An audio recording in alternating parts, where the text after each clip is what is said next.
Oh, there we go. Now it works. Oh, YouTube is now live. Okay.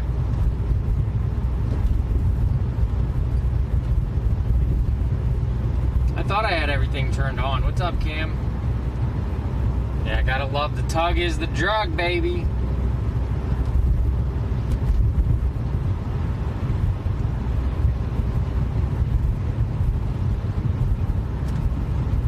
Underserver Nerfherder says, there he is. Morning, Berkey. Good Turn right morning. West County Line Road South. Electric Circus Gaming says, oh no, we can hear all. Darth Nerfherder says, only if you're the one doing the tugging. I'll tug you all day, baby. In about 1.5 miles at the roundabout, continue onto South 800 Road. YouTube, how we doing? I think S. Ruby might be the only one over there, but I'm sure a lot of you would like to join him everywhere on Twitch, YouTube. I didn't pay for the other 3 sites because I realized TikTok doesn't have stream key, so there's nothing I can do with TikTok. We cannot go live on TikTok. That has to be off of a phone or figure out who can get me a stream key. But I still might do it to go live on Rumble and X.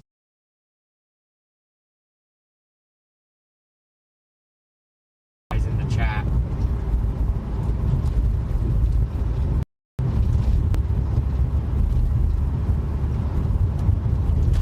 Nerfherder says, hashtag meet me behind Denny's. I'll meet you behind Denny's. In 1 mile at the roundabout, continue onto South 800 Road. Dude, my feet are frozen. I don't have any shoes on right now. And my feet are cold.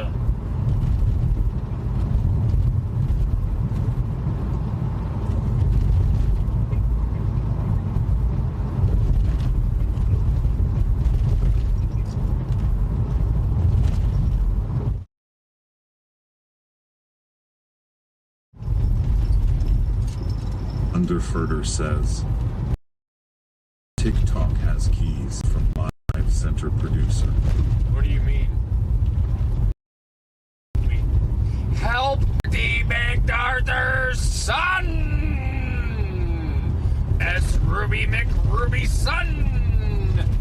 Camo Dan McCamo Dan! Onto South 800 Road.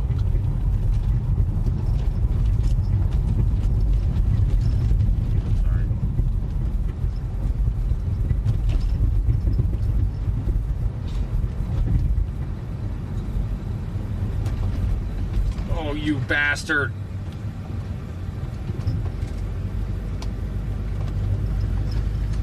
Undercircle Nerfherder says, but account needs 1,000 followers. In about 6.5 and miles, key is turn only left good onto for a US single 30 West. session. What do you mean? Wait, you get a stream key? Wait, you have to redo your stream key every day?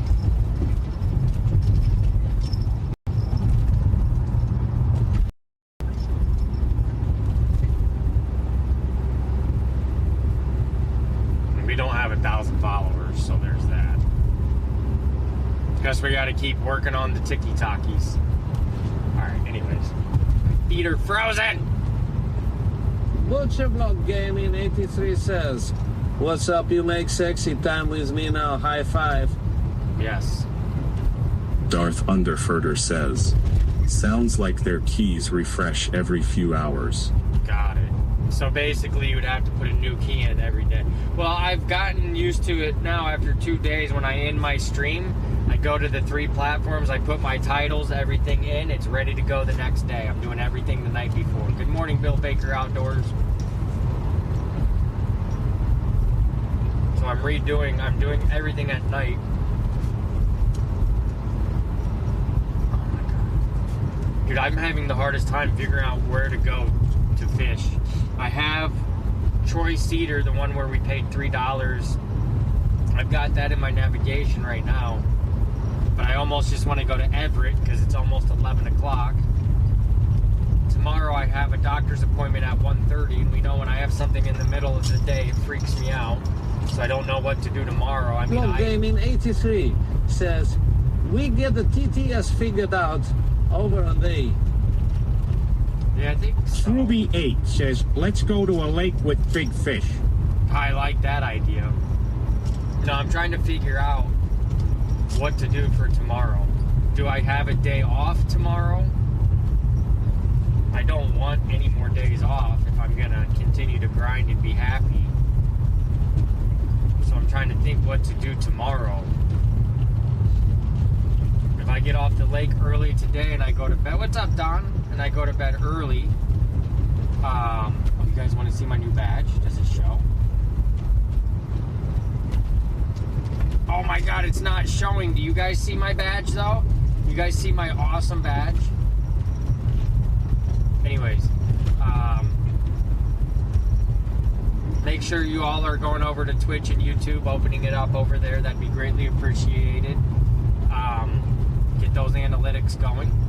Next, tomorrow, I could get up, go early Everett, Lake Everett early, be done by 12:30, pack up, be to the doctor. I would have to end stream though. That's the only Blocked Gaming. Butcher Block Gaming 83 says, I see a UFO badge if that's the one. Yes. That is it.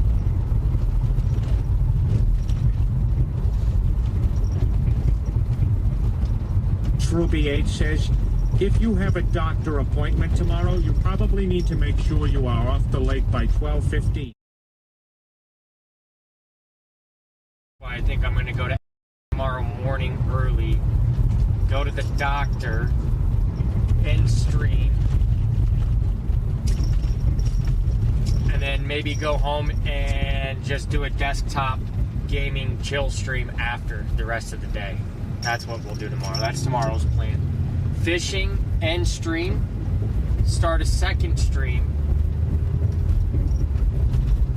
gaming in the basement, and hanging out with people in Discord. Blog Gaming 83 says, yeah, that's a badass badge. I like it.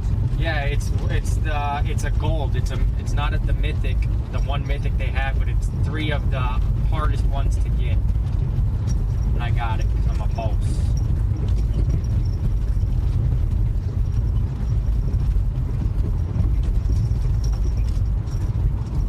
I really want to get back on some type of schedule though, where I'm getting up every day at 6 o'clock. Like, it's hard though because I'm staying on the lake so late. So I'm trying to figure out. I mean, right now, is right now worth fishing later in the day? Because my thing is, if I get up at 6, I'm on the lake by 7. I'm still gonna fish till 9 p.m. So I gotta figure out a happy medium for the rest of the season. It'll be different when we go camping. That's gonna be a morning every morning, and obviously we won't fish all day. It says, it's odd. It says you are a broadcaster. Ha! Wow. Being mean. Not a broadcaster, I'm just a little poop head. A turd face.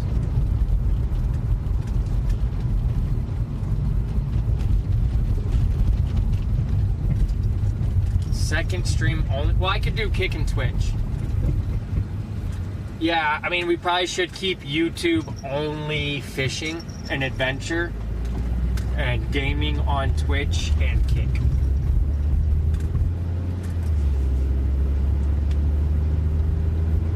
Says Bill Baker, Outdoors on YouTube. I gotta start saying the name and who says what on which platform so everybody knows what's going on. Just got to remember those 2 platforms are going to be very slow grind. You know what I mean? Because I got to figure out how to get the new viewership over there to come over consistent and watch. And we'll figure it out. We'll get it. As long as I just go live every day on there. I have a feeling YouTube is going to be better in the latter part of the day of fishing than the mornings. Twitch and, well, Kick is Kick. We've been doing it for 3 years, so we just know what to expect from Kick. But I do think, you know, getting up and starting my streams And I know we shouldn't necessarily do the driving, but the way I look at it is, a lot of you are used to it, and just because the other platforms aren't used to it doesn't mean they can't get used to it, if that makes sense.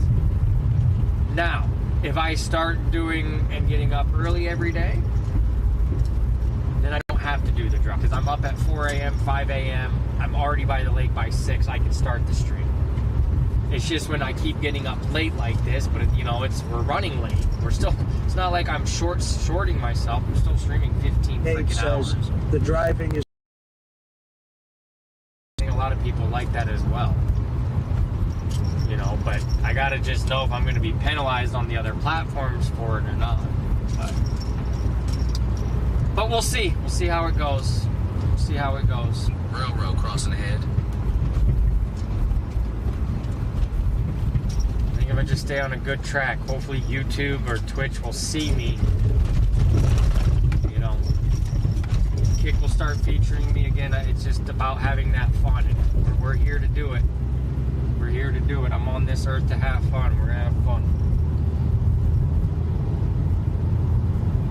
See, I didn't think about it. What I could do is, I could start YouTube only. I know D-Tap said I'd probably get frustrated, but I think I know how to do it an easy way, because I can do it off the phone. Then I don't start YouTube till I get to the lake, so I can run music on Twitch and Kick. At the next light, turn left. But I think not running music is going to help me talk more, engage more with the audience, and not let music do the entertaining. You know, there's a lot of different things going on. You know, I got to remember when I start late at 10, 11, it's going to be slower and things like that. And it picks up in the afternoon. At the light, turn obviously left at onto night, US 30 West.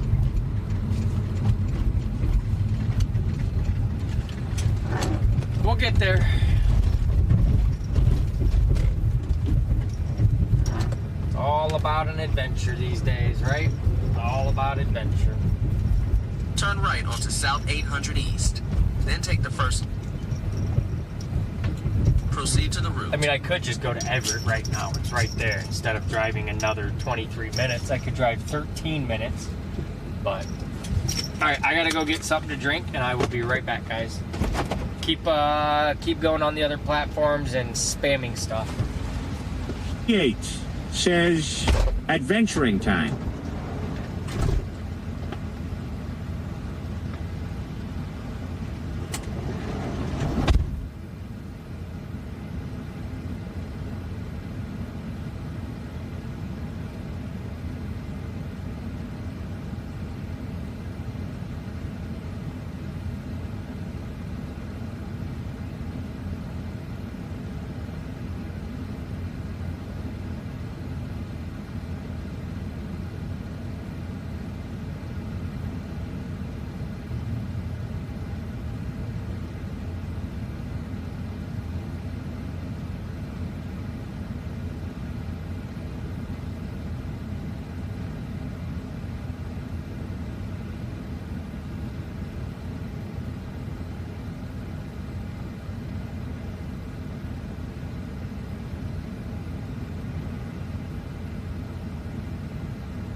Got some extra drinks. I remembered my other drinks, so we got all the Sprite. What's up, cool uncle? On Kick? How are we doing, cool uncle? How's everybody doing? If you haven't already, please go open Twitch and YouTube. And please just have the sound on and mute the tab. That way we can get those analytics going and we can have new friends on all the different platforms.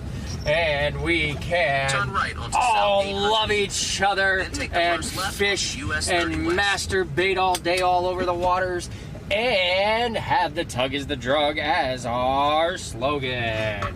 It's time to get a Burkle brand of the Tug is the Drug.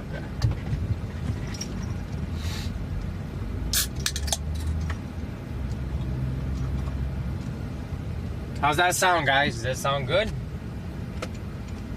Does that sound good? We gotta do some arts and crafts, but we can only do that on Kick and Twitch. YouTube, I think, can only be adventures. Oh, shit.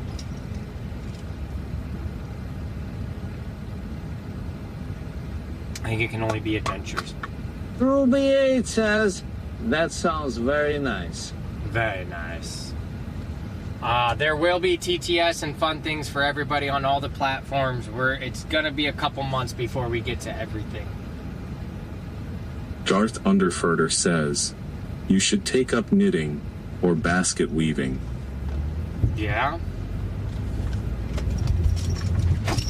Oh, I kind of just want to go to Everett. No, let's go to Troy City. Let's just do it.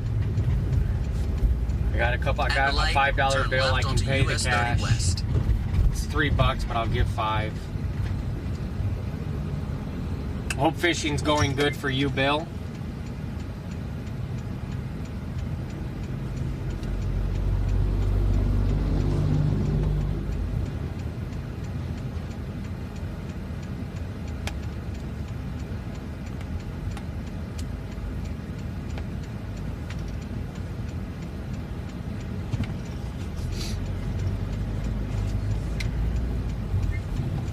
I guess it's not that far away. It's not too bad.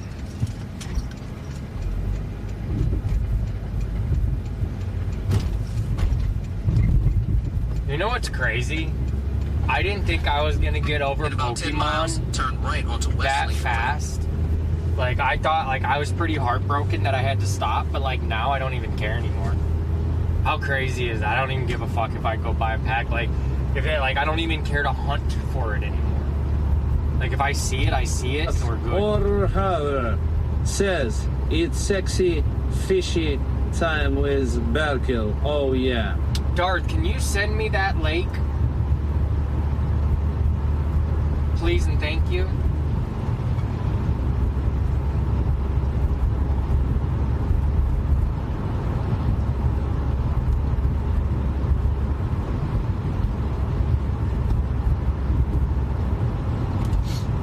I might get a hairy curly hair up my butt, and I might just get in the fucking car and drive tomorrow, or not tomorrow, but like Thursday, and just go on an open road drive. If I do this, BH says, send the whole damn lake with us. yes. If I just get in the car and go.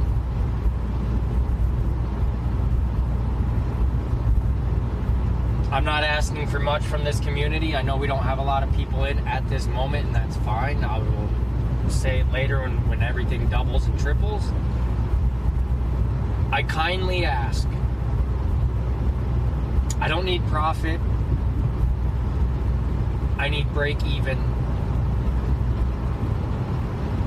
If I just start jumping in the car and saying, fuck it, we're going. I gotta go somewhere. I gotta go see a new lake. I gotta go to a different place. All I ask is for those that genuinely can help out. Do not over help out. Help out enough for gas. That's all I ask. That allows us to drive. I'll sleep in the frickin' car. But that allows us to get on the road and go drive places. Go adventure again, not just stay in Indiana and go take 3-day trips in the van. Go fish a lake, come home. Granted, none of you owe me a goddamn thing. I'm asking out of the kindness of my heart that I would like to get back to that type of adventuring and not just these same roads in Indiana. And I know that comes on my end of you guys trusting me to not just be this back and forth miserable person. So I'm going to leave it at that. Nobody has to say a damn thing. Just spitballing. And I think next week I would like to do something.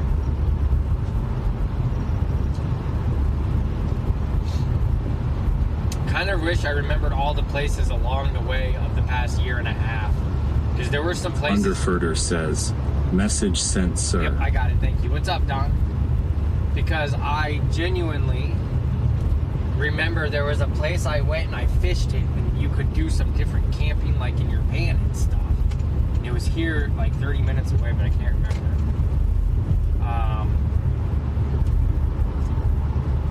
But I think we can do it. I think we have what it takes. I think if I just keep exactly what today is going strong, we're good. So I'm trying to think where I would go. That's why I had him send me that. Like, I genuinely just want to pick up and drive and go see S. Ruby, you know. That's why I said, Darth, send me that, because I'm half tempted next Monday to get in the fucking car and drive to that lake and go visit Darth and say hi, stay a couple days, go to a campground, something, and then just drive home. Something like that would cost me, what, $200 for gas and food?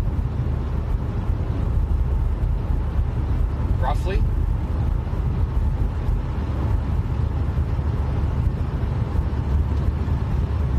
I know what we can do tomorrow. Yes, I know what we're doing tomorrow for afternoon stream. I'm going to be productive. We're getting everything listed on the internet for sales. The stuff I'm not using, I'm not obviously off-selling everything, just the stuff we're not using anymore, I got to get it on Marketplace. I was supposed to start that on Monday, and it is now Tuesday. So we'll do that tomorrow afternoon. We'll play some games. We'll do some, just an easy day on the desktop in the afternoon.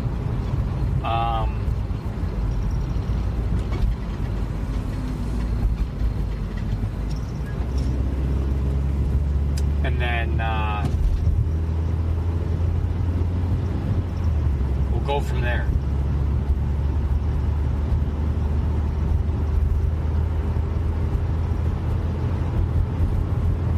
And I did pitch an idea to Santa Maria, and I'm also going to send an email and pitch an idea. Underverter says, actually, it's really close to where my sister-in-law lives. She's in a smaller lake community, and they may have campgrounds available that aren't too pricey. Well, if you would like to try and get some information, I would greatly appreciate it. Otherwise, I'm sleeping in your driveway in the van. Or in your bed with you. So I may try and type up a pitch, send it to Eddie, send it to Bijan, send it to Kick Ideas, and see if they would fund a 2-week Japan trip with a fishing guide for 2 weeks. And I would fish for 2 weeks for bass in Japan with a guide. Oh, how cool would it be if I could go with Gary Yakamoto for 2 weeks? You know, I don't know how much you'd have to pay him for something like that, but I'm sure it could be done. Oh my God, if I could fish with him. But I gotta go to Japan. I have to go fish in Japan. I have to. Don't freak out when next week I'm in Japan, because I had an impulse. I couldn't even wait to send the email to get it funded. I just said, here's the credit card. Let's go adventure.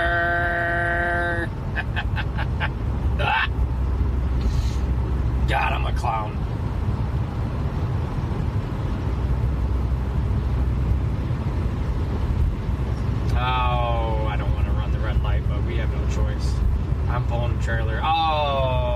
just did it.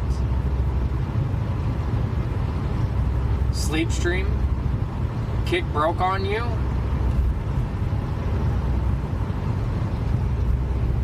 What did you do, Doobies Live? What'd you do there? Talk to me. Tell me stories. Someone's S Ruby over on YouTube says the kick has broken. Did it break for anybody else? Oh shit! Did I just get cooked? Because I never put multi-streaming on? Fuck. Did I just get cooked? Because I never put multi-streaming on? Alright, well I got multi-streaming on now. We're only like 20 minutes late. Did I just get cooked? No, we're good.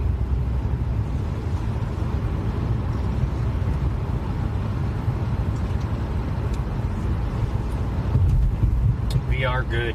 I thought maybe, well, we just got banned. 404. Oh, you know what? I think I'm gonna pass Dunham's. Maybe I should go into Dunham's. Okay, it's just all of Kick went down. Okay. Well, I got multi-streaming on. Thank God. See, my thing is, I want to do it. Dude, I wish I could do it. Bill is the guy. But Bill has to work. I guarantee, Bill, with this trip, we need to sit down and we need a notepad. And we need to figure out how to make this fucking work to where you can quit your job and we can travel the world together and fish the world together. And you can have a nice editing laptop. We can edit on the go. Like, we need to figure that out because Bill is the guy. He's the only one that I know that could do this with me. If we had the money.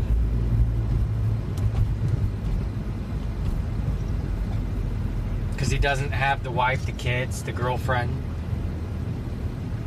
_Nerferter says, Burke and Bill's world tour. Like, I wonder if there's a way to put an ad out. Hi, my name's Burkle. I'm 37 years old. I am a loser with no wife and no kids, and all I do is stream and fish. How and who is out there that can sit in this van with me every day and we go do these things? When you go look at these kids, these young kids from the Gugan squad, they all have people to fish with. They all have friends to fish with.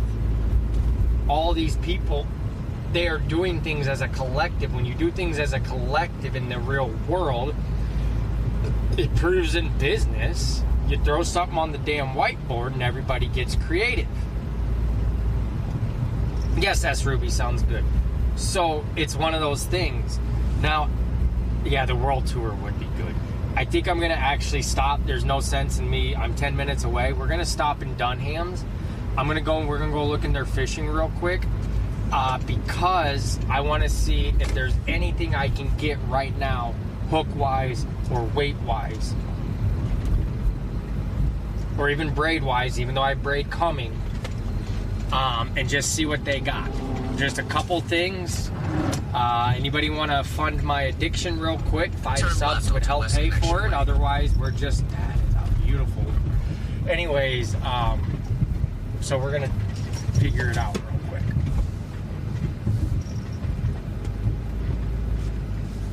Turn right. Since we're right here. And I will get to test to see if the phone messes up. Or the audio messes up. Well, not yet.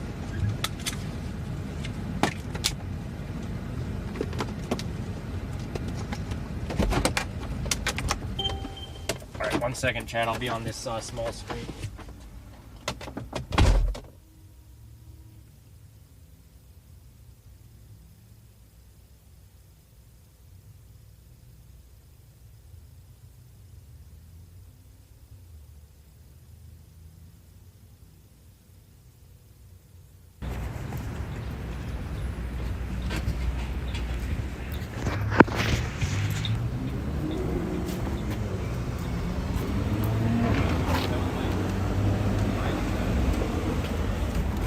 Yeah, no worries. You're welcome. Oh, go ahead. Okay. You bringing it in? Yeah, well, brother. Yep, I got you. Thank you, man. No worries. It'll only be $100. Yes, sir. Have a great day, man. Hey, you too, man. I got $200 now. They don't pay us enough. Yeah, I know. It's okay.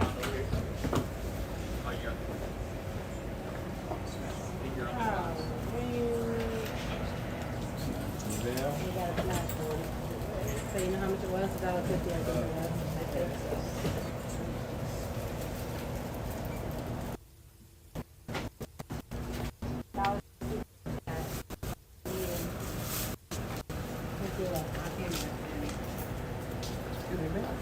No. They were sign, scribble. What do you got? We got the $5 card. Tanya. Just the repack? Holcomb, Oh, sorry. H-O-L-C-O-M-B. Just those right there, the repacks? Oh, yeah.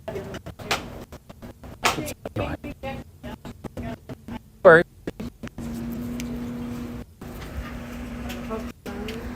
Yeah, just seeing what you guys got.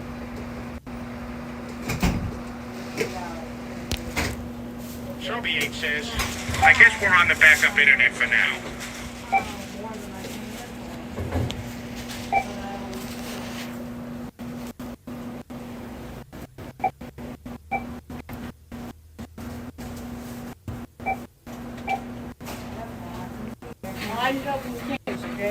Oh, no, you're fine. Oh, yeah, that was out there. That's all you got are those? Yep.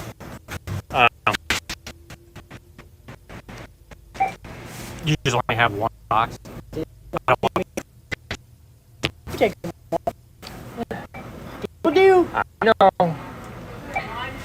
But it'll save me money. Okay, let's do two.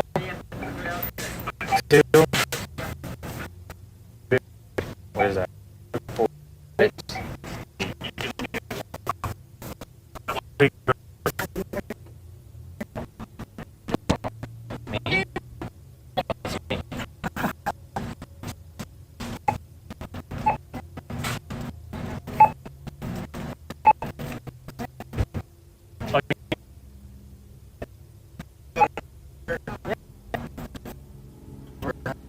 Yes.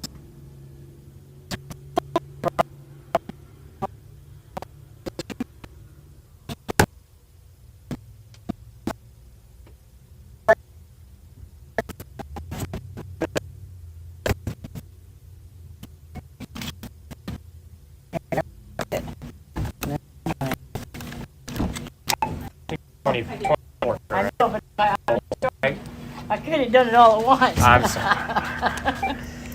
I'm an impulsive, indecisive, ADHD brain. It's fun days with me. You never know what you're gonna get. Yeah. I didn't realize he was getting just Pokemon cards. Yeah. Yep, that's all. He's taking them all. He decided he's going to take them Yeah, all. Greedy. I know. Usually I don't, but she talked me into it. That's because she doesn't have to go through this again. I know. I know her style. 128.40. Know her well. Took a big break, and I figured I'm going fishing. I figured I'd stop here and see what you had. 28.40. Huh? Where you gonna fish it at? Give me 1 second so I can do this first. It's okay. Yes. Good time. Troy Cedar. I know. Where's So that it's like 10 minutes right here. You pay yeah. $3 to go in. at? Nice. Yeah, so it should be okay.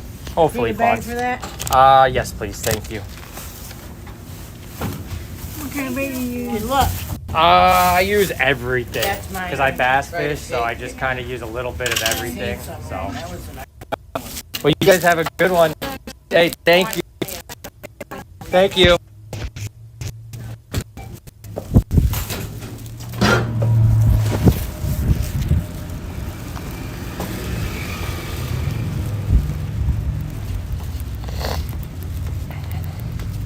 That store doesn't like me. Okay, I did some bad things, but it's fine. It's no big deal.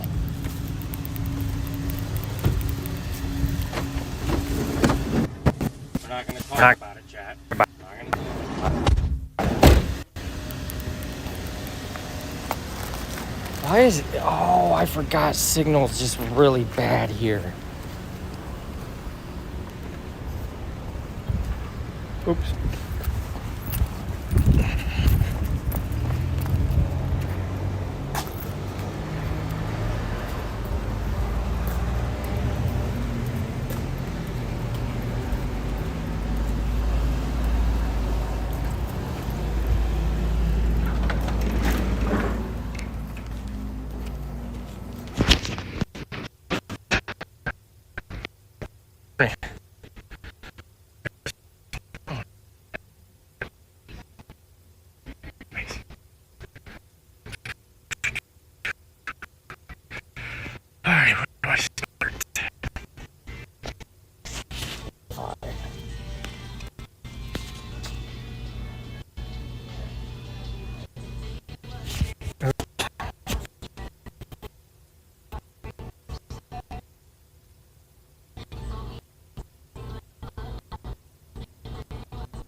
I am so sorry, chat. I really thought we had fucking signal.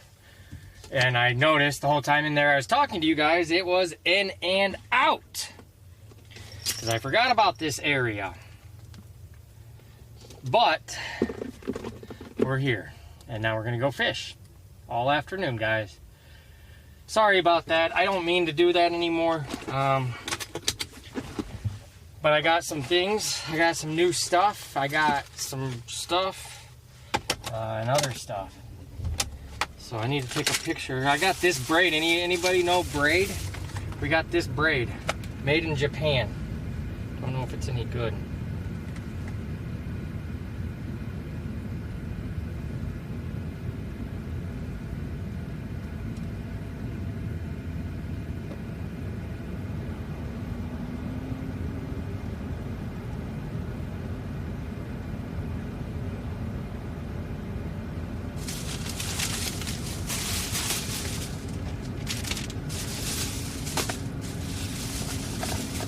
Is it good braid?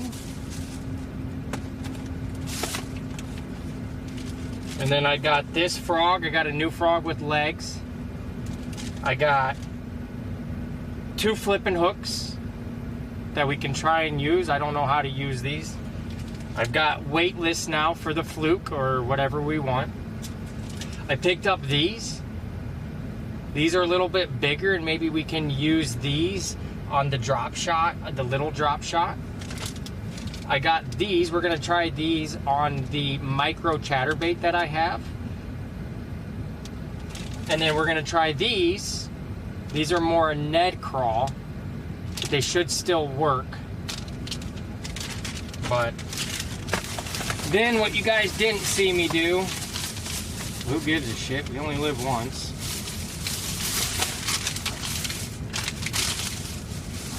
I forgot to take a picture of all this.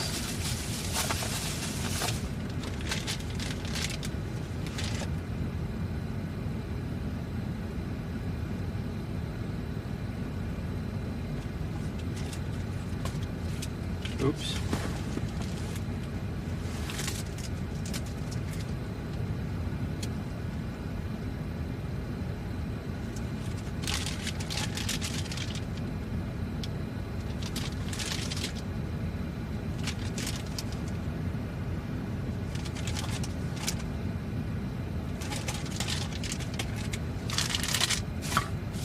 Can anybody guess what no-no I just did?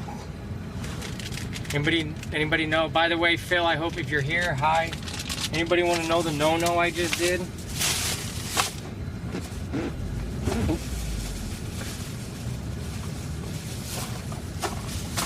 I treated myself. It's been a while.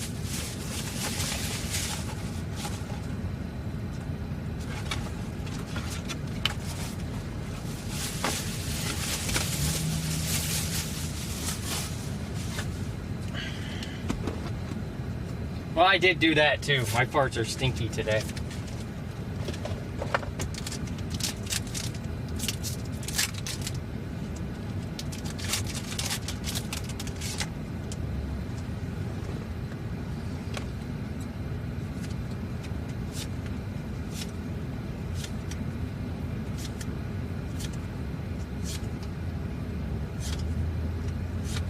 No bang!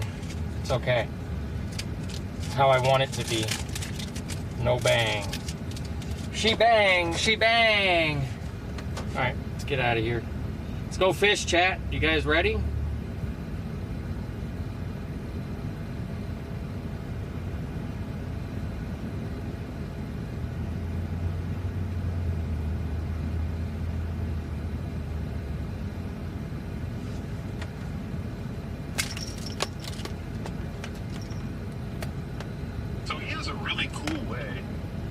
This Texas rig. Check this out.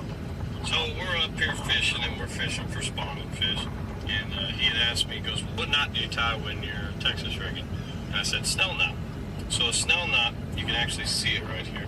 You tie it to the shank of the hook. So, and if you see where the line is coming out, it's kind of hard to see here, but the line, so he uses a glass bead. Comes from and he has 2 bobber stoppers on the top. kind of hard to see, but I need to know the explanation for that. So you're fishing and you get a bite. Okay, and I'm gonna rig this up just like if I was gonna fish. So here's the bait.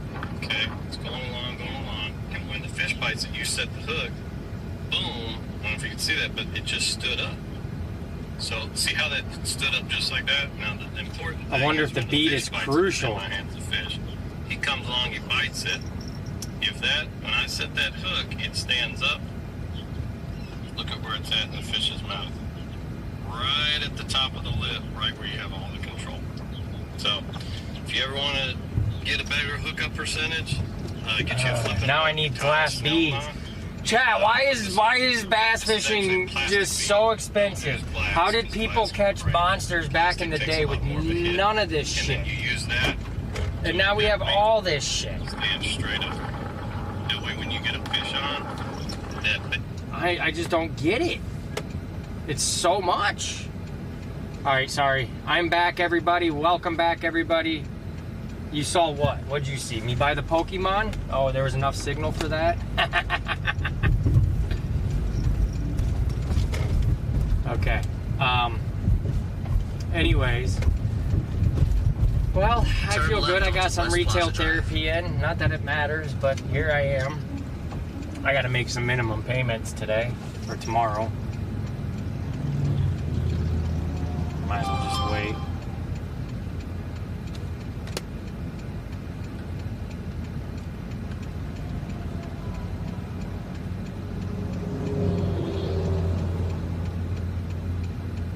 How do you spell bead? B-E-A-D?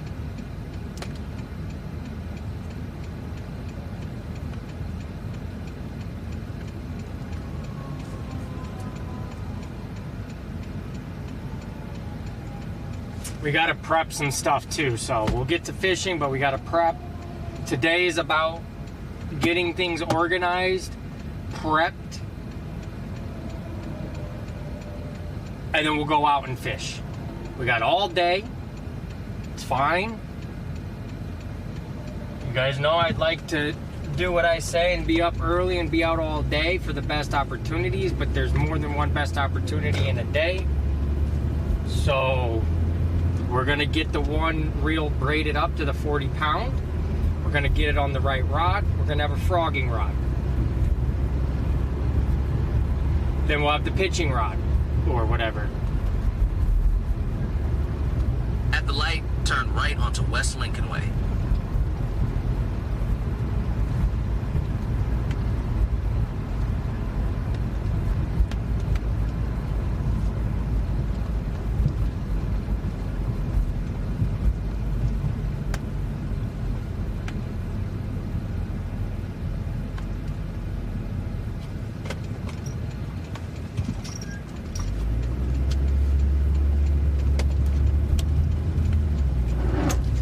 In 5 miles, turn right onto North 450 West.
it's okay. TTS stop. That's right. Yeah. So it's because I stopped to get a few. Well, Dunham's has this Dunham's actually has a decent fishing selection. So I wanted to get some fishing stuff, and then I bought a whole box of Pokemon. But it is what it is. Sorry, you can retype that if you would like.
BH says, retyping to make sure eyes on the road there, pal. You're making me anxious. Butcherblock Gaming 83 Okay, says, sorry. did you say Dunham's lol? So funny. High five. I'm studying while driving. Probably not a good idea. You're right. Good call. Trying to study and drive.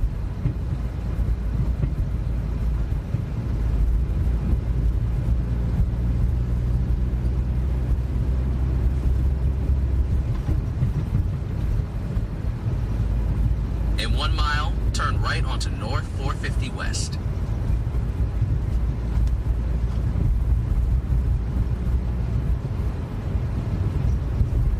Yeah, Dunham's. Oh, Dunham. Is this well, that's the Sprint from last night.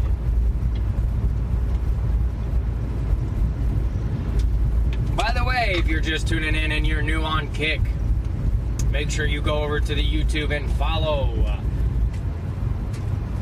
Obviously, everybody watch live where you want to watch live, but please follow the other socials for post content and Lesbians, being free with each other. Lesbians, women making love. Alright, so return at this up here. Turn right onto North 450 West.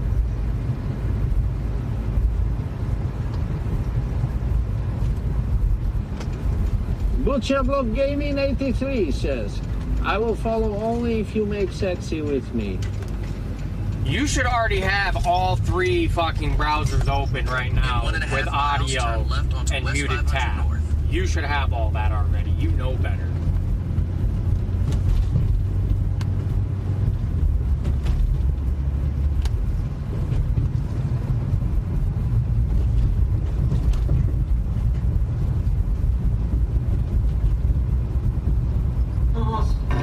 Is my home.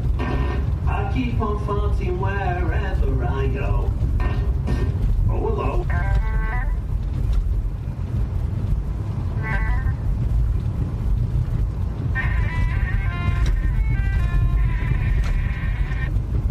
The fuck is that? In 1 mile, turn left onto West 500 North.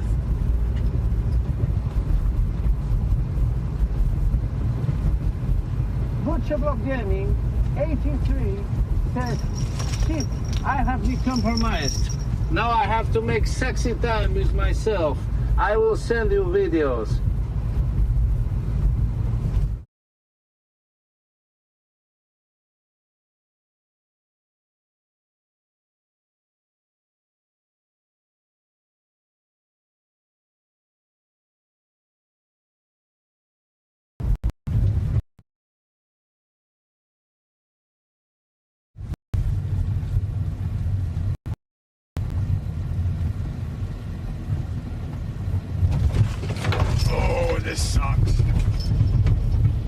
guys could have parked a little further to the left, it would have been nice.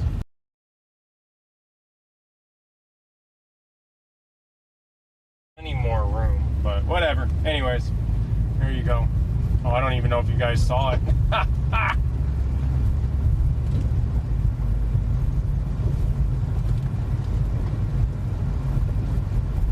I just realized maybe they couldn't be closer. No, they have a boom. Boom goes straight up. I don't know. Look, kayaks and more. Oh, look at that. Look at that shit. Kayak. Look at that boat. That's that.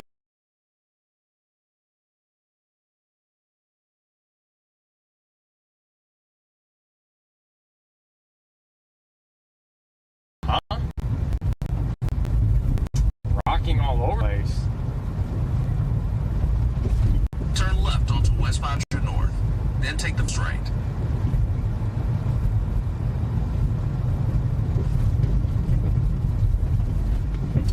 Wait.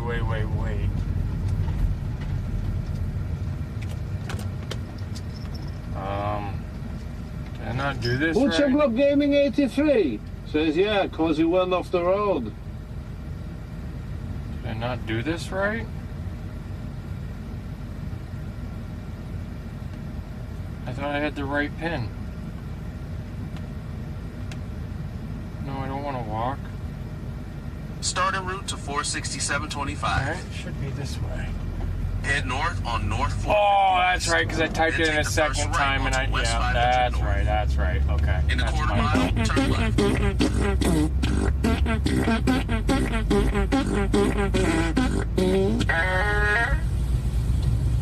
I think adding Borat was good, actually.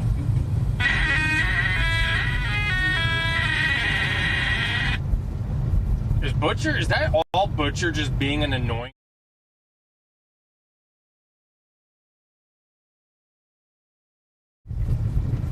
What do we got?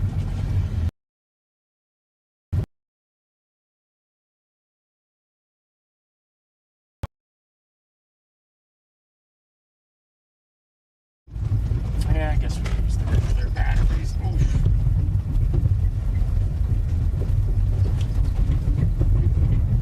Here we are, we made it.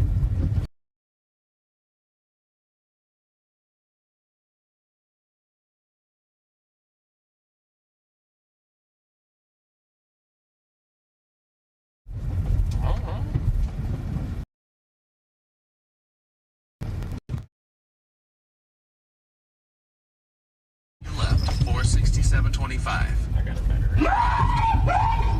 Bro. I need to start making all this crap paid. Start paying.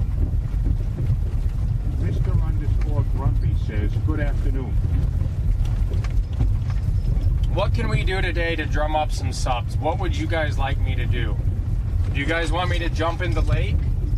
I need to drum up some interactivity for you guys.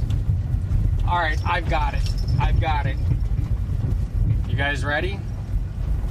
I need someone to pin a comment. Butcher Club Gaming 83 says, If we hit 100 subs today, I'll do a couple things. One, we will jump in the water.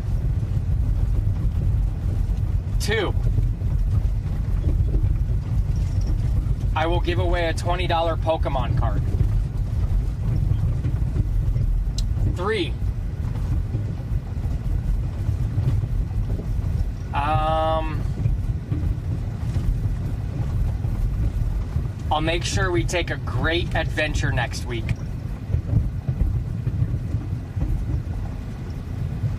I will plan a great adventure next week.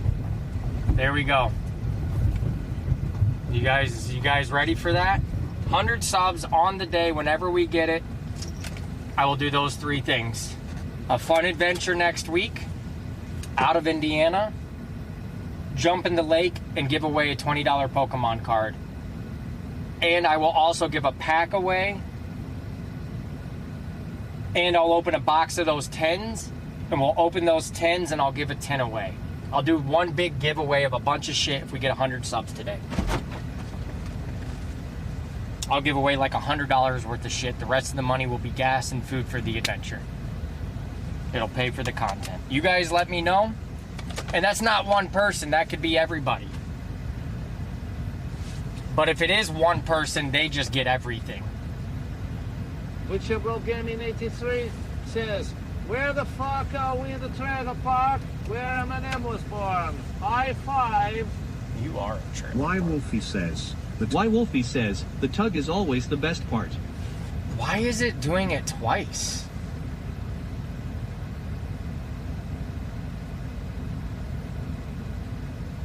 That was weird.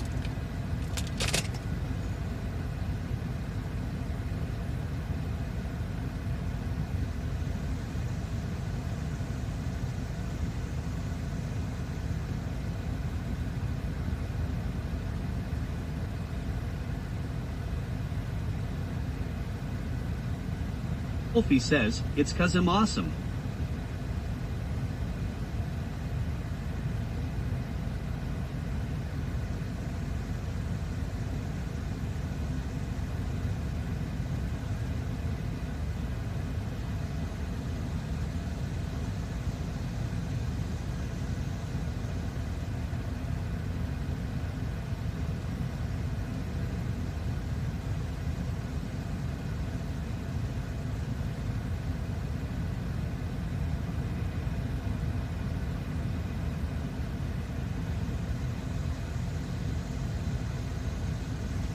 Pick Rick Roll Astley. I enjoy watching you everywhere. So how do you want to do next weekend? If we do it, how do you want to do it? You said you're busy Saturday. So should I plan to fish with Chapo on Saturday during the day and then meet up with you guys that night and say hi? Like, I guess.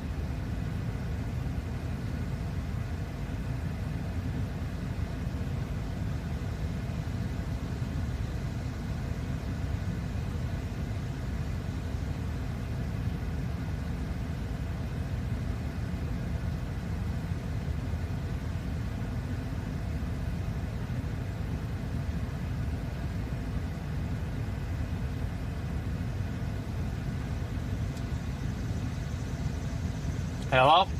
Hi, to avoid all the texting. Oh, yeah, I know. Alright, so here's the deal. On Saturday, we're meeting up with a guy to do an interview for his new app that actually might interest you once everything's done. So, but after that, we're free as a bird. Oh, so you're only not busy for you're busy for 2 hours. Yeah. Okay. Just so we can get this done, start getting a look at it. Well, why don't I fish during the day and afternoon with him, and then I meet up with you guys for dinner and the whole evening. Yeah, and me and you, we could also do something. If I come up Friday, I could come up early. I could go fish somewhere. Then I can meet you after work. After you get home, you do your things you got to do. And I know we usually hang out later, so we could go eat and then go see a movie like we usually be sure to bring everyone to your stream. That'll be perfect. And Mike, or make everyone run for cover. Well, of course, I love seeing those guys. And then Saturday, I'll do that during the day with him. Then I'll meet up with you guys again at night, and we can do whatever we want. And then Sunday, I think Sundays are just for me to get up and go home. I got you. Yeah, because that gives you that gives you your whole Sunday with your shit. I know you like to sleep in, and so. Well, we could always.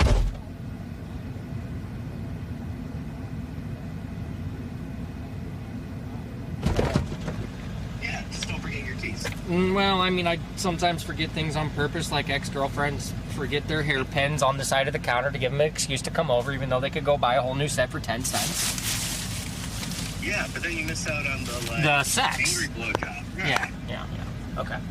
Yep, nope, that works. All right, plan it. Sounds good either which way. Even if I don't do anything with him, I'm going to come up and do it. 83 says, Picklerick for lastly jump on the lake, but Naked Fat'll be sure to bring everyone to your stream. Or make everyone run for cover.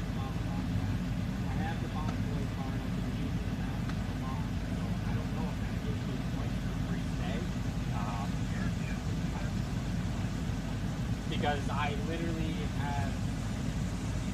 Yeah, we can see what I have. Maybe I have enough to get a good discount, then I can be in a hotel.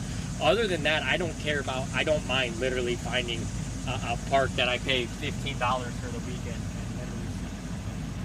No big deal. Like, I've been doing it. That, or I think if I can find you a place to stay, or I can find a place for the car to stay, and you can crash at our house. Well, that's kind of what I was also thinking, is if you don't care that I'm out front, sleeping, you can come in and shower. But obviously, hotel's the best bet. So work your magic, and worst case for this trip, we'll just use the Bonvoy card if I have to make a payment. All right, cool. So, all right, sounds good. All right, I'll talk to you later. All right, bye. All right, well, we got next week. Next weekend, we're going to go see Wolfie. This weekend, we're going to go to Illinois and see Tallboy. And then maybe next week, during the week, we'll go to see Darth or something, and we'll just do some traveling. And Gaming 83 says, yeah. Pickler Rick will lastly jump in the lake, but Naked Fat will be sure to bring everyone. Well, we can't do that. But in order to do all that, we need to drum up donations. Somehow, guys. Even if it's one a person, anything we can do to drum up those donations for gas. So I'd greatly appreciate it. It would be awesome. And we'll go from there. Okay. Let's take our time, not rush.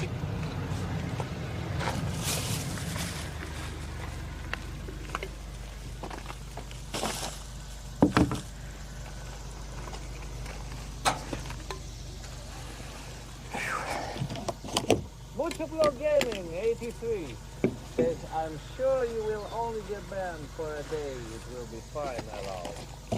We haven't gotten any donations for anything, so I don't know what you guys are talking about. So, you know, we still need donations.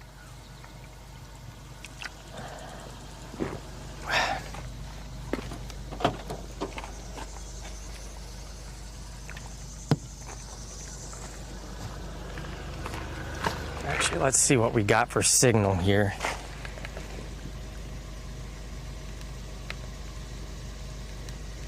Okay, I should be able to turn this off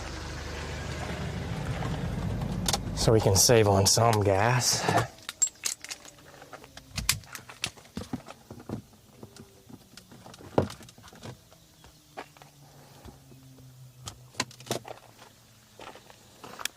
Okay, let me go back and just read it there, Astley.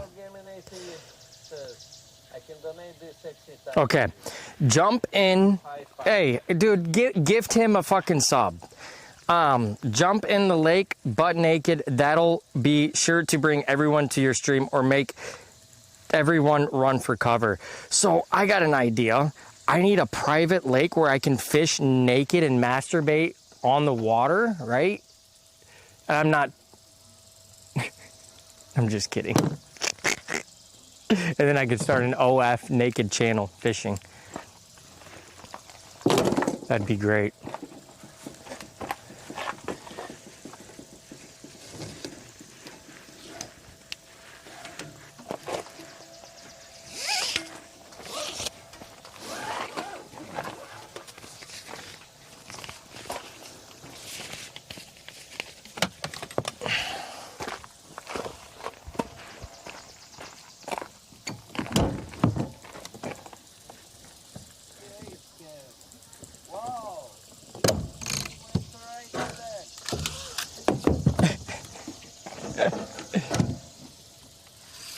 Rated X. Just still trying to figure out. Did you hear my proposal today, S. Ruby? Not that it's only up to you to do it. I think the whole community should participate. My sub proposal for the day.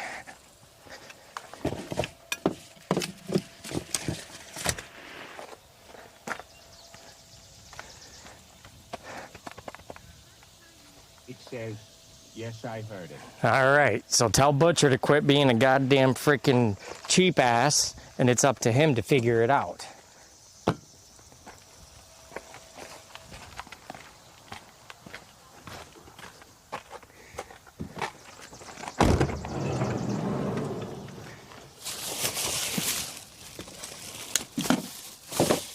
Because he didn't get to hear you say that the other day, and I need him to hear you say that.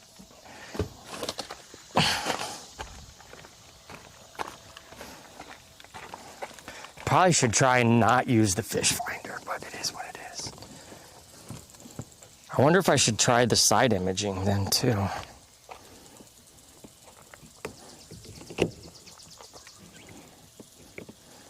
The reason I say that is he didn't hear you say that yesterday, and I need him to hear you say that, or have him read it.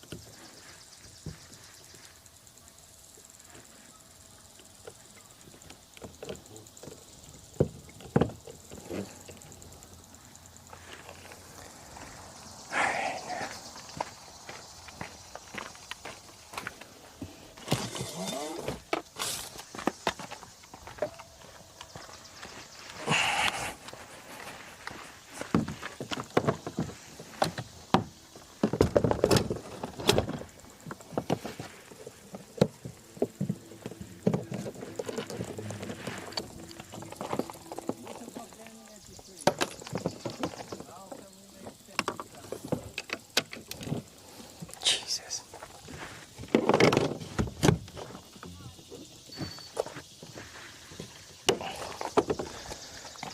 Yeah, sure.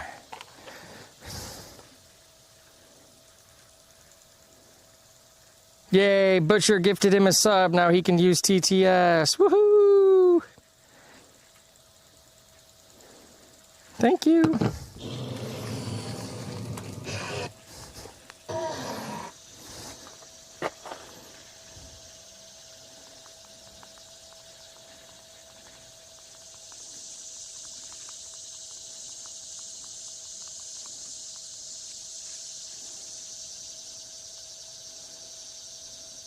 Block Gaming 83 says, you asked me to give him sub. I give him a sub. Now I need a high five.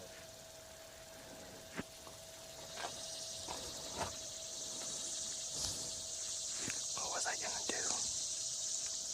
Pickle Rickroll lastly says, this will be the greatest fishing experience ever. Trump approved this message.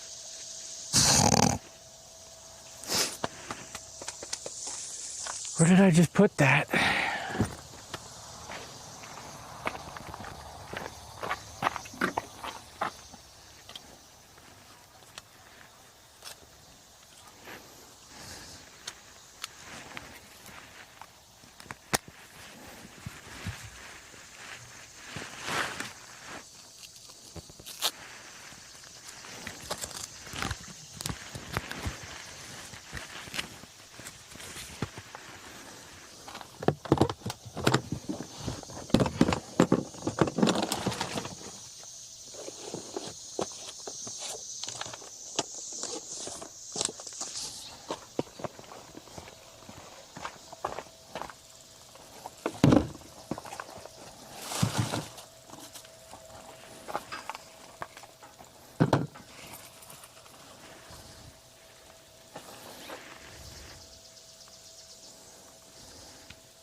Oop.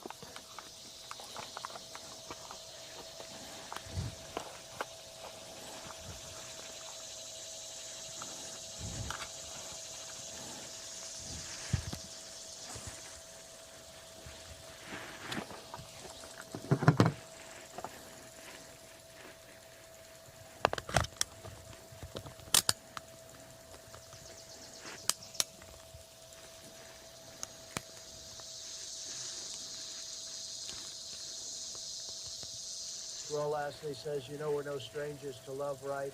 We both know the rules. I will never give you up, never let you down. and I won't run around and desert you. You know what? Maybe we don't have a good This says we have a good Verizon. But this doesn't say we have a good Verizon.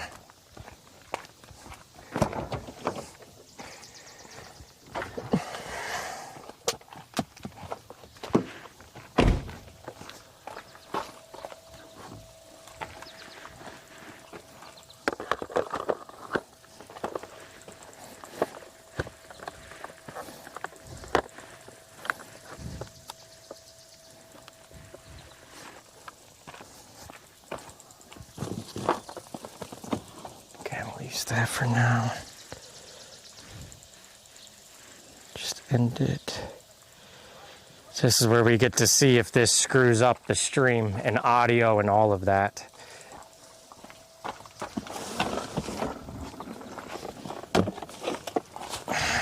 We got to do a day where I need a rain. I honestly kind of am hoping for a rain day soon, so I can organize all my fishing, all my tackle. Because it's became a mess.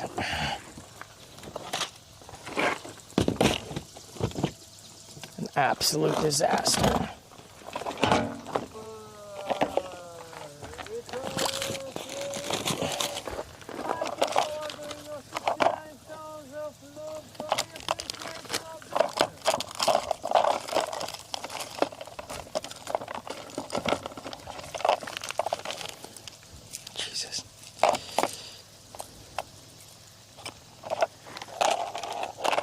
At this rate, might as well just dump all that in there.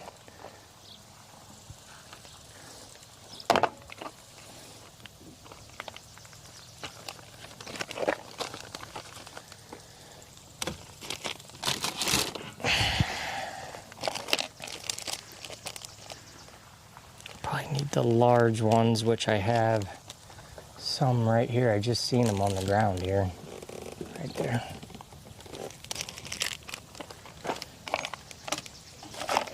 We got more right here.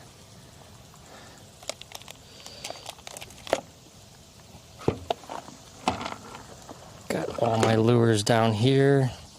Okay.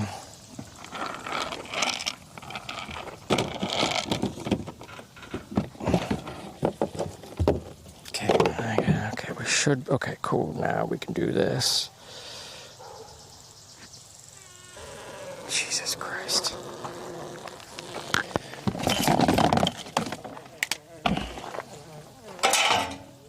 I gotta do that shit too, honestly.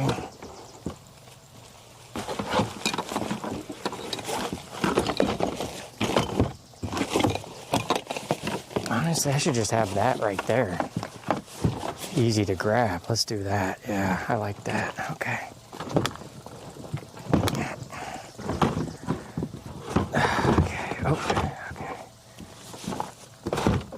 Okay. We're getting there. How is everything, Chad? Are we good? Is audio good? It's not messed up, or is it messed up? Is it crackling or anything?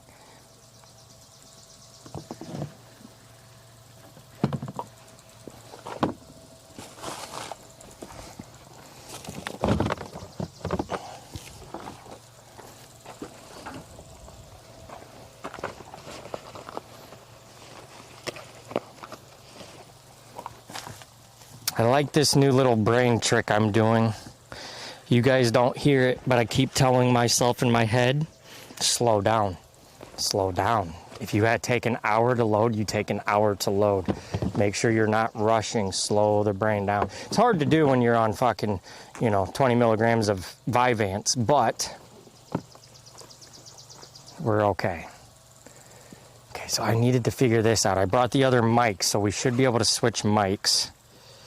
Now, I just don't know.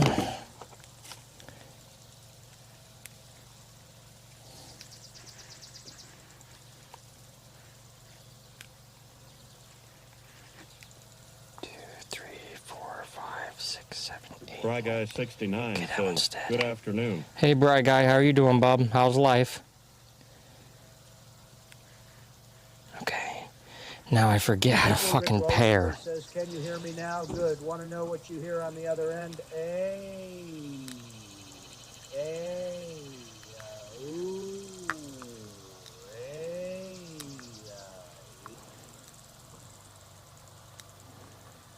There we go. Mic check, mic check. Okay, perfect. So that one does work. So we do need to charge it. Yo, yo, yo. Okay. Good.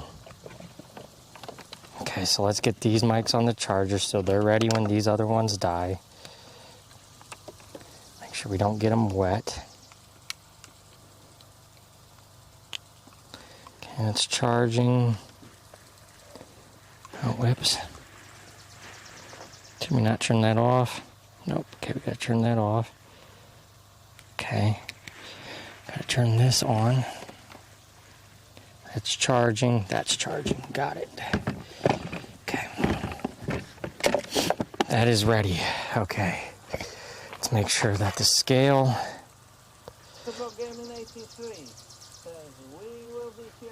So my biggest fish this year is 414. Maybe we can beat that today.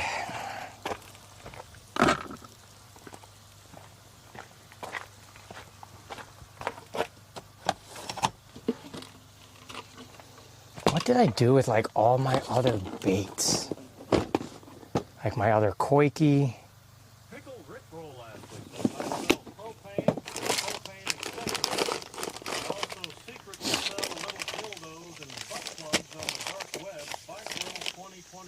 Let's just take these for the wacky.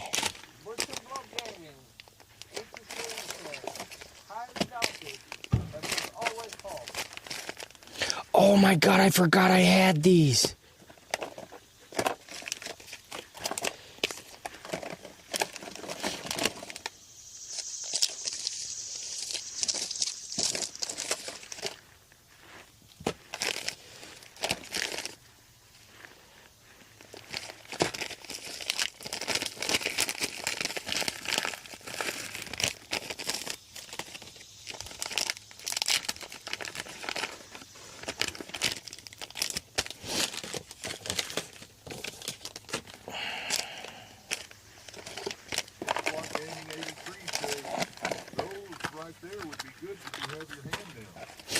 Your face is good.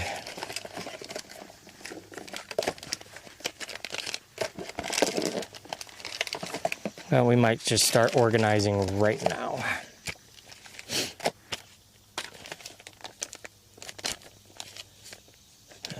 We need to just start using some of this shit.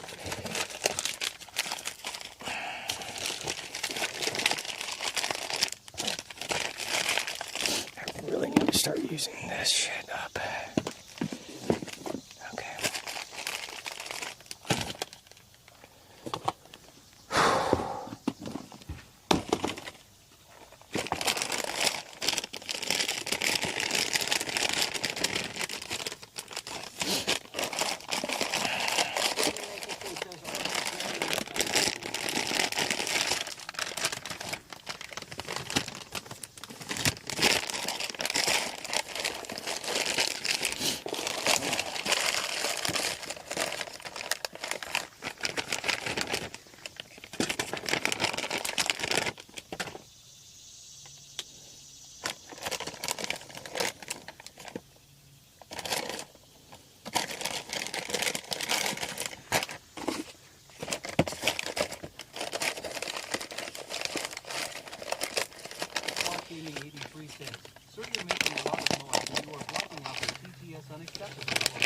Your face is unacceptable.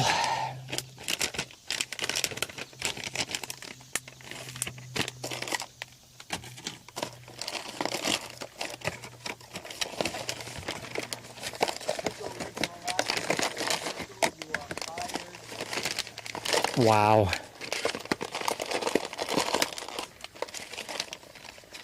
Shit.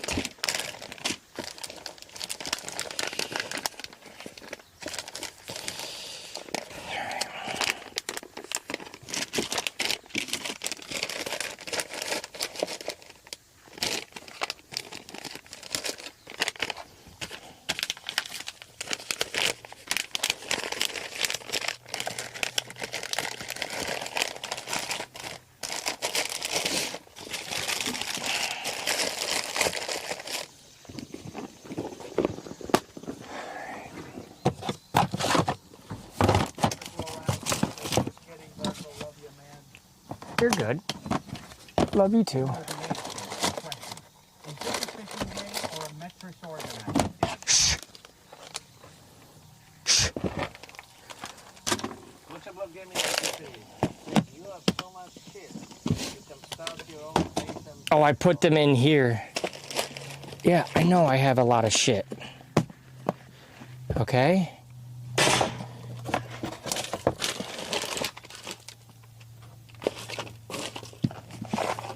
Trying to get everything I need. I told you, I have shit everywhere.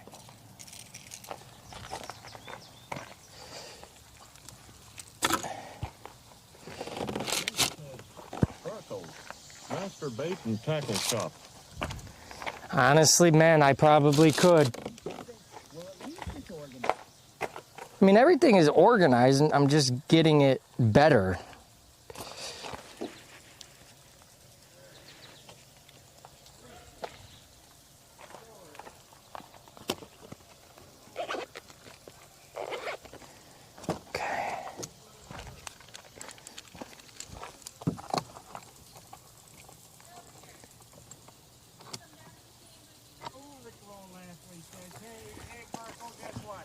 I got a fart, but I don't know where to fart. Can I fart in your mouth? Yes. So I think we're gonna try and use this. This with the braid.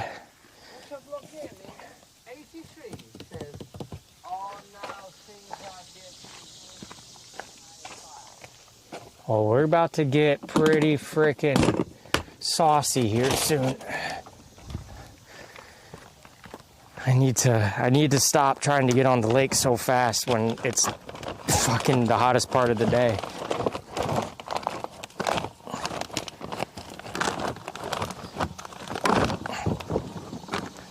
Okay.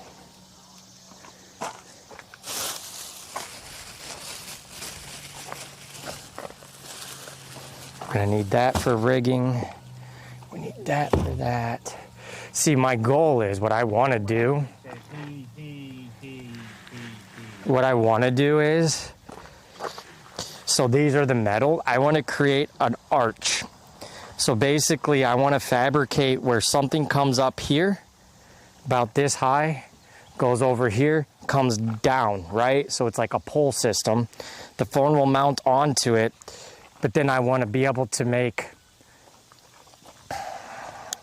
where there's a platform that comes out for it where this sits on, so everything is up high.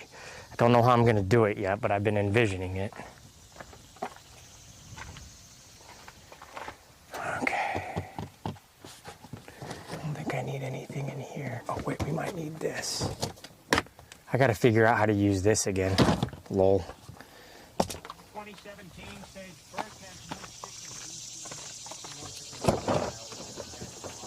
You're not wrong. You are not wrong.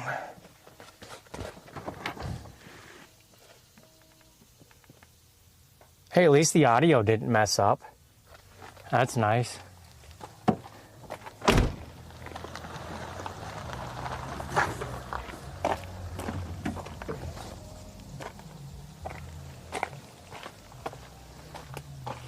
All right, let's go ahead and string this up. I forget how to do this, though, to be fair. I forget the best way to tie this on using the thing for tension. Oh, there it is. I know Bill knows. I forget it. I think the line is supposed to come at me on this thing. Oh, and we have to strip this though too.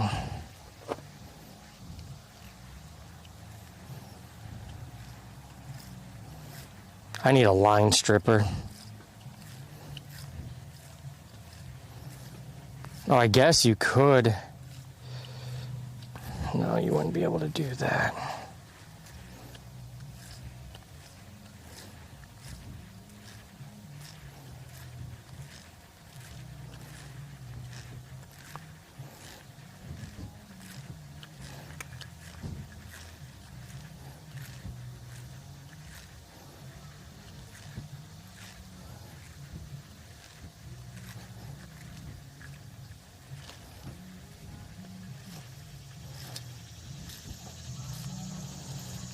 We're gonna try this reel. I might be wasting money because I don't think this is not like the best reel. I'm gonna be honest. Hopefully it casts braid well. I don't know. We're gonna find out.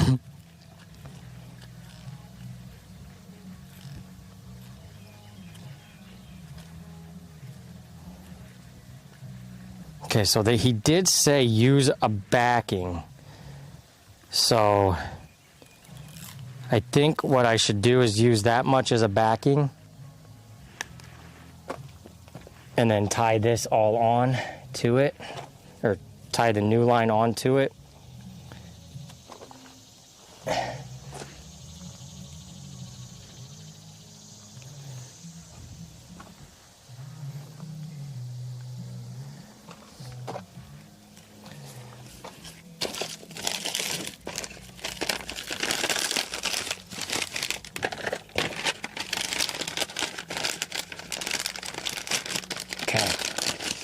Now, gotta figure this part out.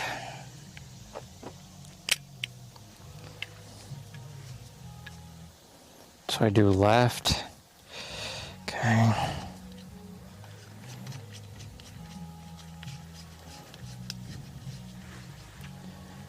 All right, so now, because I don't have the instruction. Bill, are you here? Is Bill here?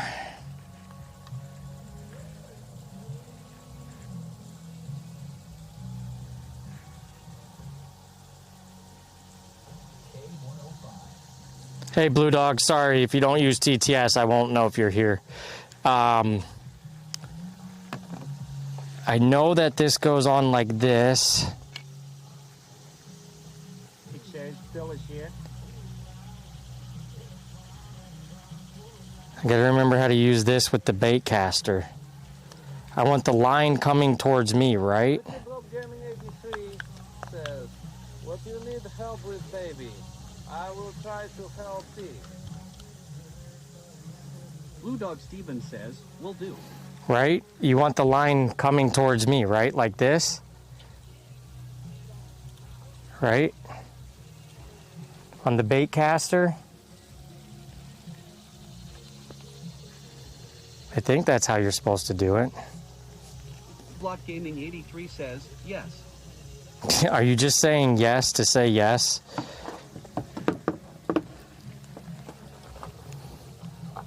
Should have probably tied my knot first.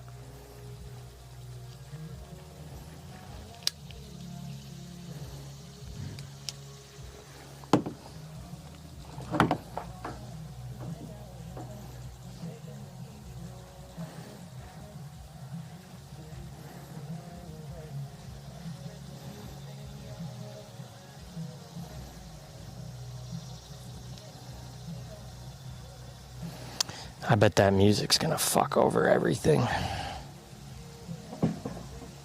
Block Gaming 83 says, I have seen my father-in-law use that same thing, so that's how he does it, cause all he uses is bait casters. Oh, okay.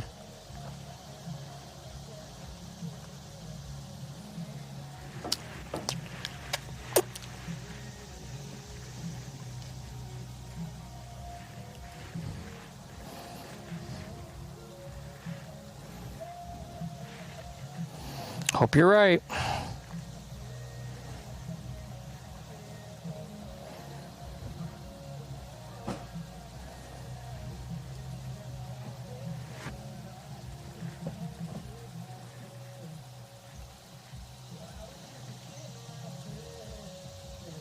BH says yes, the line should start over the top towards you on the bait caster. So I gotta figure out. Oh shit. Forgot we're tying onto like really thin line right now. But this is just my backing. Block Gaming 83 says, yeah, he claims it's the easiest way to string it. Shoot. Not really leaving myself with a lot here. Just enough to make a knot. Because I broke off. Doesn't matter, it's just backing anyway. You bastard. This is what happens when you do new things, Burkle. You just gotta be patient. And I forgot I probably should be wearing gloves when doing this, but...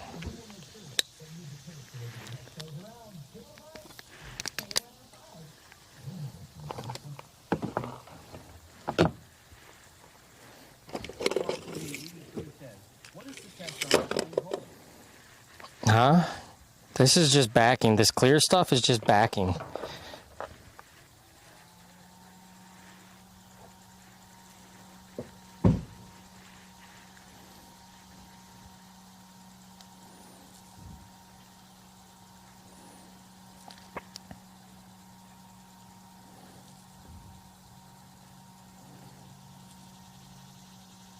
Block Gaming 83 says, oh, okay, wasn't sure, lol. Blue Dog Stephen says, patience is a virtue. That it is. Fuck that up, Jesus. Come on, Burkle.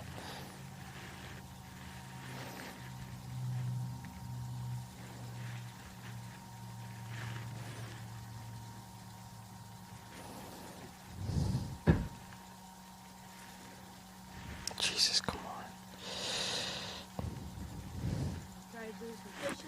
Going to.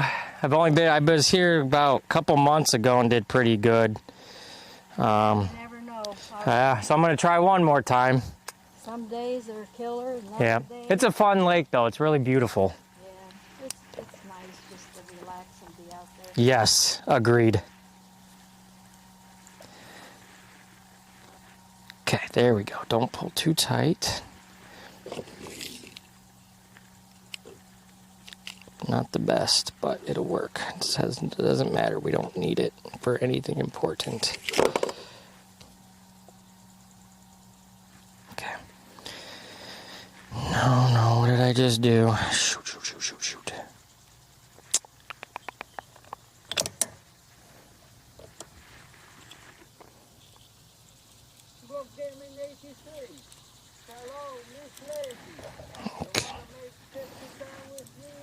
Okay, there we go.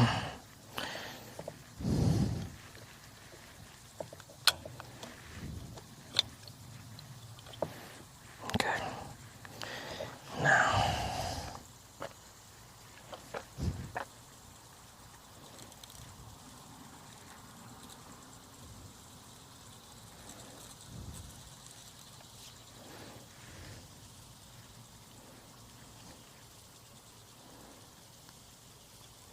Oh, and then I think you go sideways for spinning rods.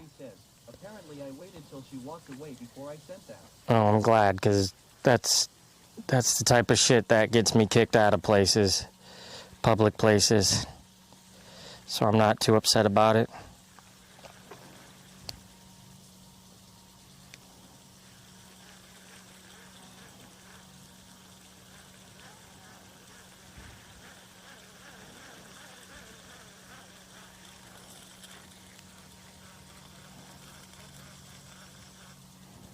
Hopefully this isn't too tight. I would never do that. You know that, brother. But you just did. That's why I used... Is that... How do you... There we go. That's better. I think we were too tight.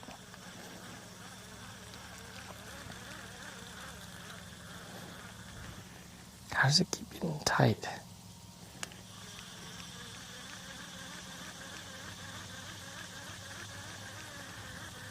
Don't even know how much I'm putting on.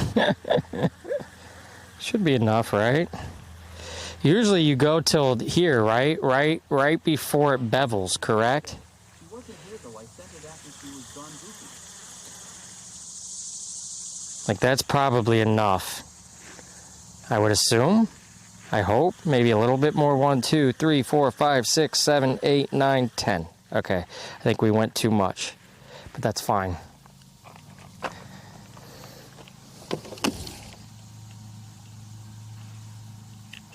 I don't even know if this reel is gonna work. Block Gaming 83 says, I would say that's enough.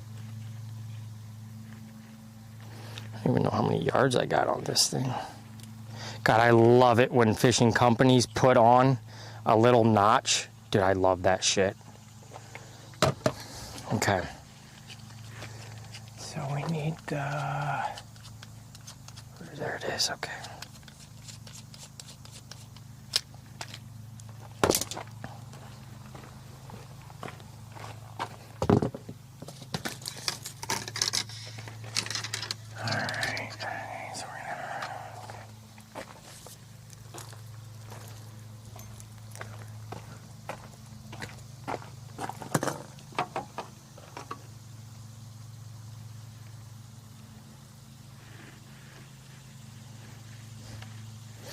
Probably should have put it on this one.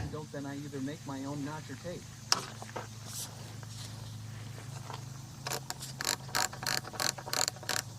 Oh wait, no, this doesn't go on that. Okay, hold on.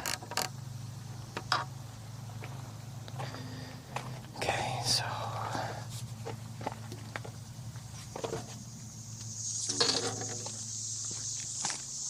here we go.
God, this has a lot of shit on it. I need to like wash this somehow. Wonder if I could dip it in the water today and wash it off, you think?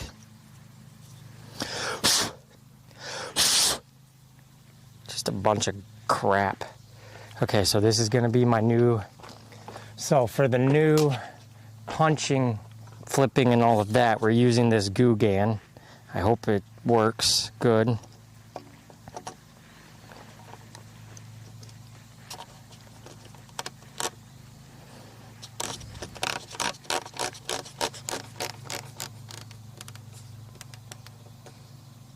Okay. So that's going to be the flipping with that. So we got to reset that up. This is going to be the new reel. I wouldn't dip it in the water unless it feels good cause of the bearing increase. Okay, we got the new reel. This is going to be the frogging. No! Not good. How did that happen?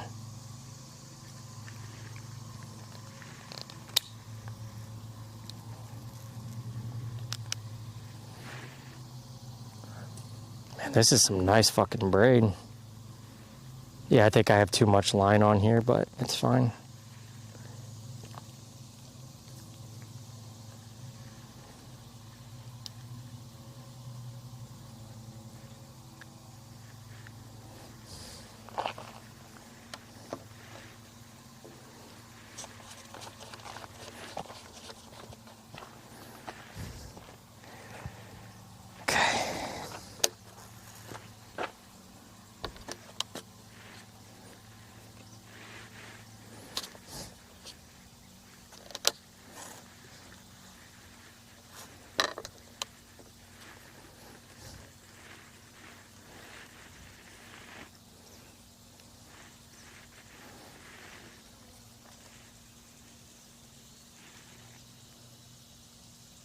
Been doing so much switching with my rods, this has to be done. I'm sorry, guys.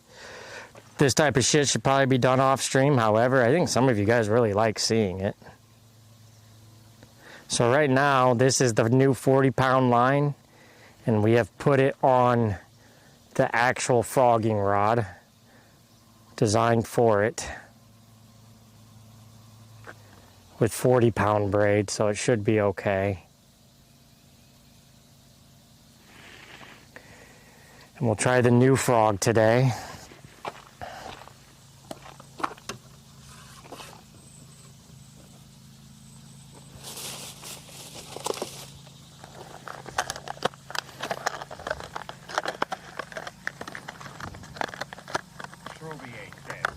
It's interesting. One, to watch how you do it, and second, to watch the struggle. Wow.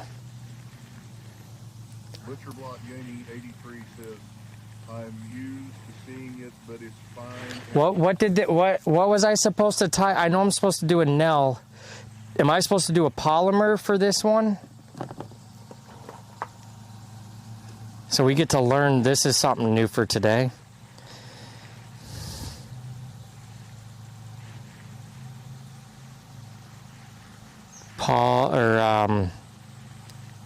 Fuck me.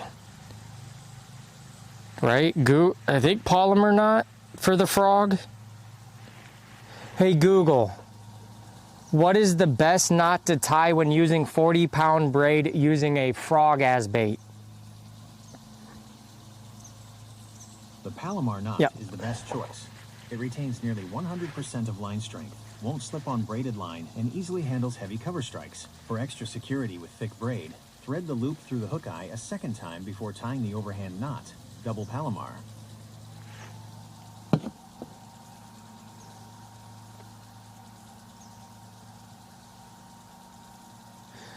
For extra security with thick braid, thread the loop through the eye of the hook a second time before trying to overhand knot.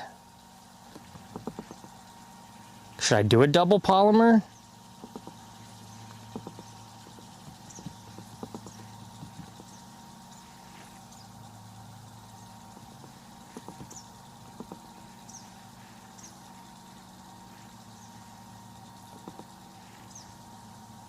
Okay, so we do this. You take your line.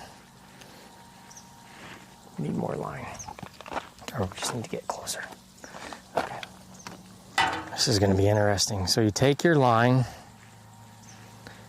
like this.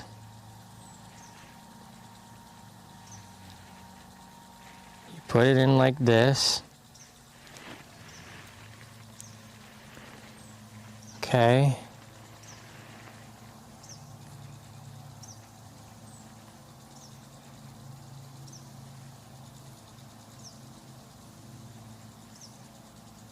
Oh boy. So we have this, that's the second image. The third image is to take and wrap it once around the tag end.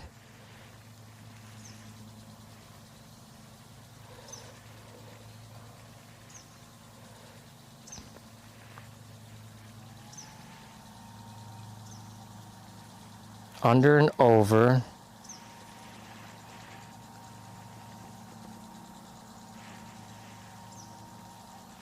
And then what? This is supposed to go in through here. Like so.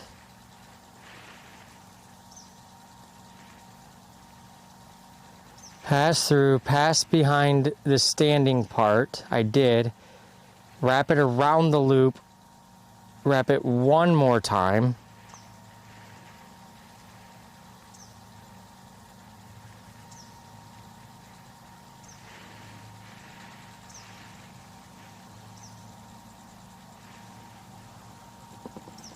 Pass it around the hook. But you can't do that with the frog, right?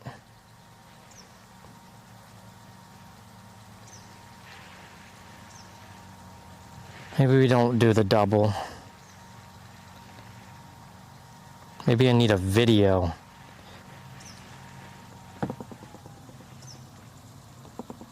Let's just do a regular polymer. Let's start with that.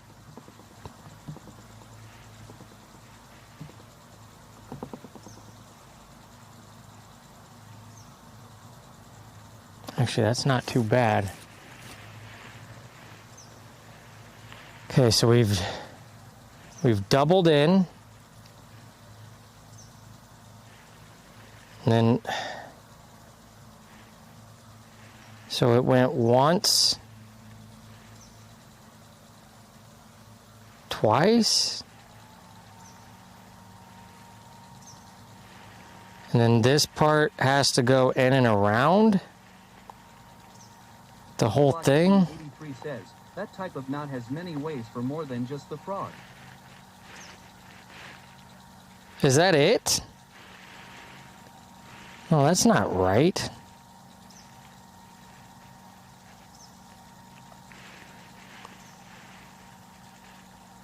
Is it supposed to look like that?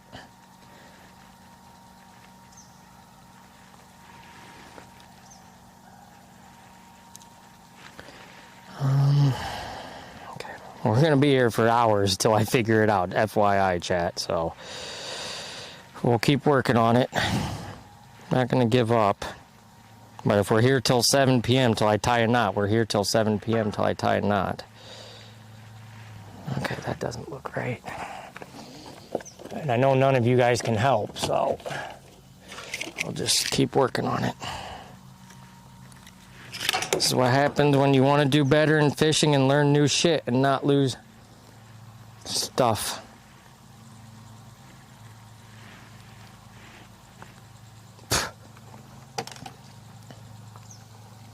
Alright, let's see. Let's maybe try a video. Did you guys know that my whole content was 7 hours just to have a view to tie knots? I hope you guys knew that. I'm sorry. Okay, so okay, here we go. This has really thick line, so we can actually watch that. Butcher Block Gaming 83 says, you'd be a video browski. I haven't never tried this kind of knot. Sorry and no help. So I would just wish we could slow this down, though. Okay, so... Well, I mean, let's be real. The majority of you guys are, like, never really can help. It's a little hard to do.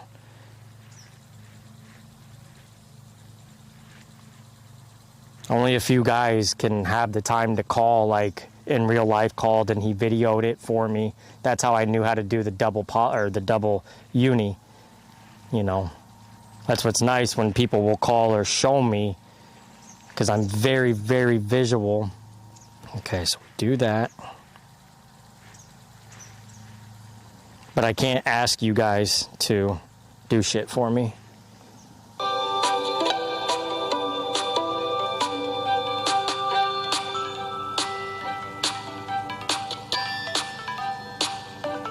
Okay, so... Is not any help with this.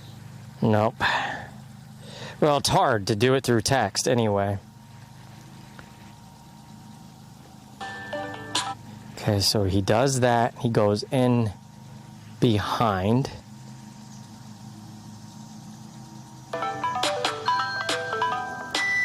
Wait, no. What it... Doesn't make sense in my head right there. He has it. He goes behind. No, wait. No, he was in front. Wait. Why don't people do this shit in slow motion? So you go in front, you go underneath. Oh, that's it? That's all it is? Let's just keep it real here. There it is. Figured it out. So I did do it right the first time. FYI.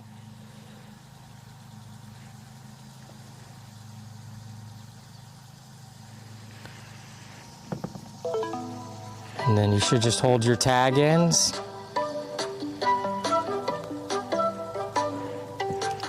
There it is. We did it. Pretty sure. I don't know. We could start cold though if you want to. I think I got it.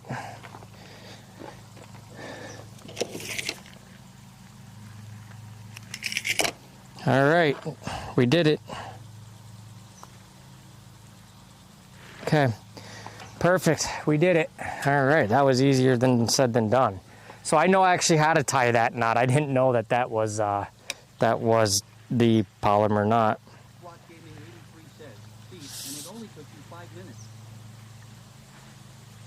The double uni is what was confusing me. That's why you got to start with this more simple one. Now we get to learn a snell knot. And then I also got to do this rigging. Okay. So we got our pitch hooks somewhere in here. And by the way, when I say you guys are no help, I don't mean that in a bad way. How else are you guys supposed to help? You can't, if I'm trying to visually learn, you can't explain it through text, right?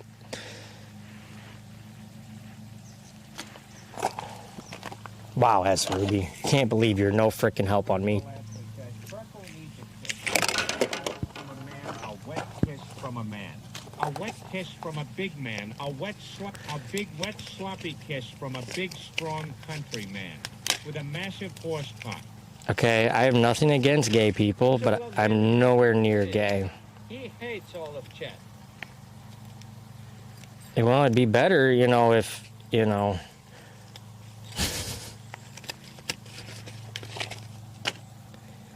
Okay.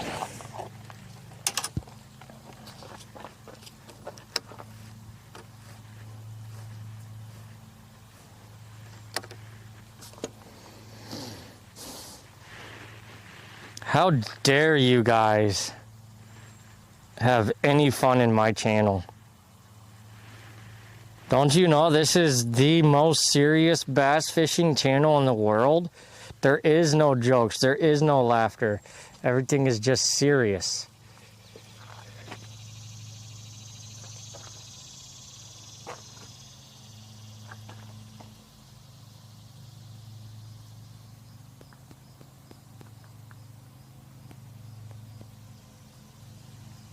Well, now I'm just about to do the polymer knot on everything. That's such an easier fucking knot. Troll Ashley says, you just about made me spit food everywhere low. Good. Oh, you didn't get any good hook sets? So now I gotta do the snell. This right here is probably a 7-pounder. 7-pounder. This one's a 7-pounder. It ain't no 7-pounder. Alright, what is it? The snell knot? Oh, I know this one. I know the snell knot. I've just never done it. It's mainly more meant for... Okay. Gaming 83. My wife's voice changed when she was 15. It got deeper, and she grew hair on her chest, and her vagina hangs down like the slave of a wizard. Okay, how to tie a snell knot. Hello, friends. Captain Taylor. 100% to do is hold the leader, run it through the eyelet of your hook. Okay, so you hold this, you run it through the eyelet of the hook. Give yourself about 6 inches, maybe a little more. All right, at that point, what I like to do is hold with my index finger and thumb the leader on the shank of the hook, make a little loop, and then hold that as well. So it should look just like that. At this point, you want to make 6 to 8 wraps. And what you want to do is control these wraps. Every time you make a wrap, hold it and keep it up on the top of the shank of the hook. This will keep your wraps organized and not overlapping. So that's 2. How many times did he say? 7?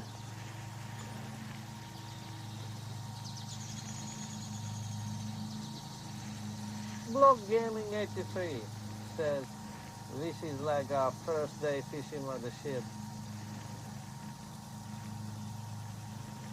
Don't know if I can do 7. Butcher Block Gaming 83 says, 6. 6, 7?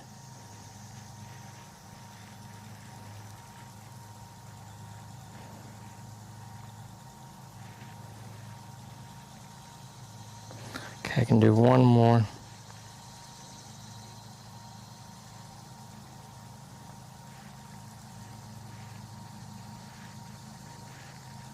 Okay.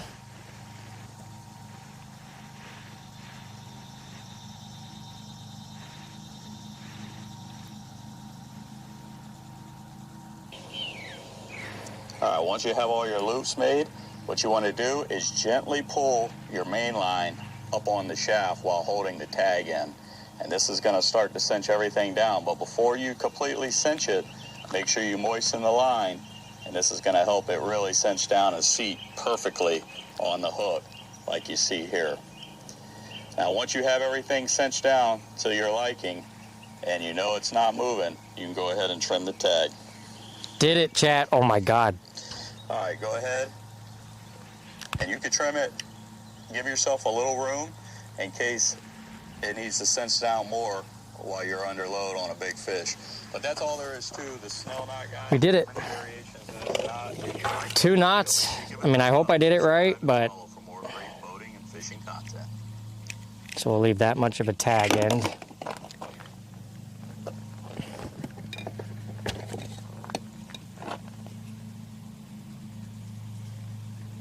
Look at me.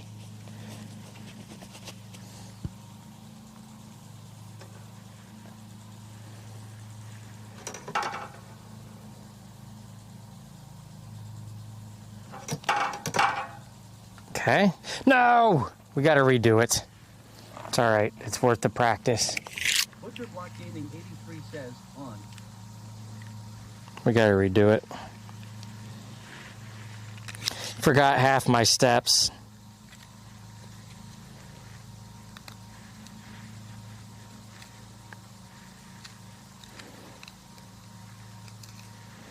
I need a lighter.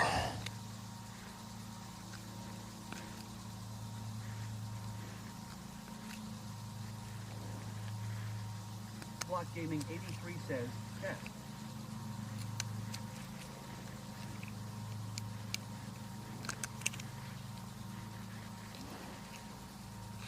Okay. All right. First thing is first. Where did I put that shit? Did I put it away?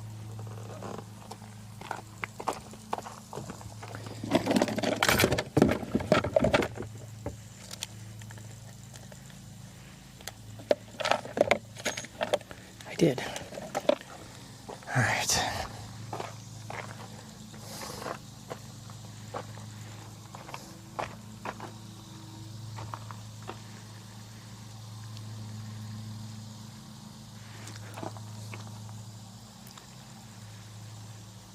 So this part, it don't matter. These will always stay, and then we can...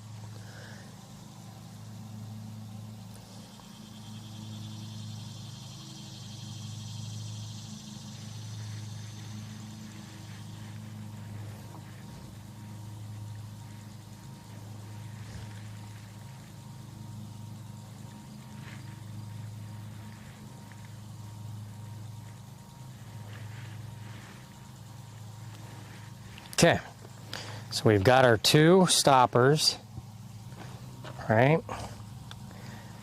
Let's cut our line a little more so we get a clean cut. Okay, so we've got those. Yeah, I forgot like everything. So we've got those. Okay, we've got our weight. Reason of 1 ounce. Okay, now where's the hook? Okay. Let's see if we can do this again on our own here. What's up?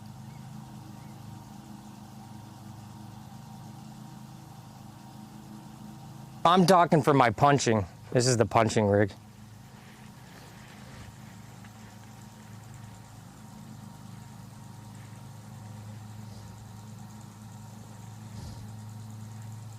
It's all right.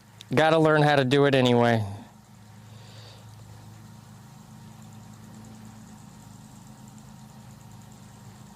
Whoa, that's hard to do with the weight though. Holy.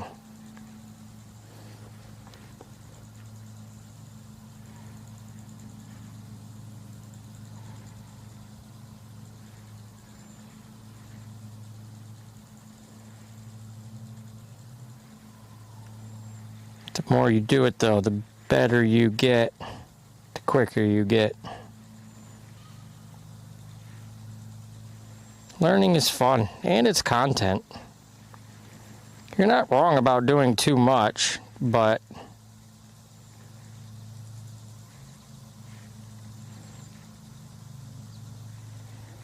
you gotta learn. And the type of thick shit we punch, I'd rather be safe than fucking sorry, even if I'm catching a 2-pound fish. But I'm in the thickest of, like, the vegetation I was punching yesterday, I needed a 2-ounce weight.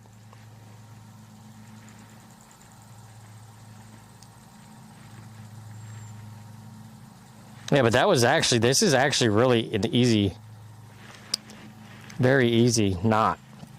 That's like an actual easy knot. Polymer's easy now. Strong donkey punching.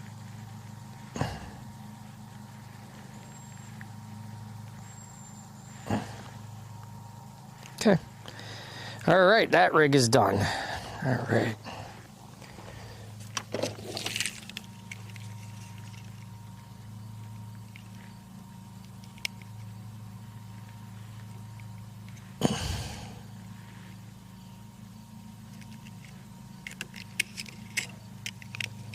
Okay. Bam.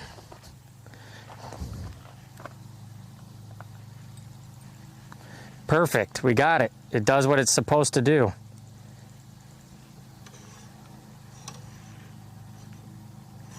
Look at that.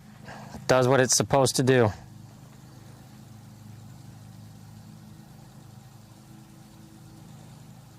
When it hits, like it sees, see how that works? Watch this. See that, chat? Watch this shit. Bam. It's not perfect, but, you know, it's a start. It's a start. Now I got to get my favorite crawl. Is that one still good? Maybe.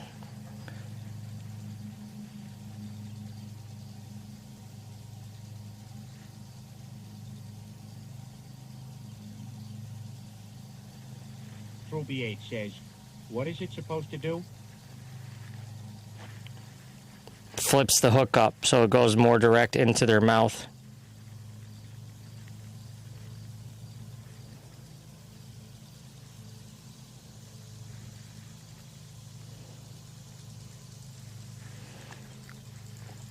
It's a whole different type of fishing. So now you can look, it'll look better when I do this. See how the hook is just straight up and down? When this weight hits, see how it pushes up, pushes the bait up like that? So it makes your, what do I want to say? It makes your bait, it makes the hook, instead of like that, it brings the hook up like this. So when they actually go to eat it, the hook is up instead of down. So when they go to eat it, it's not like this, it's like this. So when they go to eat, it's already up in that roof of that mouth. That's the whole point of this. I mean, this really isn't for punching, but it will work for flipping and punching. So there's that.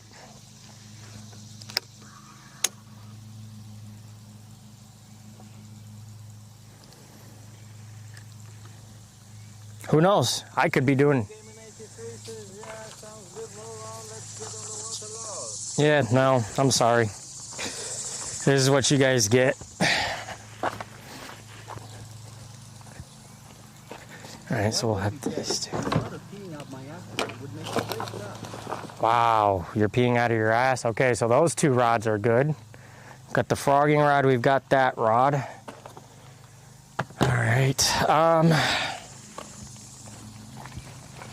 we got our chatterbait rod. But I think what we're gonna use is we're gonna take this chatterbait off. We're going to take this chatterbait off and use this one, 3/8 ounce, the black and blue.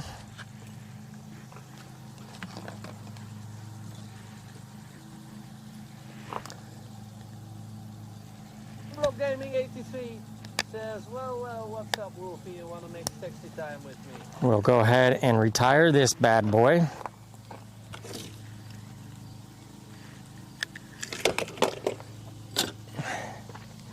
And then we have this. We're gonna do the, no, not that. Oh, that's right, I wanted to try those, but we're gonna do this. We're gonna put this on the back, a Z-Man on the 3/8. It should work. It should be a matching trailer. We're gonna find out. Oh, that might actually be way too small.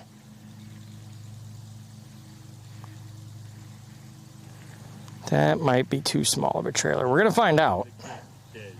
New lures, let's go. Ruby 8 says retire that one to the wall of fame. I agree.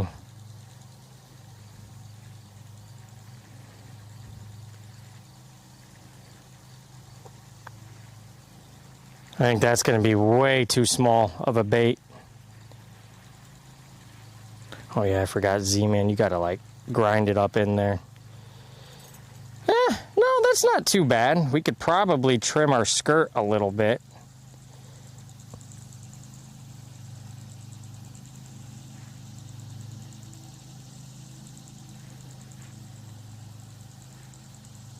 Yeah, we could do that. Gaming 83 says, what's this lure you're putting on there now? Chatterbait.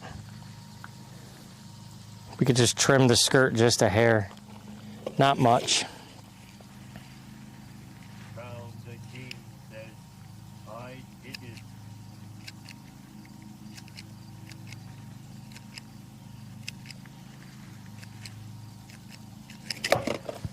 There we go. Yeah, that might work. I don't know. We're gonna fucking find out, I guess. That's half the part of fishing. You gotta just throw shit in and pray and hope. Gaming 83 says, I thought so, but I wasn't sure. Kind of looked like the crab or whatever they called them things. Now I see it. Crab? I don't know. Don't know what you mean by that.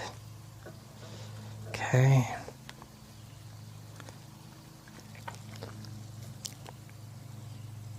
Oh shit, you know what? I might as well just do the polymer knot on everything now, right?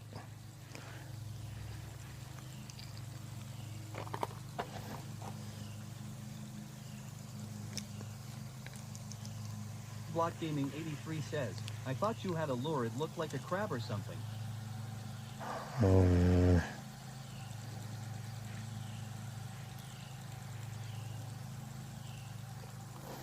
Yeah, so all you do is you what? You go around once, right? You go around once.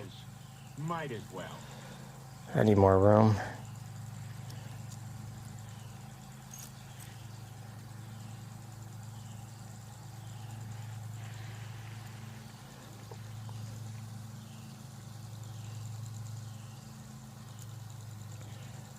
Block Gaming 83 says, it seems like a solid knot, honestly. It's a whole lot easier than the other one. Other ones. Okay.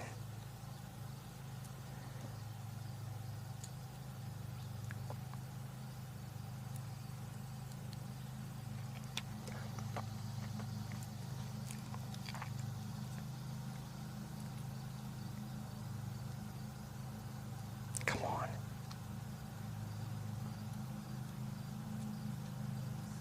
Son of a bitch.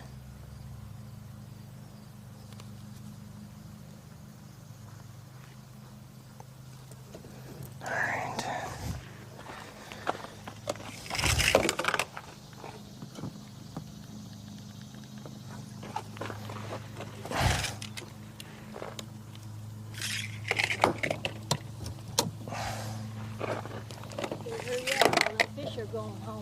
Yeah, I know they are. I've been very disorganized the past month because I'm go, go, go, but I'm only 2 years in and I'm learning. Yeah. So I kind of screwed up all my rigs for different stuff, so now I'm trying to get them all back in order. Fishing all over the place or something? I'm from like the Southwest, so like Allen County, Fort Wayne. Yeah.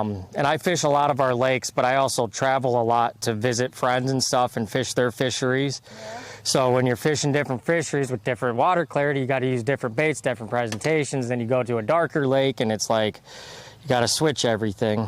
Well, maybe one day you'll be on that What's That Fishing show and come up with that big prize.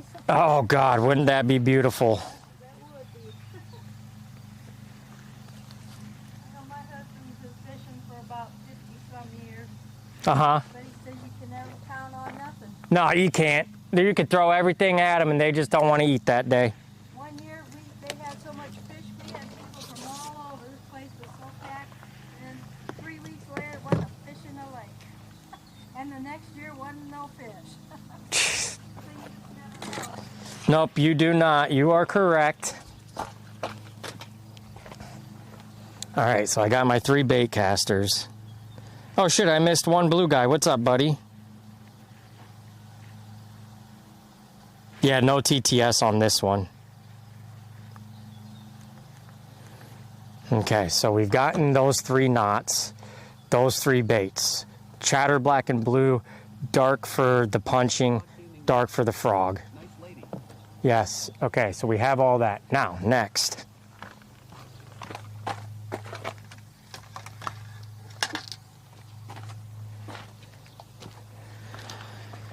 Here's my drop shot rod. This should be good for the drop shot rod. We can keep that on there. We'll keep that one in the back because it'll probably be least used.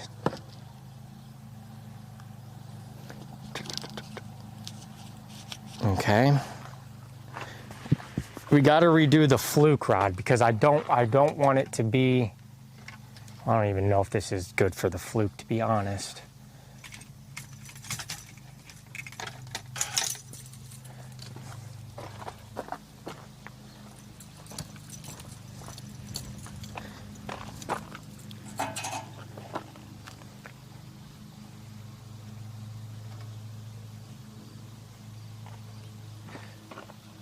This actually might be better for the fluke. Yeah, this is probably better for the fluke. Yeah, because all that rod tip, right? Do we want to,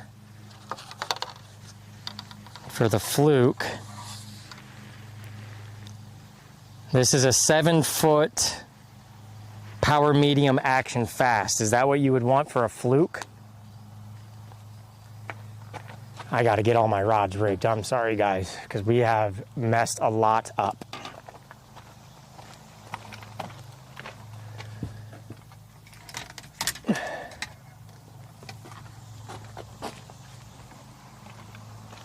I'll keep this as my wacky.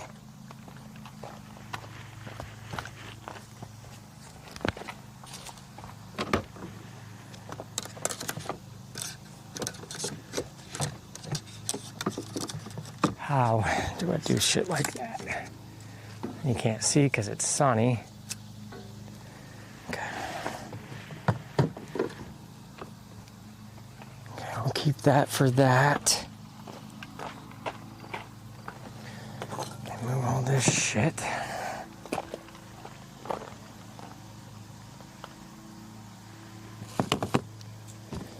I'll organize that in a bit, in a minute.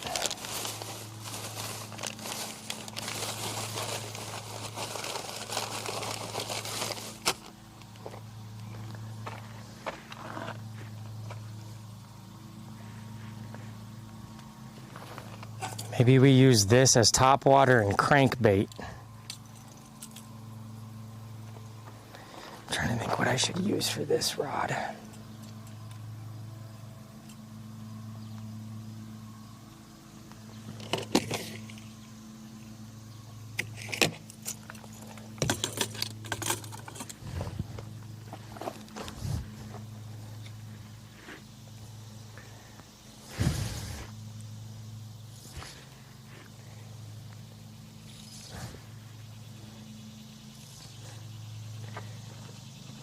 Got to get down to the green stuff here.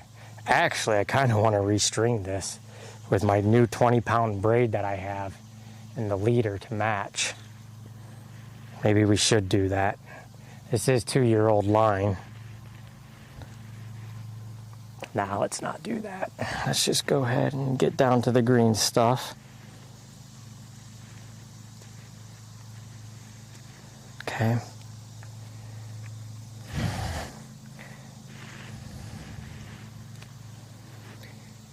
We don't need to redo the line, we just need to take stuff off.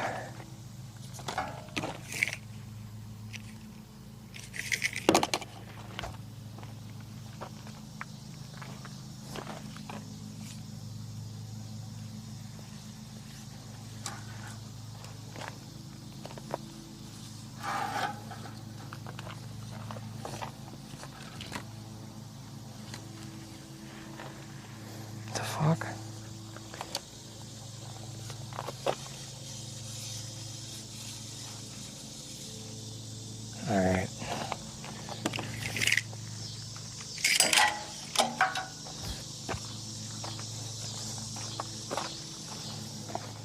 Okay, that's done. Now, so I said this one should have the fluke now, or the drop shot. Shit.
Might be too small for this, but it's all right.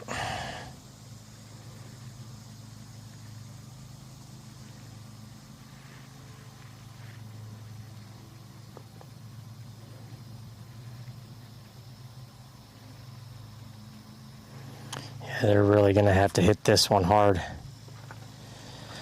It's all right though. All right, which rod were we using? Was it this one? Oh no, it was this one.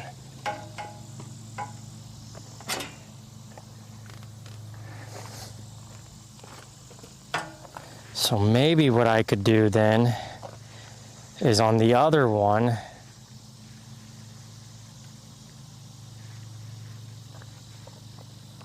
oops, no, we're doing the polymer knot again on everything, right? Is that our new knot, polymer knot?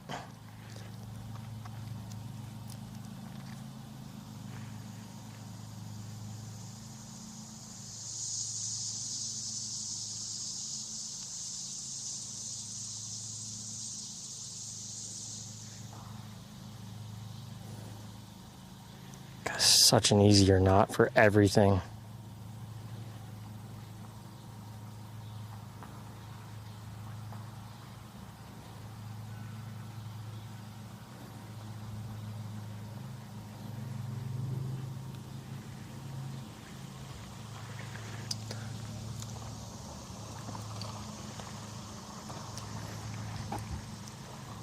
Such an easy knot.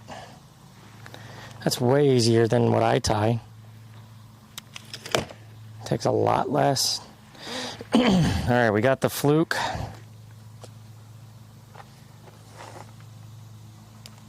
Don't know if this is going to be a good rod for it, but we got it.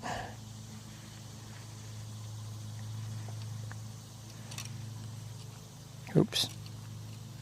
Okay. Okay, so that's done. So we have our fluke rod. Okay. So we were going to do drop shot on this one.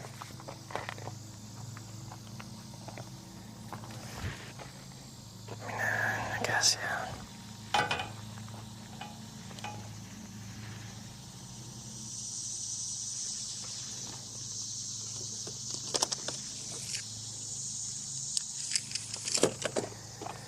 trying to think, or do I want to do like a minnow No, I'm not really good for the minnow presentations yet. So, okay. We're going to do this. I got an idea.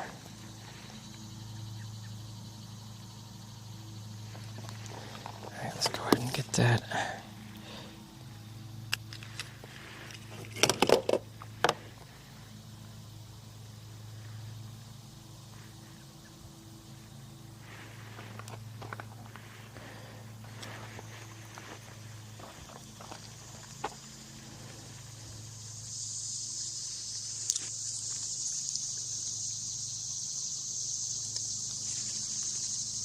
Can't wait to crush one of these monsters after this.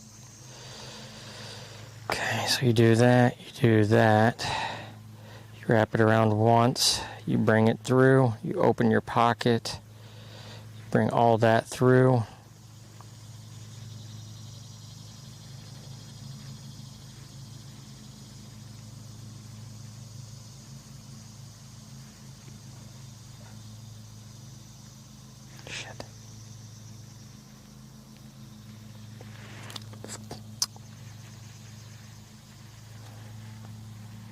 Okay, that's done. Okay.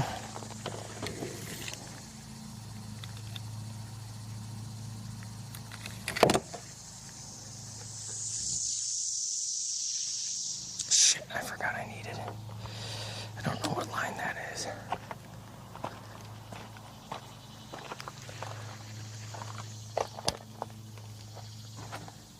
We could just take this with us. What is it, 8 pound? Yeah, I'll just take this with us.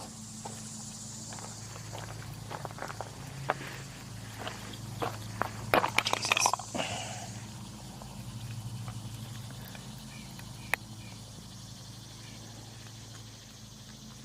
I'm gonna laugh when I'm doing like, oh shit, where'd that line go? Okay, I see it. Doing everything wrong. Probably am.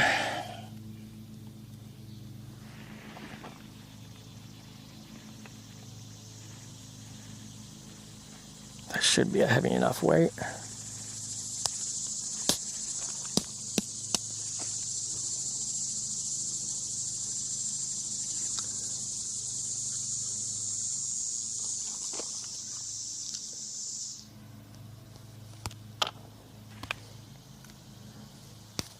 You guys bored yet?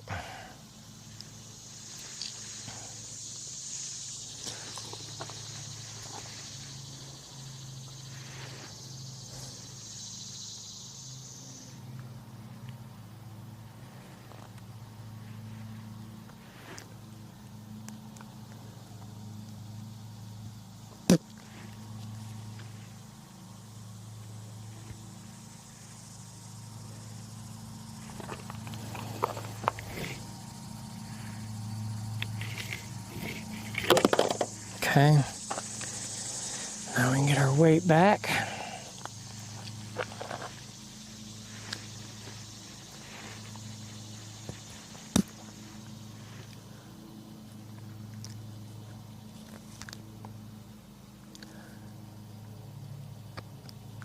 Okay, now I want to try one of these instead. We're going to get a Z-Man scented, because this could be good for crappie or anything.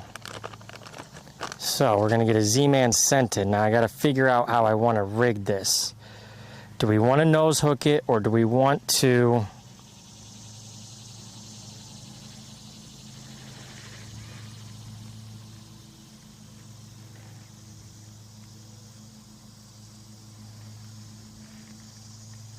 do something more like this?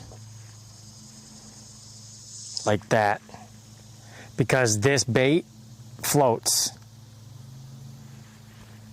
This is a Z-Man, so it will float.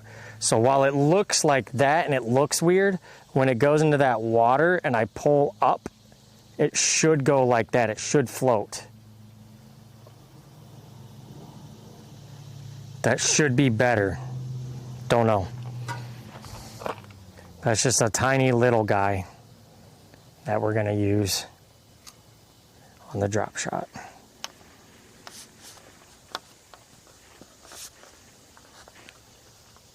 Okay, good enough. Don't know. Don't know.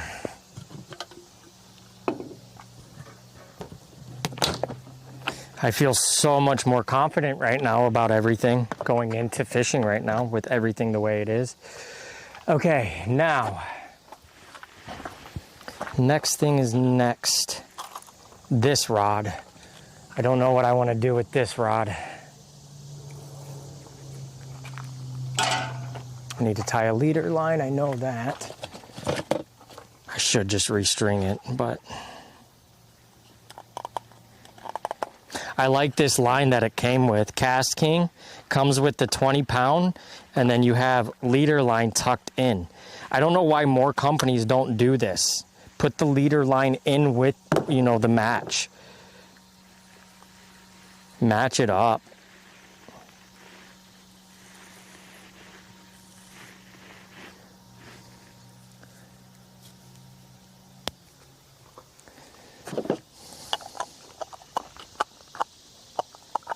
I forget what the leader line is, 12-pound? I got 15 with me. We can use it if we need to, because it's whatever. Wow, I just learned 2 new knots. So now we know the double uni for this. We know the polymer and the Snell. It's great, great day. What do you guys think, chat? What's on your guys' minds?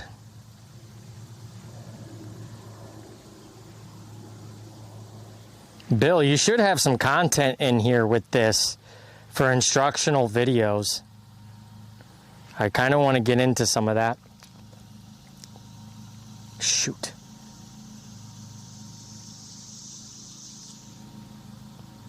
Oh no. I think I fucked that up. Shoot.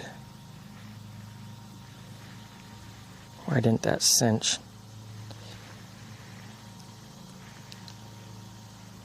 Well, we'll see when we pull it together with this one, if it does it. I think that one tag end messed up.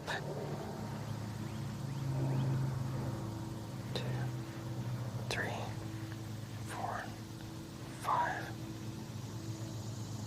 6.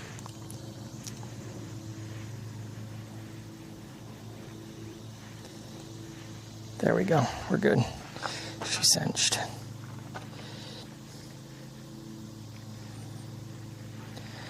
Well, now I know with all my spinning reels I shouldn't do braid anymore because I have the right stuff to cast into thick coverage for braid.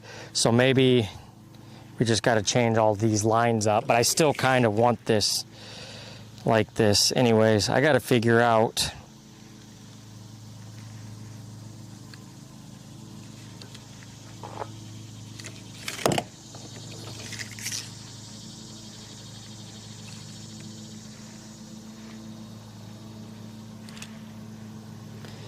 I want to figure out what to put on this rod. So right now I have a 6'4" medium extra fast. Hey Google, what's a good bait to use on a 6'4" medium extra fast rod?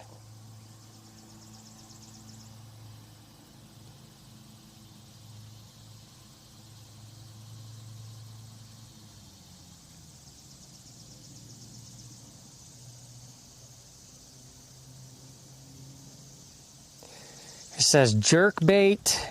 Ooh, koiki. I think we're gonna koiki this one. I don't know I don't know what hook to use. What hook can I use for the koiki?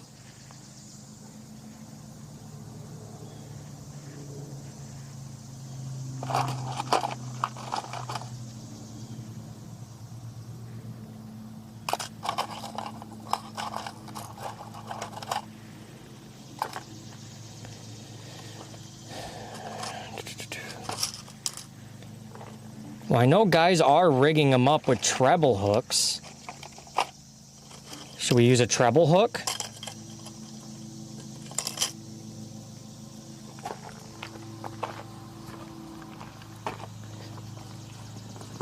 Yeah, I know we need better camera angles and all of that. You're right.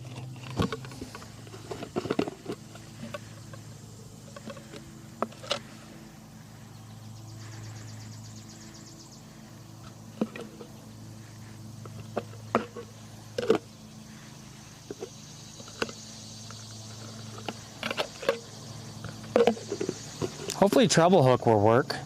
Seems like it would be a good, yeah, like a lot of guys are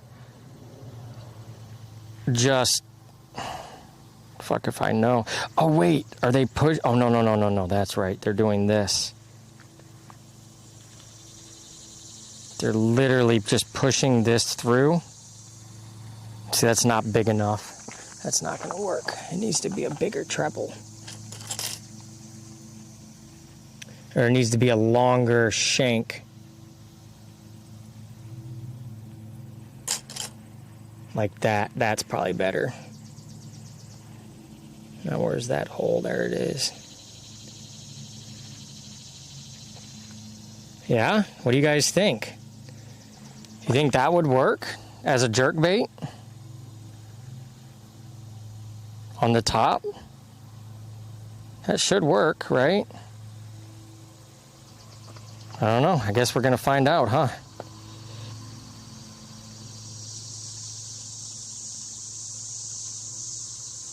I don't see why it shouldn't.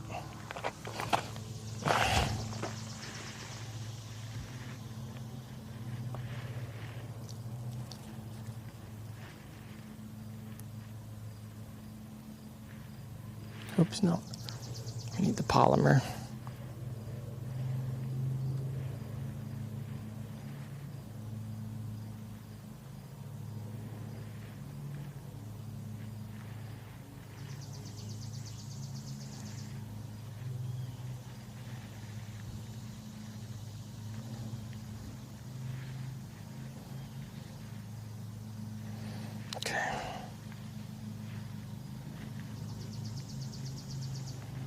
Loop.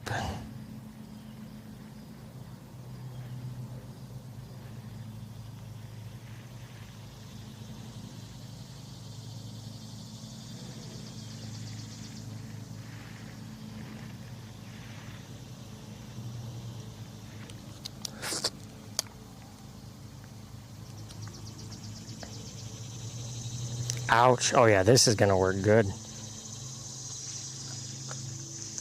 It should at least, right?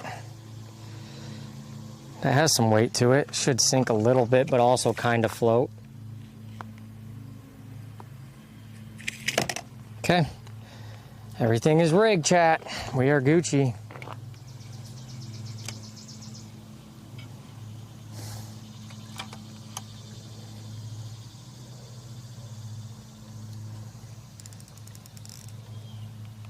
Okay. Woohoo! We did it. Got everything. Okay. Now,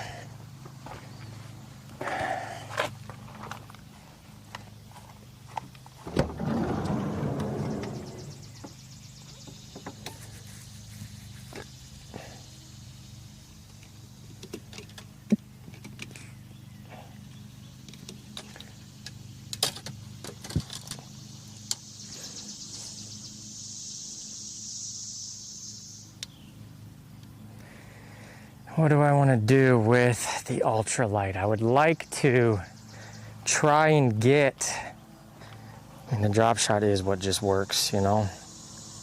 I've got some things to put on there for it, so let's just go ahead and do that. Okay, that's all done. Everything's done. Rods are good, baits are good. We'll keep you right there. We will keep all these baits.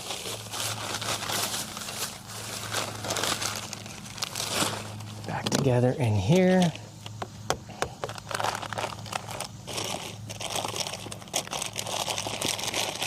Okay. Baits are a check.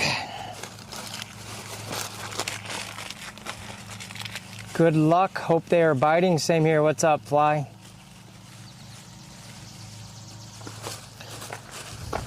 But yeah, maybe the teaching stuff needs to be done at home with the right camera angles and things like that.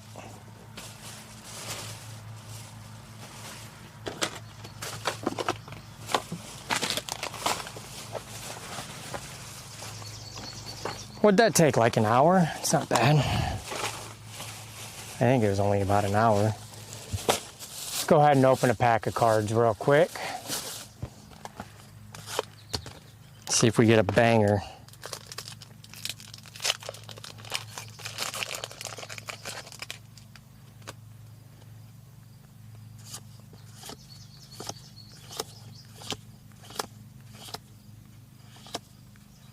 No bang.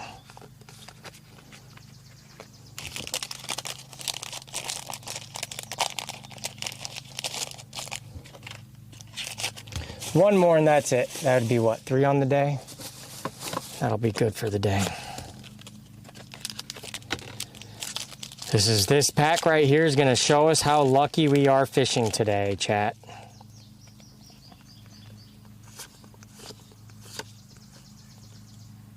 Type null.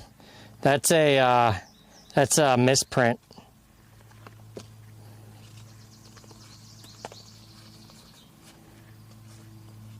No bang.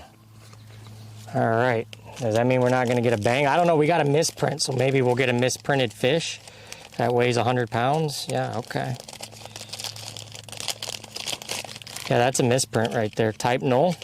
It's a misprint. Too bad it's not like a super popular character. All right, one more and that's it. Sorry. I want a little, at least a mini bang. That means we're going to at least catch a bass.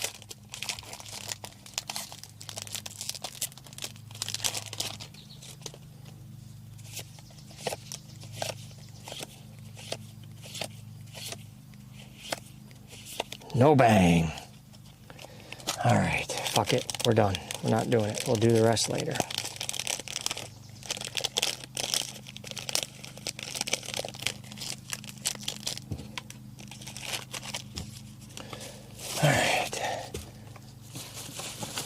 I got everything. We got to switch our shoes.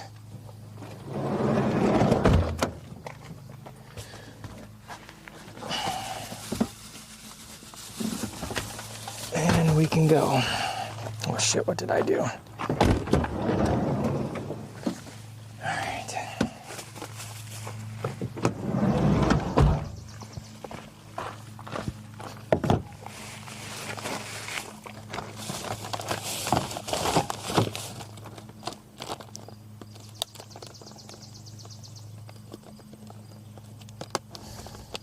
I think we're gonna go to the right when we get out of here and do the back portion of the lake first,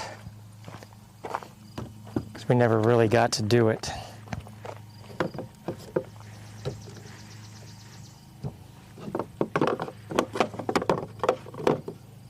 Okay. Just do this for now, actually. What if we do... we're just gonna have to put this back here.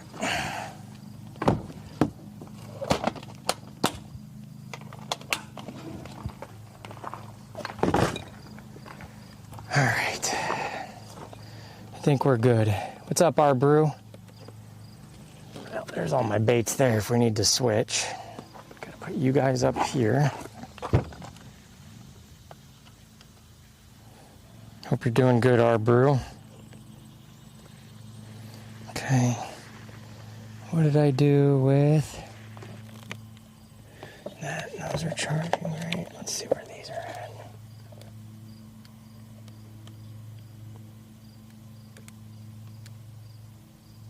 Okay, good enough.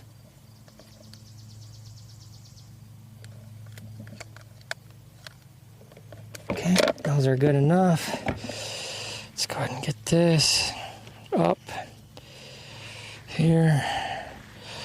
Now we can plug that in.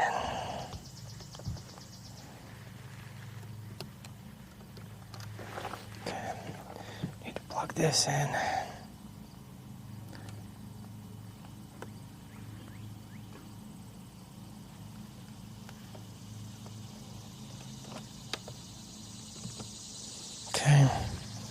baits, lures, remote. Make sure the kayak actually works first.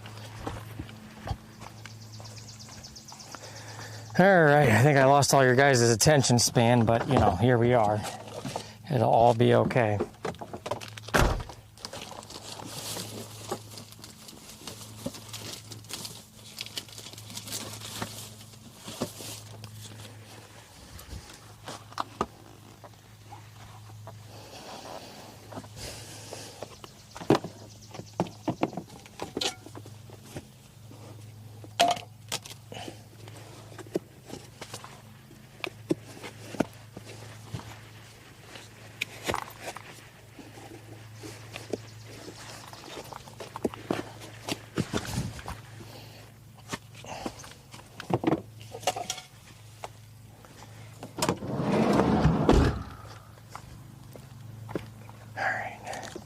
I think we are all set. Do I have everything? Microphone, camera, this, rods are all rigged up. I feel good that everything's organized, tied correctly.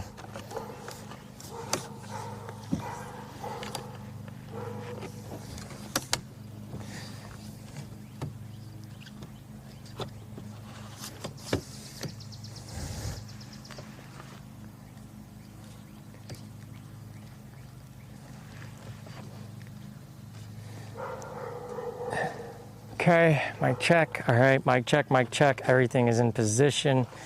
Okay, I've got you guys charging. I've got everything in there. I have my key here. Okay, that works. Okay.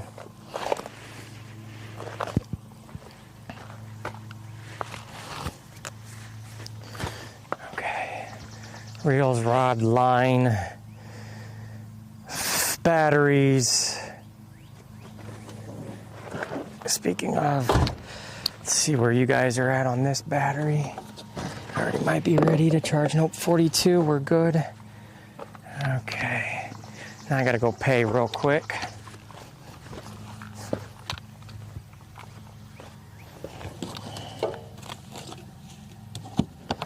All right, you guys still here with me or what?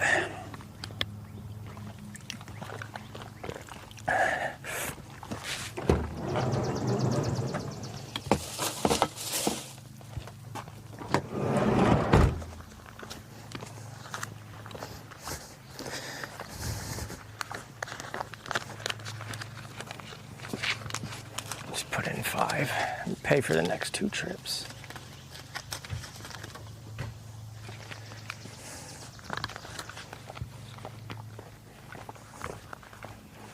Okay. All right. Let's get out of here.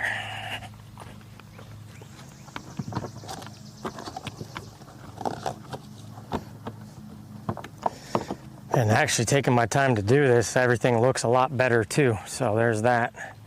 All right, let's go fish.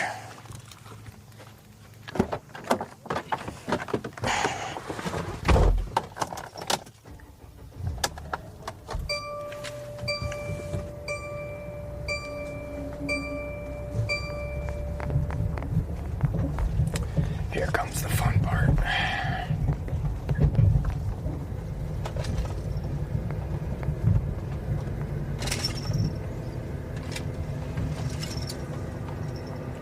Fuck is it? Oh shit, that's right.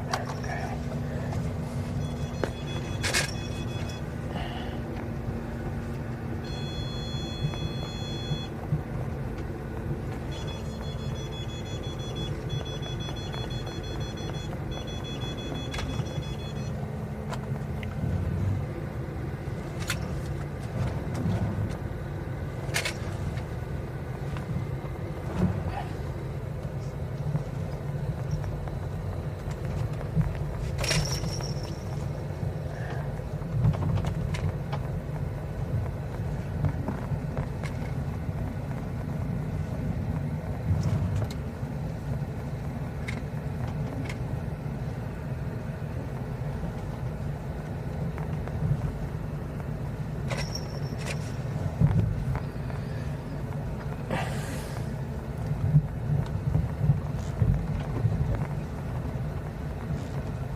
Was it?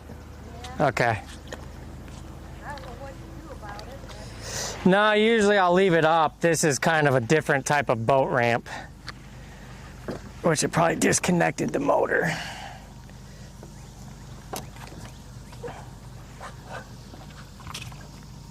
Oh, yep, I see. Hopefully we didn't break it. Okay.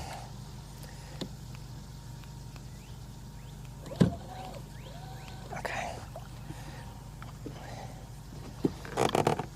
All right, we got it.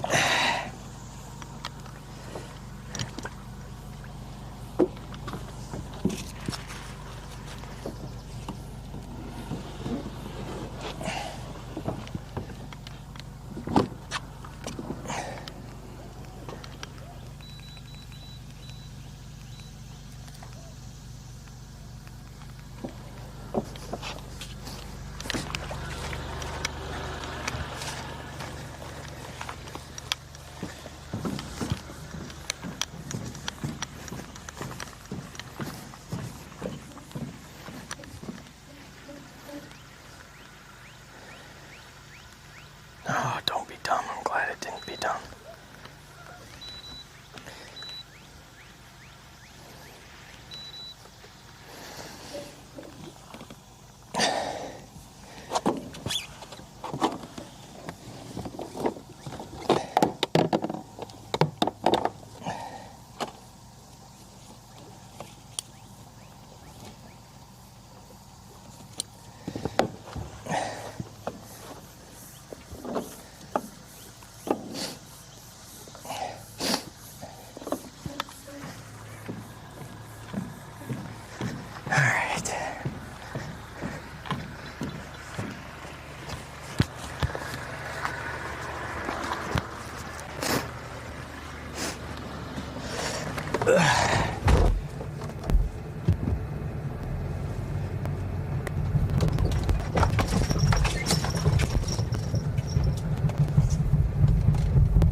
Can I put my son? Okay.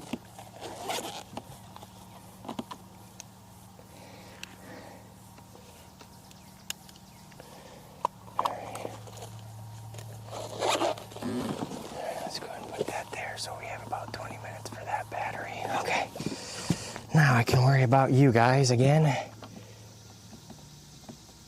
Yeah, catch a PB. TTS has been on. I've just left it down because who knows what anybody's gonna say with people around, and I don't know. I guess I just care too much about other people's feelings of how they're gonna react to what's gonna be said on TTS.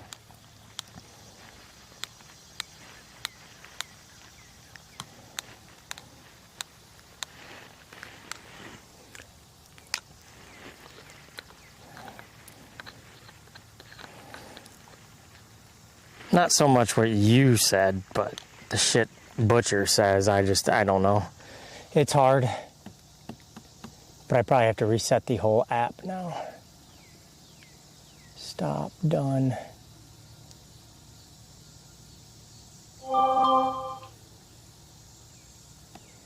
Pro chat. Alright, we got 6 on Kick, we have 6 on Twitch, 6 on YouTube, 28 on Kick. So all you Kick people should be going over to YouTube and Twitch if you can. That'd be great. All right, what the hell? Is that just oil? Fuck, where that kind came from? It's everywhere. On this side, like a lot of oil stuff. Where the fuck would that have came from?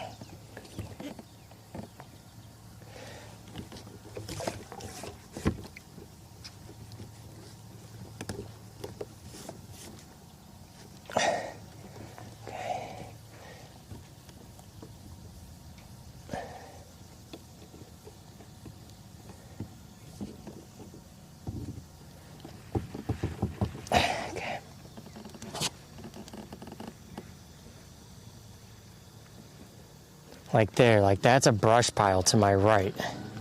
So should we drop shot that shit?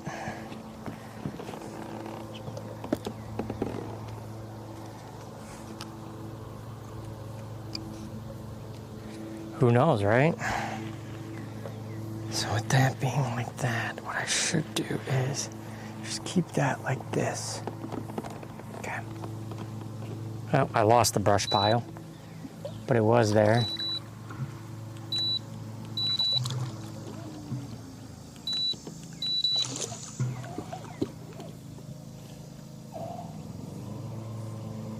Oh, there it is, to the right, 30 feet.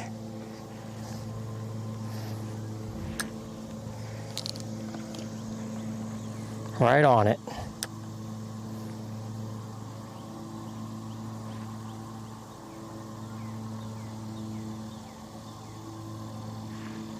Problem is, I think this is too all.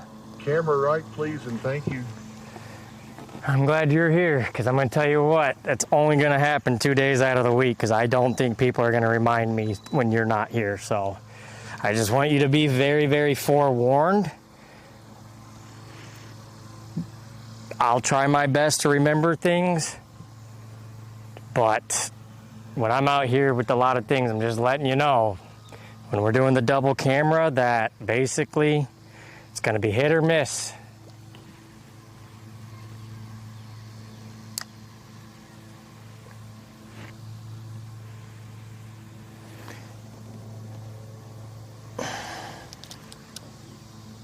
It's just too hard. I don't think this is the right rod for this, for a drop shot. I think it's too heavy and long. Now, if other people can remind us, that would be absolutely beautiful. But it'll all depend. Yeah, I want that brush pile right there.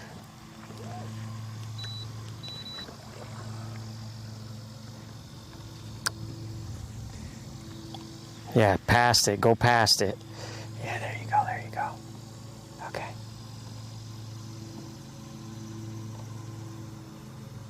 Shit. Where's it at? Oh, something saw it. I think something saw it and it's swimming towards it. I'm watching something literally swim towards my bait, where my bait is.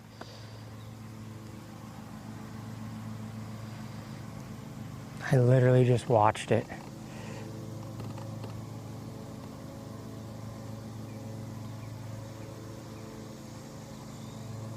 Okay, now why don't I see it? That's because we're just turning. That's the problem. Okay. Because of the turning. That's what it is, because we keep getting pushed. Like the second, we just get pushed back. So. Just remember, don't center it on the clean 2/3 of the screen. Right, I get that, but it's just one of those things. Remember, like when I change cameras to P, if I'm going to remember to put it back. I'm just saying, don't get upset when I forget 90% of the time because nobody's reminding me. And I'm steering away from asking chat about things because I'm having a hard time not getting answers for 20 minutes. So again, it's all going to depend on who's here to help. Like I said, I will do my best to remember, but no promises.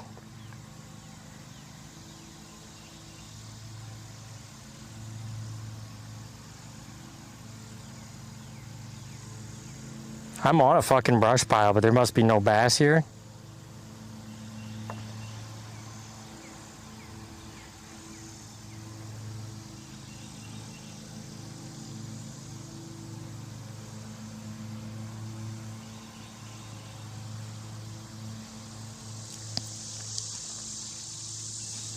I see all kinds of things though. Doing something a little different today. Okay, now I've got that on a nice pendulum drop. Oh, you know what? I just noticed that bait helps slow down the drop because it floats. Block Gaming 83. Butcher Block Gaming 83 says, well, we've been trying to talk to you for 40 minutes, but I bring shame to the family, ha. Actually, nobody tried to talk to me for 40 minutes. I was literally watching, and TTS was on just enough. Everybody actually stopped talking. But you didn't listen there. That's not the point I was making. I was making the point not about that. The point is viewers need to help me. If you have the ability to type, let me know if things are going wrong. Like if people are just going to sit on the other end and not tell me anything, then it's just going to be shit and we deal with it. And that's just the end of fucking story. And that's just where we're at. Okay. We're going to do something different. I'm not trying to be any type of way. I'm just trying to be very realistic that when I get into power fishing and I'm focused, if you guys aren't telling me things are wrong, because I don't have a monitor, I don't have audio, I don't get to see myself like I do when I'm at home. So that means the chat has to help, right? And if you guys don't help, then we just get shit. And that's just the end of story. And it's not going to bother me one bit. You all are just going to make Bill upset at the end of the day. Not me. Not me. Says, I will tell you about camera angles till you get mad. Well, yeah, you're the only one. Well, sorry, S. Ruby does too. S. Ruby's really good at it. Man, I don't know. I kind of want to go to the right. Or maybe I'll play this cove and then we'll go to the right. This is really stained water.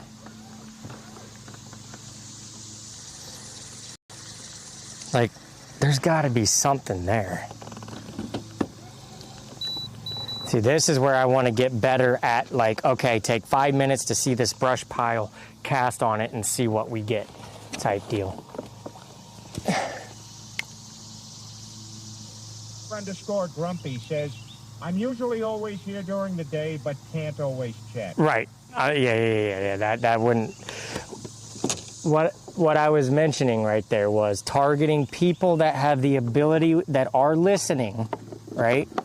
That can literally say, Burkle, something's wrong. Thank you. Let's move on. But when I go 30 minutes without audio and then finally someone comes in and says, you have no audio, that tells me then for 30 minutes there wasn't one person caring to pay attention. Does that make sense? So then I get pissy.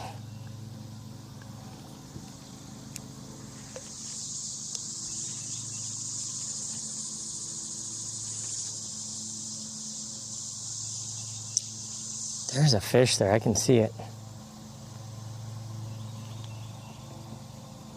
Wow, for literally how dirty this water is, that fish finder's pretty clear. All right, I'm right on him, whatever it is.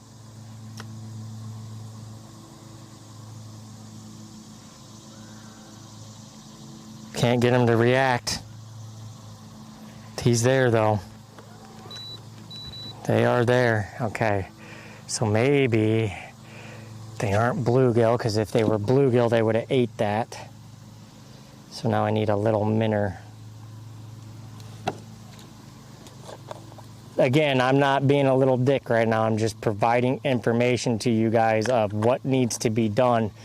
If I am going to put my 100% effort back into streaming with camera angles, with good positive vibes, then I need the community, when they can type, to literally match me for what I'm doing. If I'm doing good and you have the ability to help, then help.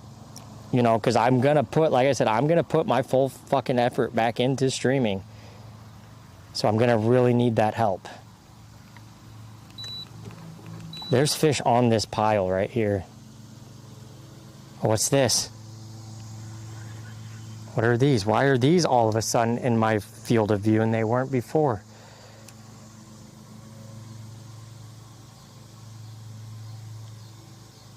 There they are, right there. They're on it. They keep going to the brush pile.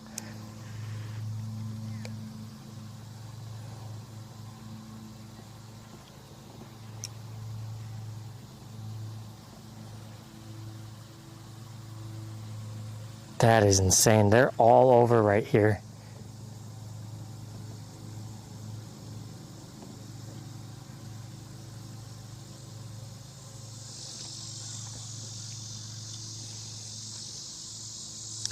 Oh, that sucks. I have to get just right off of them.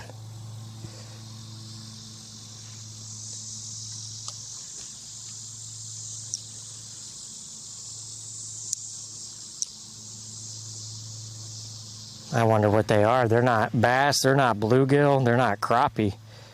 They aren't eating shit. No. What would they be? Shad? That's interesting. What else could I cast at them? Because they are not freaking eating. Like, I'm on this brush pile right here. They're not eating.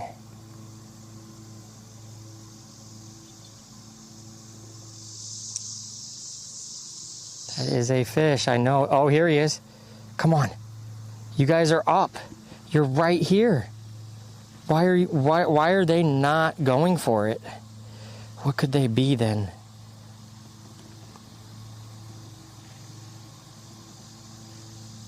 They swim down into the ground and then they swim out and then they are hovered. Those aren't bass. I mean, they could be.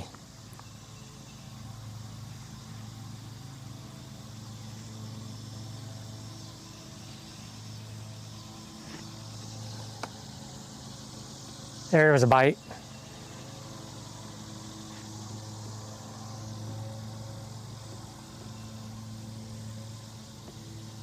Had a bite. All right, cool. We're going to stop with that.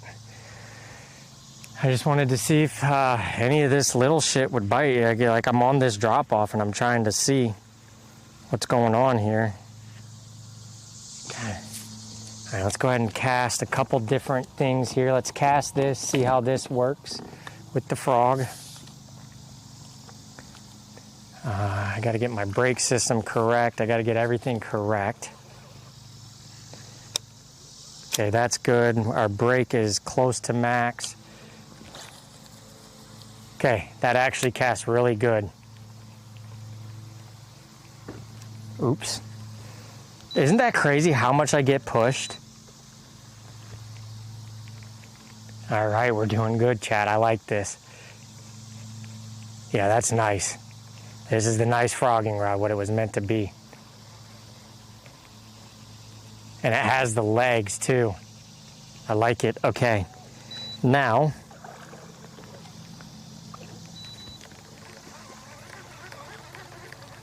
what I need to do is not that. And I know we got to do shade stuff and just a lot, finding different high. Basically what I need to do is recognize the high areas. Obviously using a topwater right now is not preferred, but I wanted to try with the new line and everything. Yeah, that's nice. Okay, so this reel does better with thicker braid, I think. I don't know, it's hard to say.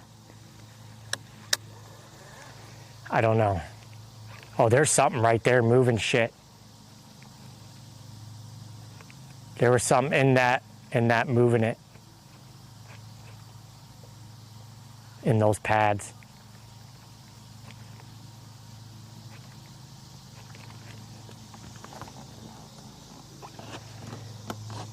What the fuck? So what I need to do, maybe we'll try and do some new learning techniques today.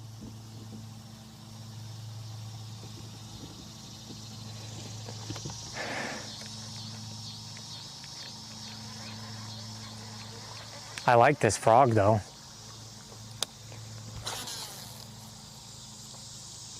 Okay, why is it even when I'm thumbing it, we are unspooling? Would that mean I need to tighten my brakes?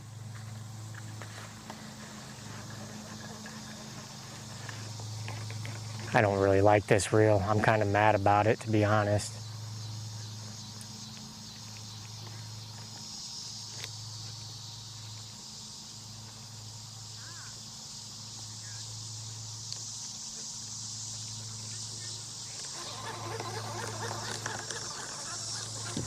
If I did, I didn't mean to. Let me check. What happened?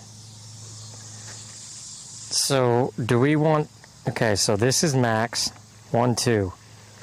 I'm on max.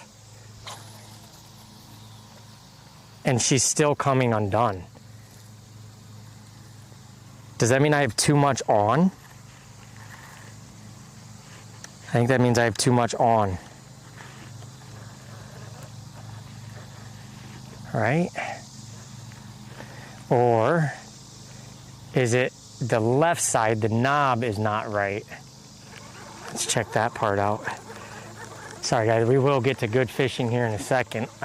When you do new switches, I gotta...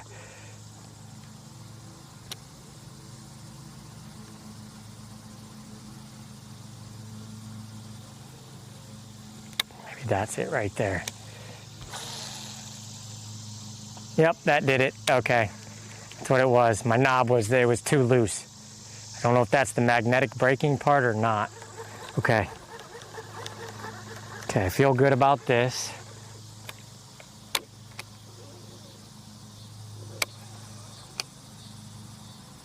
Need to go a little bit more. There we go.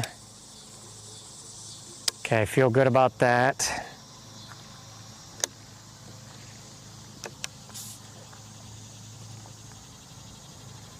Okay.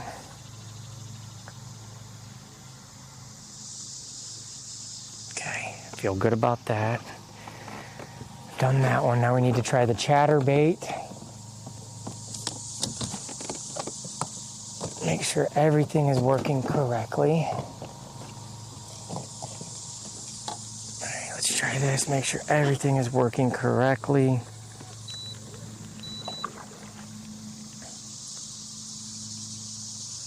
Okay. Oh, that's way...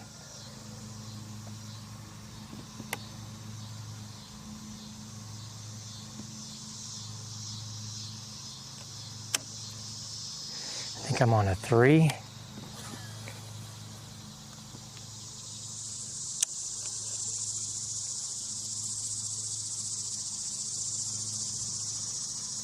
Question is, do I want to rip it fast?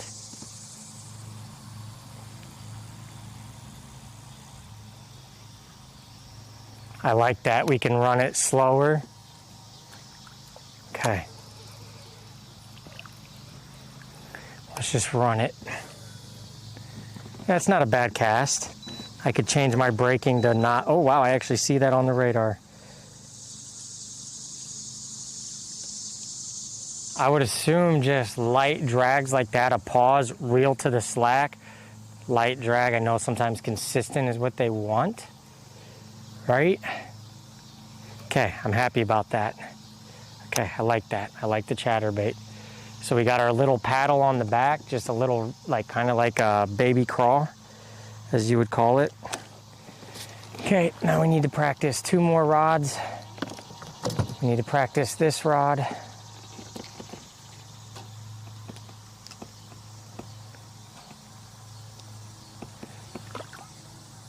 See how this moves with this hook. And then hopefully,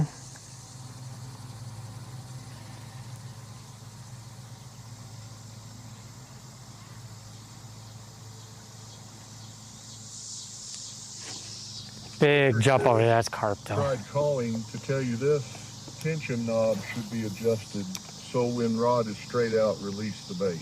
When it hits the ground, should stop unspooling. Oh, I haven't tried that part yet, but you're right. If you tried calling, yeah, it doesn't work because I'm on Wi-Fi calling. Actually, I don't even know where the cell phone, my main cell phone, oh, yeah, it's down here. That's probably why I never got the call, I didn't see it.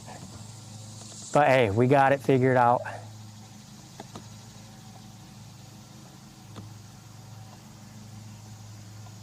Oh, I do see the call. Oh, Butcher called 45 minutes ago for some reason. Probably was like TTS, no? Because I had it turned off. Yeah, this rod, okay, this rod is gonna be good. Yeah, okay. Let's see how if we can bomb it. Oh yeah, we can bomb it without a weight. Okay, this rod's gonna be nice for this. It's just a little long. So we gotta kind of, I gotta do, oh no. Okay, we're good. So I gotta figure out jerk bait or fluke. 1, 2, pause, reel slack. 1, 2, pause, reel slack. 1, 2, 3, 4. 1, 2. I mean, I'm not really fishing where there's a fish. This is practice. Tell you what, this thing actually sinks pretty fucking good without a weight.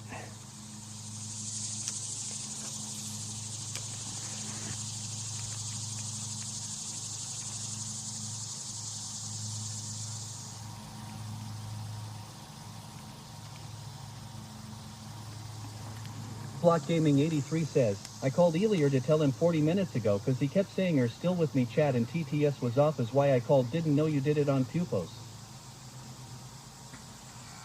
Okay, I like how that rod works. Okay, that's good. We could just do this to the tip and then just put it back in, right? All right, now we got to do one more rod, and that's this rod. I think we have everything, oh no, we have one more rod after this.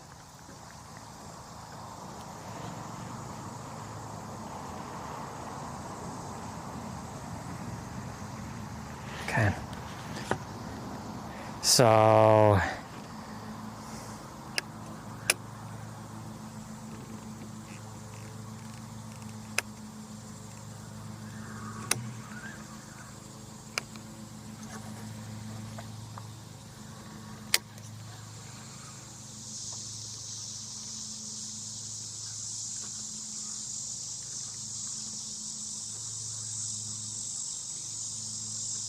yeah, okay, this will be a better rod for that.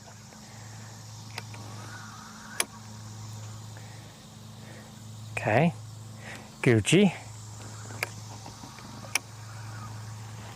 Okay, I like that. The wacky is good. All right, I think all of our rods are controlled, ready to go.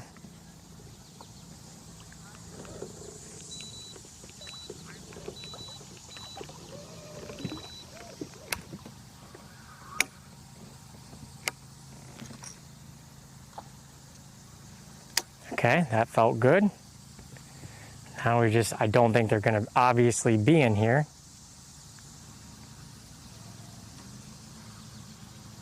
Ruby 8 says, that's Gucci Mane. Okay, yeah, this is a better rod than I was using.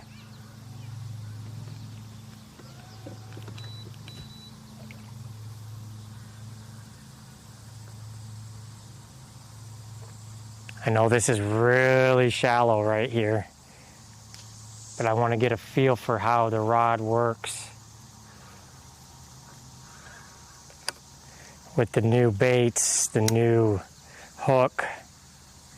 It's a good place to practice real quick.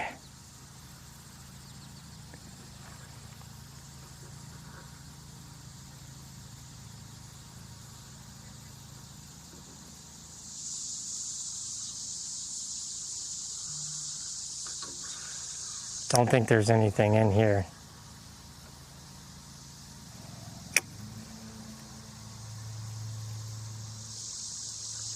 Okay. All right, though, I do like that. Okay, so now we just need to do one more bait. Or one more rod. All right, that's just gonna piss me off.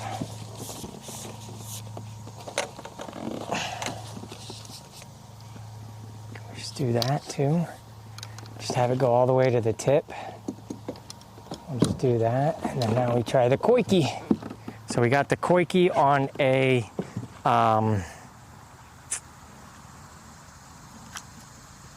what do you call it? On a treble hook. I don't know if that's gonna do it. We've got some grass. Oh shit, not what I wanted. Well, that kind of is weedless. So we've got this here.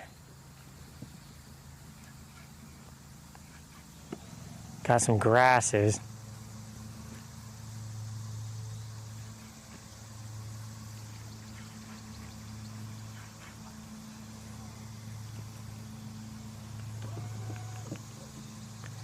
See, punching that would be good too.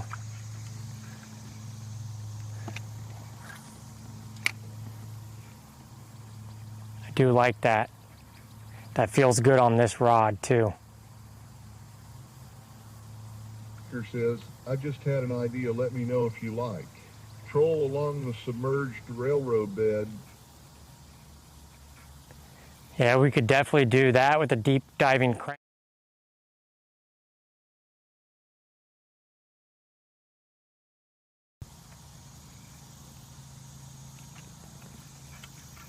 Like, I wonder also, like, is this just a better, like, throw it, like, right there and just let it sink in? Let it get to the bottom and then jerk it up and then parallel.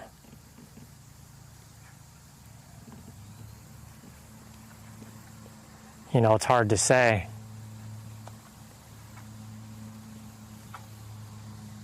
See, this gets a lot of that sun. There's shade all the way back there.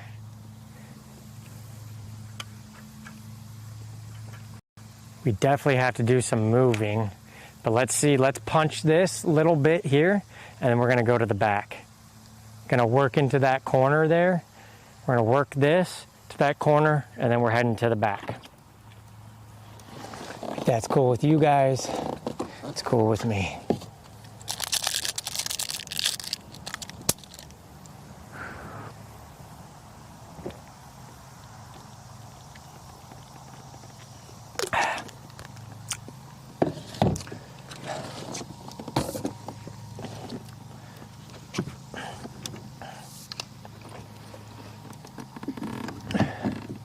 Baker says, I probably run a 4-inch swim bait on a 3/8 or half Oz. Man, you would have to be moving pretty fast trolling with that, wouldn't you?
See, we can get down into this easy.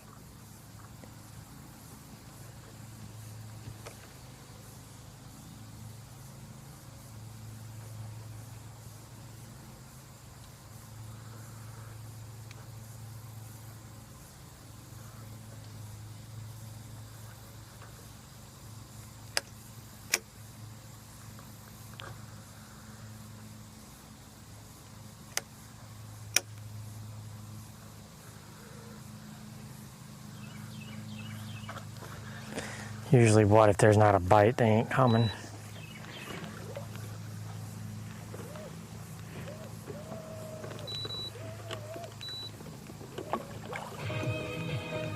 What the hell was that? Yo, Pedro! With the 166? No shouts up space? Holy!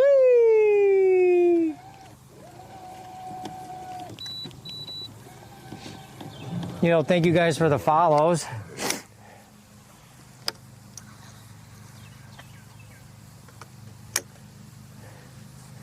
See, I think we're too... Oh. Oh, no, that's not a fish. Can you say Obi is bad, please? Obi? Yeah, Obi, you're bad. You're a bad person, Obi. Wow, Obi, I can't believe you. I can't believe you, Obi. Wow. You could do so much better. Oh, I have to say Obi is good? Enjoy your stay. Let's frickin' go. You guys are frickin' awesome. What do you stream? I do too. Thank you, Burr1. Someone please clip it. Clip. I don't know if I have clips. You might have to manually do it.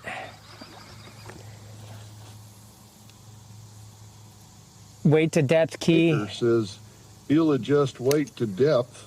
The key is not stopping and start moving when you cast. I was actually getting them trolling today, but using light action could get hook set.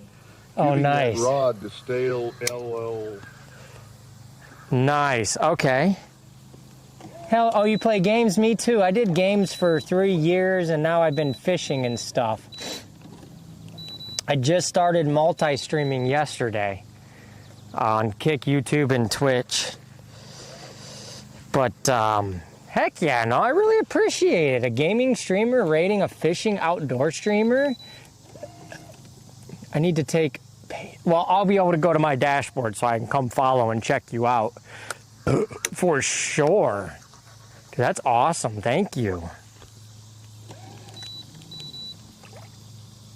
Oh, no, he's getting old? Pedro sounds young, though.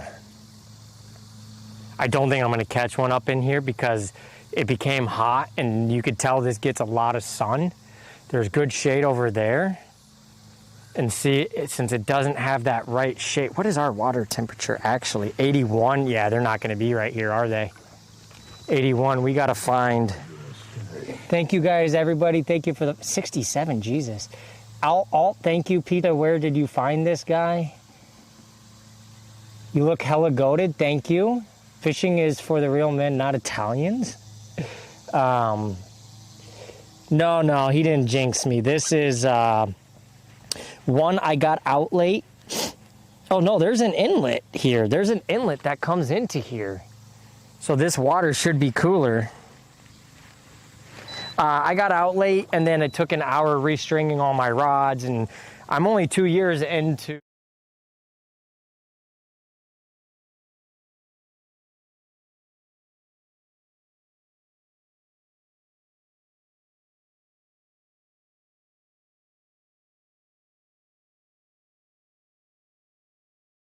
And that's all I use, and I'd catch. And now, as you guys can see, on the small camera, 1, 2, 3, 4, 5, 6, 7, 8, plus 3 more rods in the van. So we now can do any type of style of fishing. So I'm really trying to learn how to do a lot of different things. And all of that. So no, that's really gonna help me over here on Twitch. my goal for everybody that's new here, my goal, I've been doing this 7 years, been doing it full time, you know, the ups and downs of streaming, and I'm really trying to work on, you know, being able to be, you know, the opportunity for monetization, partnership on all platforms, get deals, things like that. So every little bit helps, all the follows help, raids, all that. So I really do appreciate you finding me and doing that. Clipped it, so you guys got clips, cool. And then that, you know, you guys don't see all the chat on the other platforms, but we do, a lot of people, you know, can't watch lives all the time and they want to go watch reruns. So, editor Bill Baker Outdoors on YouTube, he does all of our editing. So you guys can go back and you can watch clips, you can watch everything. So yeah. Anyways, any other questions you guys have, feel free to ask. We will be working on getting TTS. TTS for everybody on all platforms. What the fuck was that? Shit.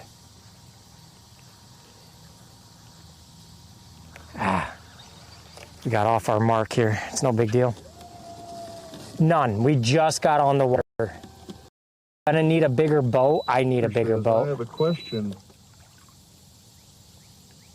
But yesterday I caught like 8 or 10. Hello, Jackson. Hi. How is everybody? I was gonna do something right here because we have a log and I want to see if there's crappie on. So I also. Shit.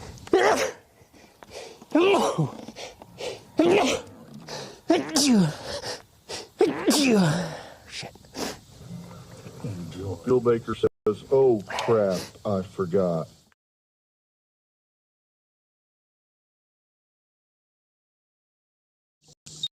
Yeah. So cool, you guys.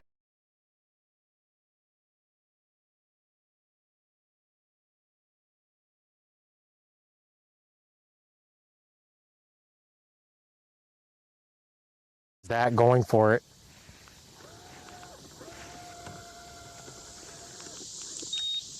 No. Pay attention. There was a big fish right there, or there was a bigger mark. Oh, I don't see it anymore. Oh, right here. Here's some fish. They're in there, that's for sure.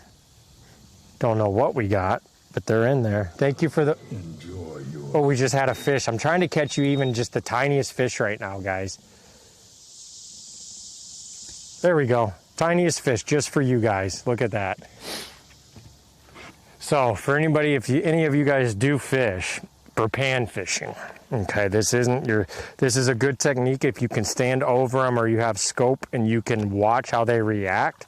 So you can either pull away, pendulum it. What I mean by pendulum is when you have a weight and you cast it, pendulum. Think of a pendulum. They like that. Sometimes they like just straight up, or you deadlift it. But this is my technique for anybody that fishes. If you like it on an ultralight for any type of panfish, it's a drop shot technique, and you only have about a 4-inch leader, and you got your drop shot here. Block Gaming 83. And a 1-inch. Your voice so different over on Twitch, LOL. And a little, and then just a little minnow. And you can literally, if you have a fish finder, right, you're fine. But if you don't, you can assume they're going to be in shaded areas like this. So even without a fish finder, my head says there's definitely fish here. Just let it sit. I'll feel the tension because I have my finger right here to be able to feel very soft bites. And you're just hoping you pray. Hope and pray. Although I don't see any fish right here, so bad example. Maybe I need to be in a little bit more. Today's about playing, and there's no way that was like the only fish. But then again, we are in a very bad time of day for fishing. Very bad time of day for fishing. Oh, there's like a nice fish right here, or there was. Here we go. Oh, dude, they're on the whatever they are. So you can see here what I'm talking about. You see that going up and down? Oops. You see that lure going up and down? Ah, crap. I need to go more. You can kind of see it on the screen. There we go. See how I'm going up and down? This is live scope. So I can see what's going on. I need to find you guys a fish. Like that red dot right there. That was on the, that's not a good example. Trying to find a fucking dot that's swimming.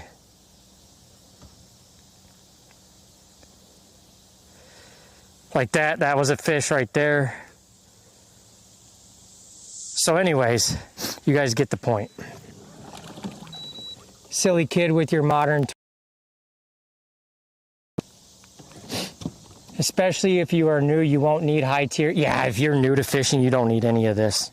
I don't even use it. I only use it for pan fishing. I don't even use it for bass fishing yet.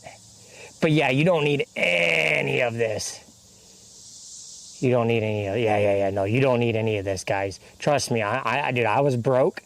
I had a really good year streaming to be able to afford everything I have, and now I'm just completely broke again. We don't make much. We're just out here to have fun. But yeah, if you're new to fishing, you don't need this shit. You just need basic knowledge.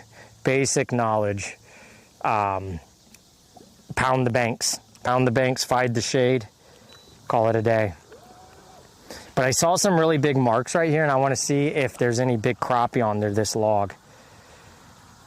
Because sometimes you'll get some nice, so we have like really small bait fish on top, which sometimes will mean there's bigger fish sitting underneath, lurking. They're not hungry. But if I could present something right for them. See, that's a bigger fish right there. Here, eat it, eat it. He's staring at it, literally, and then backed away. He's looking at it still. Oh, you gotta be shitting me. And then he went to the other side. So sometimes that happens. They don't like the presentation, something. Also, they probably can see shadow, things like that. We're in still a pretty sunny day. So they're gonna be holding tight to that structure, in my opinion. And then you just never know. No, you can do whatever you guys want. You can do whatever you guys want. I do not care. You know, as long as it's not racist. Don't be racist. And if you're going to be racist, just don't do it in my chat. I'm not going to judge you for it. Oh, there's a fish. Oh, there was a fish. See, they're here. I'm just doing this for a little entertainment for you guys. Because, hi, Papa Timo. How you doing, bub? Just because I want you guys to maybe still see something happen.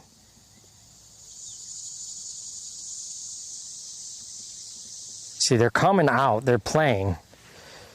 You can see dots on that screen coming out for it. Like this guy just came down for it. Look, he's going to eat it. Just a tiny fish, though. If he does. They're very freaking finicky. It's also because I'm in 81 degree temperatures and sitting directly in the sun. No shade. The only shade casted is right under that log. But guys, join. If anybody wants to know things about fishing, you got to just join that Discord. I have a fishing segment. See, they're so tight to this log. Yeah, there was a nice fish right there. Scared it out. Don't hit the log. But I am going to try and be getting more educational for people. That way they can have a better understanding about fishing. I've been a very bad boy. I get very something about me is when I get asked the same question 100 times, I get very upset. I don't know why. I just do. Some nice fish right there. I just get very, very upset. It's tough. So I think what I'm gonna do is, not with new people, but what I'm gonna do is I'm gonna just start educating and making videos on education. So that way, if I'm very busy in a stream, I can revert back to, hey, I remember making this reel about this bait. Go check it out. You'll get a way better understanding. Or if I have the bait ready, I will try and do the best I can video representation wise to show you how I fish it. I'm no guru. I was just on the phone with a guy named Brian yesterday from YouTube for 2 hours while fishing. He's been doing it for 30 freaking years. Okay, I've been literally fishing my whole life, but I've only been on a kayak for 2 years. Also, I don't catch a lot of fish when I'm talking and doing all this crap. Which is fine. That's good for me because my brain just wants to catch, have hyperness and a lot of crazy things. And I know that's not all what fishing can be about. And I know right now the only reason I'm not trying to really bass fish is this is not a good time for bass fishing. I don't see a lot of big shade in this lake, to be fair. Oh, that one went right for it. Oh, we had him. We had him on a pendulum. I might need a smaller weight. Ooh, that's just hanging there. What if they come? Oh, hopefully he comes for it and knocks it. Don't know how I did that, chat. I don't know if you guys can see. The weight is on the edge of the pad, and it hasn't fallen off. That's crazy. All right, anyways, let's do it. Let's see if I can get a fish. Here he comes. Herder says, "Hi, Papa Tamo, my brother from another mother."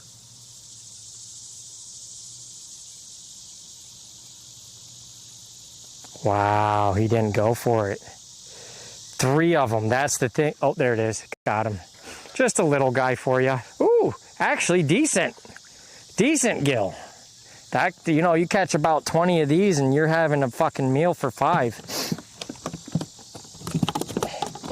Here, fishy, fishy, fishy.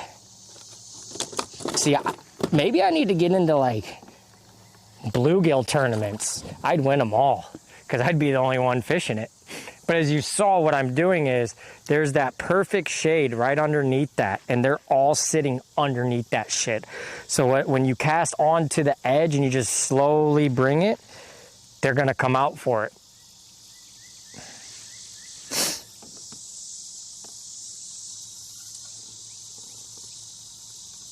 You know, you can even do shit like this if you want long. Oh, well, that was terrible. Thank you for the follow, and I'm so sorry, guys, that stuff does not work. I think I need a link. Actually, let me try and call DTAP real quick and see if he can help me out, understand something here, if he's not too busy.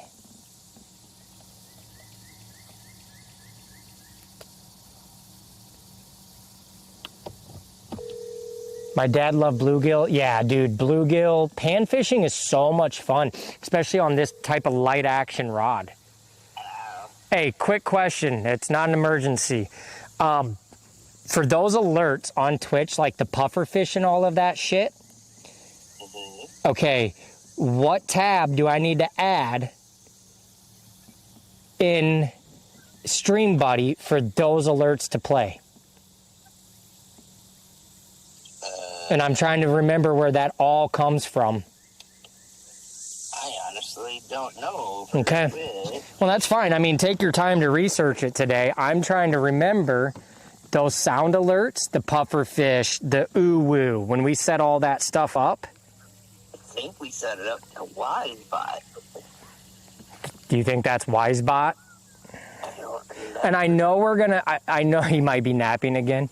I know we're going to be switching a lot of things, but for now, I mean, it doesn't hurt me to add a tab and delete it later when we switch everything to one system, but that's been killing me the past 2 days. People are using them and no sounds are coming, and I'm like, I think you're right. It was WiseBot.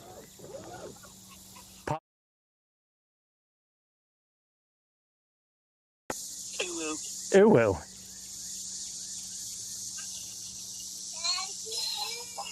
But also that's a redeemed sound. Right. Which is used by points. Is that internal kick? Oh shit, we lost signal somehow. What happened? Something died. Oh, we probably need to change battery. Yep. Yeah, I don't know. I was just... We'll get it figured out, but I just couldn't. I've been trying to remember what we used to do it. Do what? Yeah, the turtle, yep. So that's, is that WiseBot then? Oh, you're just looking at that part. Okay. I wonder if that's a Twitch internal system and I need to just get the link for the overlay. I'll work on that when I get home tonight. Because my plan for tomorrow is to get up early, go fish, get off, end stream, get off, you know, and then the rest of the day is going to be spent indoors on the computer and Discord, either playing games or trying to figure these little things out for streaming and all of that. So I'm dedicating tomorrow all afternoon and night to all of this shit and playing games with you guys and all of that when you have free time. Yep. I know it won't be right in the afternoon, but oh, I got something real slow moving. Don't tell me that's a crappie. There's some really big fish right here. You know what, man, I gotta relearn how to fish upside down. I've gotta learn how to fish sitting down again. I'm barely freaking moving.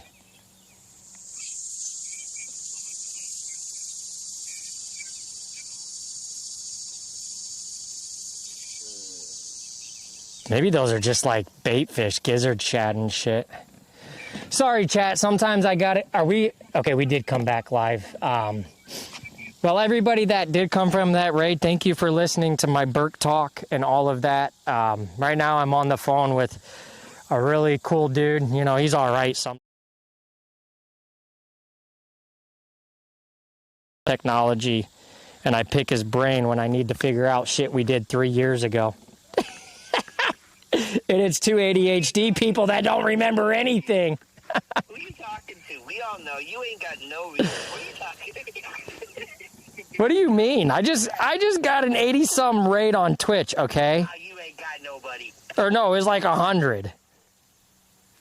He says I got nobody. These fish wanted it. Oh, that fish is cruising in. I'm on Twitch right now. It says negative 52 viewers. Oh.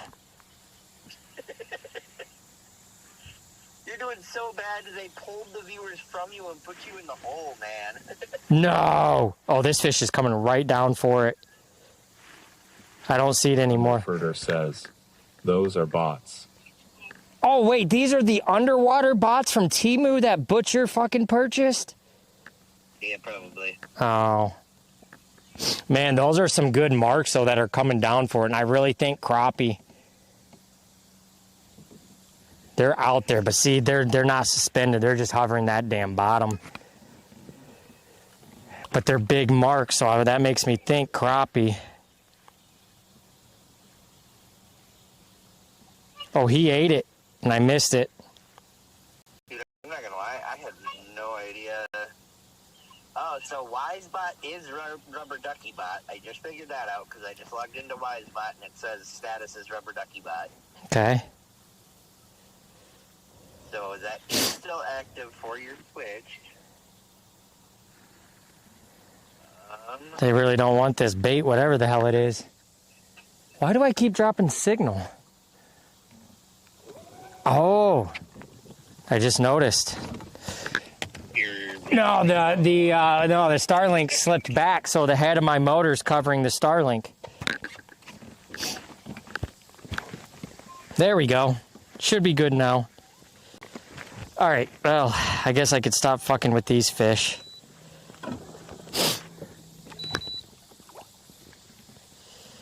Butcher Block Gaming Jesus. 83 says, hey, they told me they were top tier low. Top tier what?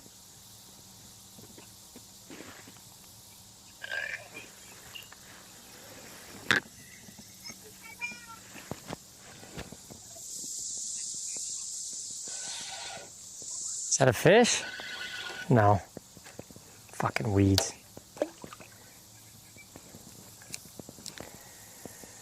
All right. Yeah, because I'm assuming I'm going to have to put a web browser in on Streamer Buddy. You know, I wonder. There we go. No, so it's not WiseBot. Okay. So it has to be integrated into Twitch. Has to be Twitch's point system stuff. Or one of the other 4 bots we used before we switched to Kick. I mean, we did rotate bots quite frequently. True. True. Gaming 83.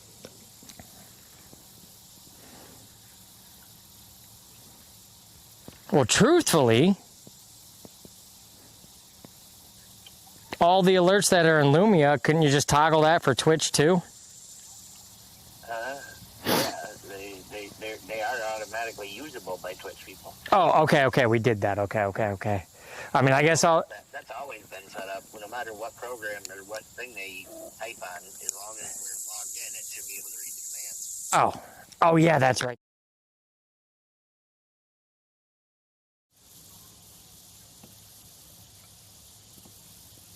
R-I-N-Y. That's how you spell running, right? R-I-N-Y.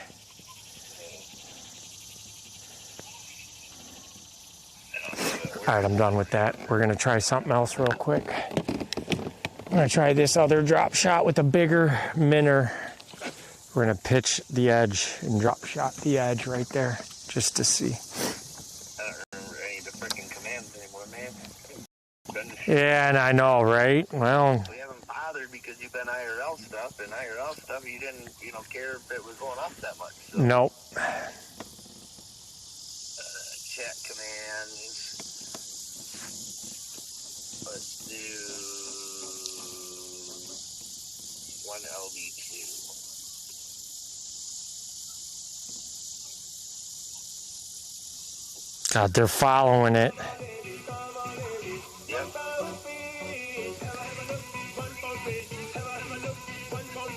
That one worked. So all your Twitch Lumia's plans work. Oh.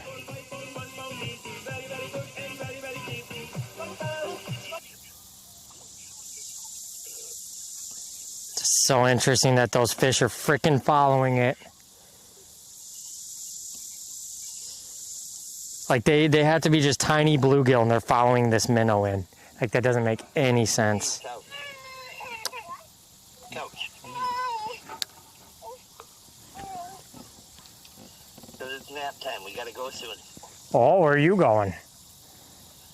Here at the fairgrounds, there's a helicopter and some kind of weird thing going on at the fairgrounds today, so the kids can go check out. Got it.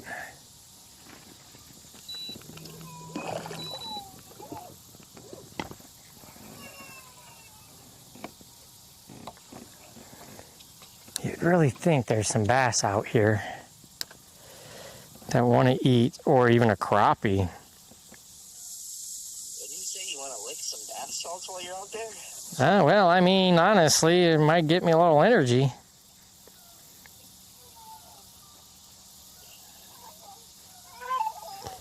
Oh, see, that thing's coming in. What is it? Oh, shit, that's a big fish coming in behind me.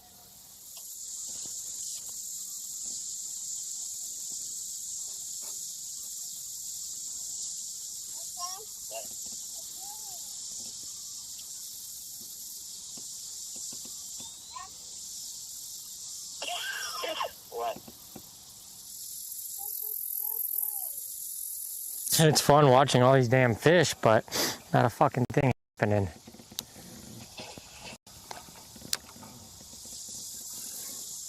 That happens. What's up, buddy? No, you go on the couch. What? I just want to feel a really good bite on the drop shot pitching like this.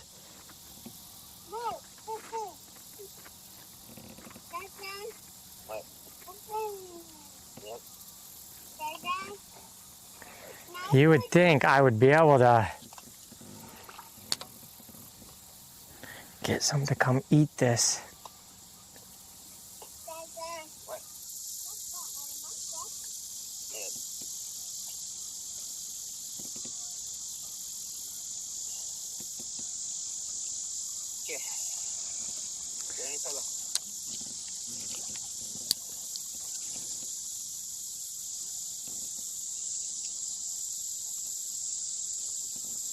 Dude, these fish are just chasing it.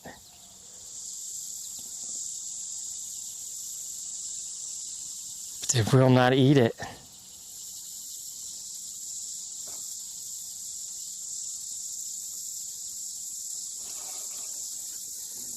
Huh.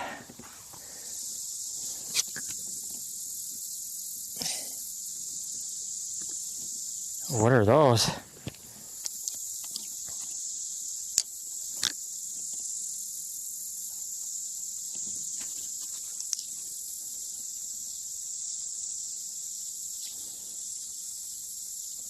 Oh, this is a bass right fucking here. Come down.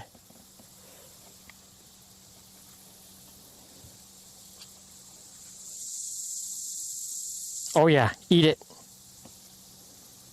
No.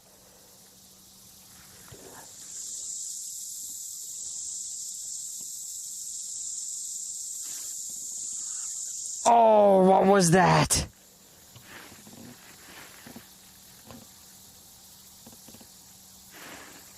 I didn't set the fucking hook.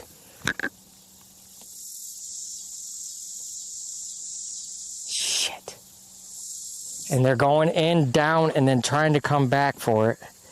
Should have set the fucking hook.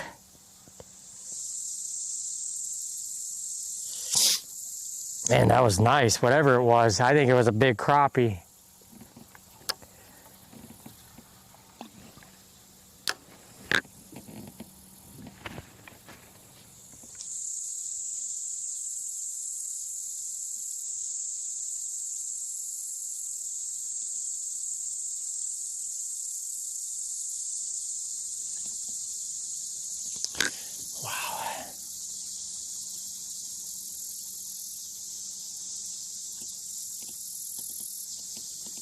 Crazy, man.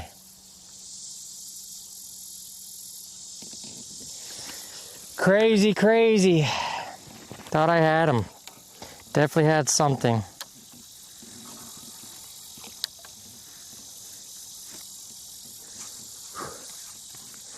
We definitely just need to go towards that back.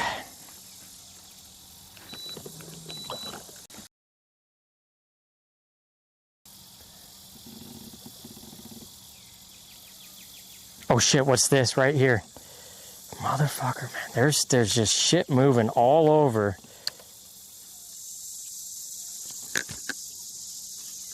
They just must not want the drop shot minnow. Or they just want it completely.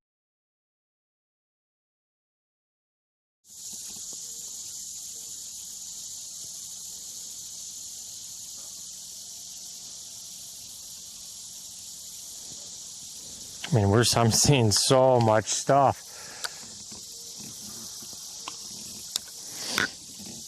They're just struggling. I want to know what the bigger fish are, though.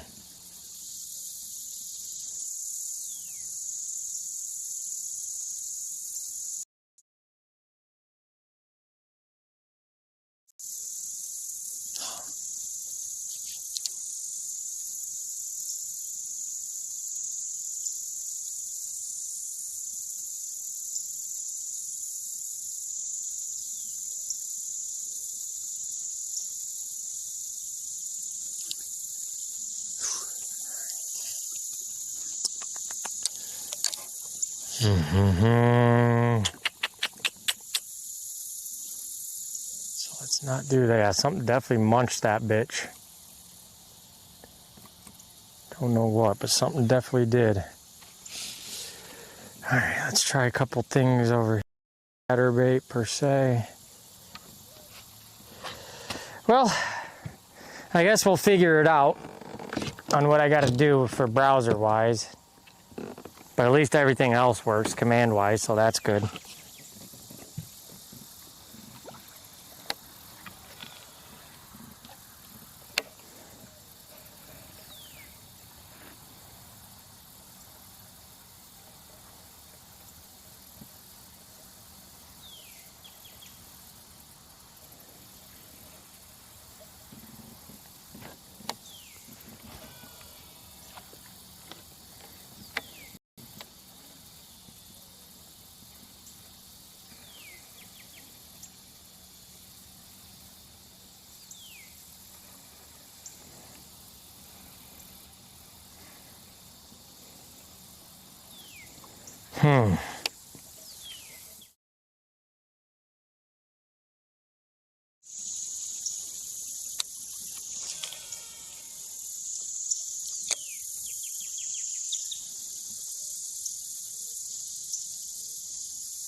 Oh, I see what my problem is with the Starlink. I keep facing into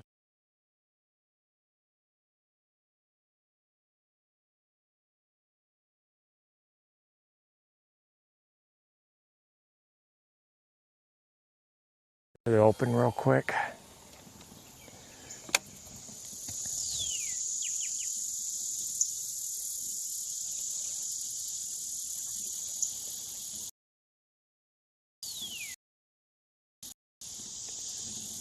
See, since it's not a windy day, but the chatter bait is actually the best bait.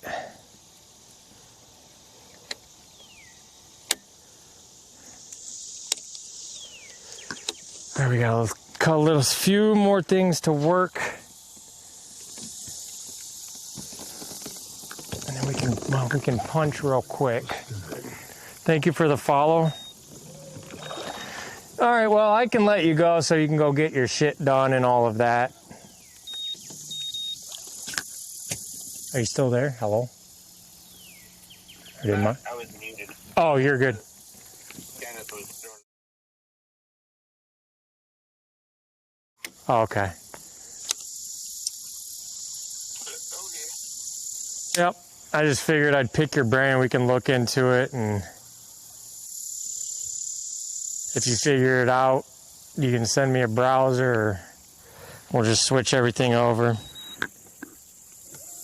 Obi is bad, I agree. Yeah, screw Obi. Obi-Wan Kenobi. The fuck is Obi? Obi? I don't know. The person that raided me told me to say Obi sucks.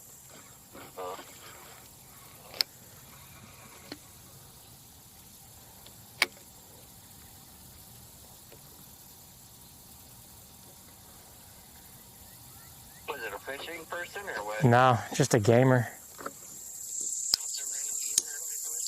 Yeah. Wonder how they find you, you know? Where am I at? Like a recommended on Twitch or something and they find me? Like, it's crazy. I don't know. Of course, Twitch did the same thing Kick did now, and there's a For You page on the front, so you're automatically number one. Oh, that might be why. Yeah, but it's just a For You page, so unless the guy watches a bunch of fishing, Couldn't tell ya. it just says live channels we think you would like.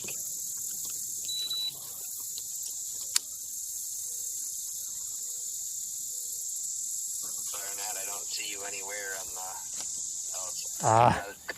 anywhere else on the front. Right. Damn, that did pretty good. Category you're in? Are you in IRL or are you in just chatting, or what are you in over there? For what? Twitch? IRL? YouTube is entertainment.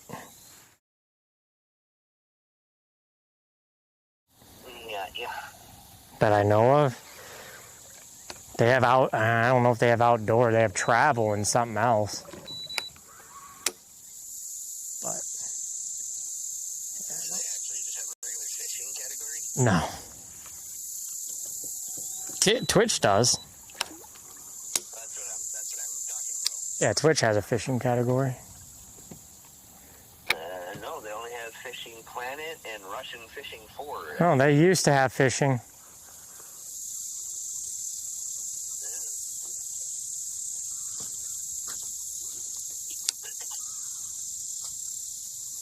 Doubt there's anything back here.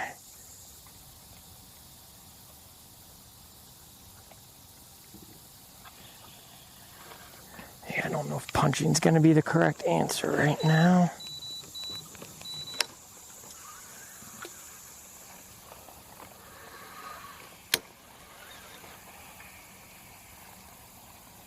A lot of shade over here, that's for sure.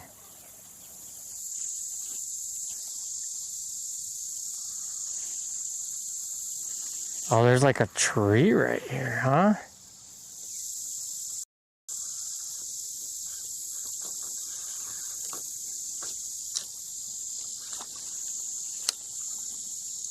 You had some guy named Pedro raid you too, huh? Today? Yeah, it's a raider from Pedro HZ. Yeah, that was him. Okay, so I don't know who this other person is that they were talking about. Boydie or whatever. Bobby. That's somebody they know. Yeah. Oh, oh man, is there anything in this tree? What was Pedro doing when he raided you?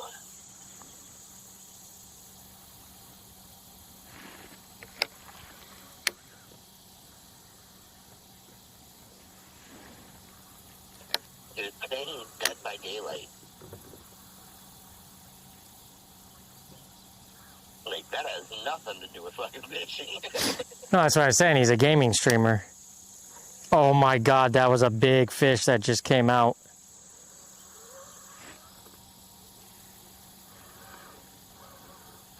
I wonder if he uses that one app. I forget what it's called. It's like a RNG. So like if you were to guess a number 1 through 100 and you hit the random button on Google, there's allegedly an app out there that lets you hit the random button. It'll just give you a random streamer that's live currently on Twitch. Okay. They may have did that. Yeah, I don't know. Let's see what these are. This is a nice little stick pile. I'll bet you there's crappie right here.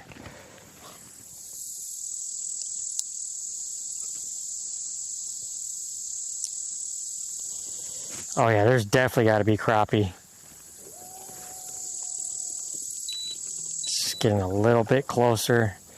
Oh yeah, there's some big ones in there. 10 feet right there. Maybe. We might actually be into the thick of it. Into the thick of it? Okay, there we go.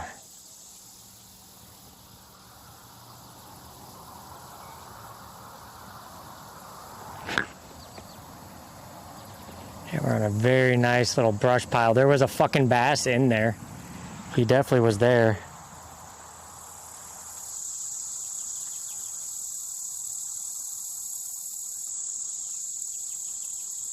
They're like just sitting on it. Ah. Ooh, got lucky there. I mean, this is probably where you kind of need.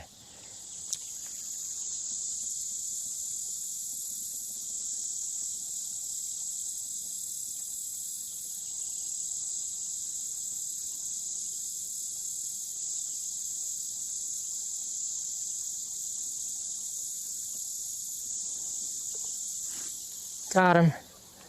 Not a crappie, so that tells me it's only bluegill right there. Poopers. There were some bigger marks. There definitely was a bass sitting on that though, because I watched him come out of it. LBR again, just so you know. Do what? Low bit rate again, just so you know. Yeah, it's just how it's gonna be. Unfortunately.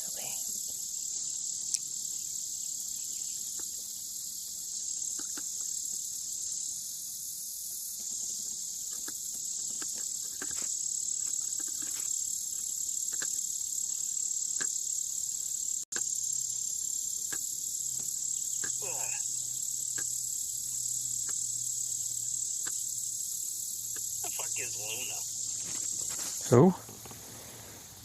That's supposed to be some new Amazon version of fucking Steam or something? I don't know. There's a bunch of games that keep saying included with Prime, play on Luna. Interesting. It's all over my Twitch button when I click that button in the top corner. There's some decent... Oh, wow. Okay, so that goes all the way out, even to the left.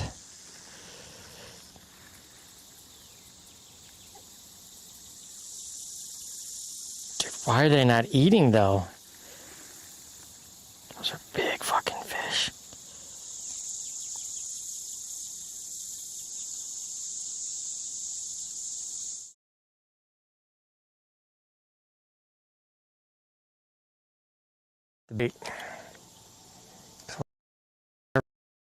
Whatever it is, that structure. That means the bass are going to be doing the exact same thing. They're going to just hold tight to any structure, and you're going to have to be right in on it.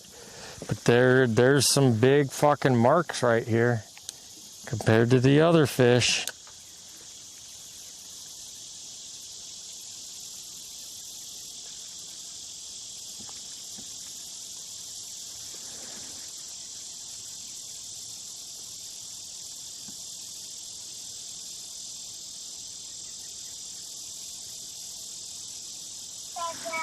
Lay down. What? Oh, you bastard. No.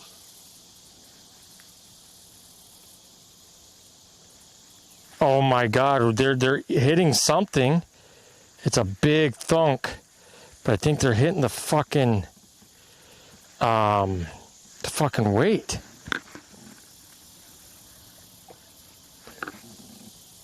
Right there. What is it?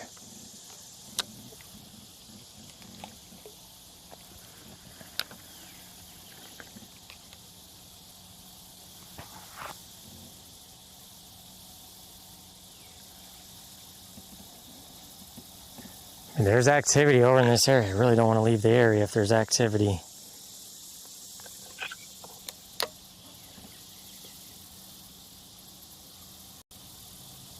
God, those were some decent fish in there. And they're just sitting all the way in that structure. Holy crap. I don't know what the heck this Luna is, but it's actually kind of interesting. So it's got some weird games I've never seen before. Smurfs Kart. It's like a Mario Kart, but for Smurfs. And then they got Garfield Kart, and yeah, they got a bunch of stuff on it. Oh my. Dude, I need to know what one of these is.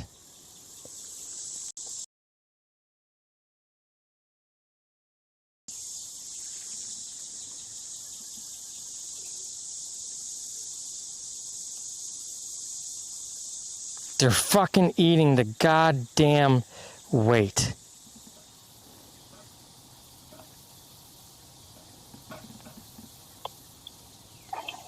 That's fucked up.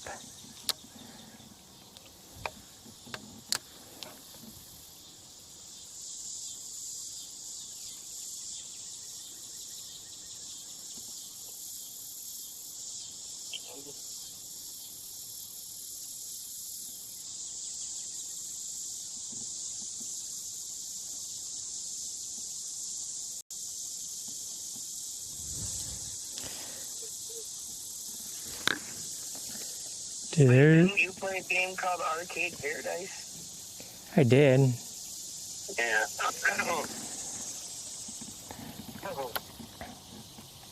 That's free on Luna too.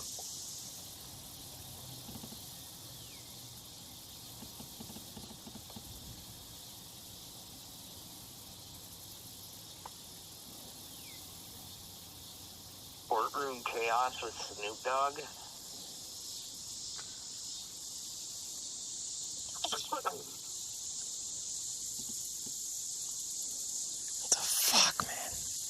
This is hard. Because there we go. There's getting caught. Got caught on that one. Alright. We're going to stop fucking with these because we just did that.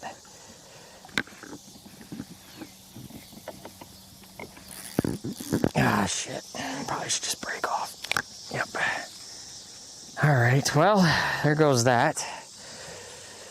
So maybe we just do... I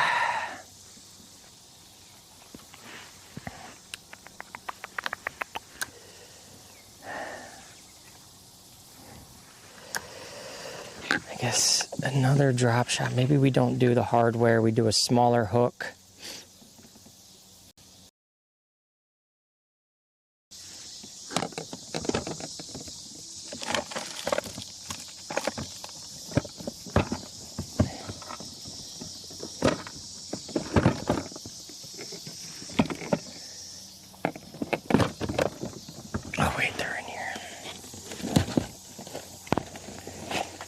If I had a nice little... are they in here? Yeah, they're right here.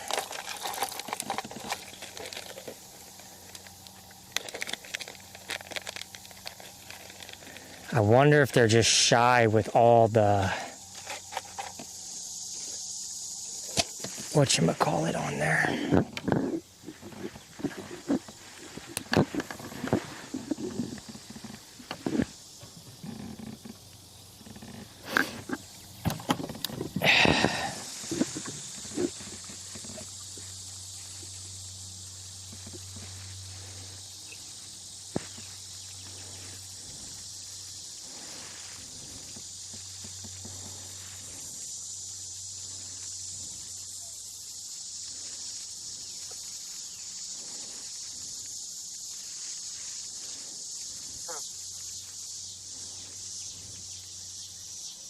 Alright, I'm gonna let you go. Yep, you have a good one, man. You do. Thank you. Bye.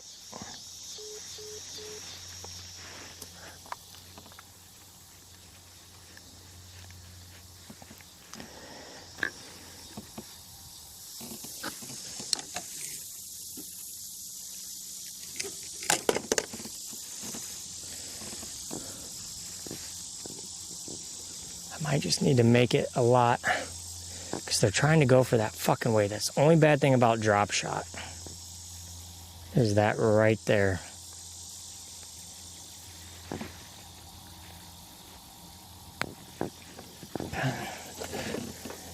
Now we need to wait. This one should work. I really don't want to go deeper, or well, I don't know if I want to do a shorter one or a longer one.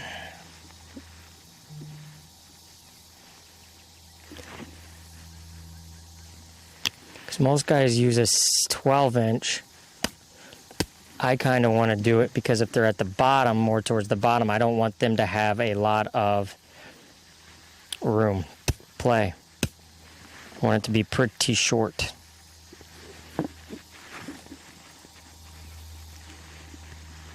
Okay.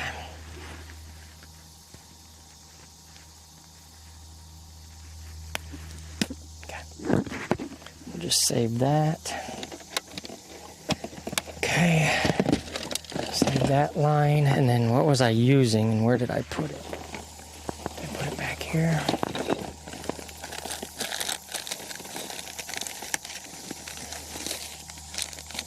Try a smaller, a little bit smaller minnow maybe. Or actually, we'll use that on the light. Okay. So where did I put those? Oh, you guys probably don't even have any signal, do you?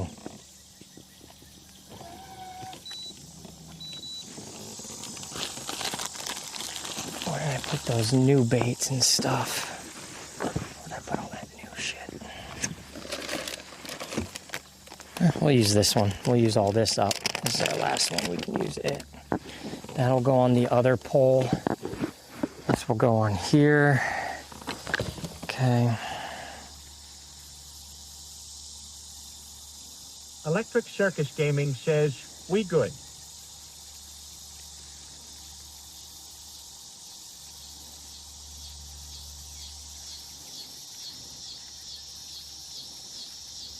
Okay. Okay, that's good.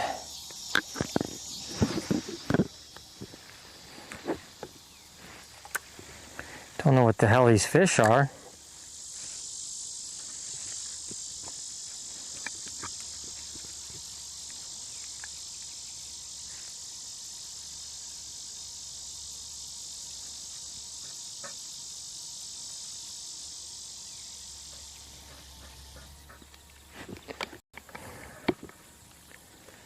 Something's chasing out there, but shit.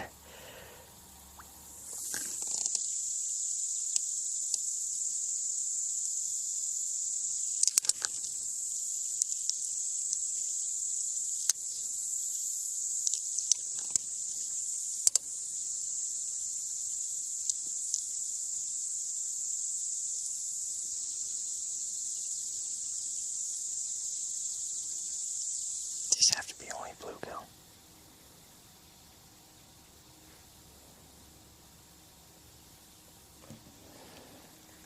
How do I know when they fucking eat it though?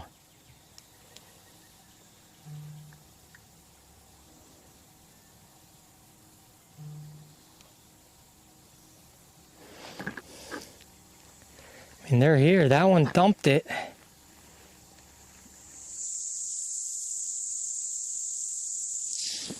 I don't know. Do not know. We're working on it though. It's hard to say. This might be way too big of a bait. There's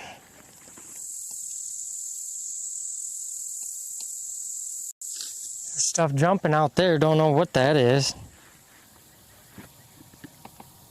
I really want to know what these are. They're just bigger. I mean, they could just be some carp or catfish sitting there.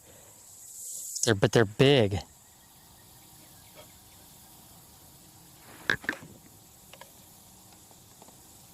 And then they just sit there in the ground and blow bubbles. They are not. Those aren't bass. Those are not bass. Those are carp or cat or something. Bass don't be blowing bubbles like that.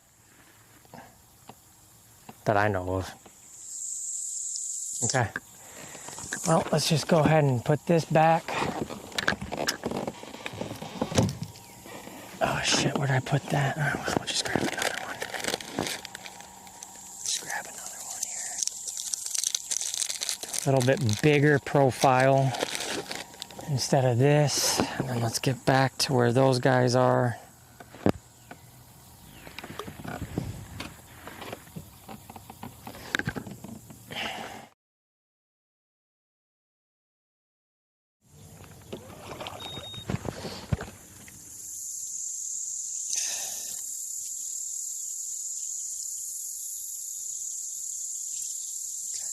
All right, we're good.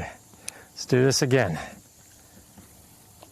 We're going to try a light profile first.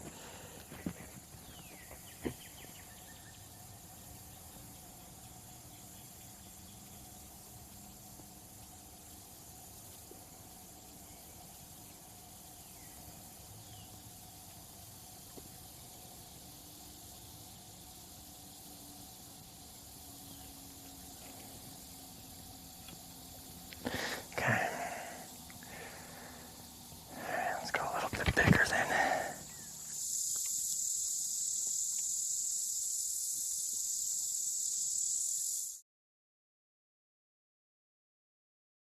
Here we are doing stupid shit. Because that's just what I do. That was all the way back there.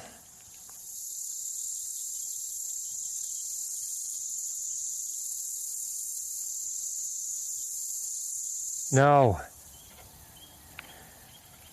There we go. All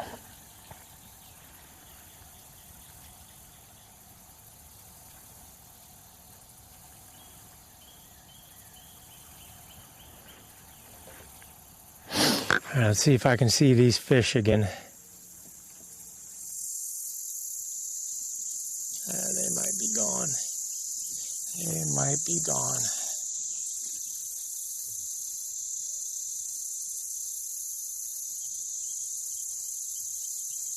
He's just so tight to it.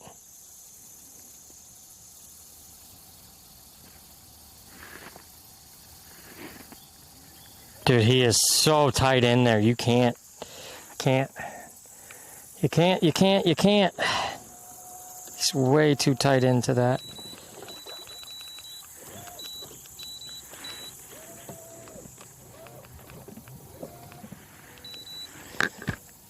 All right, let's see what we got here.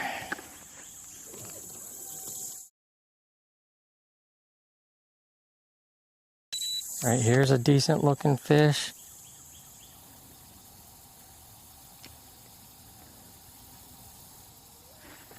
Got him. Oh, you gotta be kidding me. What are they on then? If I'm setting that hook, bringing them up. They fire on it. But are they not, they must not be on the hook then.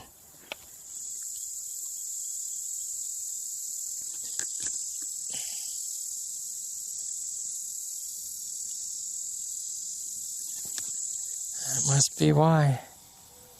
Interesting. It's just a lot of good stuff to fish right here with a lot of activity. I just can't freaking get them.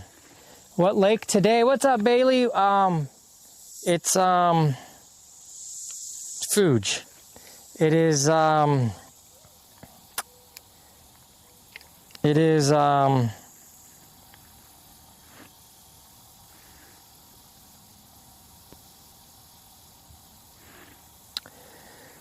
oh poop.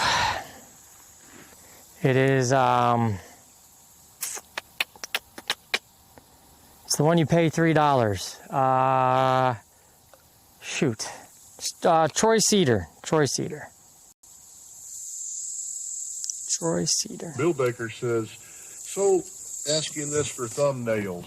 If a good lake view happens, how hard is it to get rid of second cam for even 10 seconds to get a full screen picture? No, I just turn it off. All right, let's see if we can get back in here because there was definitely a fish back here.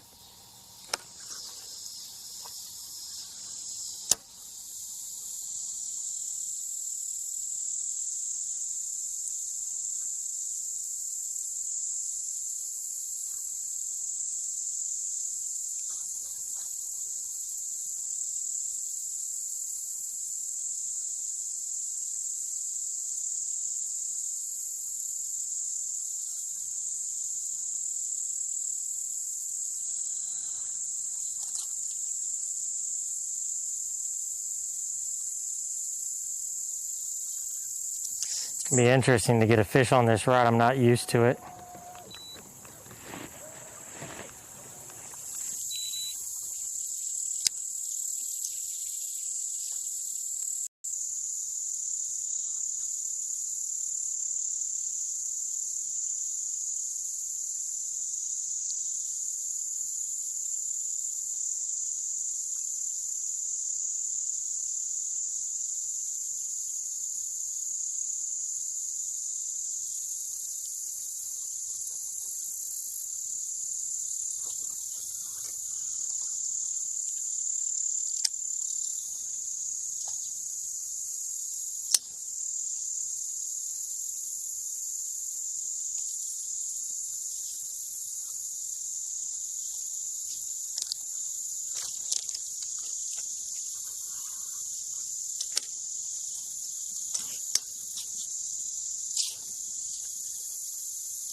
See, I kind of want to do,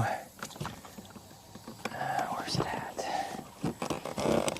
Well, we're about to hit this point and then we're going the other way. Gonna make a move.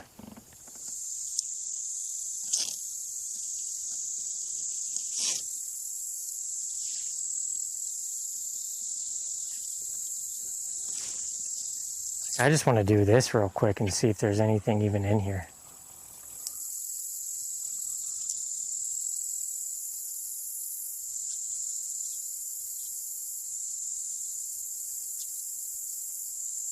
Nope. Okay. Oh, she's shallow right there. Okay.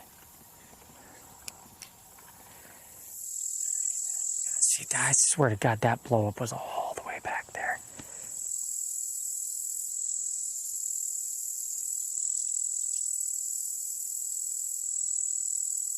Let's do this. I gotta pee.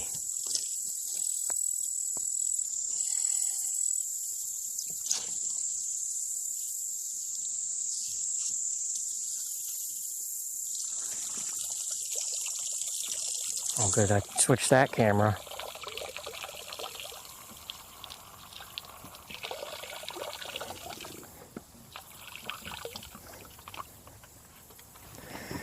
All right.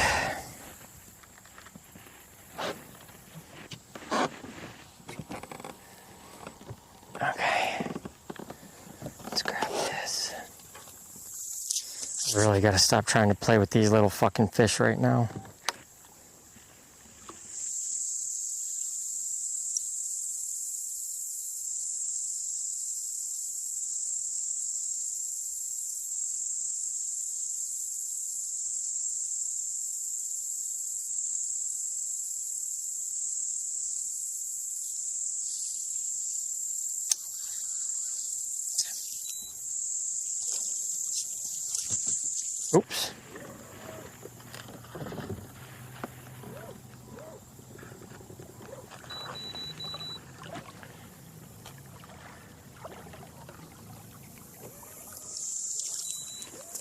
Oh, wow. Okay. The hell is all this offshore right here?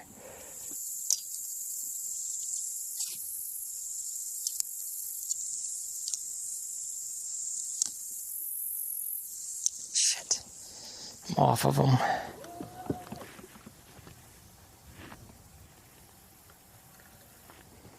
Those are bigger marks. I want to know what they are.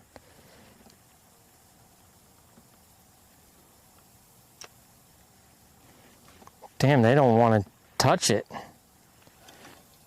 the fuck would those be then? But there's like 3 or 4, so they have to be. Says not bad on the camera readjusting and good job remembering. Not gonna lie, that was an accident.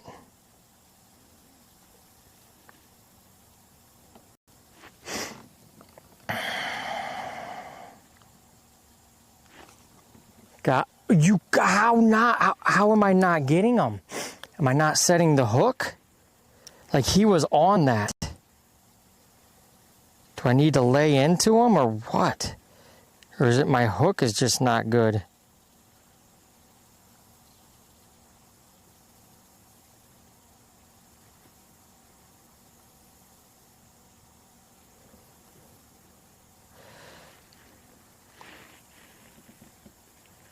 Dude, he hit it again. It's the weirdest bite.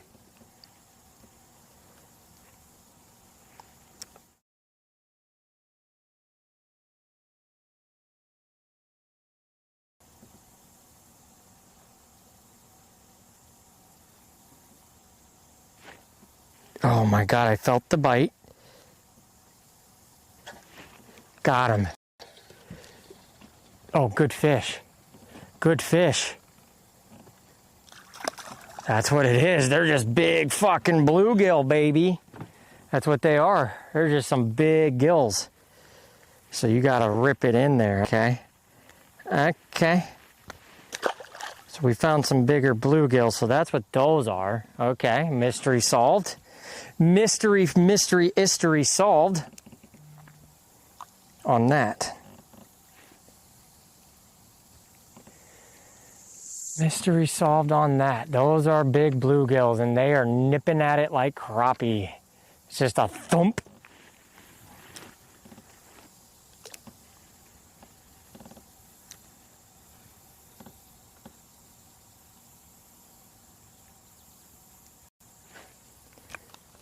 Oh, shit. Had him. Okay.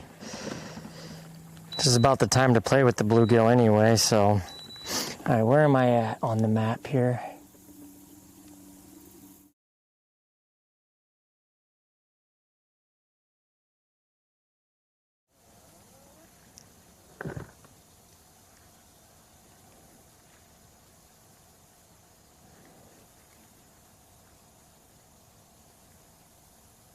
Oh, shit.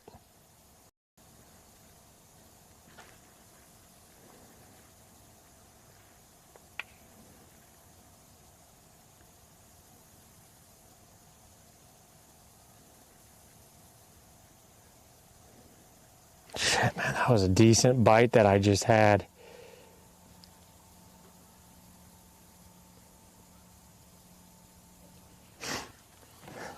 This is the problem with this. We gotta start leaving this fucking thing at home.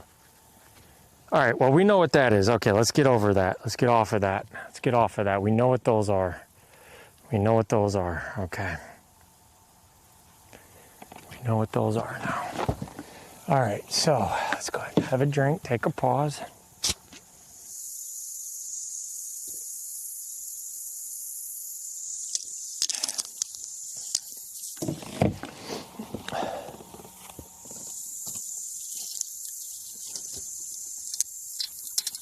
Oh, shit.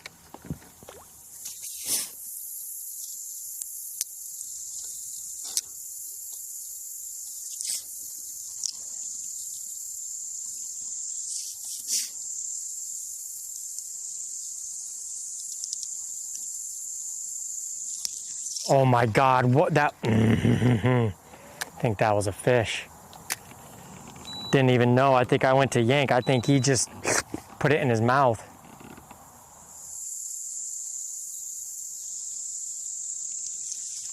It is a fish. It's one of, oh, that's weird. No. How? What? How is it not hooked? What is going on?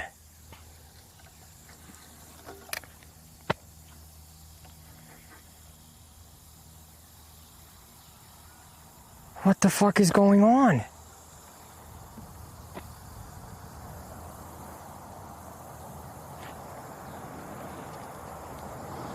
I have no idea what that was, chat. I mean, it could have just been a big bluegill that... Oh, that kind of just pisses me off. Dude, I don't know why I'm missing so many fish these days. It's like I'm trying to fight that fish because I have lighter line. I've switched so many techniques. Dude, that felt like a decent fish. Shit. And I knew cast right there because it's the shade. Shit. All right.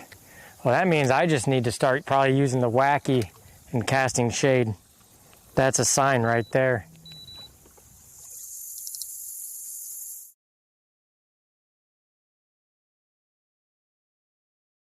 Gulped it and then ran towards me. But it didn't fight like a bass. Do you think maybe it was just a big crappie?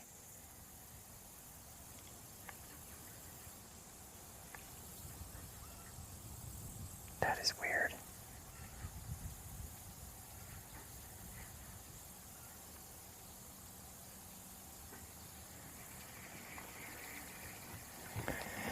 That's annoying.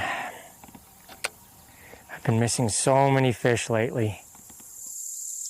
I don't know why. I don't know if it's because I'm using different setups and different line strengths, so I'm trying to finesse it more and it's screwing me up. I don't know. I don't know how I did not have that fish on there. I set that hook pretty good, even twice. So what'd I do wrong? Doesn't make any sense.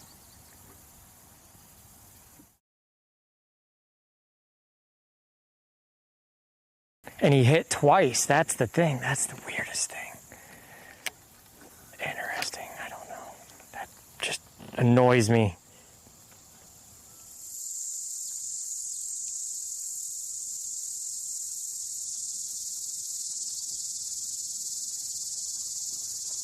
Just annoys me. Really annoys me. Like it just, I didn't even leave tension. I didn't let go and the hook popped.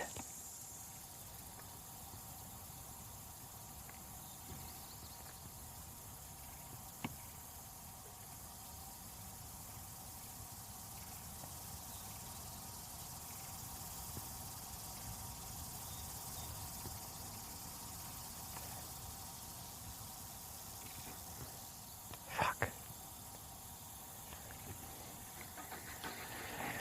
All right, well, now what?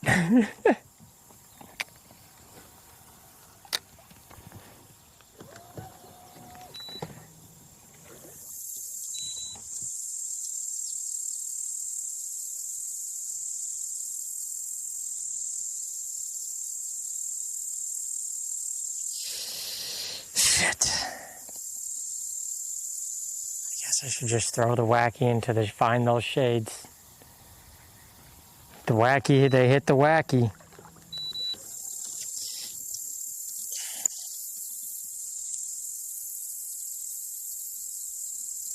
Obviously it got hooked, so it's not gonna, but sometimes there's more than one. Shit. Felt like a good fish. Yeah, see, like this is a bass right fucking here. They're here.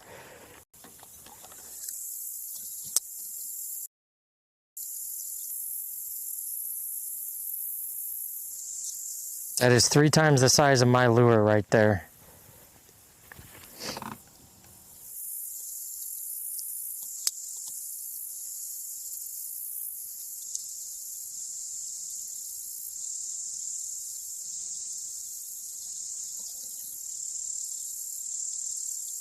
So funny how they react to it. These fucking bigger blue. You know, maybe, you know what? It could have just been a bigger bluegill or bigger crappie, you know? Bigger bluegill or crappie, I bet.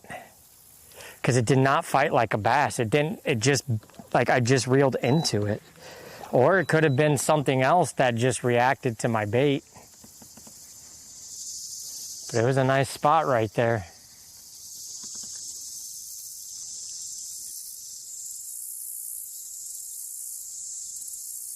Poopy poop poop. It's okay. Time is almost 4. We got 4 hours. We're gonna be good. We're gonna be okay. Okay, let's go ahead. Let's go ahead and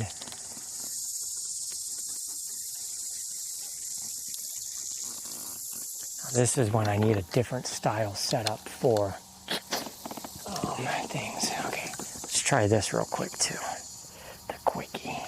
Maybe we should throw this. Maybe we should work on the quickie.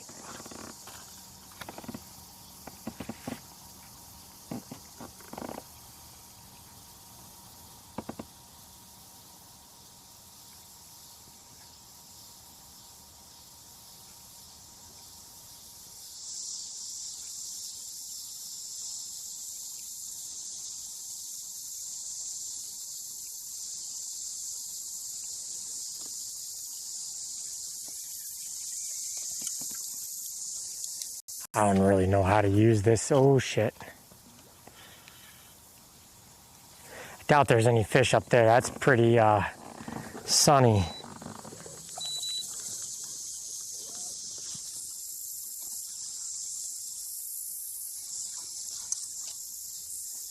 I don't know. I don't know if just pitching like this with the quickie and letting her just slowly sink. Give it a twitch, twitch. Let her go. Because I really want to catch one. I haven't caught one on the quickie yet.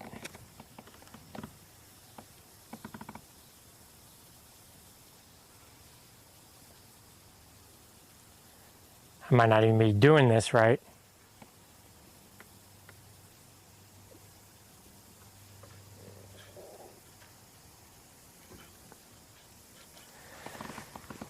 Okay, you got this, Burkle. You're fine. Let's just try. Oh shit.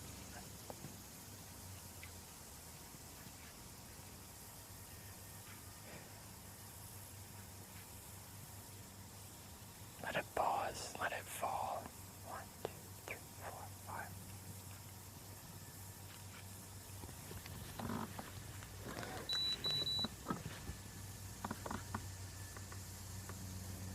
5. That has to be a fucking bet. Those have. Oh. I had a thump. And I went to look at my fucking screen.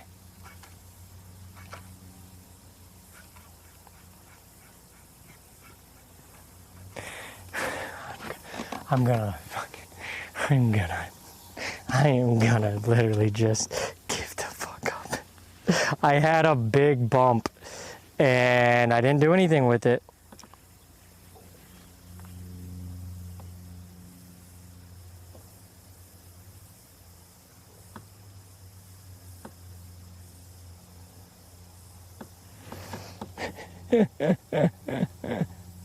Oh my, oh my.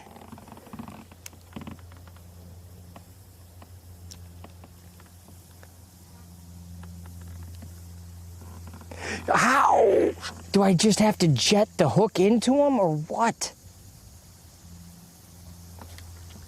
Yeah, I guess so. Found, oh my, another beauty gill. I'd catch the big gill all day here, baby. I found them. The gill are on 5 foot and they're hanging out in these structure areas in 5 foot. They're not in the pads right now, which would tell me, does that mean the bass are in the pads? See, I don't know how to relay that in my head. And see, I'm using that bigger bait.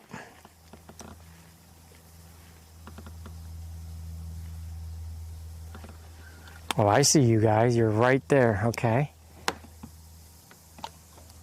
That was a little far, but it'll work. So what I'm having to do is actually penetrate that mouth more.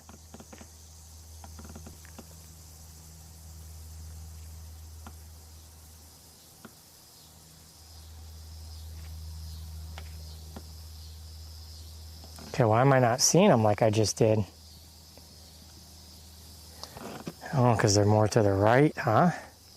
Okay.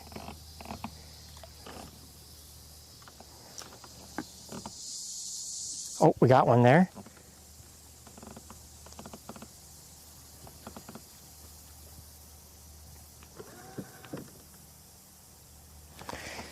Crap. I'm trying to find him. You bastard.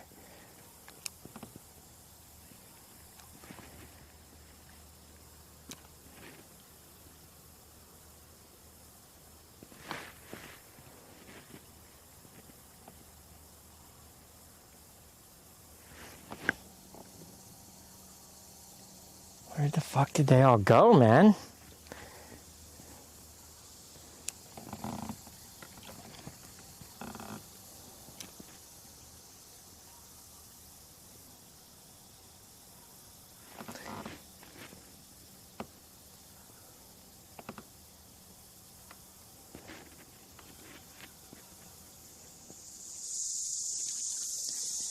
All right, next. What's up, Randy? You interested going on a perch fishing day? Where at? All really truly depends.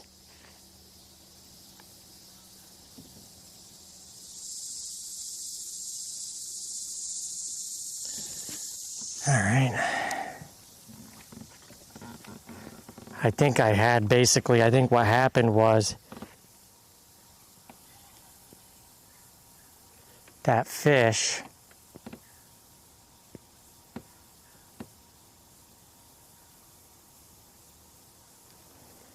might have been a big bluegill that hit that koiki.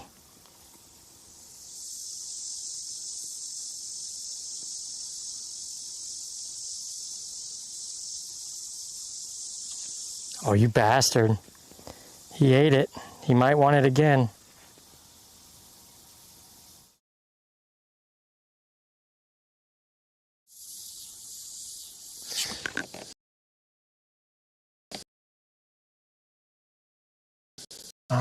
Shit, what do I want to do?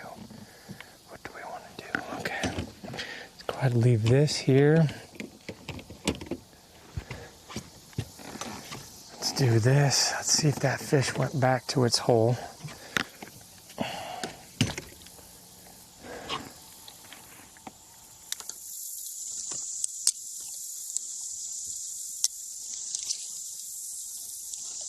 Oh, we're in.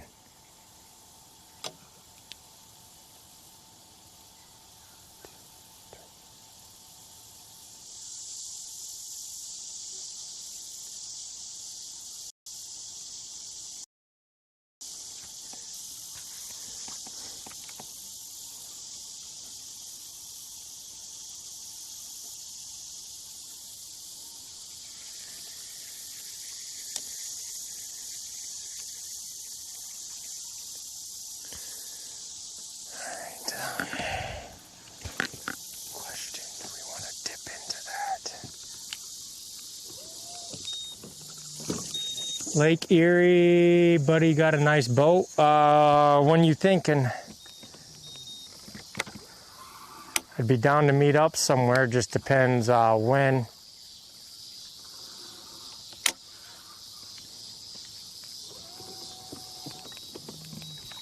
See, my bites are coming on the edge, not in the back here.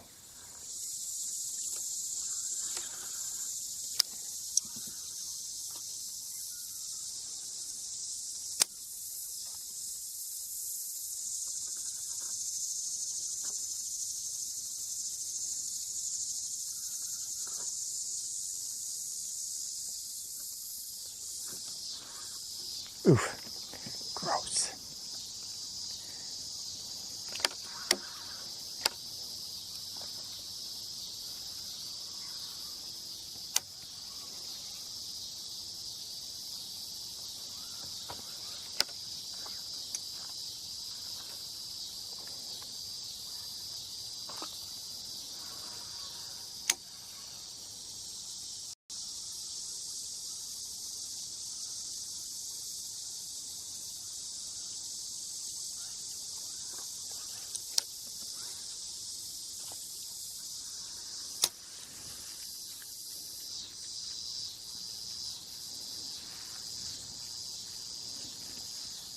couple weeks. So not next weekend, the following weekend we can plan for it.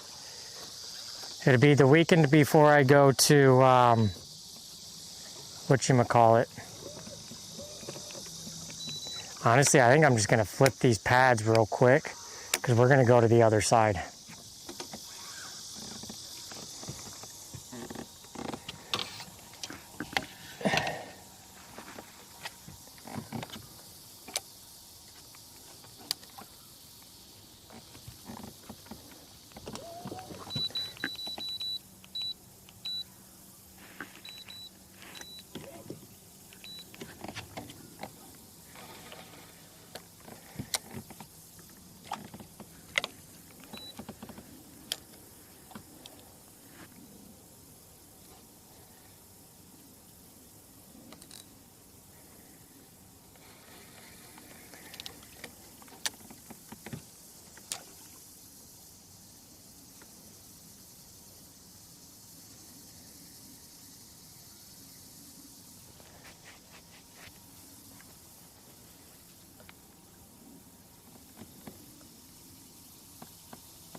Discord.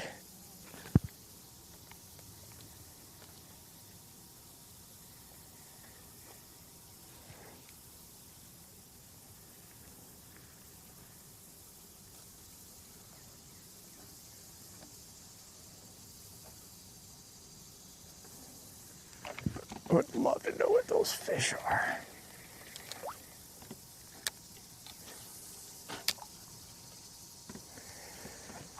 We should probably go get the docks with the shade, go around that. That's all shaded back there.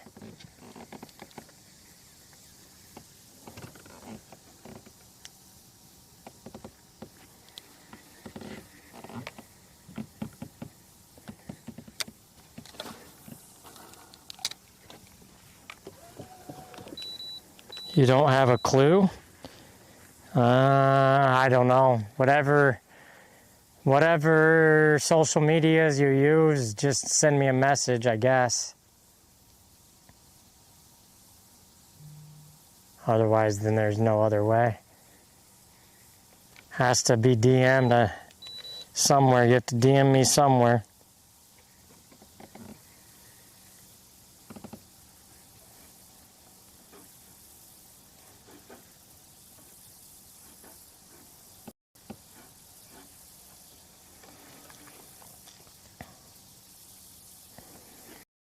Doubt that they're more off the edge, though. I mean, they could be.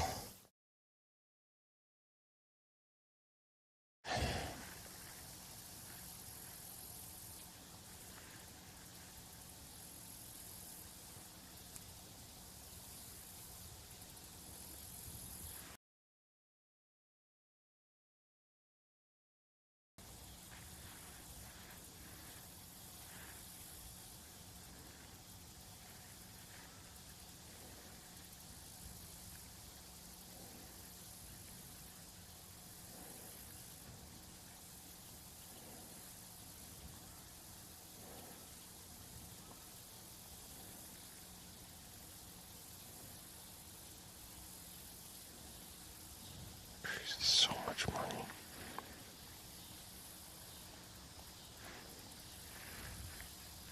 Wow, that does not really charge very well, does it? Okay.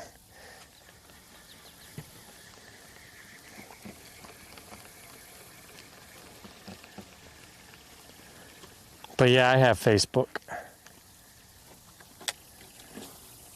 I mean, if you just go follow my Facebook, Moms or Burkwan Facebook, you can send a direct message to that, I'm sure.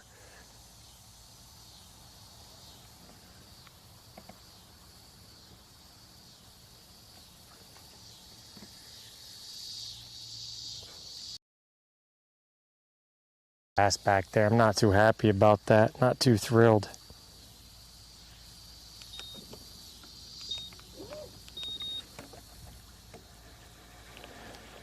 Well, with that all being said, I guess what we'll do is, until I want to keep throwing at these things a little bit. Because I know a bass will eat these bitches.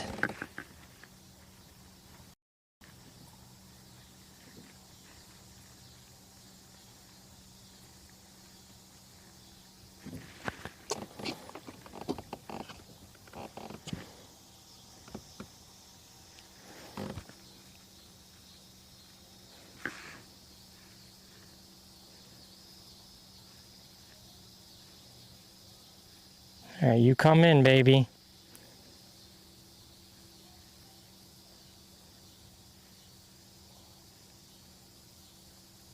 The hell are you at? You were just right there. Oh, he's on it.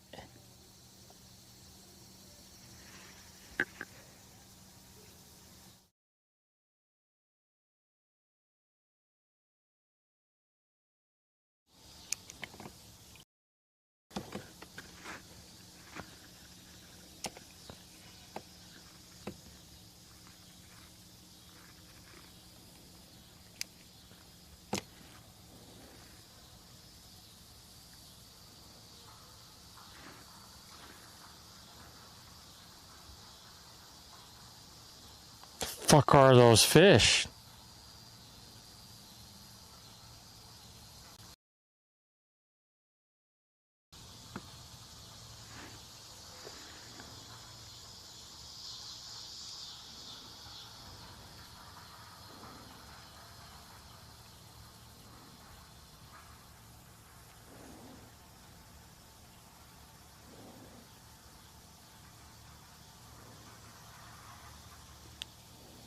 Eat it, bitch.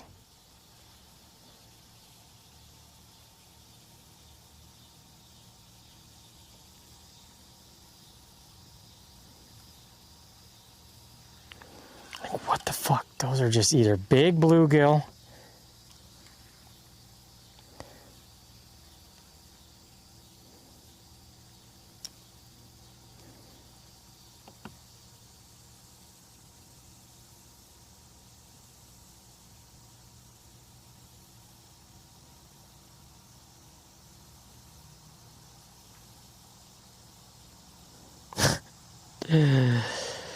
Oh, that's annoying. Okay.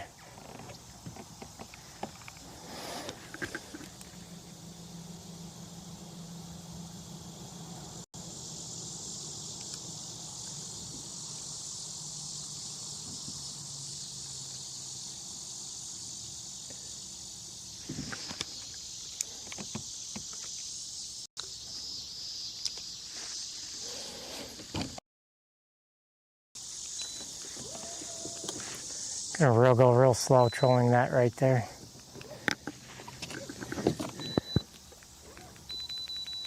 Where did that guy go? With the boat.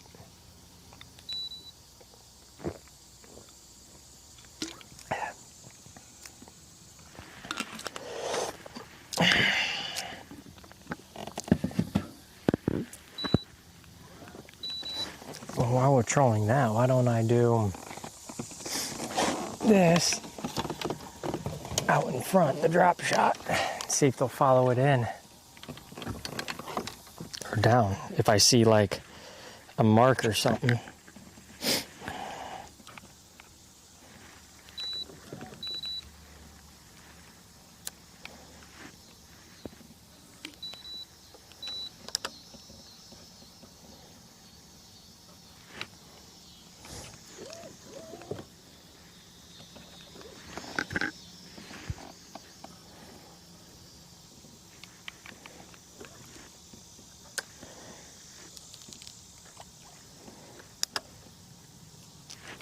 Oh, that's a fish.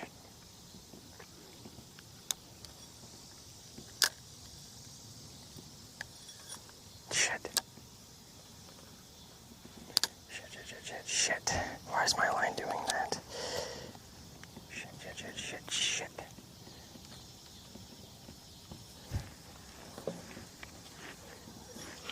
The fuck? Why is my line like that?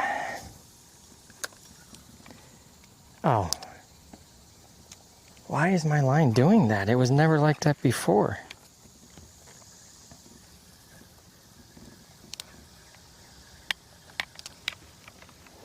Okay, I don't need to be in no 19 foot of water here. That's for sure.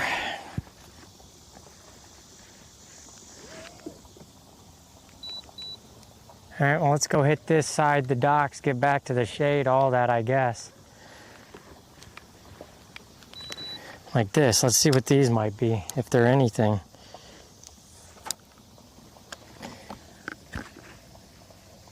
Do they follow it down?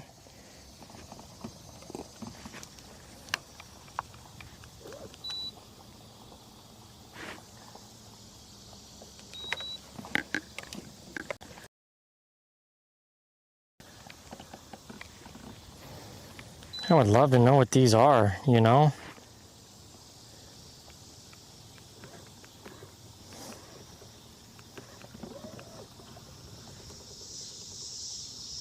So I'm in 25 foot of water right here.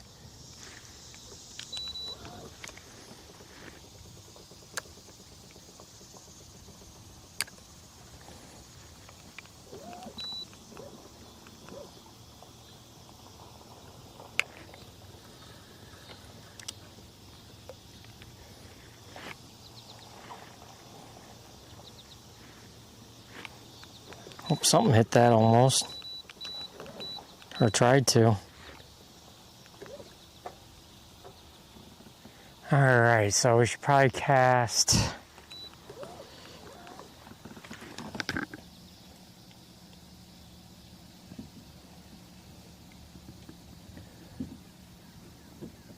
Man, I hate how laggy it is when you go that far out.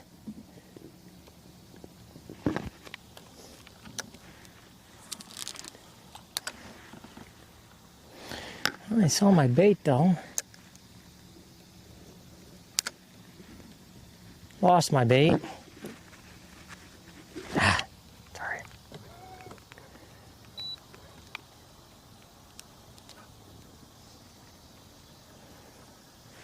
Oh, had a fish right there. He ate it as I was bringing it up. Something ate it. Because there was definitely a thunk.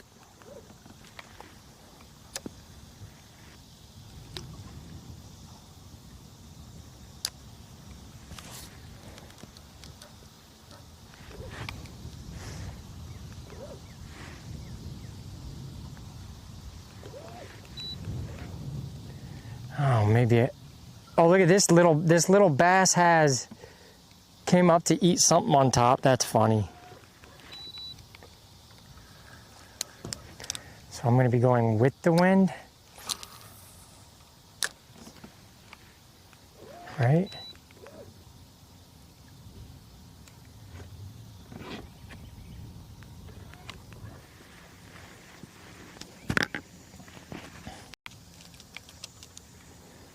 I don't know why my line be like that, but God. Man, come on.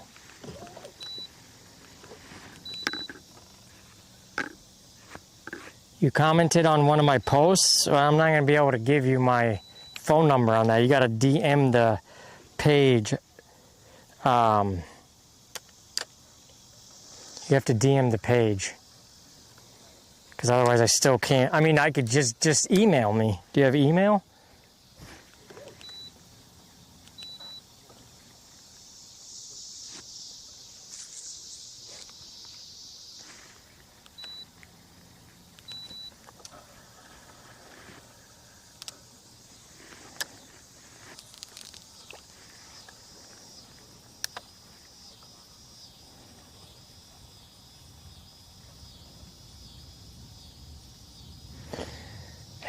It's just gonna push me, isn't it? Great, I think that's all in shade now. That's the hard part about this.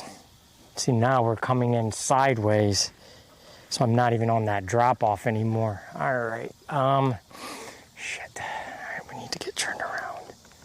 We're just gonna say, fuck this thing here. Okay, let's put it back. Okay.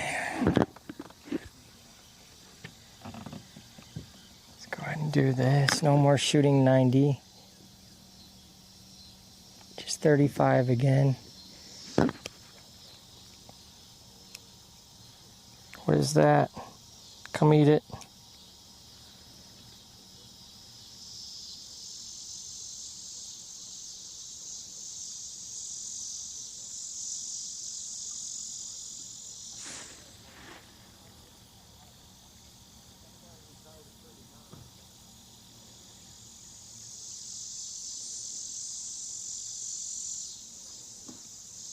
Dude, what are those?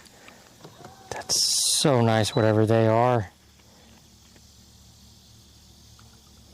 They're chasing it too.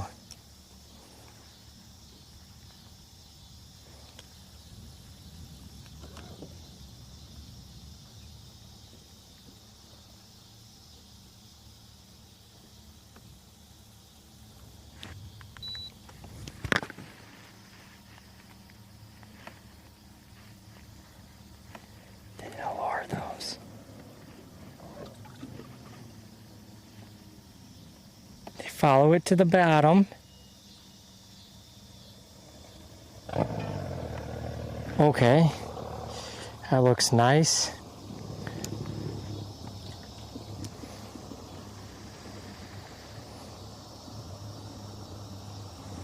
I'm sure I could get these fish.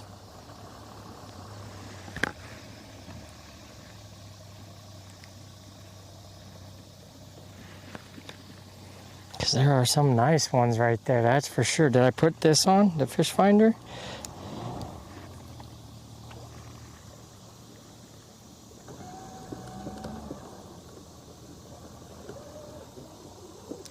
Oh, they went for that.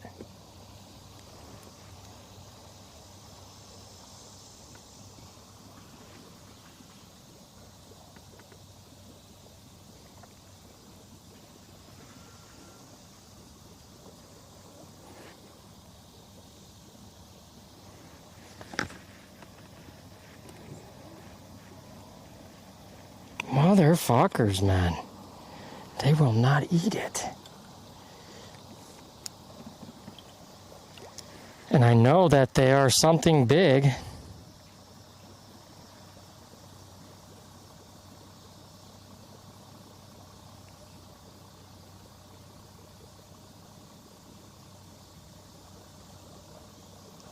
Jesus, come on. It's kind of annoying to see this happen in live action. Oh yeah, I can DM you. Yeah.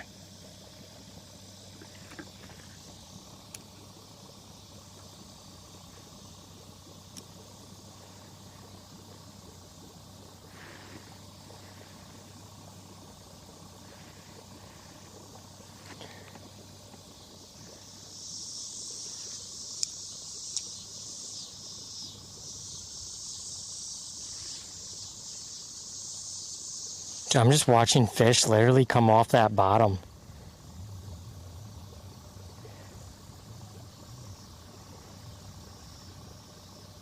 I can't get them to eat.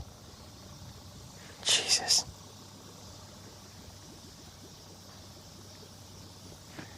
I mean, they're right freaking here, man. Some big marks, too. Yeah, we're getting blown off.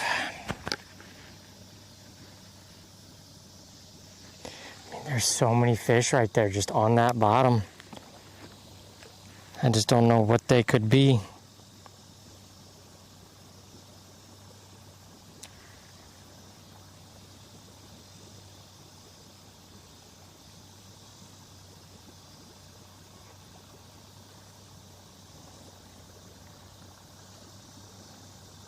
They will not fire up, will they? I don't know what they could be then. Because I can't get them to fucking fire up. There's so many of them too.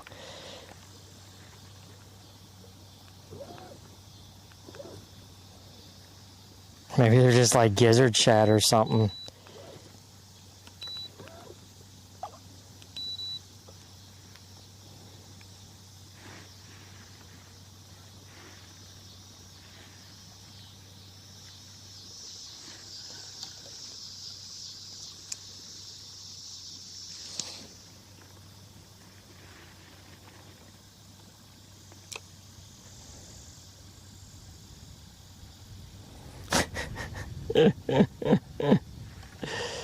Lord, save me, please, from my miseries.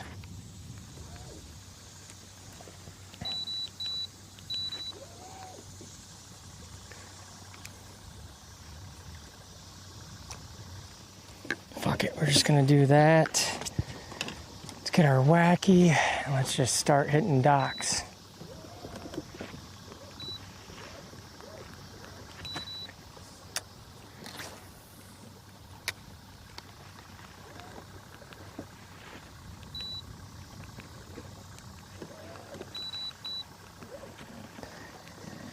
Sent me an email? Okay. Let's see if I trolled this bait along. Man, I should have got real worms. I bet I would have slayed them. Because they are grouped up here. All the fish are grouped up.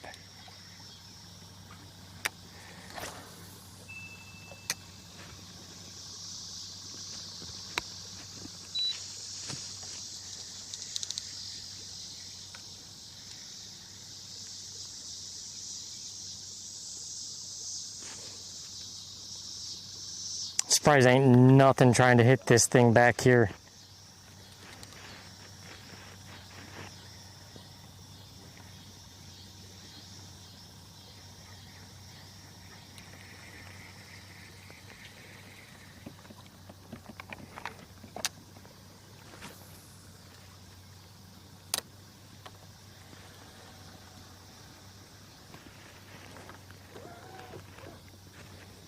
I'm surprised. So surprised nothing's hit this.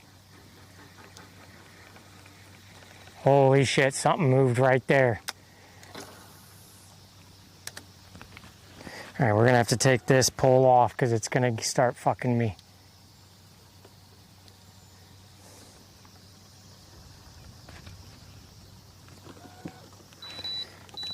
What's up, West Side? Thank you for the 100 adding to the lure fund. Thank you! Let's go. Something big moved over there. Okay. I think we need to stop with the light action, get over that, be done with it, because it's just going to get in my way. But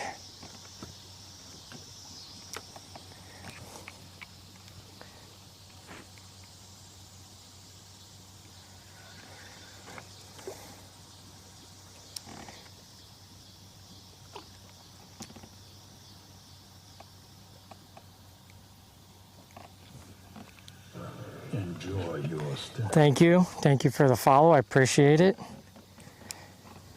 I'm playing with every little dot on my screen right now. This is just not healthy, but here we are.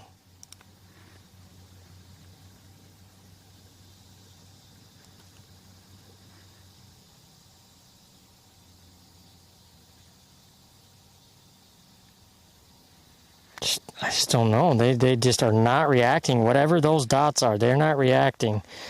And usually what I have on is what they would want.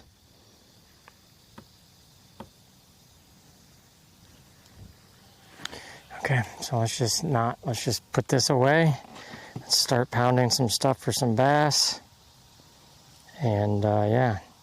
By the way, on all platforms, you guys will have TTS and stuff. Just, it's gonna be a minute. So I wonder if I should do the koi. Nah, just go with my wacky worm. That's usually what does it anyway.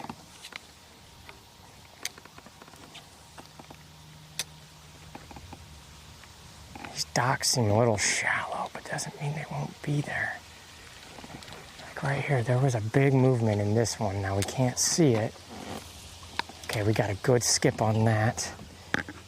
Chasing shadows. I've been there too, yep. Yeah, I gotta turn this fucking thing off. It does me no good. So don't know what to use right now. I'm testing lots of new things with the fishing. I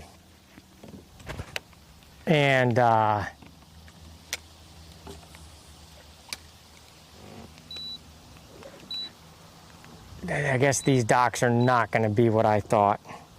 We're in 4 to 5 foot.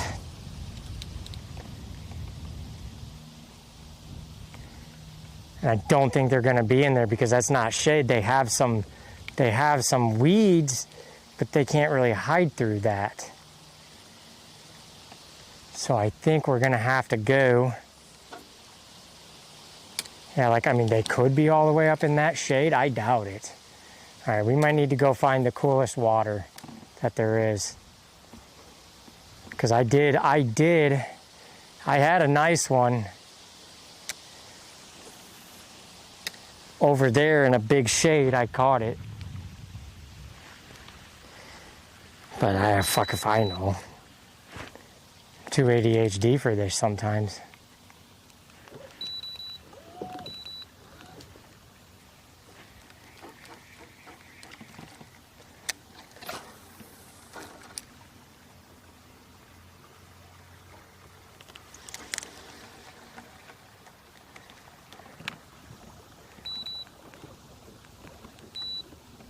He's got to grow up with appendages.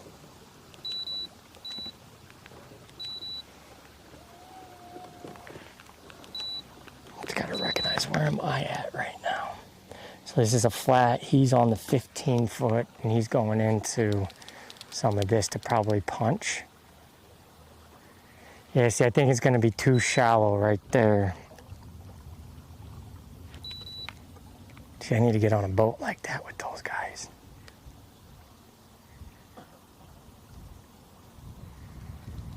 Gotta learn. See, I used to not be afraid to set my hook because this used to have 15-pound braid. 15, 20-pound braid to basically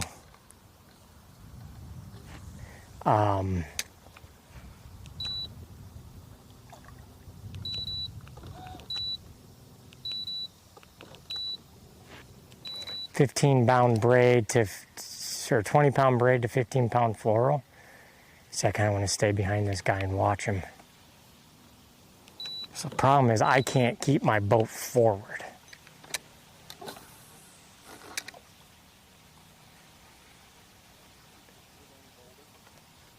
Oh, he knows that guy. See, I don't think I'm going to have any success right here. See, that's all shade. Why didn't I see that before?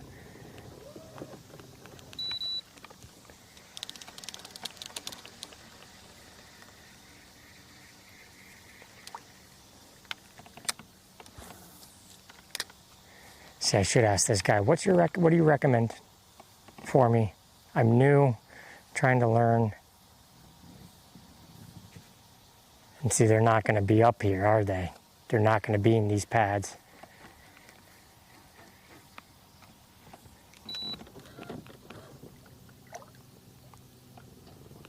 So I wonder, maybe I should do the well, we got some wind here blowing.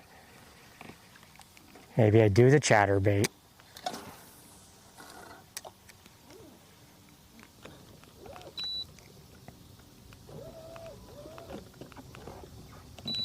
This is what I kind of wish. See, those have to be bass on the bottom, but they can't be. They got to be carp or cat.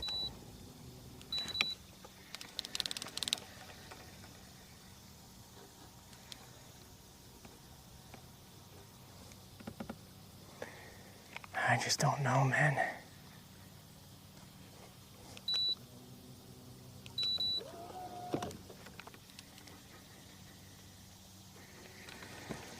I guess if instead we could just power fish with the chatter bait.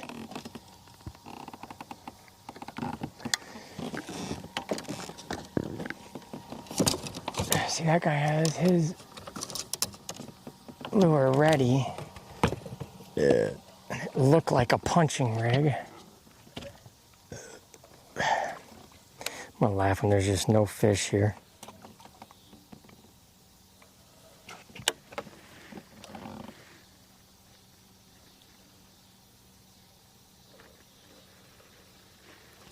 See, that looked like a good fish.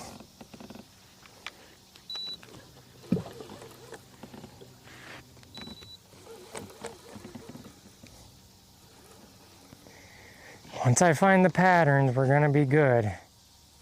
I mean, I could throw a frog. They might be under those mats right there. I don't know, though.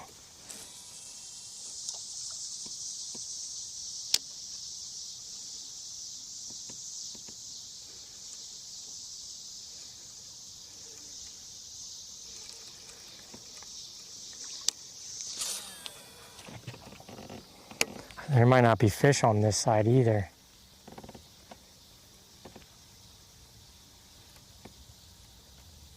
I think we need to go to the back quicker than later. All right, so maybe instead of the chatter, let's use what we got. We got some frogging opportunity. They could be under there, probably not.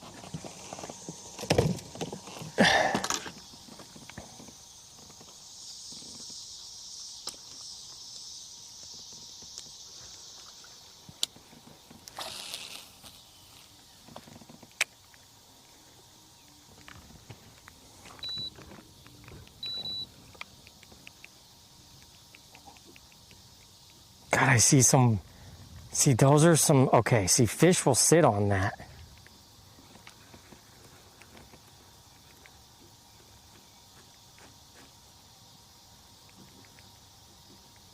I hate this blowing. I want to know what those big fish are on the bottom that I frickin' see. They have to be...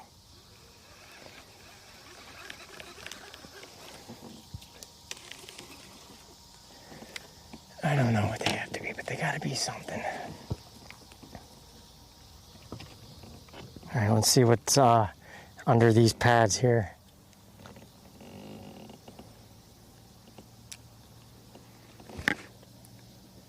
Oh shit. Did I get him? Oh, I missed him. He slammed it though, whatever it was.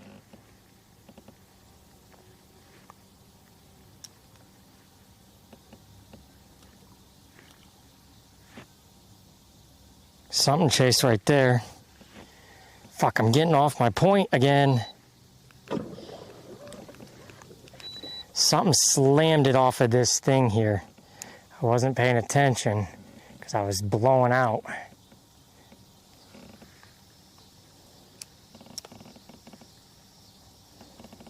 Because that can't be a bass. It's got to be like a carp, catfish.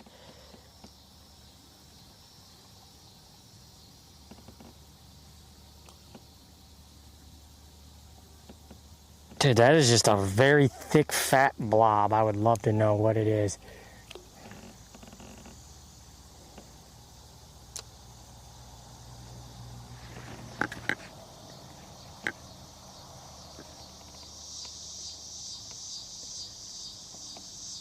See, there's something hanging on that.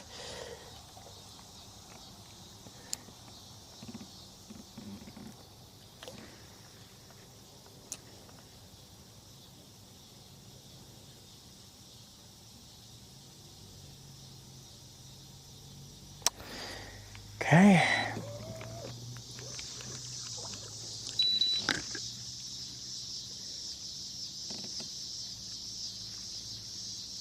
What is that? It's a brush pile.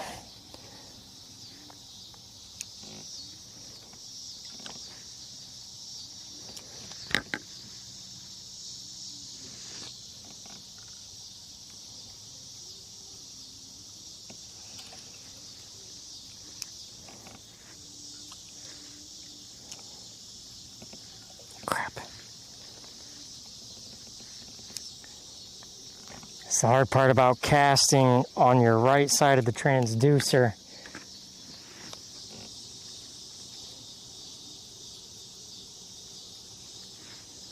Can't freaking see shit, man. There we go. What are those? Dude, those are huge. They just came out of a brush pile. And they're fucking huge. They can't be bass though, right? They've got to be like catfish or something.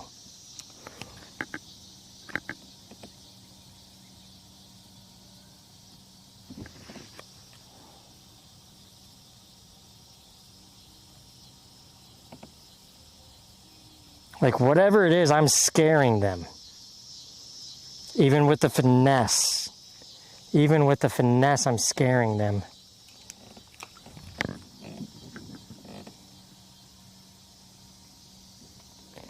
Oh, okay. Fuck it. Yeah, I see those guys, they're all the way in the back.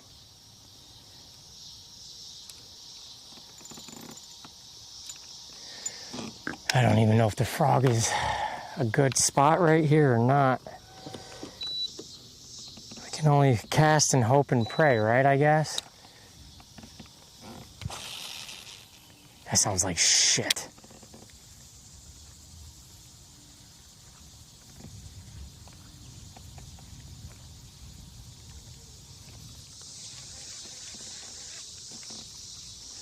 This is when I wish I had the foot pedal, though.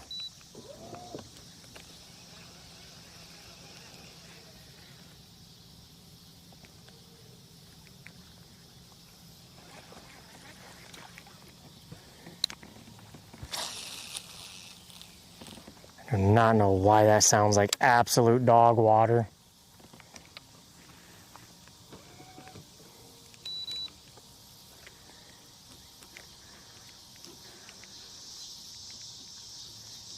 Fish are gonna come, that's for sure. See, my line is caught under.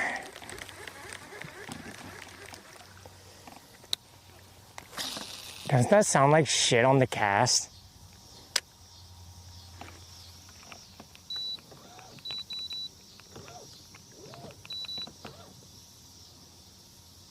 See, there's these tall little weed structure things, and there's like bigger dots sitting on it. Where am I at?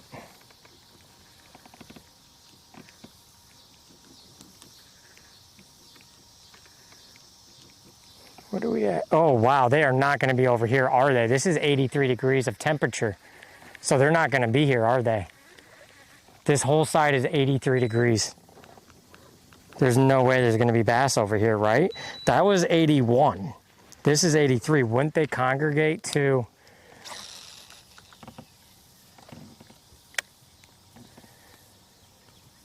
something else?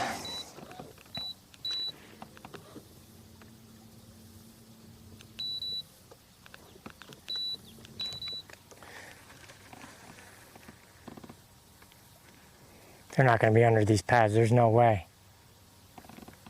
Right? There's no way they're in here.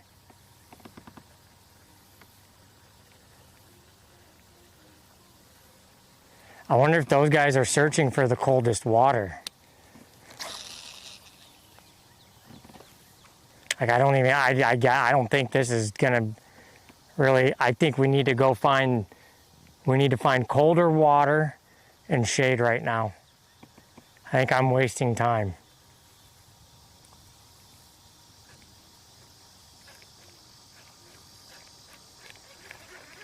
I think I'm wasting time. Back in my day, we put frozen, oh, I used to do corn. Wait, where did all that text just come from? Wait, what? Wait. Is that... Why didn't I see any of that? Wait, what just happened to my chat? What? Am I backed up? No, we're good. Okay. Oh, my frog decided to cross his legs. Shoot. All right. Trying to find some suggestions here, but nobody's got any. So... maybe this is not worth fishing right now. I can't seem... Oh! Well, instead of the frog, what I'm going to do is, we're still going to fish it, but what we're going to do is we're going to just hit it with... I can't stay straight. I don't know why this kayak does not stay straight. It is the weirdest, darndest thing.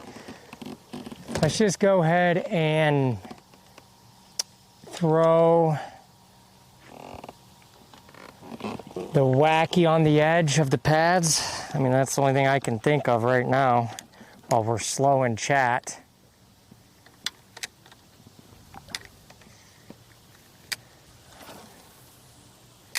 I'm gonna laugh when there is a fish over here.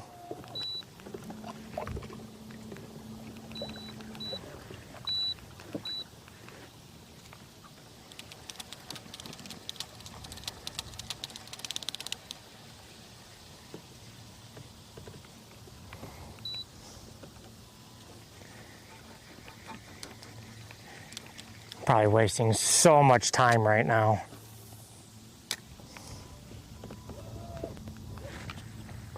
Anyways, how we doing, chat? You guys good? Is stream good? Is connectivity good? Is everything good?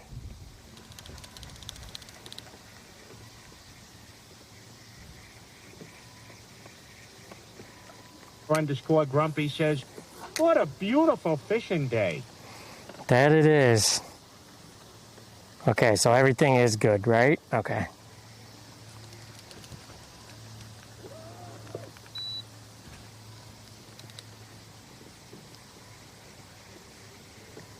Baker says, yep, Shrevel. I have no idea. I don't know what to do right now. I mean, I don't think this is worth punching. It's 8. We're in 80. We went up even a degree. Okay, why is my line like this? Why is my line shit? This is the other reason, like, I have line twist. This isn't a lure that does that.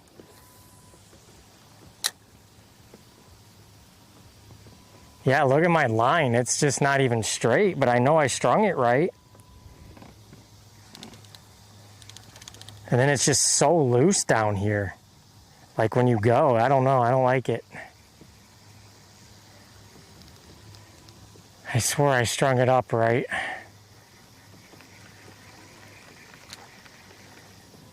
Yeah, I think I'm wasting my time.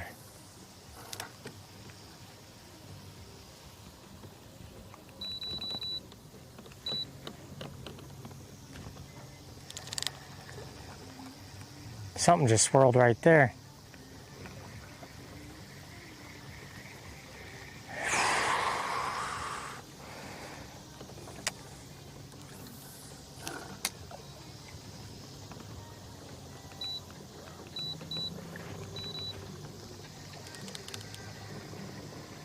Oh, that was a fish. Someone's jamming, I like it. Yeah, this is not, I don't know. Any well, no, don't ask chat. I gotta keep remembering not to ask you guys shit. It will frustrate me.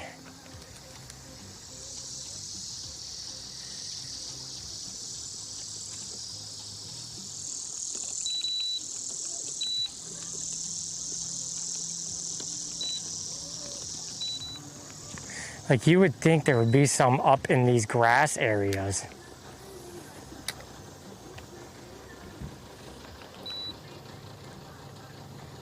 I'm trying to understand that when I stop, my whole kayak goes to the left. I don't get that either.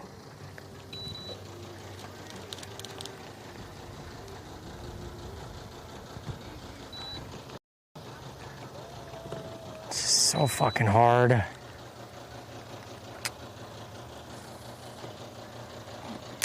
See, look at this. Look at my whole, oh, because all the weight's in the back, so the weight is going to get pushed.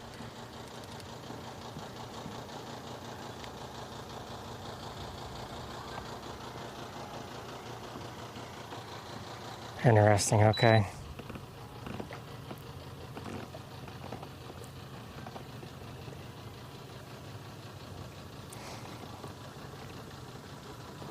I hate how everything, oh my God, look at all that.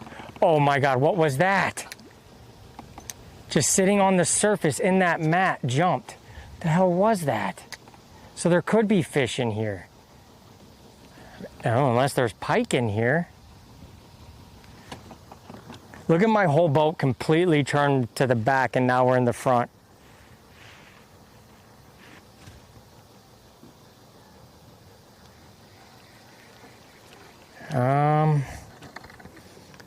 Sunbathing. Oh shit. Fluke. I'm about to go ask those. No, that's not what I want. There was something that jumped right there. That was not a turtle jump either. That was something sitting on the one side, which is weird for if there's a bass over here. It's 84 degrees.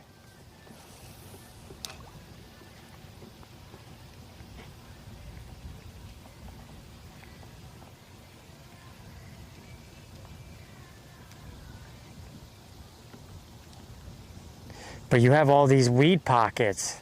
So maybe they're there?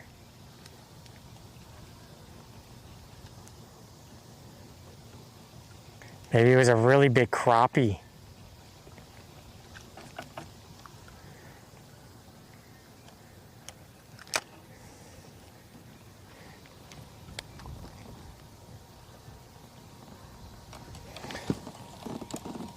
Let's see. Sometimes big crappie will make a mess like that.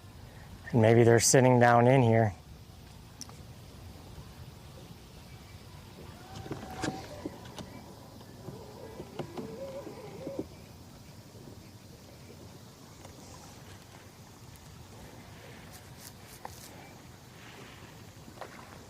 Okay, okay, what the, oh Jesus. What are those? Give me frog? No, shit. Oh, I can't. I gotta have my rods easily accessible. There's something over here chasing top water, eating top water. And that just sounds like absolute shit.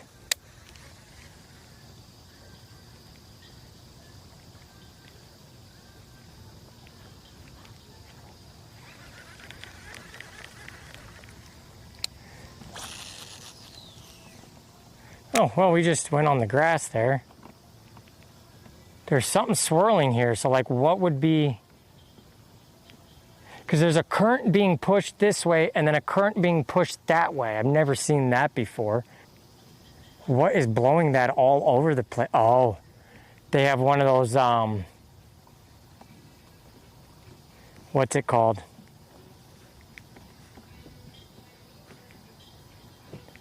But then again, are they chasing a bait fish? What are they chasing?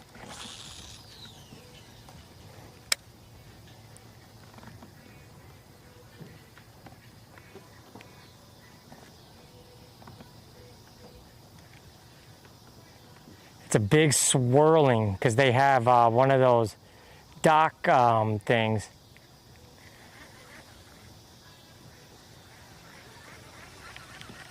Shit.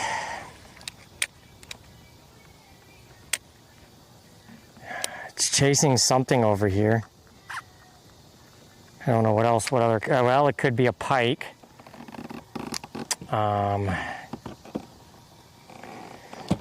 Maybe you run a chatterbait through it.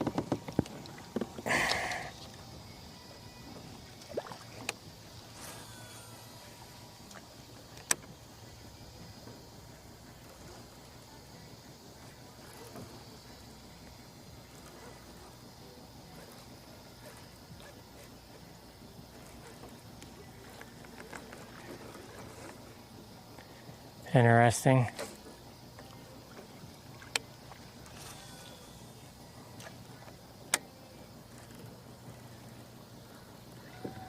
Oh yeah, there's just groups. There's so much little bait fish over here. Oh, I just missed one. I watched it. Oh my God. I saw that. I think it's a crappie maybe. Maybe it's crappie and they're chasing. Fuck me.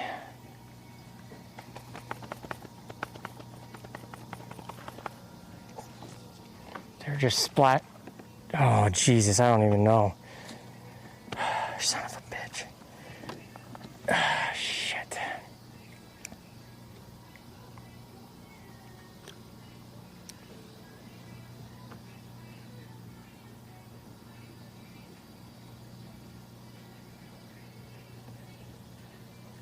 There's a lot of activity here.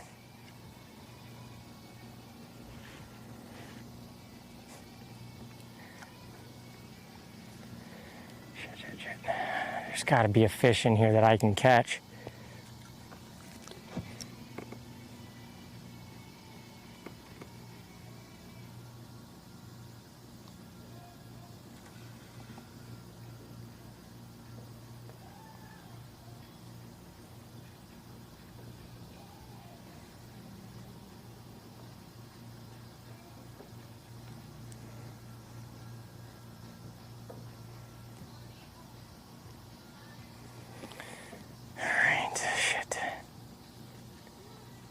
the good shit over here, but I can't.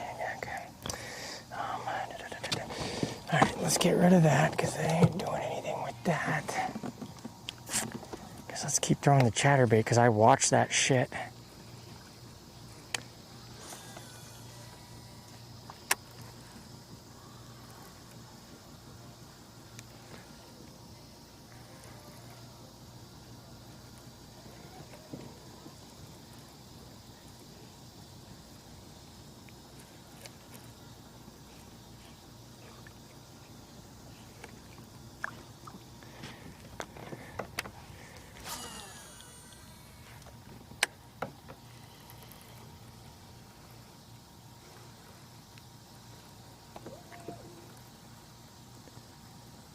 Well, I don't see any more activity now.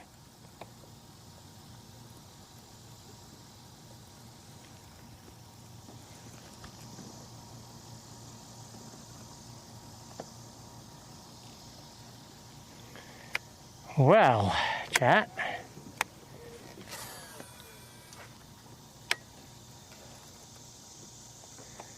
Whatever it is, it ain't jumping no more, and I don't see the bait fish.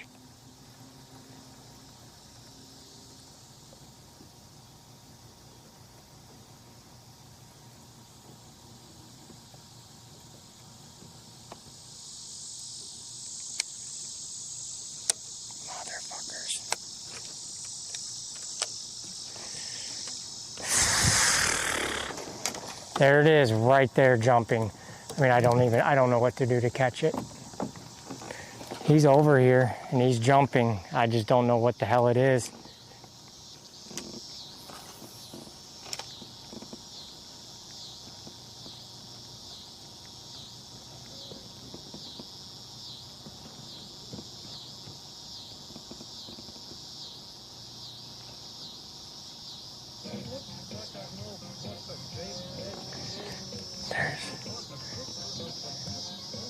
There's something over here chasing and I can't figure it out.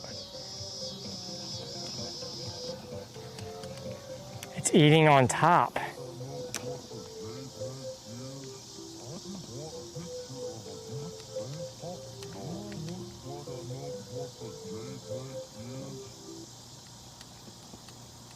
Is it my profile? It can't be. About to throw a quakey up there. I can't figure it out unless it's just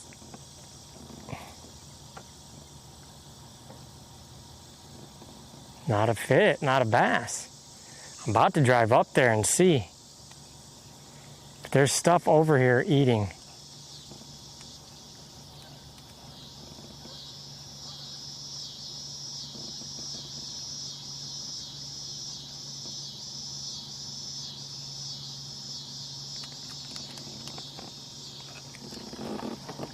I want that fucking fish. It's out there doing shit. I just can't catch it, can I?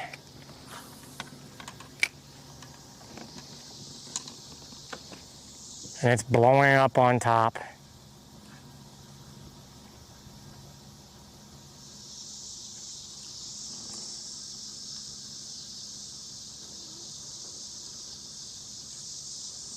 Thank you for the follow.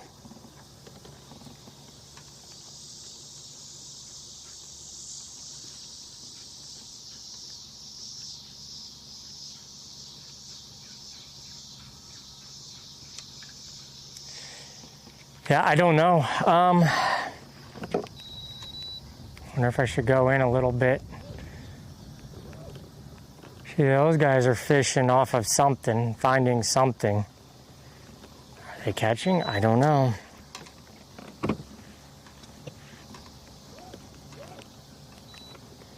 See if I can find this fish. There we go, there's some stuff up there. Oh my, that's what it is. Oh my God, there's so much bait pushed up on the shore. Dude, it's just all black.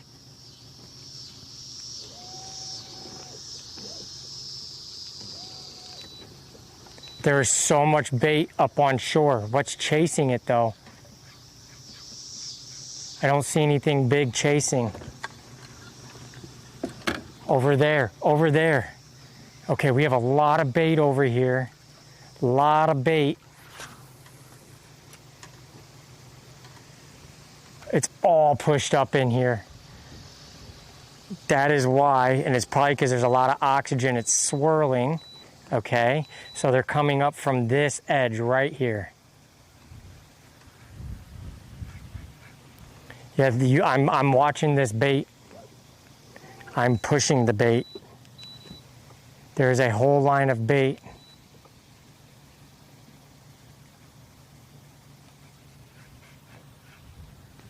So they are...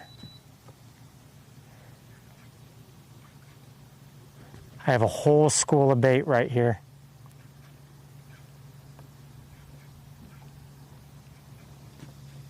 I'm following it. I'm pushing it towards the fish.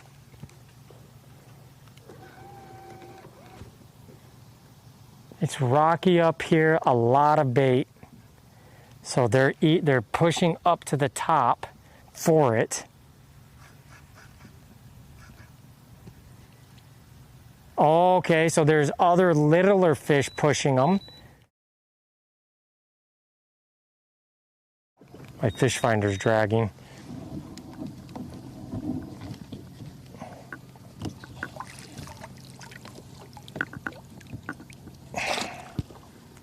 Out there, what the fuck, man? Oh shit. Little short, little shallow here.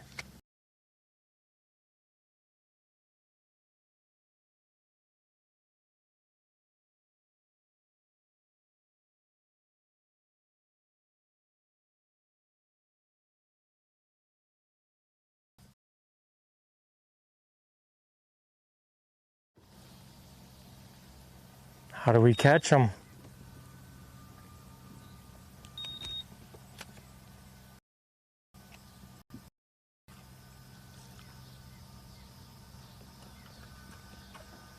It's so interesting.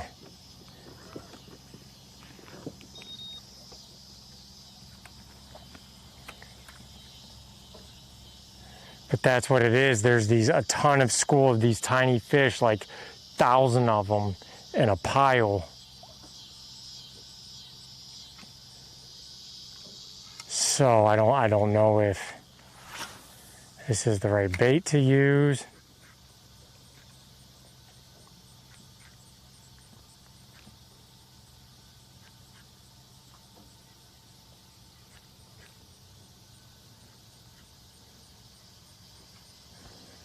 I bet you a pro would have caught him.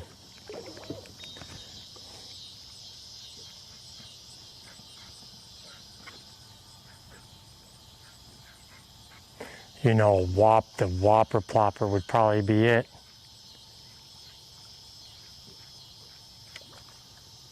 See, like right there. Oh, I think it's carp. I think it's carp. It had more of a different color. I don't think it's bass. You think it's carp, chat? You think it's carp coming up and...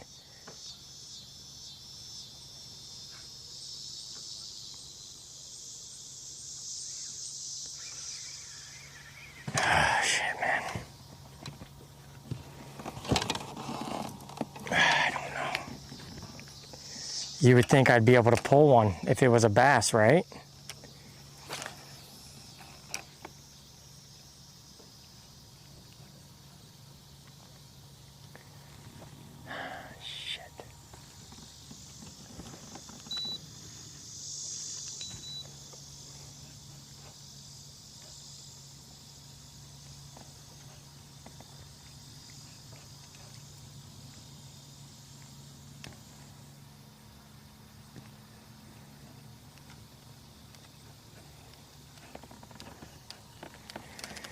I don't know.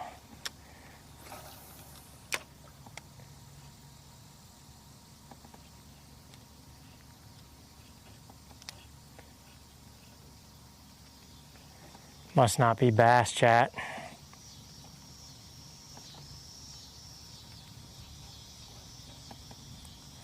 which sucks because 100% there's a fish over here eating. But is it a bass? I don't know.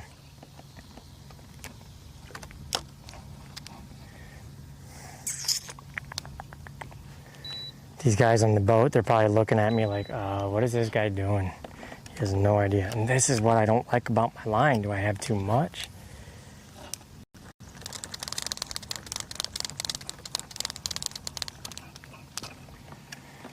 Alright, what are we gonna do here? I don't know. Let's just do this, I guess. Man, I get pushed like crazy.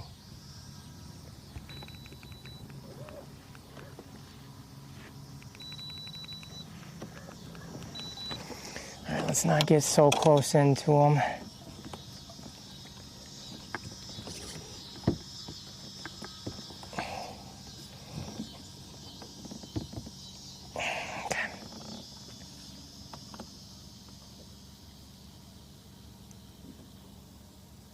Yeah, like, I don't know. Oops, wrong rod.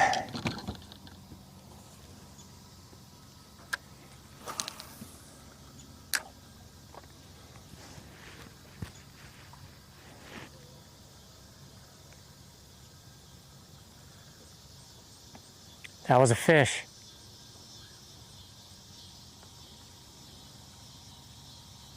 I think. No.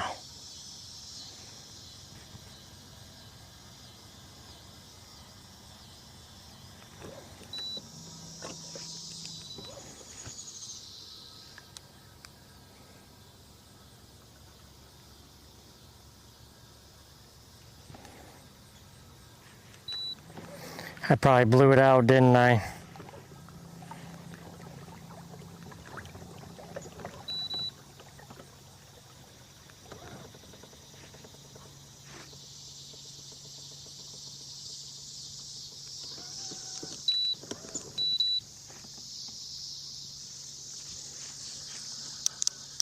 You know what? Maybe they're just fucking big crappie.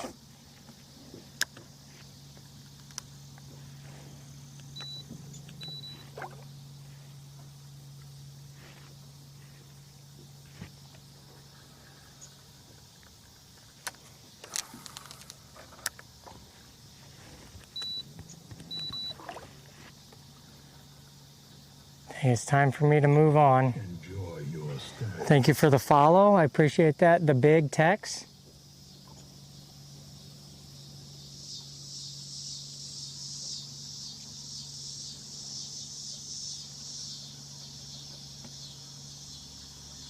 Well, whatever it is, it was going for some fish, and it's been chasing this area. But I haven't heard another blow up since I've fucked around over here, so it's probably over with.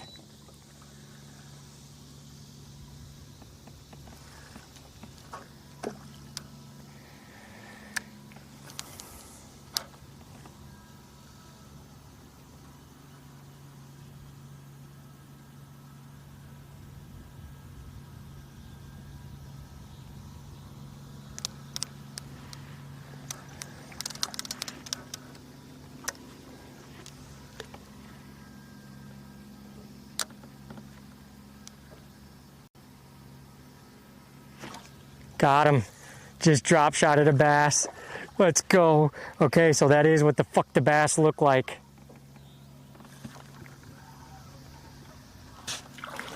Decent. That was fun. We just did it on the fucking drop shot.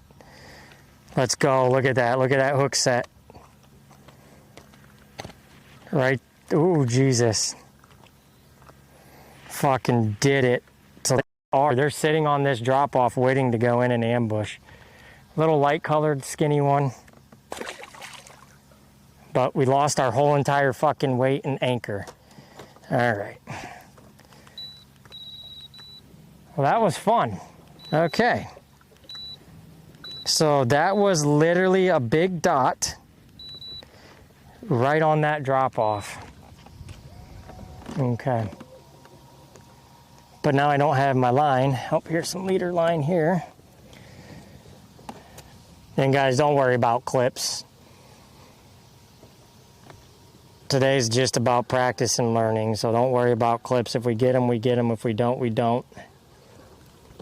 But that was pretty cool for my first drop shot. I haven't gotten one on a bass on the drop shot like that with a minnow like this.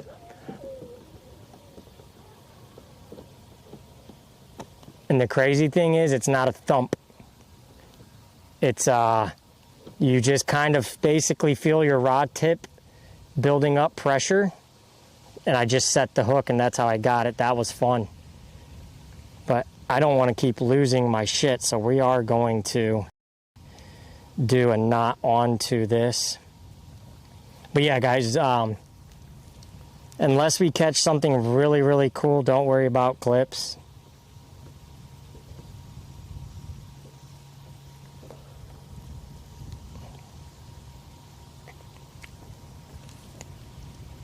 Okay. That was cool. That was fun. I knew there was something around here.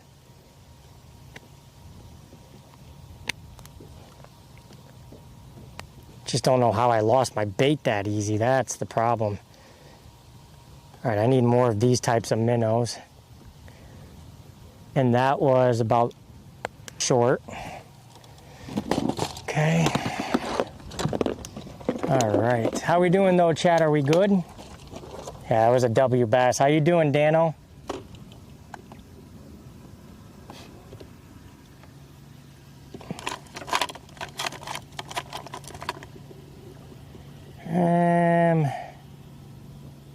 I mean, I got to use these weights up, so we'll use it. It'll fall a little slower. But yeah, that bass was sitting right there on the ground. But how you doing, Dano? You doing good? We probably don't even have any audio, and no one's told me yet. That's probably Bill Baker says, wonderful. All right. That was fun, and there's more. So that is what a fucking bass looks like then.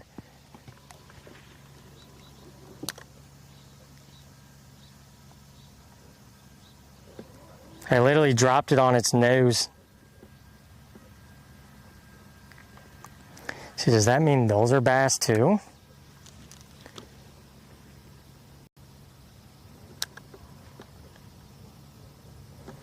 Like, that's got to be a bass that's just sitting there.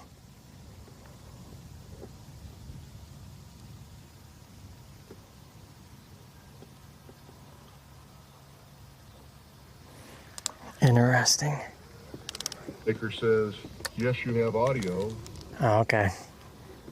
I just never know, because I, you know me. No one ever responds to me when I ask questions, so I just assume the worst anymore.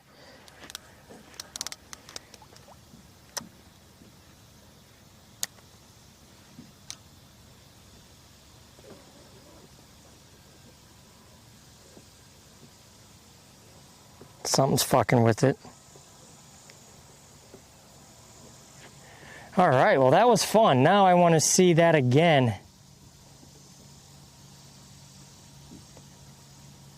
Now I want to see that again.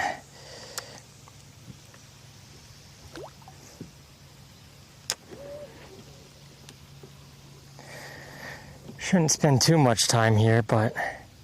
70260 says, sorry was cleaning the wax out of my ears. Don't be like, you guys don't be sorry.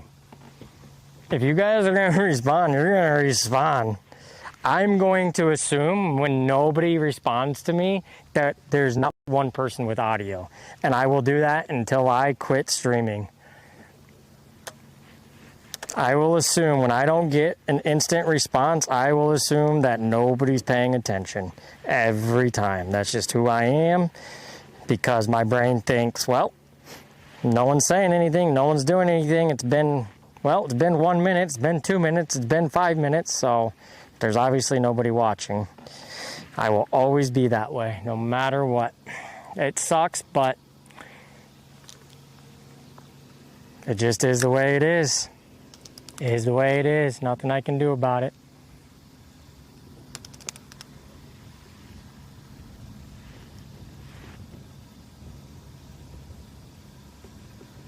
Like yesterday, we went without audio for 20 minutes, by the way. I think it was about 20 minutes.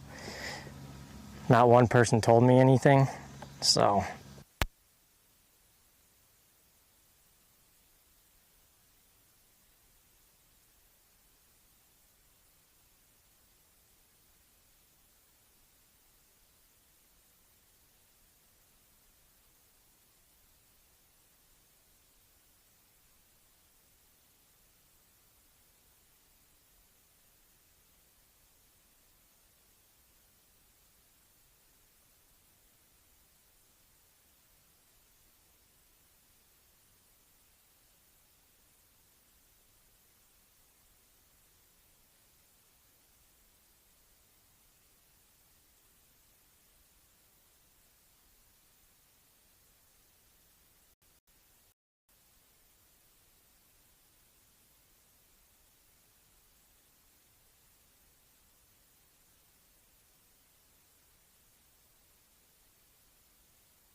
There you guys go.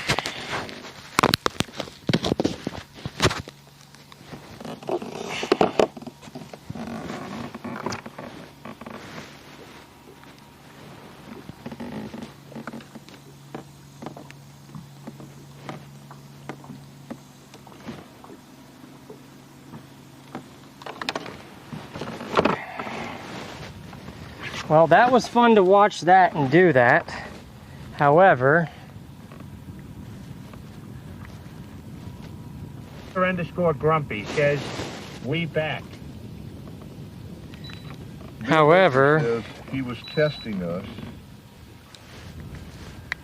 Oh, there are days I do test you guys, and I literally shut the audio off to see if there's like when I see high numbers, I'll turn the audio off on purpose just to see if anybody's paying attention. And there's times we'll sit for 20 minutes and not one person notices I turned audio off. Well, that just means nobody's listening.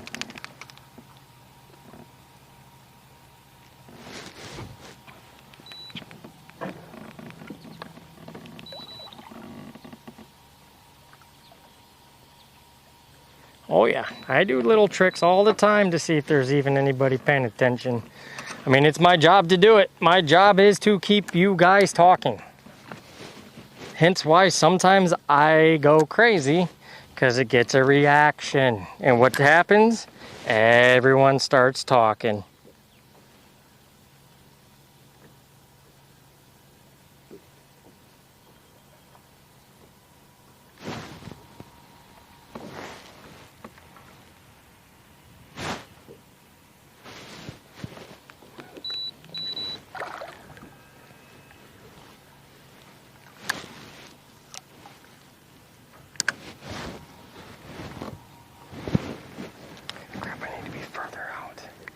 Look like bass. Honestly, I could just drift. I just don't have this on the right side for drifting. But drifting could work for bass on a on a drop shot. Bill Baker says, Chat, next time he goes crazy, don't say anything.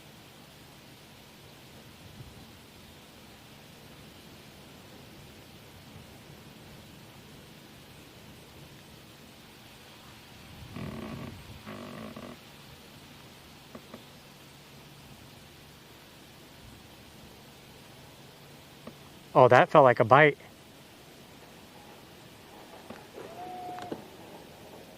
Yeah, those.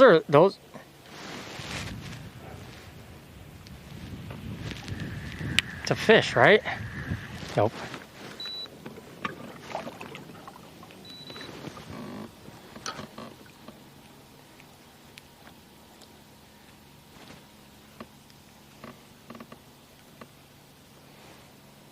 See, there's a lot of, well, you know, honestly, the chatterbait might not be a bad idea either. This fucking, oh shit, what the fuck was that? That was like a fucking carp or some shit.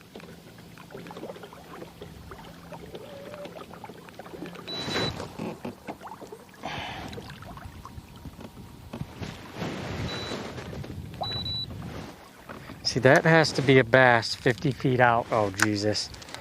Maybe if I learn how to fucking cast.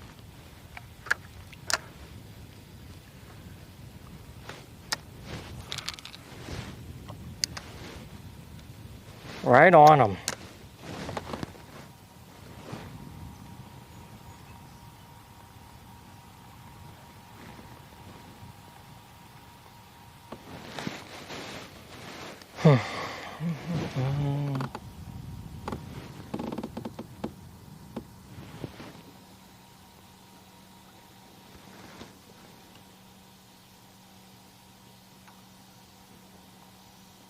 Yeah, like those, like they're just to the right, but see, because I'm going fucking backwards, it doesn't work right.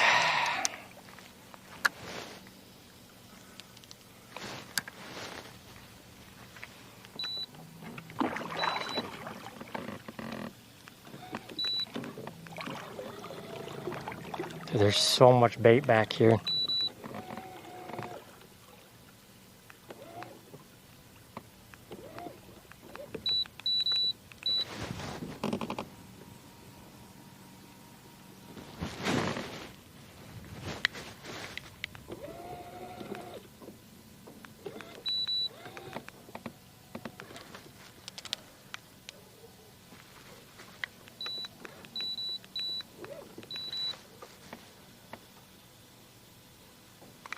That wind is just shit.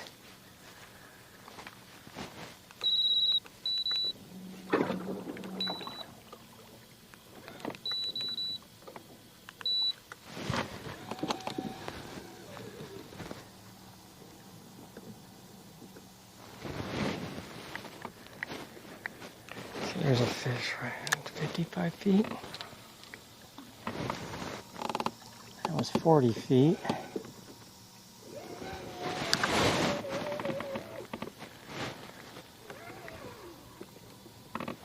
Okay, that's a brush pile then. Don't you dare, fuckers. Oh my god, I just gotta get on something. The whole entire fucking boat moves.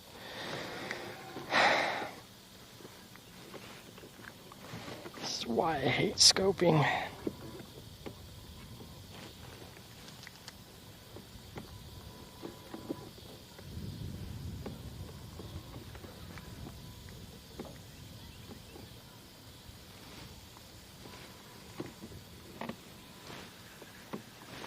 Of course, like, this thing is just so fucking stupid.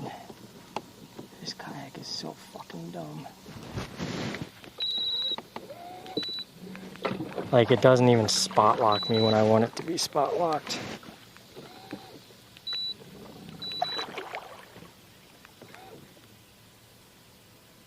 Right fucking there.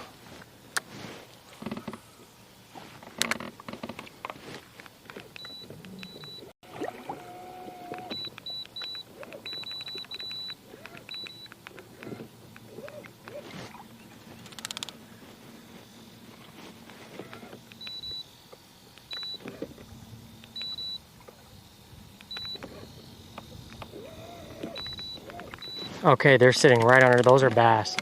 They're right under the bait. See, the thing is, now you're gonna fucking turn me, aren't you? Jesus motherfucking Christ.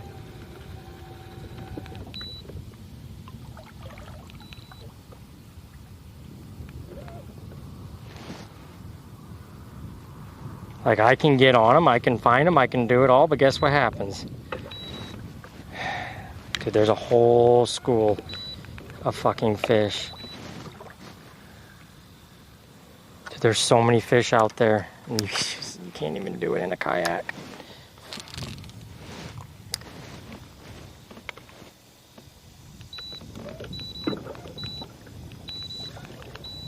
Like spot lock is shit. Here we go.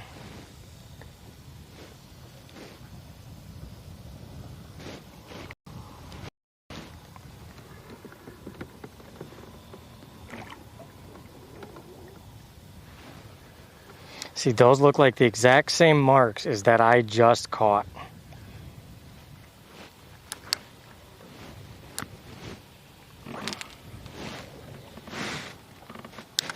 Of course. Okay, there we go. Found my lure, just hit 45.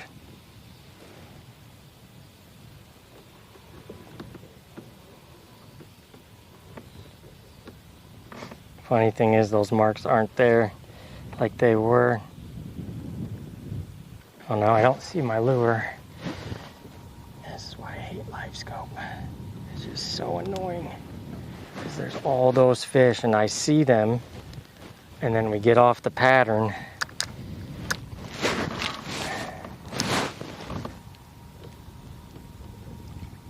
It's so dumb. What's the point? Maybe let's just go to them.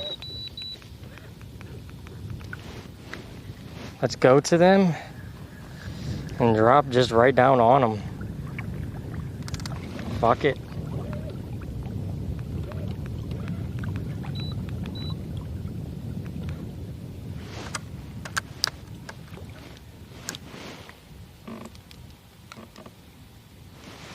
Seems like a school of them.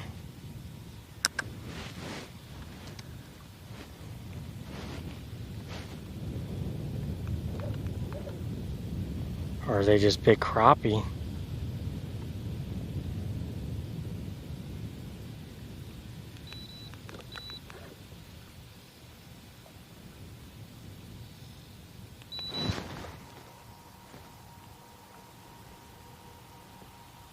Oh my God, you just can't do it, can you, Burkle? It's so hard in the wind. Okay, there we go.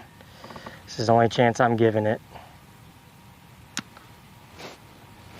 Those definitely look like fucking bass.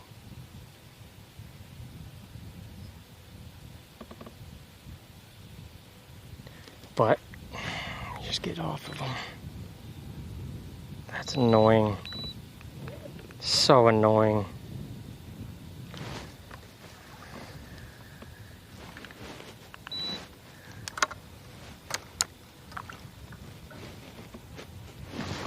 So fucking annoying.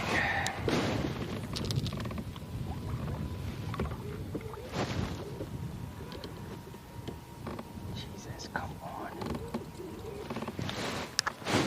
Yep, this is why live scoping sucks in a freaking kayak. $10 says I won't stay directly in line of them. $10 says I won't.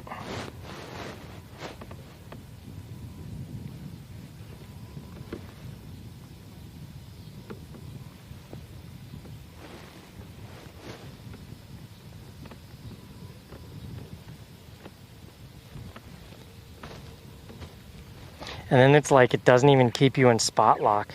It literally keeps inching you, inching you, inching you, inching you. So I can't even effectively do what I want to do. It's awesome. It's freaking just great.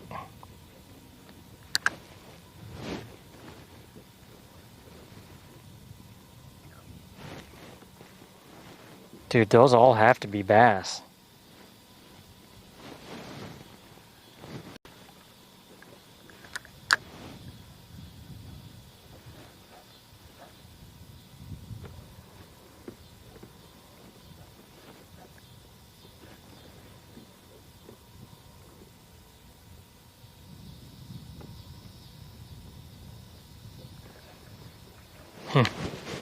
Give up. I give up. I absolutely give up. It's not really fun when you just can't have fun doing it. When it's more work than good, it's no fun.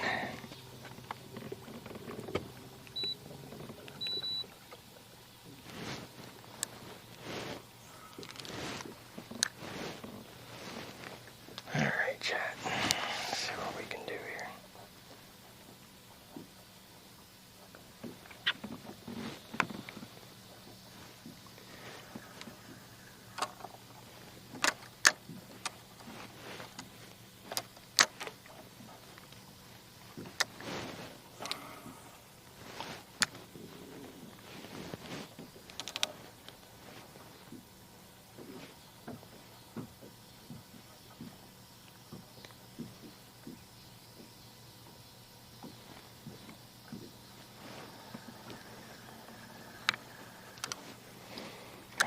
Drop shot out of here.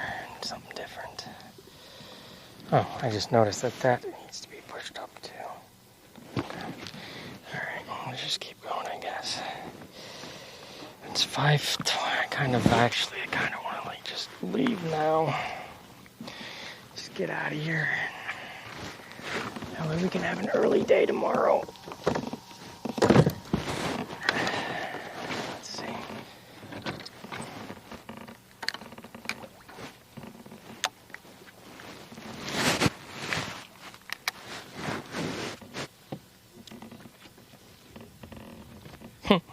That's definitely got to be a bass, just nose down. God, you guys are so freaking talkative.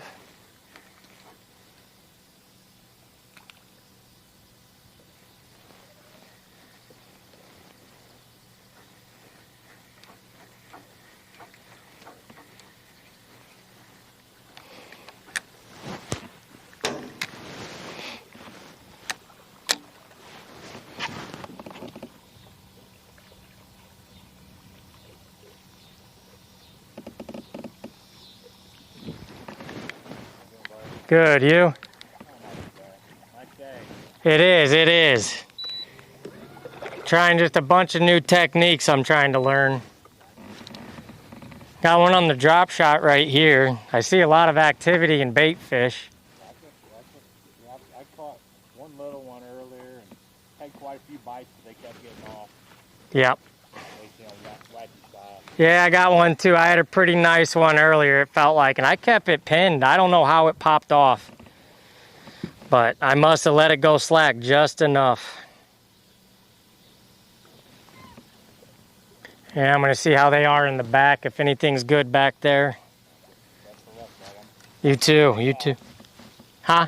Heading that way. Hey, you take care. Oh, no, no, no, no.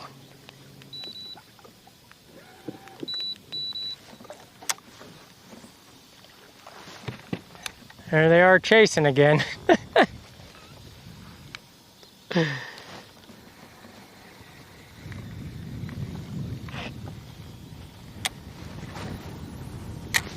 Oh shit, we're gonna hit the boat.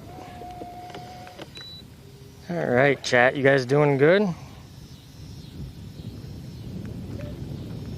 I think every 5 minutes when we have no chat, I'm gonna ask if you guys are good.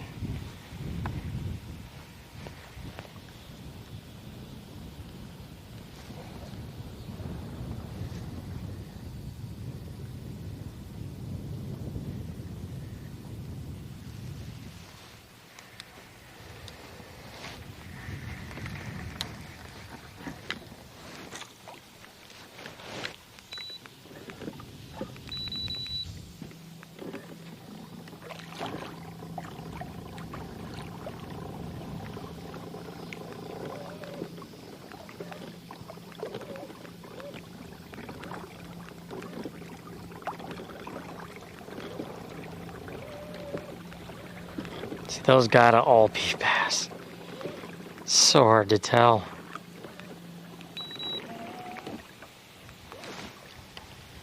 So hard to tell.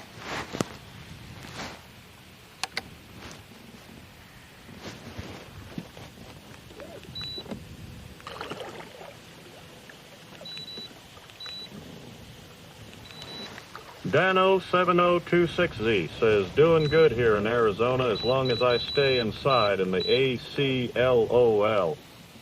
Yeah. Here comes all the wind just gonna push me. Gotta love it. I just wish I had a big boat. Bloop. I wonder what would be good here, chat.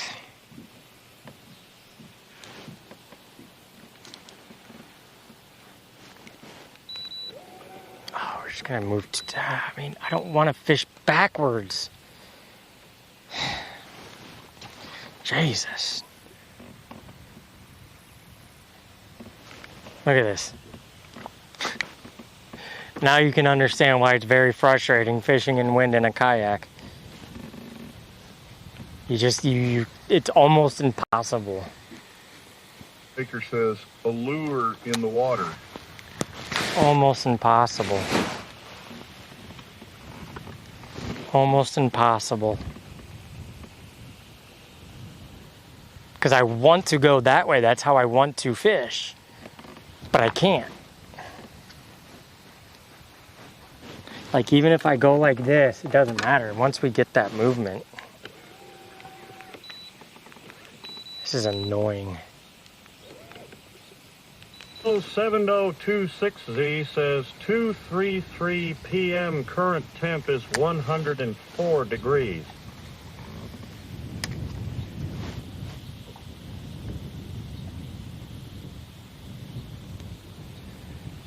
Yeah, like I can't even punch that stuff because there's no way to actually stay, but this is where all the bait is getting pushed. But look how fast I'm going. Like, how do you combat this?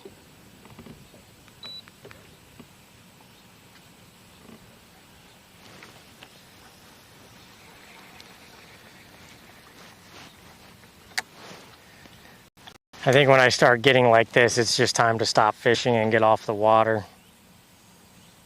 Baker says, but it is a dry heat Dano.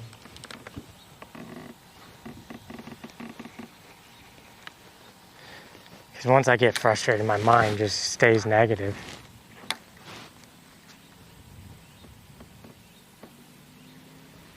Dano7026 says, lower the sails. I would love to. I would love to be able to figure it out, that's for sure, but I can't. Well, fuck it, we're just gonna get out of this spot. Whatever. This is just not ideal for fishing. Like that guy, he's just sitting down, dude. He doesn't even move. Like, how do other people in kayaks not fucking move? Like, why is my kayak always just not? It's hard to say.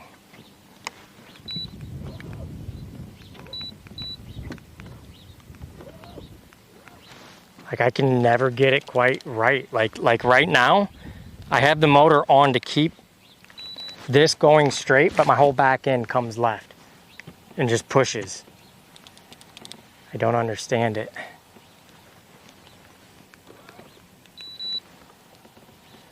I don't understand it. I don't understand it. Like, I would love to pitch that, all of that. Or punch it all the way up. But it's almost impossible.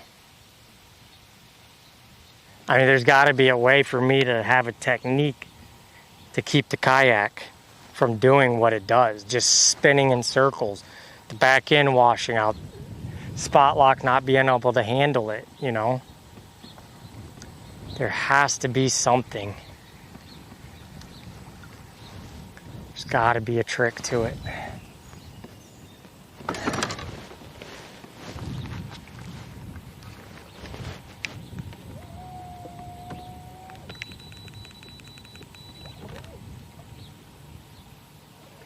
You would think with 60 viewers across the board, somebody would have an answer. You would think.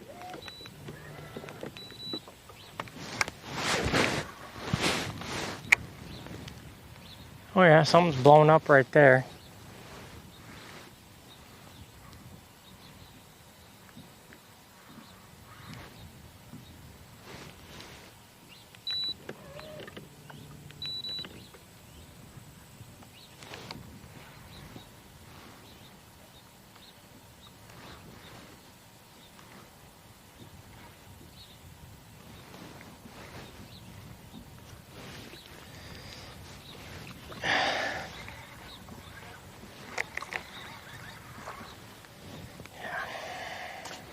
Dano70260 says the trick is sell Pokemon collection and buy bigger boat, LOL.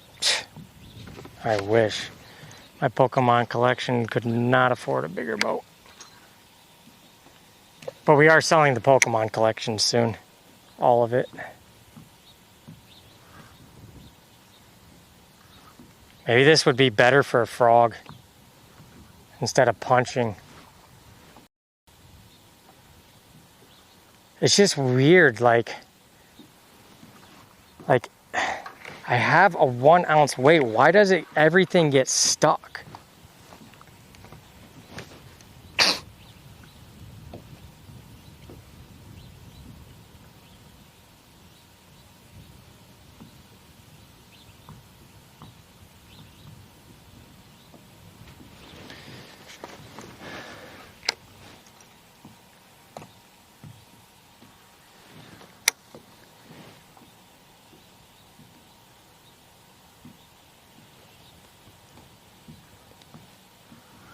Maybe frog would be better in this scenario. Dano70260 says sell to Nick White that dummy buy and everything now, LOL. Dude, I could probably sell it to him for like 20 grand. Actually, I'll see if he wants to buy the whole lot. I mean, it's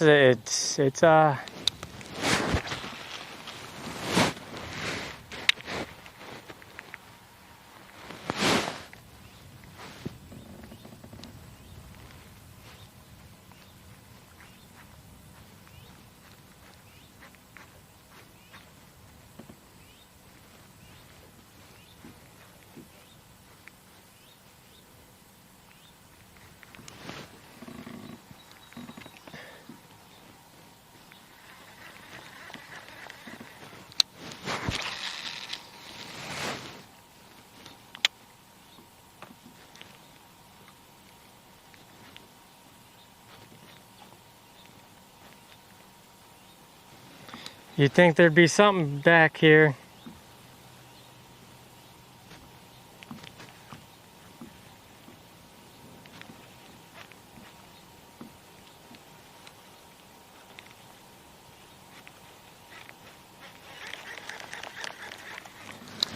Dano70260 says, or sell to Nick Lee, he is super rich. God, I don't think this reel likes braid. This just does not pull through good. Why? Why does it just... About to get out of these stupid pads. They're pissing me off. We're losing viewership because of my attitude.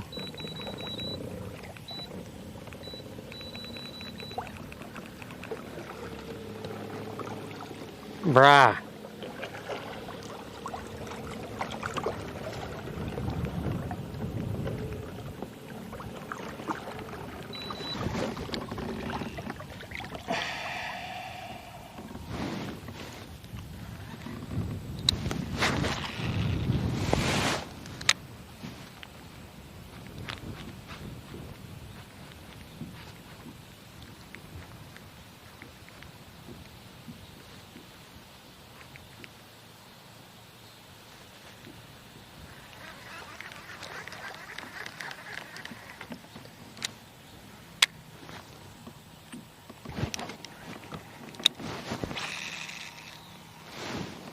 Yep, we need to cut about that much line off.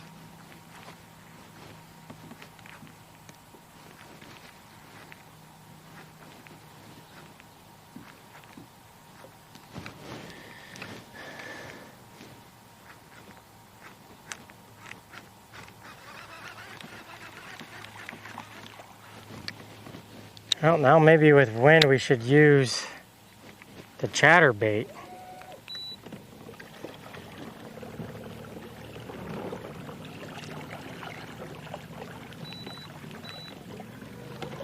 Maybe it's just too shallow here.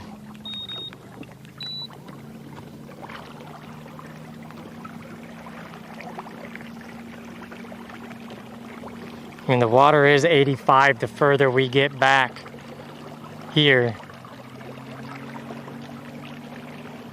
Yeah, maybe this is just no good over here. Nobody was fishing it, so it must not be good.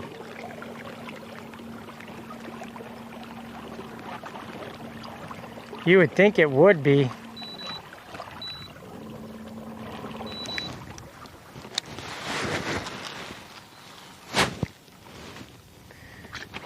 There goes the back ass end again. Can't keep it front.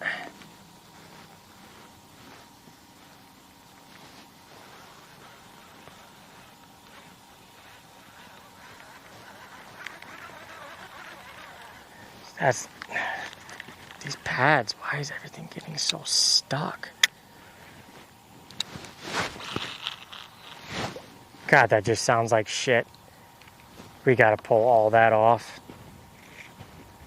That is just too much line, I think. Why is it that bad? Do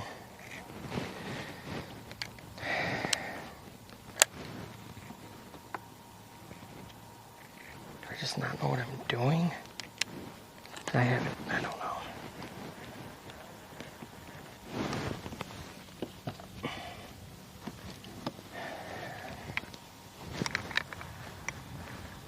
Maybe it's just because it's cheap ass shit reels. I can't afford good shit anymore.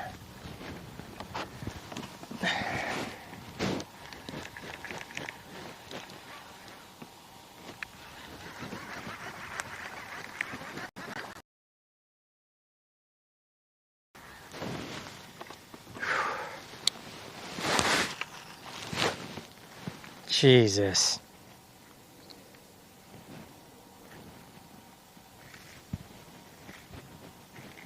Maybe we just have too much on here.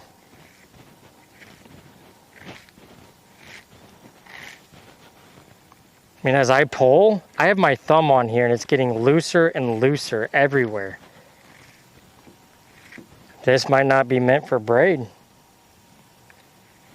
Or I didn't put it on right. I don't, like, it's just completely loose everywhere. As I pull, it should not be getting looser if I have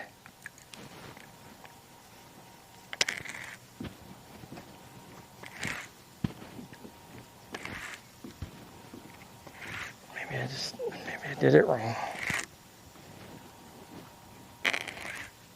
Like it's digging into itself. What is wrong with this?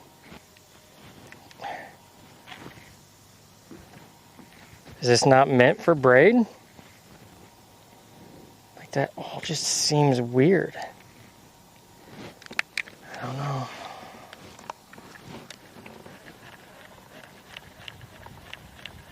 I don't know. Something ain't right with it. It's just like it's just like it, what's the word? There should be no reason. I mean, I have max braking on, and it's still unspooling.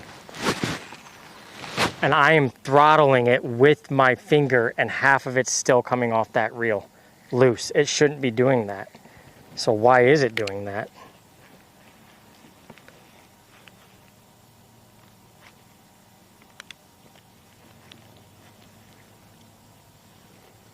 Doesn't make any sense.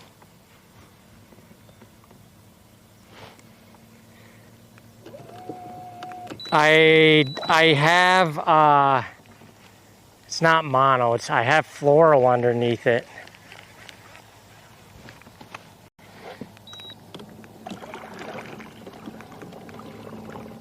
I don't have mono, I have floral. Oh, of course, we're just gonna keep getting stuck. All right, I'm gonna give myself 30 more minutes and then we're getting off because I can tell I can't,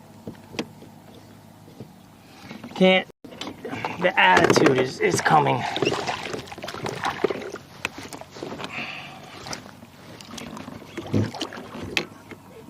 The frustrations are coming because my brain can't understand why these things are happening right now. Like literally. Like all of that is loose right there and it shouldn't be.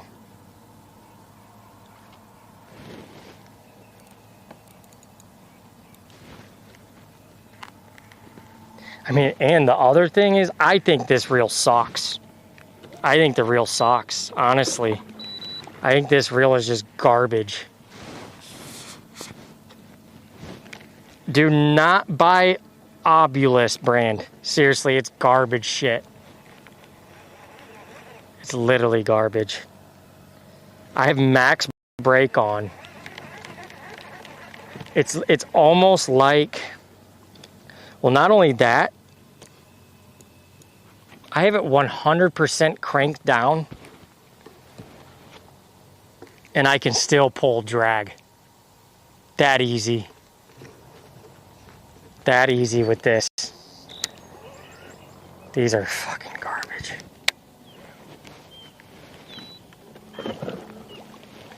These are absolutely garbage.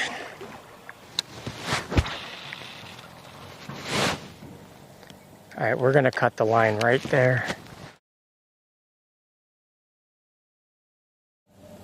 Yeah, they're garbage. Don't fucking do just. I know people say when it comes to bait casters and fishing, you could buy cheap stuff, and that's what you get. This, you get shit. You get absolute shit.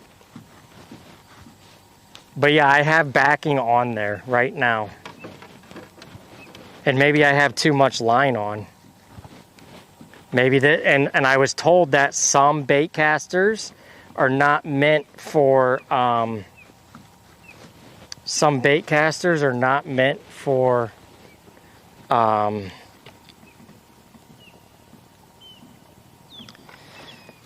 having braid.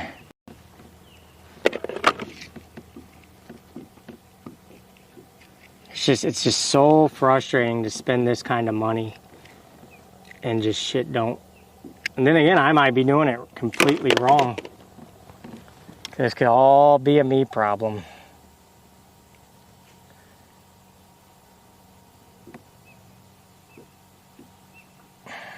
And this line, I mean, this stuff is very expensive to be wasteful. Very expensive to be wasteful. Sorry guys to have the frustration attitude right now. It's just, I want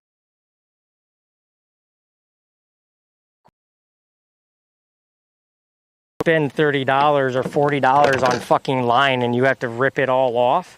There goes $30.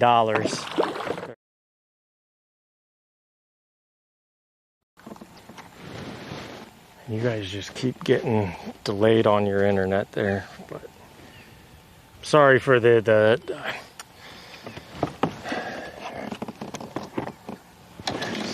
yeah, I'm starting to get to the frustration point of having to do too much as one person right now.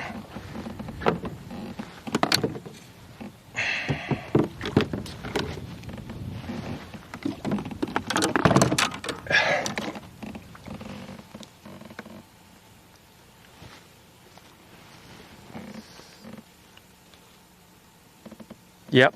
Yeah, and so I just got this new line made in Japan, and I have a line coming, but tomorrow. It's just I'm very frustrated as a new as a new fisherman of 2 years, trying to do all these new techniques to be able to produce better bass. I feel like I'm actually genuinely just being counterproductive.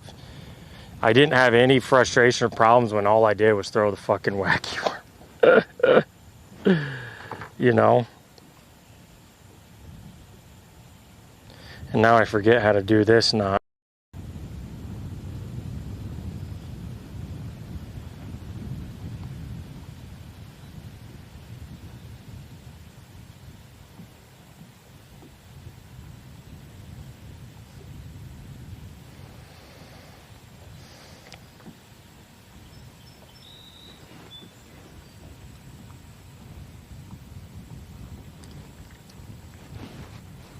Polymer. There we go. All right. I think I did it right. I don't know. All right, now let's see how she casts. Wait, how are you guys losing signal now?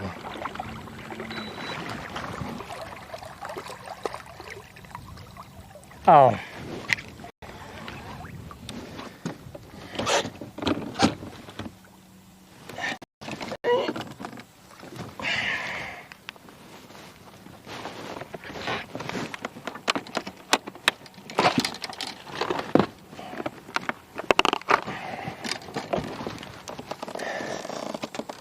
Maybe it's just too much.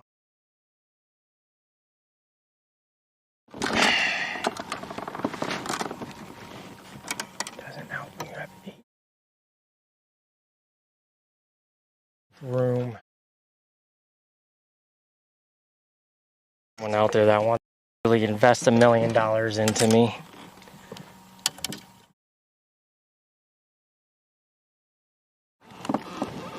Oh, don't tell me I didn't bring that.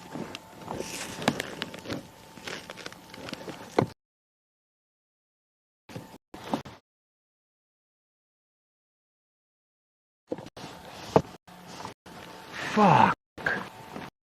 What'd I do with it?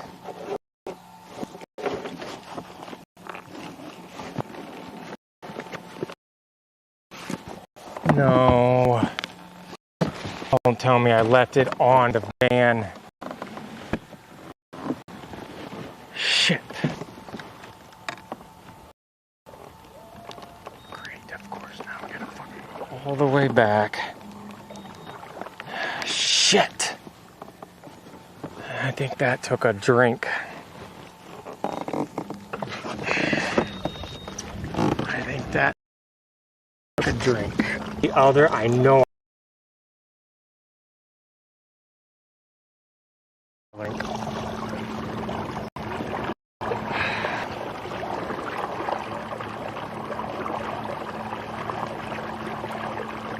I know I put it in.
Alright.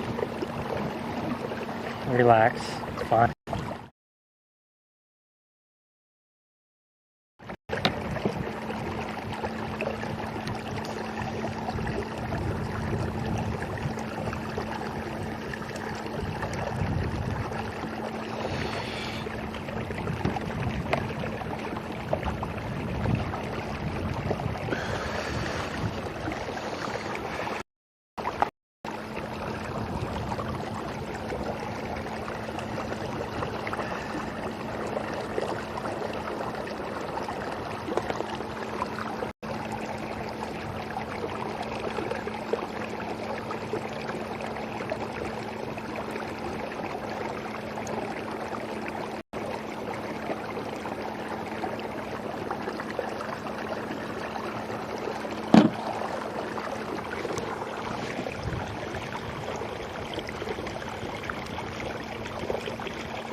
It's gone.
I'm good.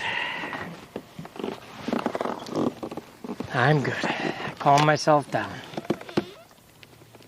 I'm good. All right. Give me a second, chat.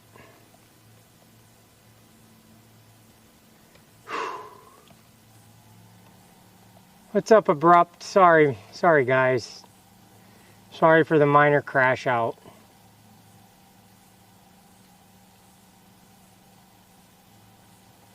Alright, let's get the Wi-Fi back going. I'll be right back with you guys. Alright, that should be good. I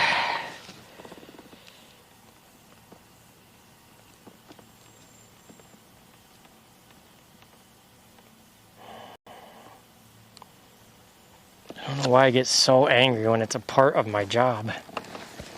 I'm more mad at myself that I'm all over the place with my brain and I forget things, and the frustrations, they compound. That's what I'm looking for, they compound. Alright, sorry, I hope you're still here, Abrupt, or if you are, hi. Okay. Back to normal. Okay. Just take a deep breath.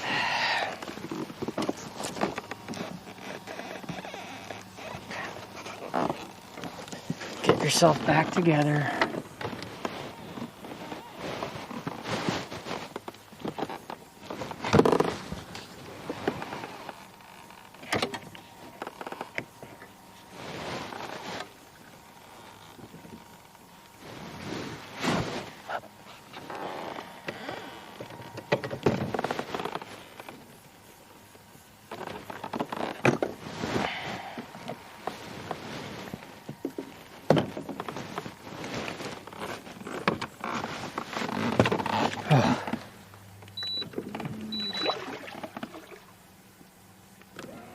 Yeah, for sure, man. I would love to see you get back in streaming. I'm multi-streaming right now as we speak. So that has to come back. See, I like reels that have the click. Everything to me is all about hearing things, knowing it feels like the mechanics are working. When you just don't hear anything, it just seems like it's probably cheap fucking plastic and nothing good. Anyways, yeah, I just started yesterday on Twitch and also YouTube.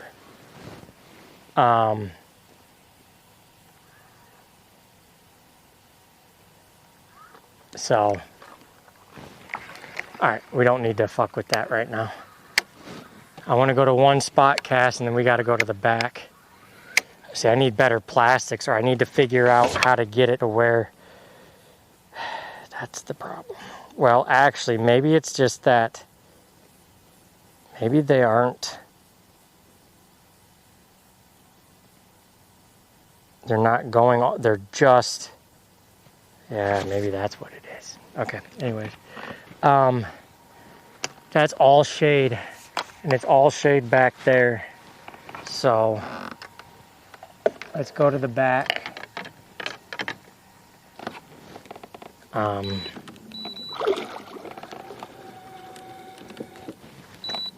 He's back. What's up, Brian? I got a lot. I got here and I got a good raid on Twitch. And so I did a lot of just more educational talk and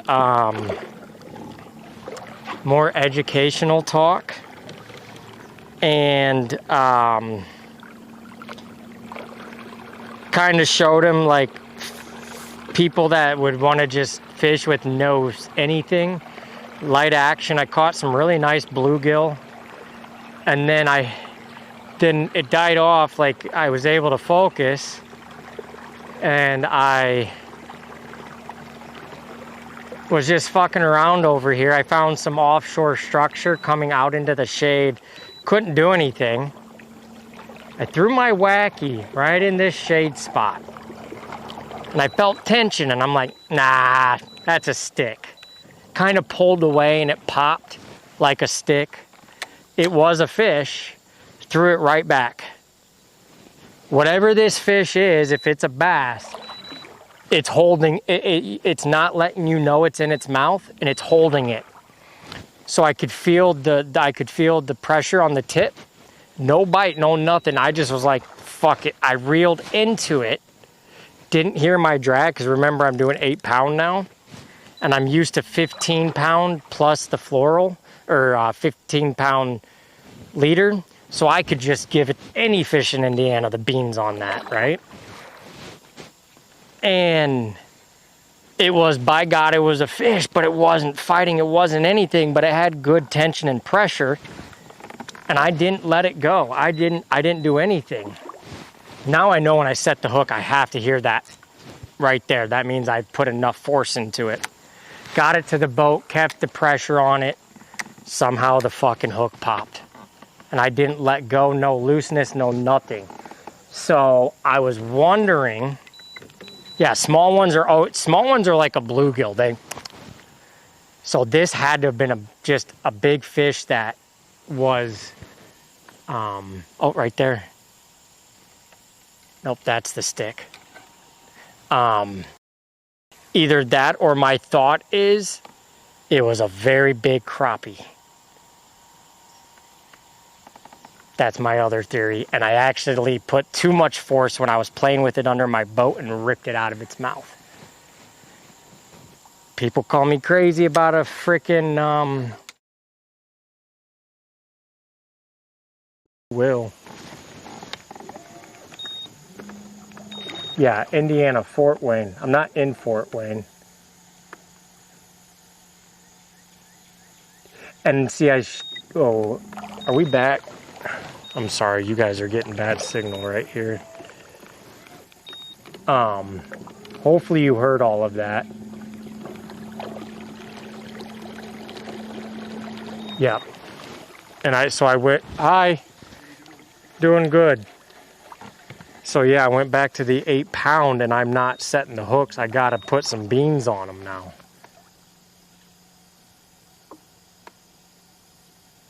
Yep, that's exactly what it felt like. So I think it was a big fish. Again, I switched this rod to lighter action, or 8 pound braid that I reeled into it, meaning it probably was just holding on the whole time and was never hooked. And I was just giving probably a 5 pound bass a ride for its life until he's like, nah, I don't want the worm anymore.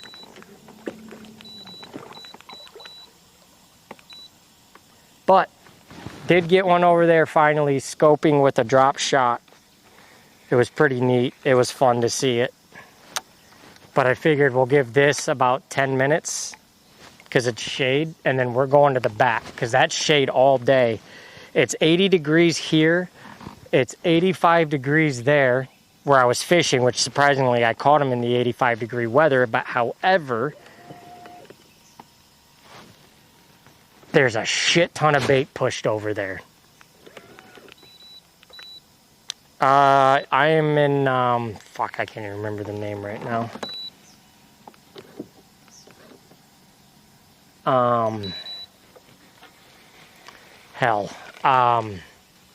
Because the inlet, there's an inlet, there's a fresh spring that comes in back there. So this probably all is just nice and cool. But it's not as much bait fish. Anyways, off subject. Perfect timing for you guys to come in, and I just had a complete meltdown over there. I was literally just about to text you and ask, how do you deal with meltdowns and frustration and compounding frustration with fishing? Like I have, that I gotta learn next, but.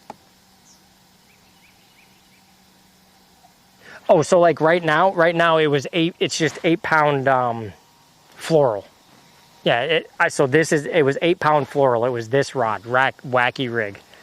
So just my weedless wacky weighted hook like this. And I'm gonna tell you what, I have over a 90% hook catch ratio with this right here. But I was never using it with 8 pound. The very first fish I caught on this, set the hook, broke the line because of this. Because when you're using 20 pound braid to 15 pound floral leader, you don't have to worry about shit. The only thing you're gonna do is rip that bitch out of the mouth, right? I had this thing probably 3 notches to full. Well, maybe not that. Right there, I think. No, it was right there. See, I could barely pull. I forgot to change my tension from when I restrung my rod. So now I know, big fish, you reel into it and you could kind of put the beans and use... Ashley says warning. Warning. A person fishing and streaming has a teeny weenie. I repeat, a person fishing and streaming has a teeny weenie. That is all. Of course you would do that with people near me. But what I was trying to do is now when you see these guys using 6 whatever and they're reeling into it, but then they kind of give it, after they've reeled in and hear their drag, they kind of give it up. And that's what initiates the hook in there. So I do just fine here with 15 pound braid to 15 or 20 to 15. Should do probably 15 to 12 or 20 to 12 because we're in stained water. 15 pound floral, it does not spook them at all. It doesn't do anything. And the reason I always did that was because I was fishing the pads. And when they bring you into those pads and you only got 8 pound floral, well, you know how that goes. So yeah, that was that experience. And then I did get one on the drop off, but I was getting frustrated. Yes, pulling hook set. And I learned you got to do that with crappie on light action. You let your drag and all your force, it's like a combination of physics. I don't think I'm going to get anything right here. All right. I said I just moved to the back. I have not fished any of that yet. Obviously, this is 80 degrees no matter what, all day long. Sunshade, all of it. And I've caught bass over there. Now, even the little ones are not playing today. There's also a ton of little fish in here. I should have had probably 10 little guys by now, but even the little ones aren't biting. Applying pressure real fast, drag. What do you mean? Of course I would do that. Ha ha ha ha. Nah, what's up, Quick? I would, and I did. Oh, I didn't even test the rod yet with the frog. I think, so I put the new braid. By the way, I don't know if you've heard of Obulus. My buddy D-Tap brought it to my attention that, see, those have to be bass. They're twinkling. Drop shot, is it here? No, here.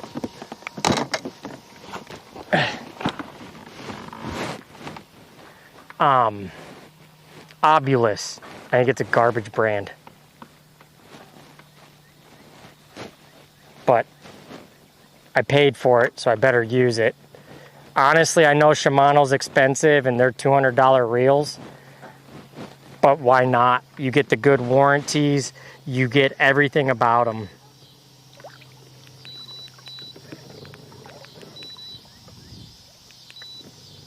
See if I can see those fish again right there. Oh shit.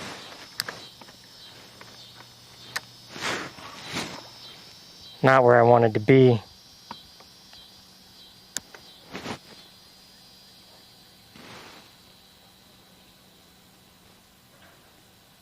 Had a bite. They're not bass though. And they probably bit my fucking weight.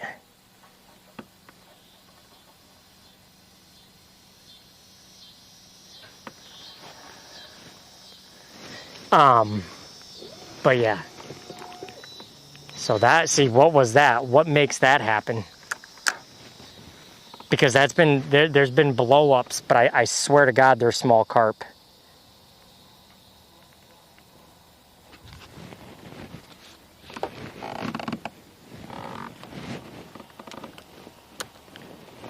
Oh, I need to cast with that rod too.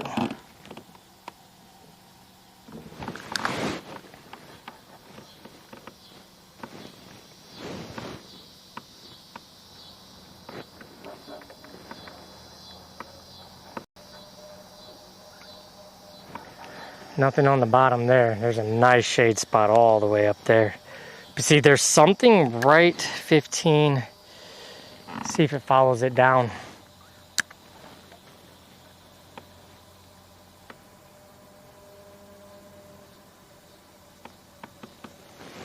Nope.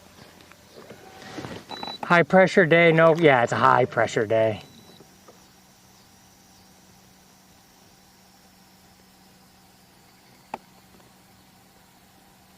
Yeah. Oh yeah, the top. I think, and I think that the bigger crappie and bluegill do feed on that stuff as well, which I didn't realize I have those with me, and I should have been using them and I didn't.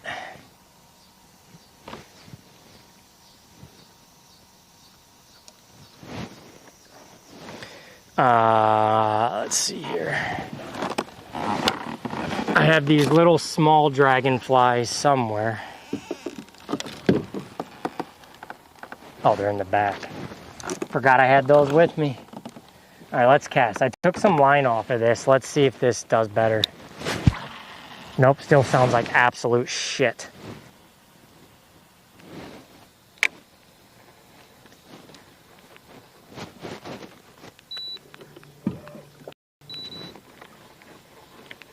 This is that obulus. It's right now on complete, I mean, I think it's just actually a faulty, this one might not be made for braid, but I have it literally on the max break.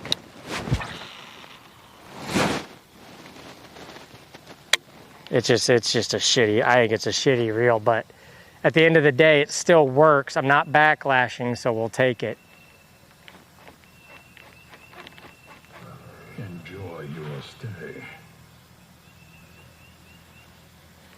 Oh my God, didn't even think about dark color on my drop shot. Dude, I literally could just put on my black and I could just literally put my black and blue. I could rig it wacky. I could just rig it wacky, my black and blue. I could even put a black and blue crawl on there. I didn't even think about using dark colors. It wasn't even in my head.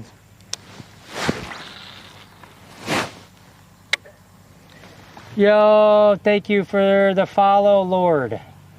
2-day streak, let's go. Didn't even think about that. I gotta keep remembering, just only really have dark colors in Indiana. Did not think about that. All right, let's get to the back. I don't want to mess around up here. I have not fished the back yet. I want to go check it out. So yours probably saying this white, well, that yellow on the frog should be good.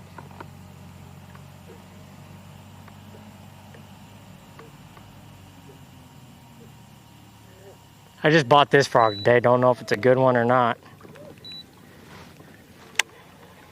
See, like there's swirls right there. Let's just throw the, oh geez.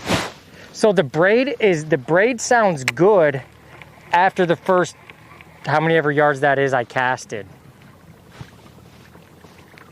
Maybe this 40-pound braid is not good for this reel. Hey Shimano, can I get a sponsor by Shimano? And I can get all good Shimano gear. Look at the frog. He just wants to cross his legs like a good little boy.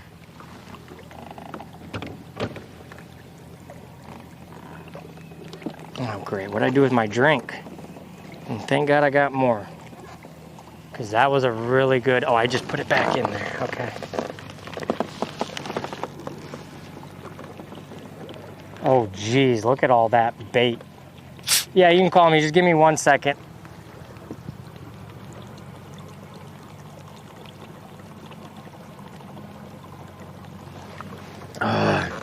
Oh, that's a big fish. Probably some carp just swimming.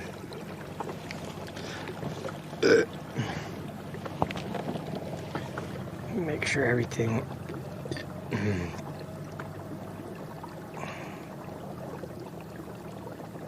Make sure I'm not missing anything here. Okay, there we go. There's Randy.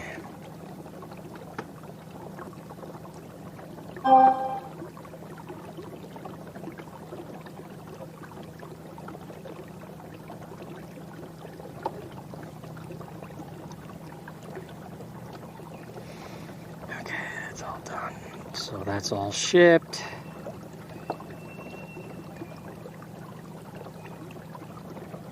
Oh shit, where am I going?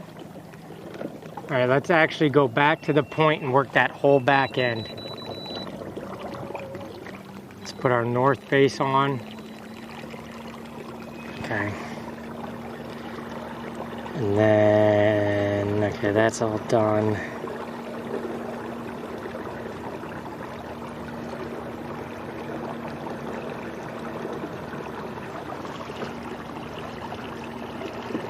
We got that.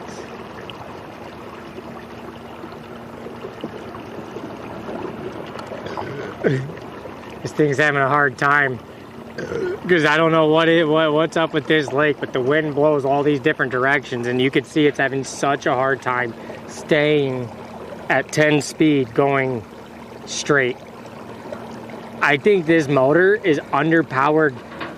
Either A, I have too much weight on the kayak, or B, they didn't account for having this much weight and they needed to up it by 10 thrust. Anyways.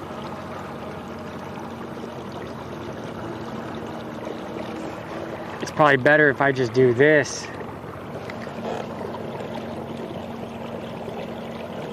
All right.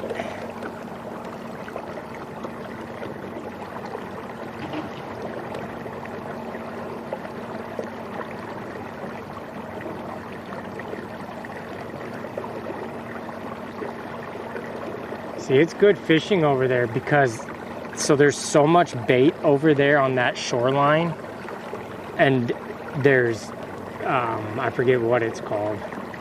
It's, the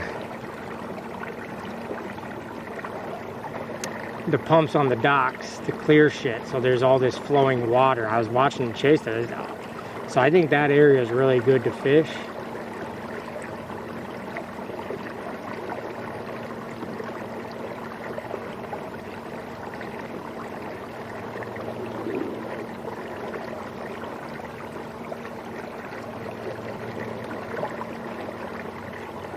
And I want to go back, go around, go on that, go around. So they're going to start moving up.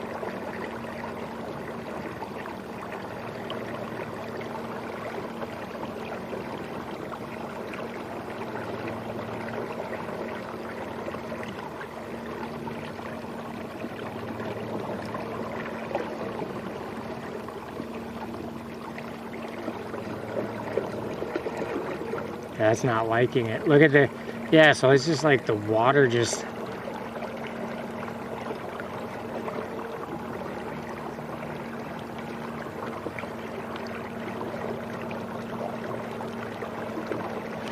Where am I at, by the way?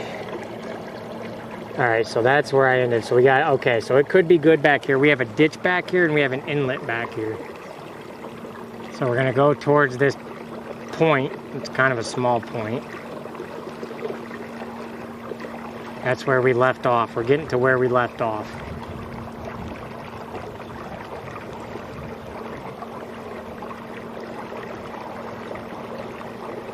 I think I also need to start learning positioning.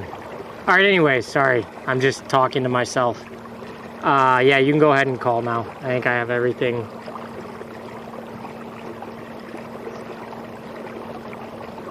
figured out.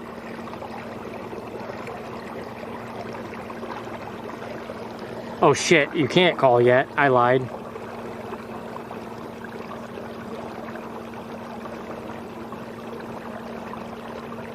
I didn't put internet on.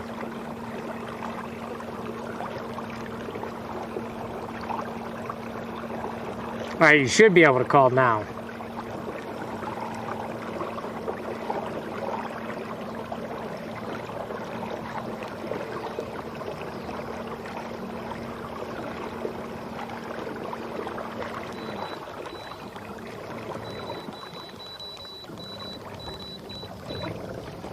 Oh, what happened there?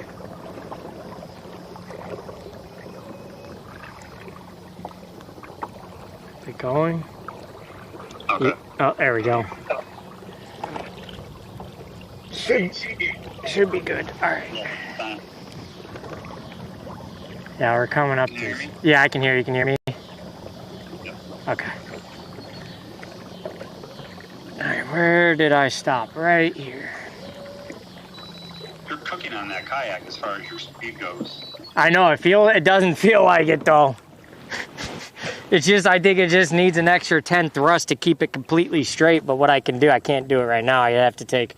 What is your GPS telling you you're traveling at? If you're going 5 miles an hour in a kayak, you're cooking. Yeah, I was going about 3. Max is 4 with Football this. Gaming 83 says this guy is on his phone and not fishing. What the hell? I need 12 virgins and 25 fish. There you go.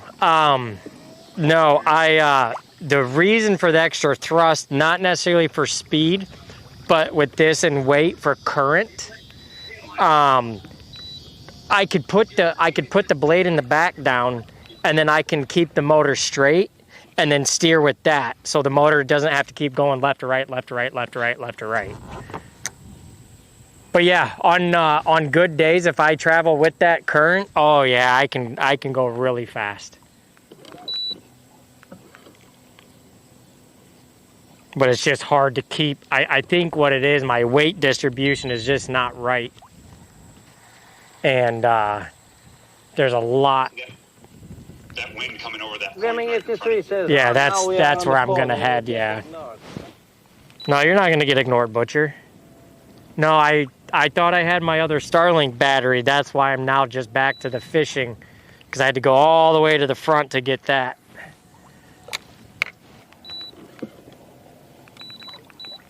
See, that's why I like the north heading. If I can do it right, like I just did, if I get the right speed against the wind, I don't have to worry about where it's going to put me and take me. Does the trolling motor have spot lock technology? Yeah, it does, but it's not the best. Not on the kayak itself. I don't know why. Like, there's times it's really well, and then there's times it's absolute just... It doesn't do what I feel like it's supposed to do. So, but yeah, right now would probably be, because now I'm faced into the wind, using the spot lock right here would be good. So then you could sit on the point and actually just sit there and just cast at it with different things.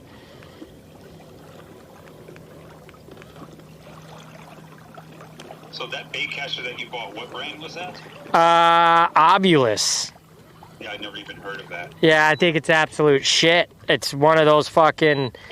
They got you on... Temu, Amazon? No, it's an actual website.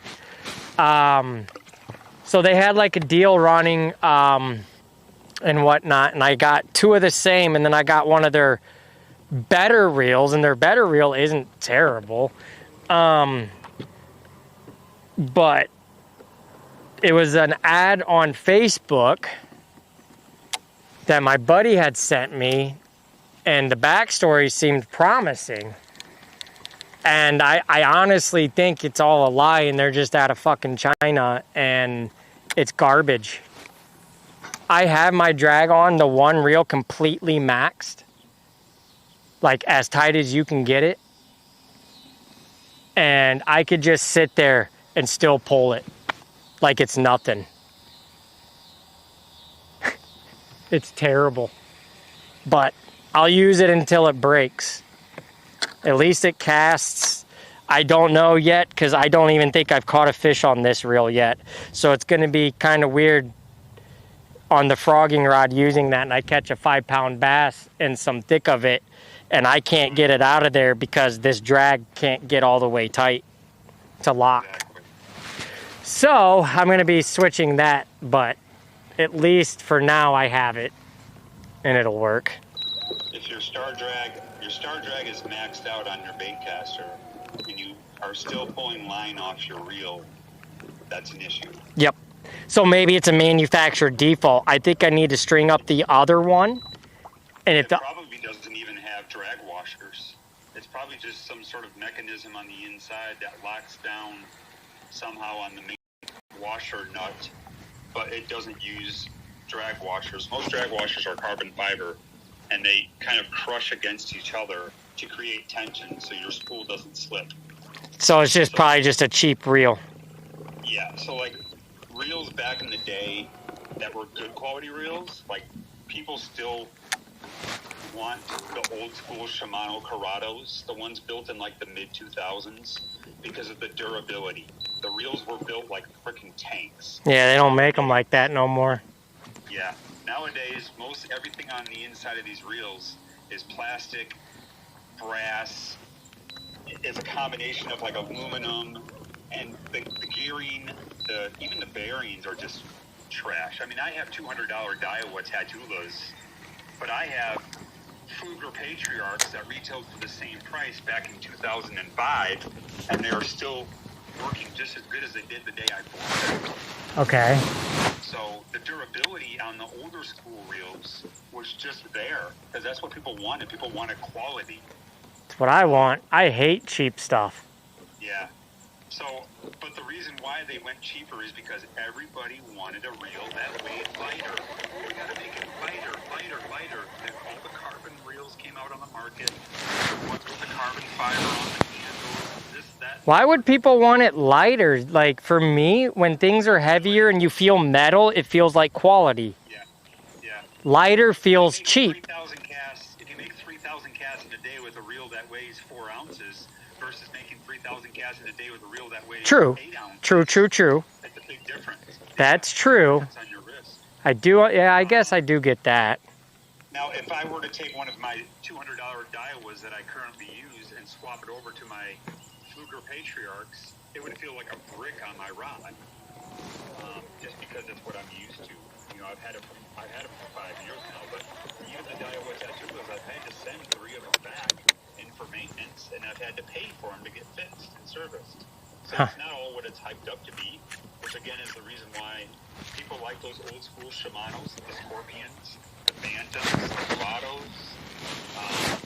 You know, nowadays it's just not built the same. Nope. So, frustrating. You're not wrong there.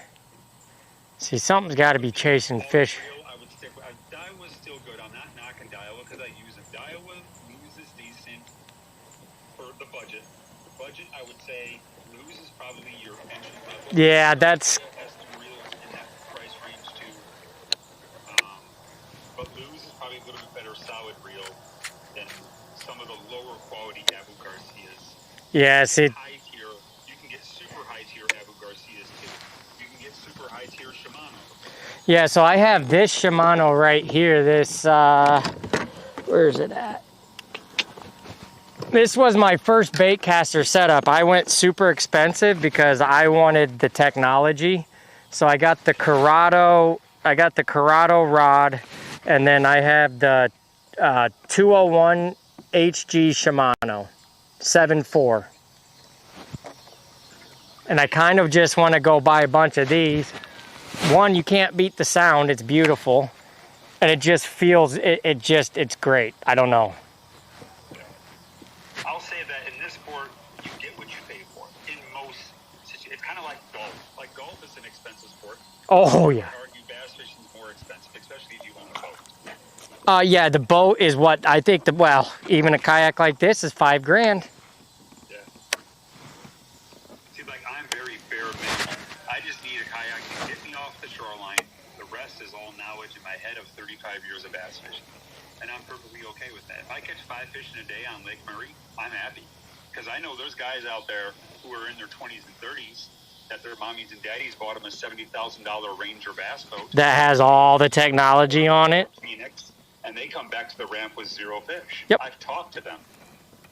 And I don't, bash them for it.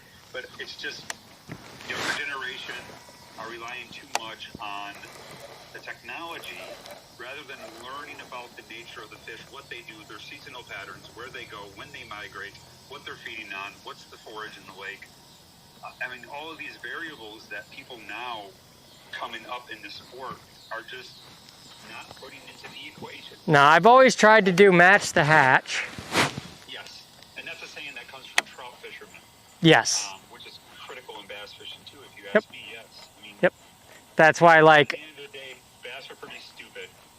Sometimes they're extremely smart, but sometimes we give them too much credit. But yeah, I kind of want to get, I plan I can only do a half day, and I want to go early tomorrow.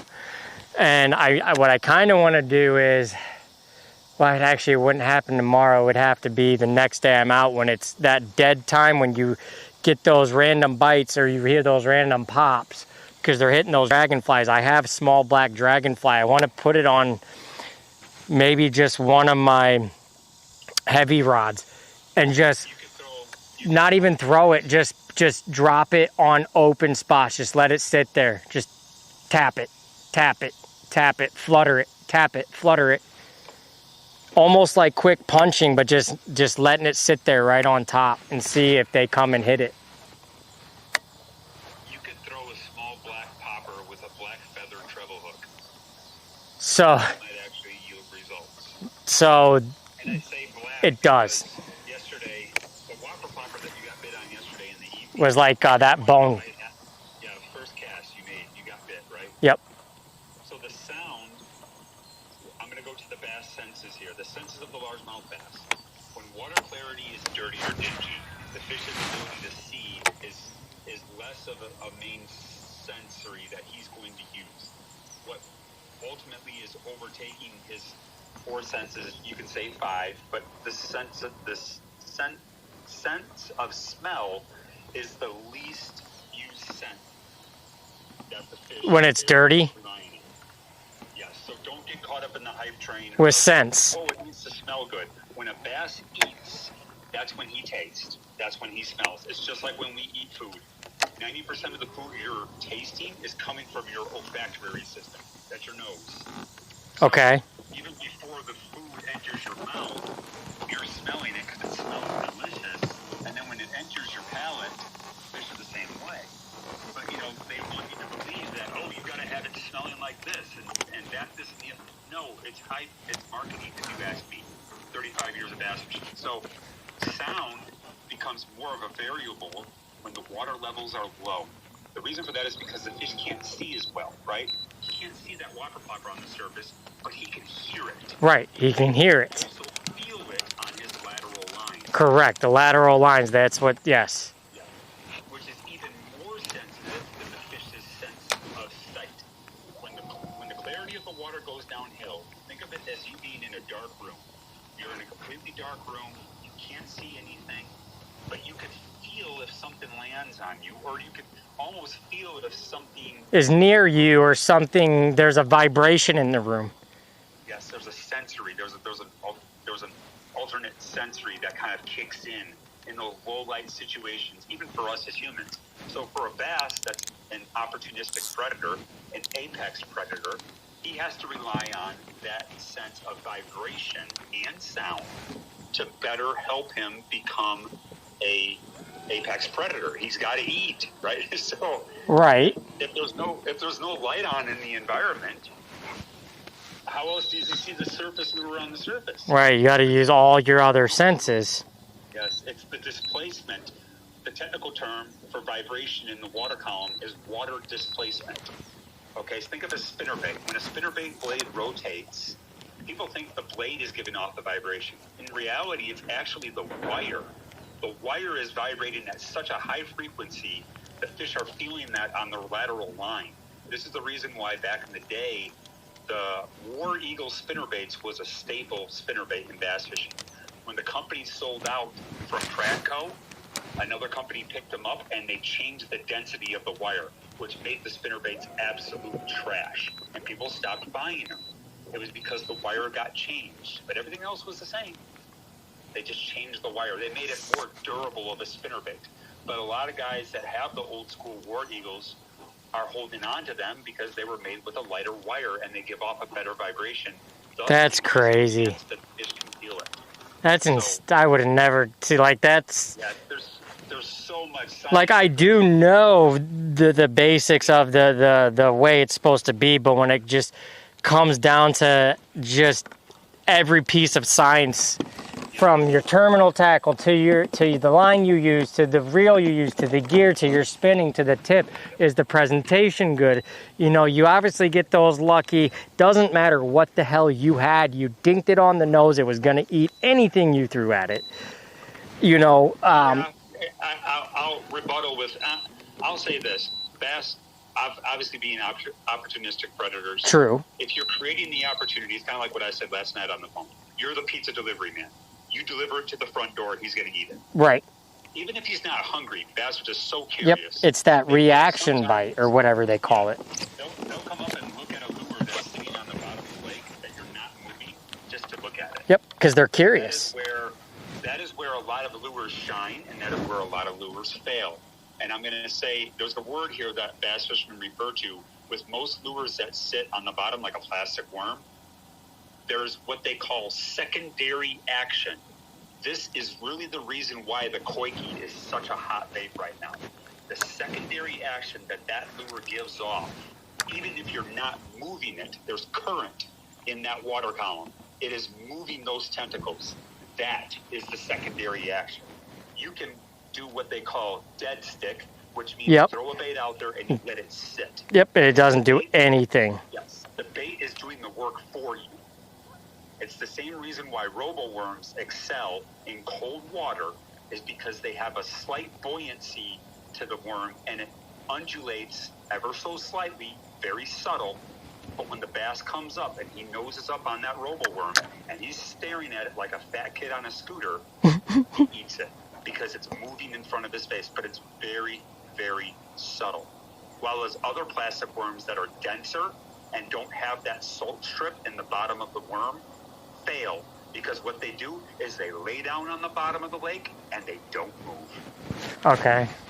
And that's the difference. That's that subtle action that a lot of bass fishermen know, okay, this lure's gonna have that secondary action, and this lure's not gonna have the secondary action. Yes. Think of it like this.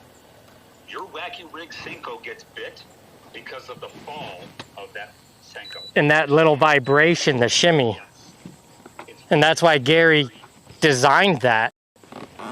Or at least that's why he talks about it. He even talks about that, the secondary action of it, when they aren't hitting it on the shimmy, is when you twitch it and the two ends come and meet, and sometimes it makes a vibration that actually, I think I heard this correctly, that mimics a bluegill. Yes, the Senko was designed by Gary Yamamoto for that reason, to give off the same water displacement, aka vibration. Yes, okay. A bluegill that's just kind of milling around in his environment. He's not really, how can I describe this? Okay, if you ever caught a bluegill and you see a bass try to eat it, like you're reeling in a bluegill, maybe your viewers can... I've only had it happen to me once. The reason why that's happening is because that bluegill is giving off a distress. If that bluegill was sitting in the water by himself and he wasn't attached to your hook, he would not be giving off the same vibrational signature as he was when you put a hook in his mouth and you're trying to reel him in. Why do you think then at that point that bass, being an opportunistic predator, realizes that something's not right with that bluegill, and he comes in, hunts it down, and tries to eat it off the end of your hook? Got it. Because of the distress. But again, a bluegill that's just swimming around in his environment, just kind of like not paying attention, I've heard that that's what the Senko imitates. And since bass feed generally on the way down, bass feed, that's why their eyes are positioned above their head. They look up constantly. And as that Senko is falling and it's doing that slight quiver as it's dropping in front of their face, they see that as the opportunity that this bluegill is simply lowering himself in the water column. He's adjusting his swim bladder to where a bluegill can go straight vertical, up or down in the water column. And that bass sees easy opportunity. This bluegill doesn't know I'm right below him, and he bites on the drop. Because 90% of the time you get bit on a Senko is on the drop. On the drop. Yep, that's the opportunity that the bass has seen. Because you got to think, a bass is eating bluegill throughout his whole adult life, right? He's eaten hundreds of them. So many. So here's some science for your viewers. For every 10 pound of food that a bass eats, 10 pounds of food that a bass eats, he grows 1 pound in body weight. Jesus. Analyze that. I didn't know that. A 5-pound largemouth bass. You have to think how much food, do the math there, how much food that fish has eaten in his lifetime to get that size. And of course, genetics play a role in that as well. But going back to the Senko in the presentation, you know, Yamamoto, from what I remember reading this in Bassmasters magazine, is that bass used to eat hot dogs that Gary Yamamoto would feed them on his farm. Yeah, see, I know catfish eat hot dogs. Yeah, and a hot dog, if you throw it in the water, a whole hot dog, it's gonna have a shimmy to it as it falls through the water column with no hook on it, just a hot dog, right? It's the same reason why one of the members of the Guggen squad, way back in the 2000s, I think it was Andrew Flair, he caught fish on a Twizzler licorice strip on a drop shot. I've heard of people using that, or the gummy worms or whatever, it's just stuff like that. Has nothing to do with the fact it's a piece of candy. They just did it for the content. But at the end of the day, the action is what got that fish to trigger. Because the Twizzler is kind of stiff, right? But if you move it and you shake it, it has that subtleness to it, kind of like a Senko. Yeah. Almost the same consistency as a Senko. I'm sure if you wacky rig a Twizzler, you'd probably catch fish on it too. See, that's actually what I need to do. I need to put the wacky on the black and blue and just wacky rig it on the drop. Yeah, but then you have an exposed hook point and you're fishing around aquatic grass. Oh, yeah, correct. If I'm around grass, then I'm in trouble. Right. So you need the Gamakatsu rebarb hooks, would be my suggestion. You want to rig it Texas rig with the hook point being slightly exposed, which we call tex posting, when you bury the hook point in the back of the bait. I don't know if you're familiar with that. Just to make kind of.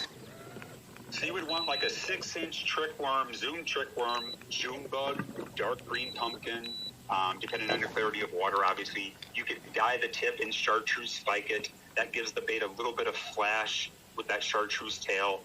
The fish can see it a little bit better. This is a common thing that people do in bass fishing. They dye the tips of their lures and chartreuse spike it. Okay. Because again, remember chartreuse, fish see chartreuse is bright white. So if you look at a bluegill, a lot of times bluegill have that yellow tail. Yes, so that's just white. Yes, they see it as white. So that's why a lot of bass anglers will religiously dip every soft plastic bait they have in chartreuse spike it. Got it. I'm not a big believer in it. I mean, I fish Lake Murray, South Carolina. You don't really need chartreuse spike it on this lake. You could throw, I throw translucent colors more than I do. I throw colors that you can see through them because the water down here is so clear. That's wild. Yeah, unlike your environment, which the water looks like pea soup. Oh, yeah, everywhere. Everywhere. And we can get to some clear lakes up north, but the further north you go, the clearer it gets. Yeah, like if you were fishing Lake Michigan, you could throw greens and browns. The smallmouth bass are going to see that. The largemouth are going to see it just because of the clarity of the water. And what they're feeding on also is that color is imitating what the fish are seeing in their environment. Either that being a goby are like a light brown color, or it being some kind of small bait fish, pin minnow, whatever they're feeding on for that time of the year. Okay. A leech, an all black lure looks like a leech, and a lot of times leeches are on the bottom of these lakes. You wouldn't know it unless you swim in it. Yeah, you wouldn't know unless you swim in it, but I've heard that before. Yeah, like walleye fishermen use black leeches a lot for that reason. Well, leech is also a good bait for the bluegill at certain times. For sure, yeah. And I think also, that can mimic any type of just really dark bug. Can be universal. But like here's the two-sided coin here when it comes to like colors. Like where you're at, Indiana in the Midwest, all I really threw up there for colors were white. If the water clarity was clear enough, white and chartreuse. If it was a little dirtier, green pumpkin, black and blue, and maybe watermelon candy or watermelon red flake, depending on the clarity of the water. Now the other thing that I use on these craws They're the Mardi Gras color. It's dark. It's purple. It's purple. I love purple. It's almost like black. Here they are. AKA June bug. Yeah, so they call it Mardi Gras, or they have, I think that's what they have in the Senko. And then I have it's the dark purple, dark green with green and blue flake. So that's one of my favorite, like just that kind of dark purple, dark green combo. Yeah, people, I feel like, get all surrounded around hype with color. It's not that important. If you really do your study on the fish's eyesight and what colors they see the best in their environment, You just got to kind of... There's a lens that you can download on your cell phone, which is the correct lens that the bass's eye use. And you hold the lure up against your phone and look at your screen for what the fish actually sees when he sees the color blue or when he sees the color red. So what's crazy is like, how did somebody know that that's how a bass sees? How do you even study that? You hold stuff up to a bass in a tank like you... Maybe dissecting the eyeball of a bass, I don't know. Oh yeah, okay, so they could do that and compare it to like what a human retina and... Yeah. That's just a weird one. I'm going to butcher the word. I think it's called a tritanopia lens. Tritanopia lens, something like that. It's on Snapchat. You can actually download the filter. Okay. It's called tryptanopia or tritanopia. But yeah, that's what my buddy said. Dissected eyeballs. Yep. You know, they've done studies on bass for 100 years, I'm sure. I mean, guys used to catch these fish on the stupidest looking lures that nowadays, if somebody threw it, you'd probably get laughed at. Oh, yeah. Tournament angler, but it would still work. But I wonder if it would be smart to bring the old lures back, because the bass haven't seen them for 20 years. Yeah. Nobody uses them, right? There should be a rotation on lures used every 10 years. Switch it up on the bass, trick them. Well, according to a guy that I talked to today, I was at Lake Murray after work. I stopped by. I know him. He's a tournament angler down here. He said that the koiki's been out for 15, 20 years in Japan. Oh, I'm sure Japan has it all. Yeah. They're... I remember when I was at an outdoor show when I lived in Chicago, there was a guy from Japan that was at the show. He was at the booth with the vendors, and it was all JDM tackle. JDM, for your viewers, in case they don't know, JDM stands for Japanese Domestic Merchandise.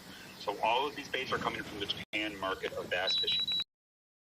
Yep. Just throwing...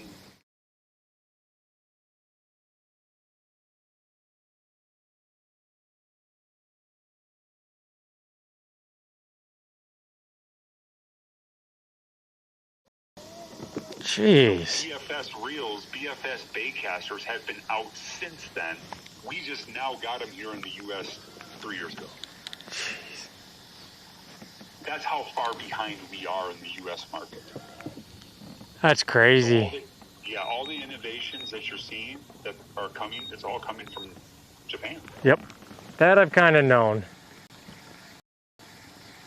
Expensive lures that people buy, you know, the mega bass, they're great lures. You want to spend $23 on them, you're spending probably 16 of that $23 on the shipping. Yep.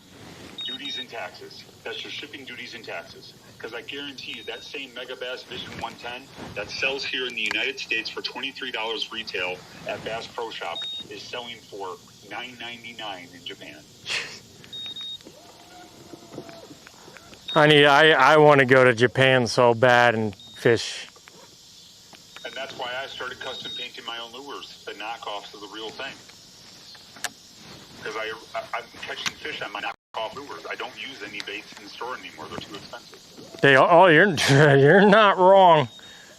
I remember when a Strike King crankbait used to be $4.98 at Walmart. Go down Walmart aisle. Aren't they like $12 now or something? Yeah, $7 now. $8. Okay, yeah. That's the same like with the chatterbait and everything. Yep. I remember using the chatterbaits when they first came out.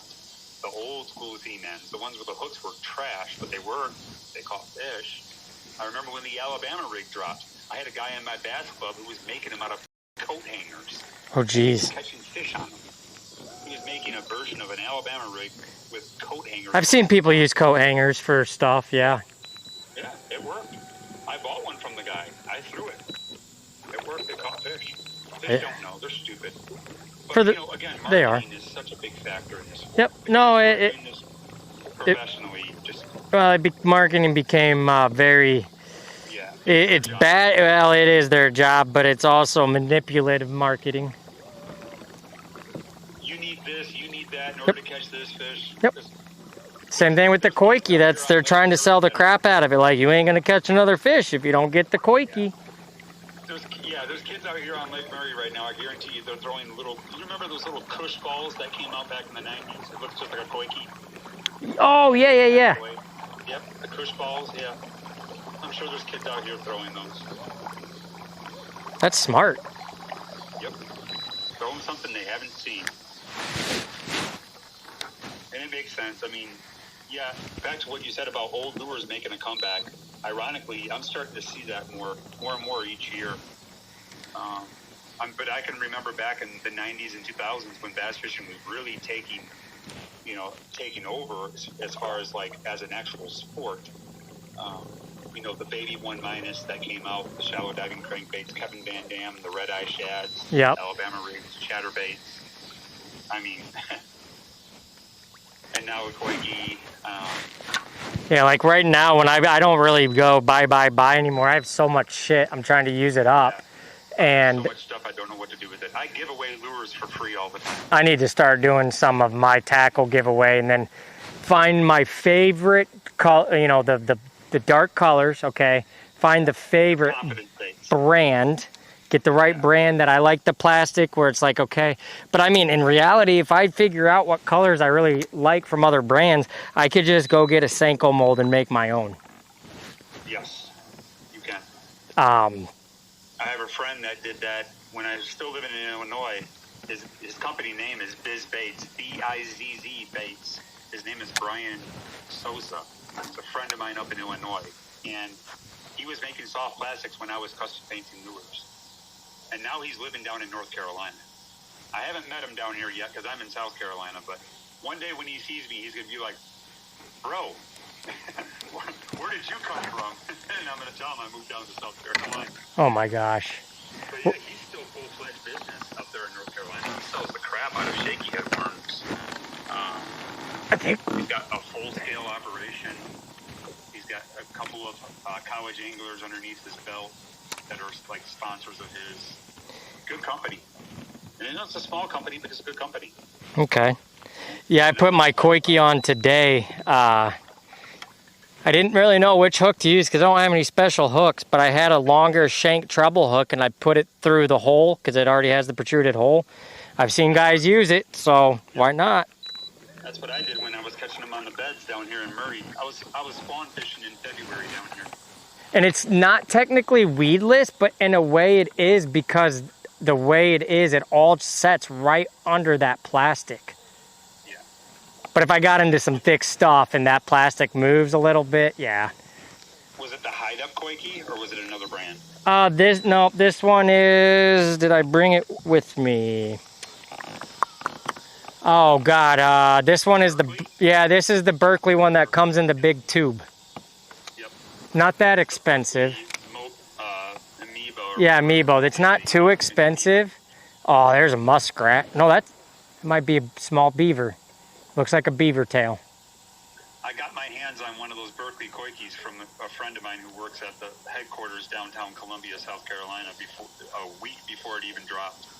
Okay. To test it. I have some of the smaller ones from,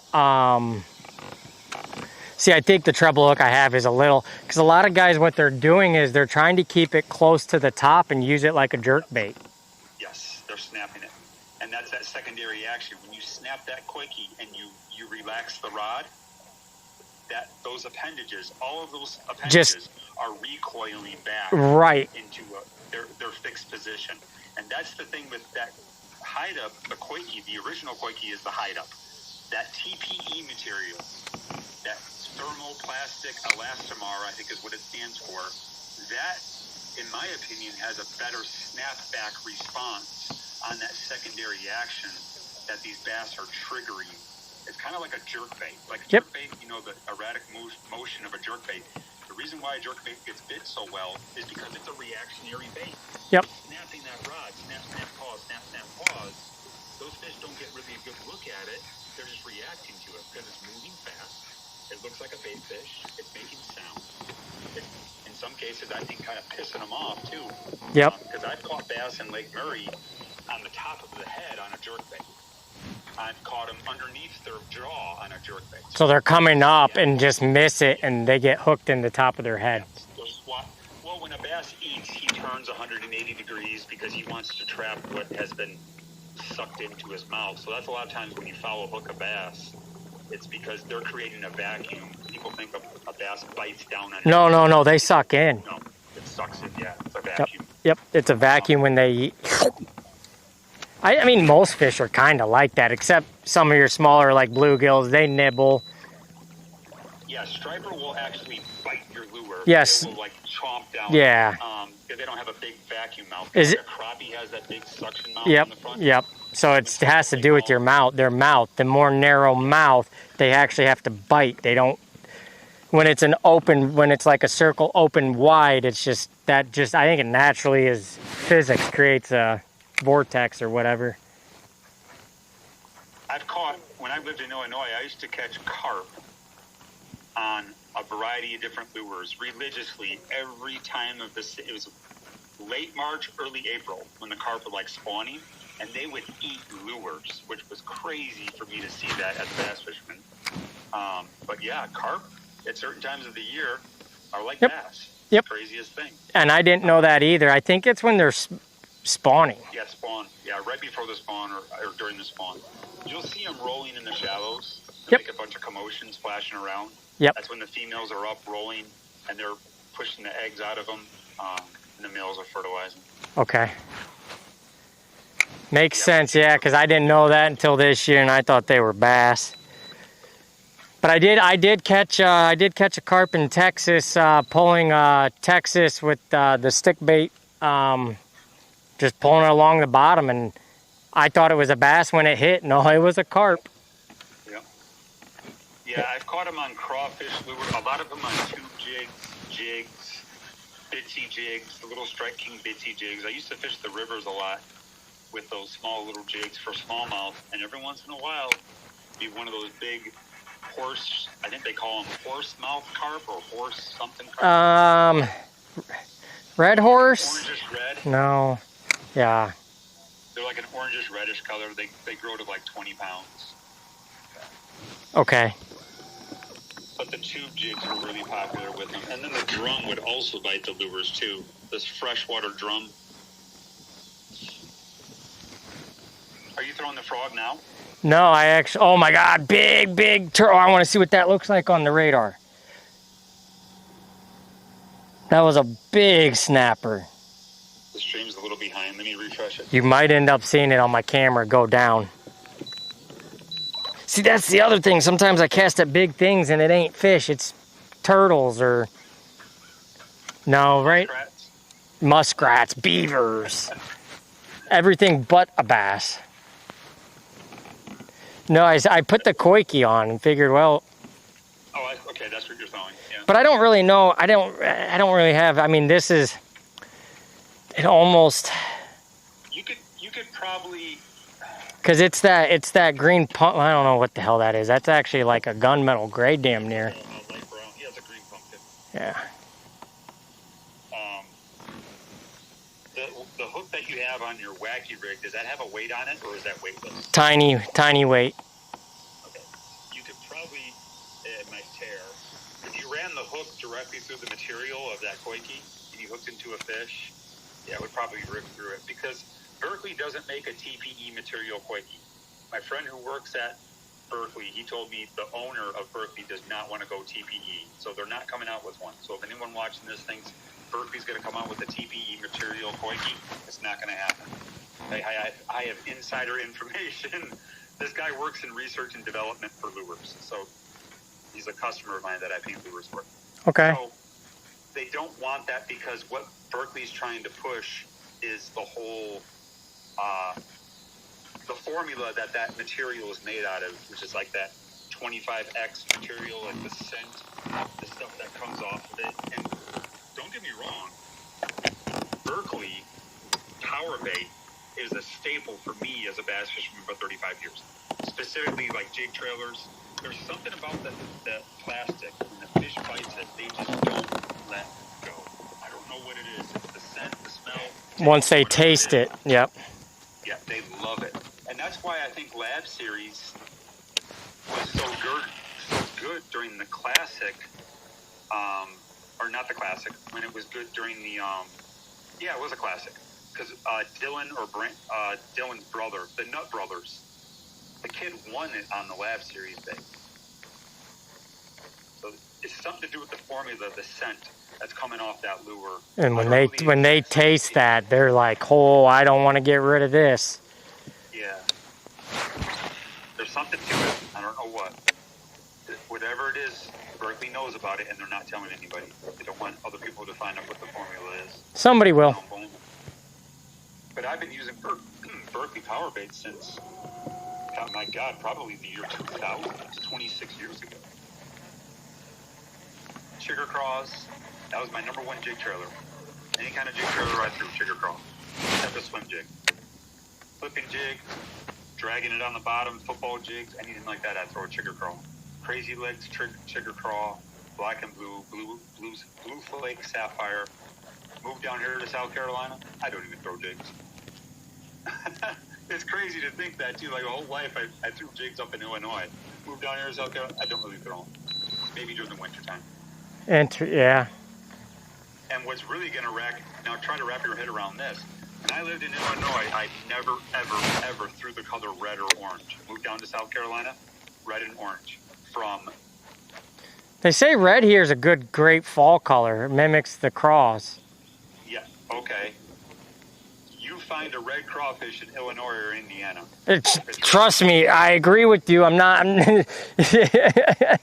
But I always remember people here when I would use red in the fall, and I'm like, sure. It's red in the spring too. I mean, you might have those seasons mixed up. Red in the spring. Maybe that's what it was.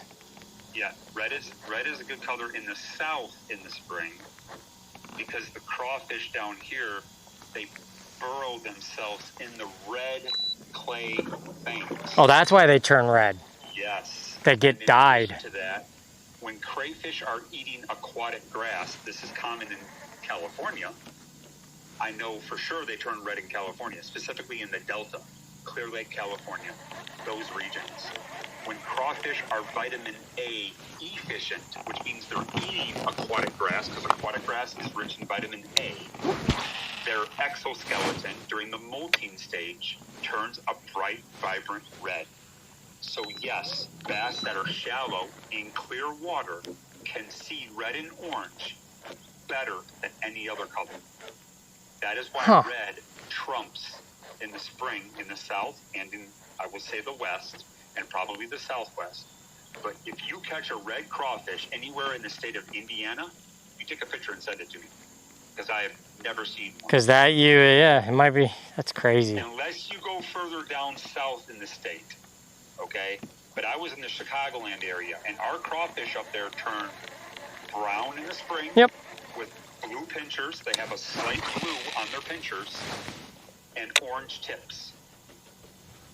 In the summertime, when they go through a molting stage and they're eating vitamin A, aka aquatic grass, weeds, they turn green.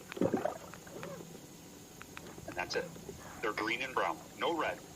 So it's the species of crawfish that's native to the south and the species of crawfish that's native to the west, the southwest regions. But I have yet to see a red crawfish come out of any of the river systems that I fished in Illinois. DuPage, Des Plaines River, Fox River, Kankakee, any of them. I never saw a red crawfish. So I do remember hearing a few things. So like, if you catch a bass and their teeth are very like, they're there, very sharp, very, very sharp. Yes, that's true. Okay. Now, also, there's something, you know, because like they chomp their food in the back. Those really hard glands back there, or whatever they are. Yes, the crusher plate. The crusher plate. And their upper jaw. Yes. Now, depending on the color of that, you can also see what they're feeding on. Yes, and you can squeeze their bellies. That's a common thing down here in the south. When bass are first moving up for the pre-spawn, you know, they're feeding heavily because they're getting ready to mate. So right before that season, they're feed. When they're feeding on crawfish, I'm going to really get science technical here with you because, again, I'm book smart. When the female bass are coming in shallow first, your female bass will move in shallow first, your big girls. They will instinctively target crayfish because crayfish are rich in iodine content, very high source of iodine. They've studied this and determined that female bass are instinctively eating crayfish at that time of year. What time of year was that again? The iodine content is what these... Oh, got it. Yes. And the reason why the scientists, I guess, have figured this out over the years is that when the female bass deposits her eggs in the water, that iodine gives a protective coating over her eggs and sort of creates a force field against Renai all says, of the springtime for spawn. Yeah.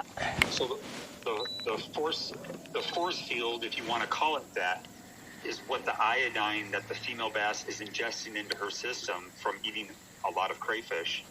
It's protecting her casings on her eggs so that the eggs have a better chance of survival before the male fertilizes them. Yeah. So I've read that, and I believe that to be very true because for like 2-3 weekends down here in South Carolina, you can throw a red frintside crankbait or a red rock crawler crankbait, a spro, and a red crankbait, and you'll wear them out. And then after like those first wave of fish move on beds, that red crankbait bite dies until the second wave of fish move in off the main lake points and start moving into the cove. You'll get a repeat of it throughout the whole spring season. Because there's always your early spawners, your mid spawners, and your late spawners. But, you know, by that time, most of the guys are beating the bank for fish that are on beds. What's up, Rennie? Go back out and look for the secondary pattern, which is more fish moving in and staying on secondary points before moving back into the pockets and coves. But, yeah, I believe that to be true, that the crawfish, because I've caught bass down here in South Carolina where I've seen the pinchers hanging out of their throat. See, I haven't seen that. I caught a bass. Oh, I forget when it was actually, it had a crappie in its mouth. Yes, I've seen... That one was fun. Strangest thing I've seen, I saw a bird in Illinois. A baby bird. Well, yeah, they'll eat baby ducks. Yep. And small turtles. Yes, they will. I didn't know that about turtles. I'm like, but the small ones make sense because their shell's probably easy to really, they kind of more or less just swallow it whole. Mice, rats, chipmunks, I've heard it all. Yep. Rats definitely, because in Indiana, we're a lot of farms. We have field mice. Throwing mice sometimes is more productive than throwing a frog if you're near farms, if the lake is surrounded by farms. But frogs are just as good because there's that too. So but that is what they call the terrestrial bite. Usually when that happens is when your water levels come up high on the bank.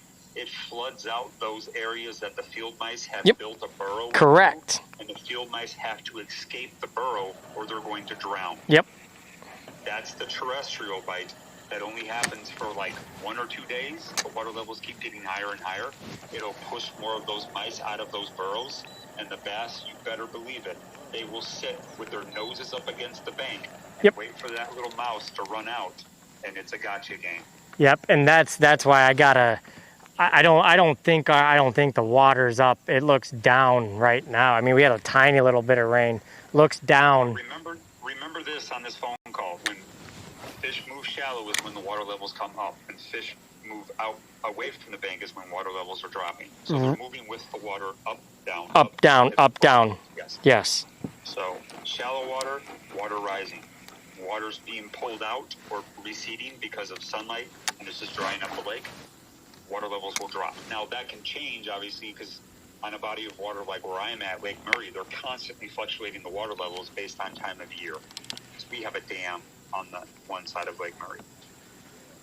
So, Okay. We do what they call a winter drawdown down here in South Carolina. During the winter months, they pull water from the lake and they drop it as much as 15 feet.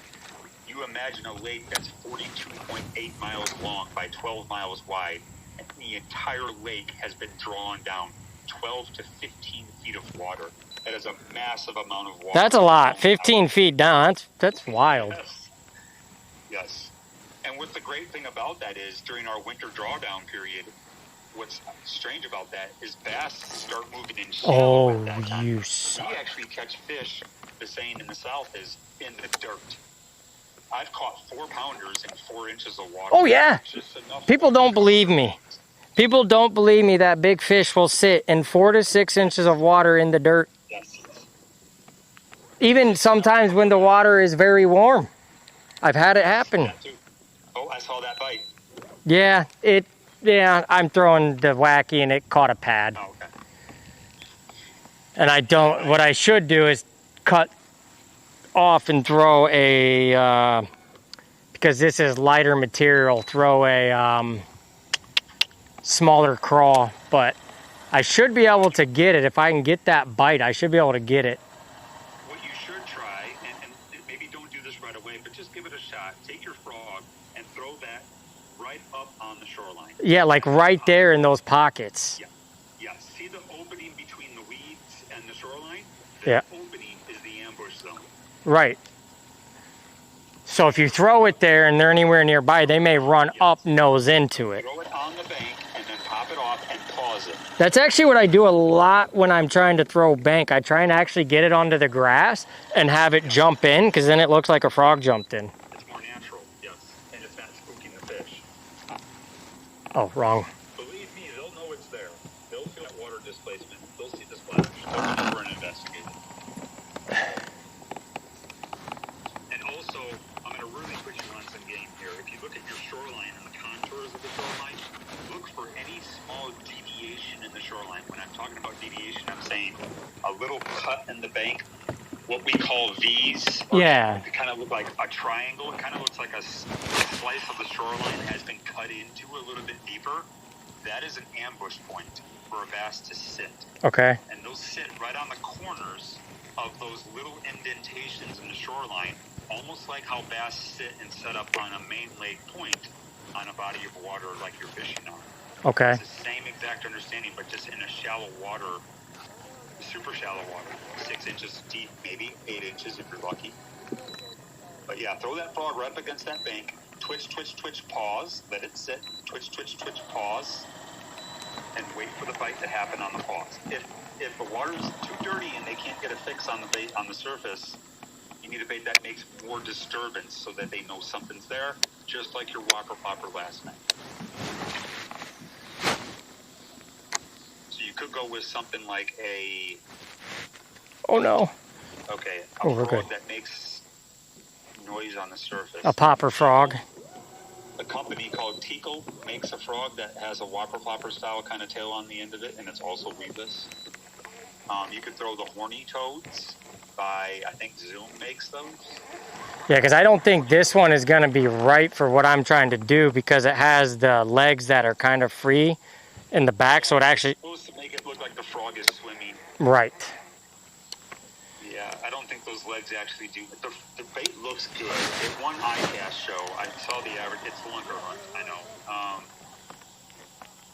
That's why I just stick with what I have confidence in was the Copper's live target 65T. Or the 45T or the 55T. Yeah, because I think this one's lunker hunt that I got today. Yeah, it's lunker hunt, Yeah, Ella, yep. To say they don't work, it's just, if you want something that makes commotion on the surface, are those legs really making a whole lot of commotion? We're going to find out here. Well, more or less, I guess this is actually probably meant to be a straight retrieve, not popping. Yeah, more of an open water frog with... So this is more of an open water swimming frog. Yes. And what color is it? Is it white? So it actually has the underbelly, looks like a sunbelly fish. Or it's white with the yellow. What's going to surprise you is this. 99% of the frogs I throw are black or brown. Yeah, that's well, the other one that I have is, but the problem is, when you catch up to the stream on the small camera, you're going to see the bottom of that. I've warned the shit out of this frog. And I can't find another good black and blue. Like, there was a guy, and he said he showed me what he had. And it was the blue eyes, all black and blue skirt. So I went and found it. I don't know where the hell I found it. I can't find any more like this. Warehouse.com. Oh, show it to me. I'll be able to identify it. Nope, turn it on its side. I want to see the eyes. The eyes give away a lure to me. What the heck brand is it? Hold on. Hold it closer to the camera. Oh, we could just put it on the big one. Does it say Eat Me on top? No, it's not an Eat Me. I know that. It might be the Swamp Lord. Don't know where I got this, but this thing, this size right here, they have one smaller profile that I should probably use in these harder times of fishing. But I love this frog. The shape of it. I haven't thrown frogs in 5 years. Hold on. Oh, he got his motor started. That's good. It might be a Booyah. Ah, that sounds about right. Booyah sounds right. Booyah Pack Crasher, because they revamped these frogs over the course of it. Yeah, so you can't find them anymore. It's a big. I would be throwing that over your boat. Yeah, well, I am. I just switched. Switch it. Yeah, switch it. Yeah, because even that little bit of white underneath shouldn't mess it up. I've gotten bites. It's still black enough, the skirt. I like those style of frogs over any other style. They pull through stuff nice. Yeah. Even in open water, because again, what I was talking about, the skirt material has secondary action. That's why a lot of your bites come on the paws, because that skirt material is actually starting to blossom as it sits motionless on the surface. That bass comes up real quietly. He comes up underneath your frog. He's looking at it. He's looking at it. He sees that skirt material start to expand. That's the secondary action. And then, boom, you get bit on the paws. Tell you what, the polymer knot is like 10 times quicker and easier than my other knot. Yeah. Have you learned the double polymer knot? I started with that today, and after 2 minutes I said, no, we're not doing that today. Why? I was just like, I tried to find a good, so the one video I found. Just run it through the loop twice. Oh, that's it? Yep, that's all you're doing. Let me watch you try it. I'm going to watch you. Oh, okay. So I should do it again then. Yep, make a big loop. Let me do it twice. I didn't know that's all it was. It looked, the diagram looked confusing. Yeah, you're just wrapping it through the loop twice. So you went through, okay. Yeah, here, I'm going to do it again. I'm going to start over right now. Yeah, you got the right tool. You got the snip. That's the best tool on the market for cutting through braid. Yep.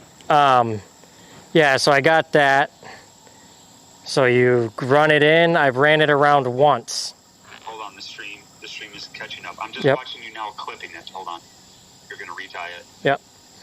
Yeah, the loop, when it's still in the tag form, when you run it through when you run your tag line through your loop one time, just swing it back around, run it through a second time. It's the double polymer knot. So you're basically increasing the strength of the line running through the eyelet twice. So when you have to jack these fish on a hook set and pull them through that nasty aquatic grass that's on the surface, he ain't gonna come undone. So I wrapped it around once inside that loop. I just wrap it around one more time. Just repeat it. The exact same motion. Okay. Now I grab this and I pull that through. And then once you get done wrapping it a second time, you just bring the whole lure through the loop and Yep. you're done. And then just cinch it down. Oops. So run it through. I'm watching you right now. You're like, your brain is thinking, okay, run it through the loop one more time. Yeah. There we go. Your hands. There we go. And then cinch it. There we go. And you should try to get in the habit of wetting the line. Yep, I lick all that crap. Yeah. Yep. Yep. On all lines. Yep. I wet everything. Yep, I've learned friction. Yep, light filament. Friction doesn't like it, and bam, pop. Yep. I should have left a better. For that. All your viewers watching, if you don't wet fluorocarbon down, just like a woman, get it wet first. Oh yeah. Yeah. Before you cinch it down, get it wet. You will burn your line, and you won't know it because you're not looking underneath it in the microscope. You won't see it. But when you Should probably put my glasses on. He pops your knot, you're going to say, I hate that fluorocarbon knot. That's what a lot of guys say. They say, I don't like a fluorocarbon knot. I break off on fish. Did you wet your line? Yep. Because if you didn't do all that before, it already cut into itself pretty bad. Yeah, exactly. Oh, now I can freaking see. When I went to a seminar in the Bass All right, let's get out of this in spot. Champaign, Illinois, I went to the seminar. Danny Brower was there. Kevin Van Dam was there. Davey Height was there. And Kevin Van Dam, I didn't sit in for his seminar because he was like an extra $20. But a friend of mine sat in that seminar. And he said Kevin Van Dam had everybody at the table tie their polymer knot. And then KVD went around to everybody's polymer knot that they tied on a jig. He had a bunch of jigs on the table, and he handed everybody a spool of line and said, I want all of you in the room to tie a polymer knot. KVD went around that entire room and popped 80% of those guys' knots because they didn't wet the line. Wow. That was like the number, oh shit, that was too much. That was like the first thing I learned. Yeah. Or they tied it wrong. They put the loop through on the wrong, they put the lure through the wrong side of the loop. Which on braid, that don't matter. On fluorocarbon, I'm still not convinced. See, I think it's, that's actually, I'm going to go right up into this shit. I want to see how shallow it is. Yeah, throw that up in the dirt and work it off the bank. First 3-4 inches off that bank, kill it. Pause it. There, yeah, that's where it just ate down there. That bite is going to happen. Again, a bass is an opportunistic predator. You're the pizza delivery man. You're putting it on his doorstep. He's got 4 seconds to decide whether or not he's going to eat it. So basically, once you throw it on the bank, you pop it on, right? Give it a couple twitch, let it sit. You don't get bit within 4 to 5 seconds, maybe a couple more. After that, you just reel in and go to your next spot. Yep, that's all dead water to me. After that first initial throw up on the bank, work it off, pause, maybe do it a second time, pause, I don't get bit, I reel it back in fast, I'm firing to the next spot. Okay. That's how you effectively cover water as a bass fisherman. Because if you're in a tournament, time is of the essence. Very, right? which I don't worry about that. Sit there and throw a frog. In a tournament situation, you want to throw a frog and have it sit on the surface for 2.5 minutes. 2.5 minutes is valuable time. Yep. In a 7-hour day on the water for 6 hours. That, no, it goes by fast. I realize I run out of a lot of time. So it's not to say there's no fish there between you and the rest of that cast, but to me, 35 years bass fishing is dead water. Right. I'm targeting fish that are up shallow, noses on the bank, they're looking for a frog, it's going to jump in the water, he's going to grab it. That's what I'm looking for. I'm looking for the ones that are feeding in that moment, in that time. Which there was just a big splash up here that ate something. So that now you're covering water more effectively. And now after you get a foot off the bank or 2 foot, whatever you feel comfortable with, where you want to stop that retrieve, reel the frog in the rest of the way and fire it back in there. Rinse and repeat all day long. Make 1,000 casts a day in a frog. But at the end of the day, if you stick 2 or 3, you are doing something right. And it's usually going to happen, again, on that first 1 foot, 2 foot off the bank, depending on where you're seeing them blow up. If they're on the edges of grass, well, then start to fish the edges of grass. But if they're way back there, close to the bank, that's where you want to be focusing your Okay. bass. So, like, they're just telling you where they're at. If you see them blow up, fish that spot. So I see still at this little pocket back here, I still see crap ton of movement in it. Yeah. So I just got to work. I got to learn. I just got to cast it 1,000 times to learn the accuracy. Because you can't really do overhand. No. So you want to keep it low, hard, parallel, and be ready to stop it. Especially when you have a shit reel like I have. Yeah, that doesn't help. No, this situation is not helping me right now. But all right, let's move on. Do what? Right. At least you're learning. Yeah, I mean that's all. That's the thing. That's why I'm trying to figure out the different, the learning of everything. It's just learning.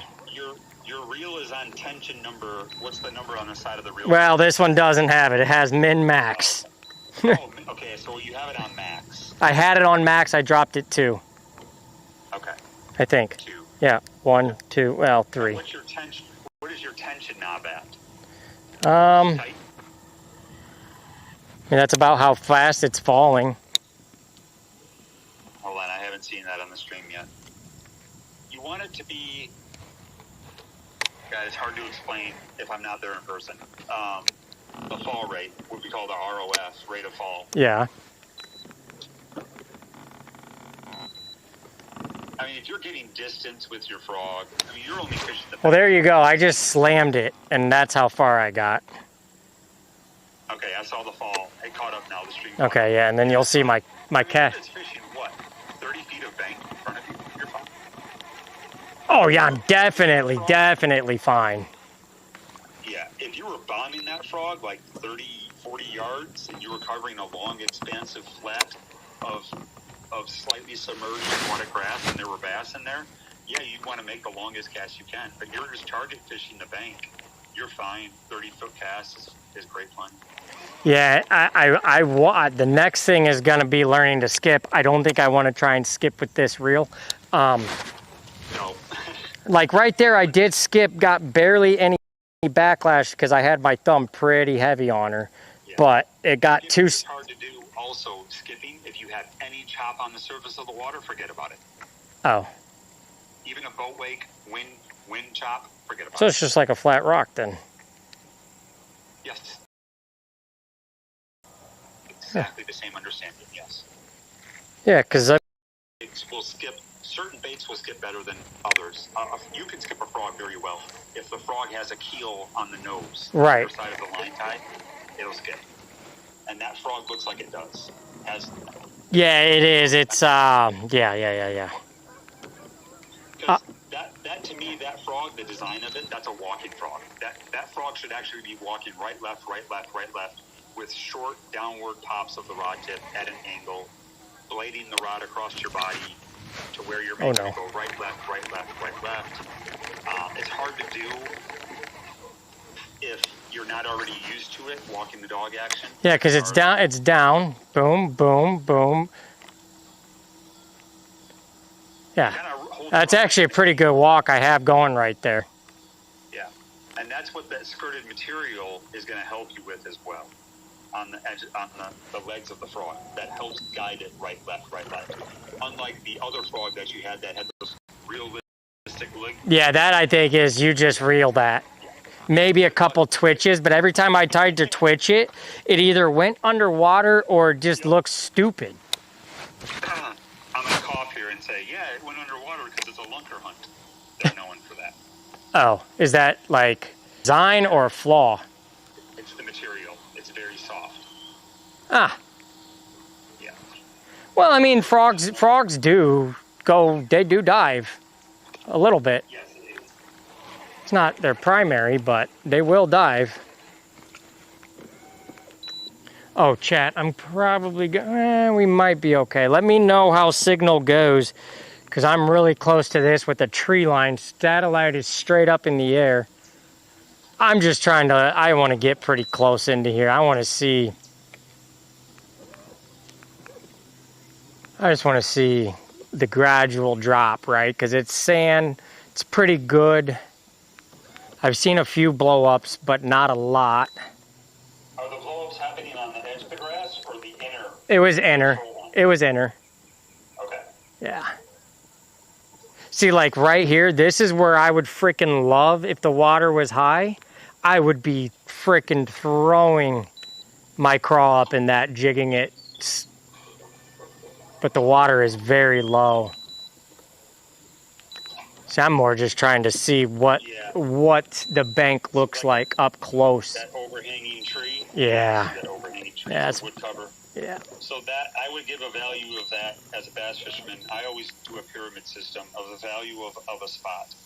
That is, it's what I would call a AA or a AAA spot, meaning it has the shoreline cover that sticks from the tree that's in the water, has entered the water. There's other appendages of that same tree that you can't visually see. Nope, it's underneath. Yep. Mm-hmm. But then you have the aquatic grass in that area too. So it's a AA. A AAA location is if that spot I'm looking at right now on the camera had shade on it. And this was all shaded all day long. This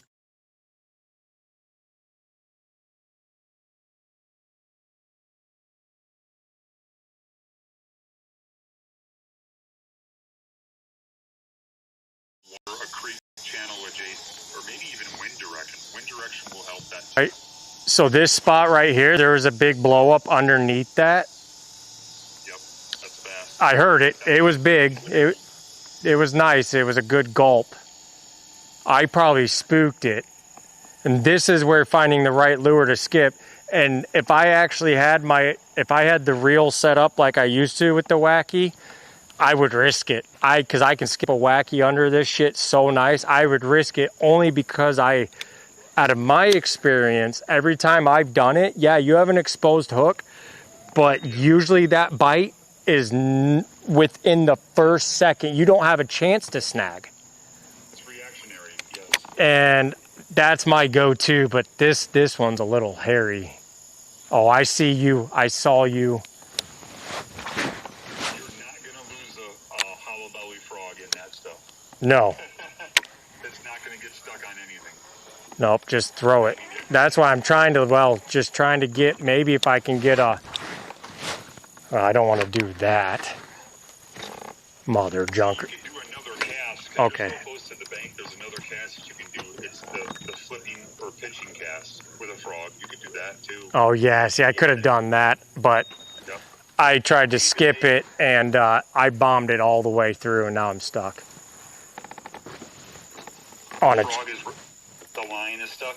Well, I think I threw it so deep into this that when I pulled back, because this frog is pretty worn, that I got something, because this is pretty, oh, well, we might just see if we might have to break off.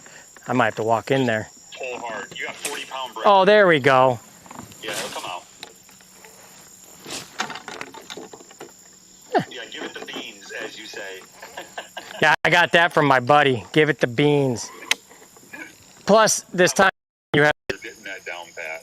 Yeah, so I'm an under. I'm always usually a side under. I hate throwing over. Right. I'm learning over for controlled cast too. Because you can throw it over and land overhand, land this, whatever you want to call it, right in that pocket overhand if you get dialed in. Yeah, it's the most accurate form of cast. You're casting straight over your head, and your rod is pretty much landing in line with where your nose is pointing. Yes. And that blow up, that was on 6 inches of water. There's 6 inches of water back there. And He's probably underneath that tree all day. Yep. Yeah. That's You just. can't see him. Nope. Because he's way back in there. Yeah, that's all shade too. So it is technically a AAA spot. The water is still a little warm, but that spot right there might not be warm. Cooler. Which I can't get to and tell on that, because. So what I think I might try and do, we're going to try this. I don't care if I break off. This is cheap terminal on this one. I'm just at the spot where you freed your frog. Well, I'm going to try and skip it in the pocket to the bank. Yeah. Try to fish that bank parallel to you. Just cover that whole stretch of shoreline directly straight to it between your two shoulder blades. Try to do that parallel cast that I was talking about yesterday. Well, Oh, just work it all the way on the edge of the stuff. yes. But do a underhand roll cast while your kayak is in super shallow water to your left, because that's where you're most comfortable casting to, is to your left, Yep. right? Not so much your right. Nope. I mean, I could pitch out to the right. Right. That's how I am too, because I'm right-handed. I have more control doing an underhand roll cast to my left, but I can do the right-handed cast as well. Okay. Yeah, you want to parallel that whole. What we call that. What I'm seeing there on the stream is there's an inner weed edge, which is the weed edge closest to the bank, and then there's the outer weed edge. That's the weed edge where the weeds stop growing. So their bass are either on the inside of that, Or the outside. or in the middle of it, Right. Or in it. or in the bank. Oh, we got to work that out. I forgot. We pulled pretty hard.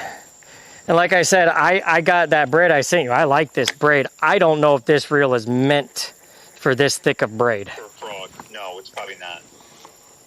I don't think this reel's meant for it. You need a reel that has a minimum of probably a 12-pound drag washer, 15-pound. Those are kind of hard to find these days, I'll be honest. Yeah. Shimano won't steer you wrong. For the price, go on Tackle Warehouse. There's unbiased reviews on all the equipment that they have on there. Read what people are saying. They're not going to steer you wrong. If somebody doesn't like a product, believe me, Tackle Warehouse, you will read about it. Yep. If somebody loves a product, you will read about it. And that's kind of where I'm at right now is I'm going to use what I have. And then as things break, I have the money saving for... better quality, yeah. What was or that? even jump on like Facebook Marketplace, buy something used. Yep, used. Yep. I've... Facebook Marketplace, Indiana, Baitcaster. Oh yeah, we have a lot. There's a lot. Okay, so this frog is meant for that, doing something like this. Parallel casting. Yeah. And then basically when you see that bite, you hope he has in his mouth he's going under. Then you got to rotate, reel to it, bam. Yep. See, I haven't done it yet. I just know how. It's just I haven't had it happen yet to... When you see the blow up, don't set the hook right away. Wait you count 3, right? 1 to 2. Yeah, 1 to 2 seconds. I wouldn't wait 3 seconds. Don't do like 1, 2, 3. You know, just like after the blow up, 1, 2, set the hook. Okay, 1, 2, set the hook. And set it hard. See, a lot of my frogging that I've caught is just me. I throw it into the shit and you get a blow up and, well, I set the hook and I got it out. There was no technique. It was just doing what you know by biology with no technique. So more probably luck than anything. But, yeah, see, that's the other thing. I got to...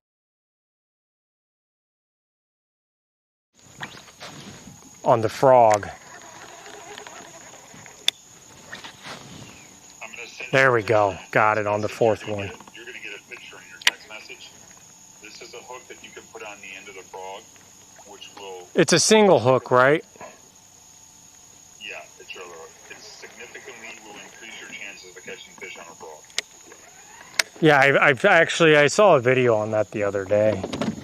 See, the other thing that I could do too here is pitch my fluke under that shit. That I know I can do that because, or pitch, sorry, skip. I can skip a fluke. You can skip a fluke. I've learned that one, but I'll just do this shit and just hope we don't do what I just did. But, sorry. Skip a fluke very well. You can skip certain size plastic. I knew I was going to break off on that. That's fine. So usually when I do that, when I try and do open hook into shit like that, right when it hits, if it goes into some, I just start popping it right away so it doesn't really get down into it, and usually I'll free it. Yeah. But I should honestly, like I said, I usually don't just throw freaking 8-pound floral into something like that. I have 15-pound, and you can usually pull out of it. Yeah, you're safe with 10 even, I would think. Yeah. If you just keep pressure on the fish, you can get your kayak in there to get them out. Yeah, keep the pressure, then I just go in, bring my arm down, and get them. Yeah. Just with that blow up, I just know I need... See, I know a lot of guys, I watch these guys that... Oh, shit, look at this, chat. You guys are going to have to see it on the... It's cool, but not cool. This is how we see a lot of deer in our lakes dead when they come to feed like this because it's very mucky shorelines. This one's a hard shoreline, but they're usually mucky. And Lake Everett gets... where there's always 1 or 2 dead deer on shoreline there because they step in, they can't get out. Let's see if I can zoom in with the big camera. You see some of it, the fish aren't biting. I like nature too, so I like seeing this type of thing, but this is what everyone talks about right here is this deer is out drinking and feeding. The animals are getting active. The bass are going to start getting more active. For sure. They all are in sync for the most part. Pay attention to your moon phases too. Yep. And see, I think why I don't pay attention to half of this stuff of the biology, the wind, all of that, because I go every single day. So. Yeah, I can see the deer now. You're just now showing that. Yep. On your stream. Yep. The big one, little baby one. Still pretty cool.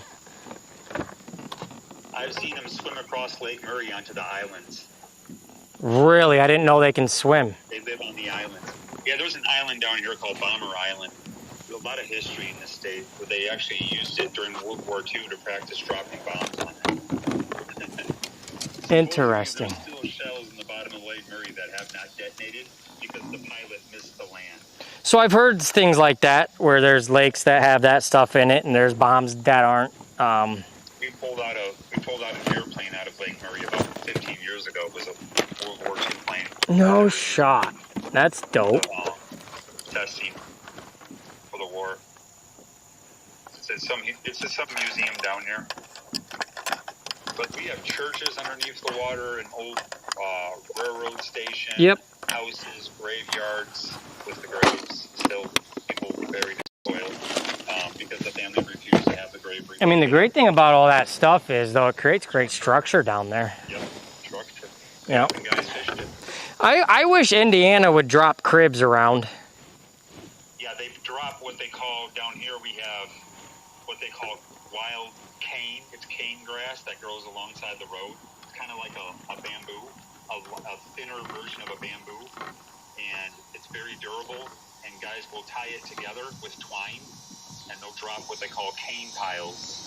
Some of this cane can grow as high as 20 to 30 there goes the hook. And they'll drop it in the lake, and then they'll take Aquafina bottles, or Pepsi bottles, milk jugs, and they'll tie it to the cane so that it stands straight up vertically off the bottom of the lake.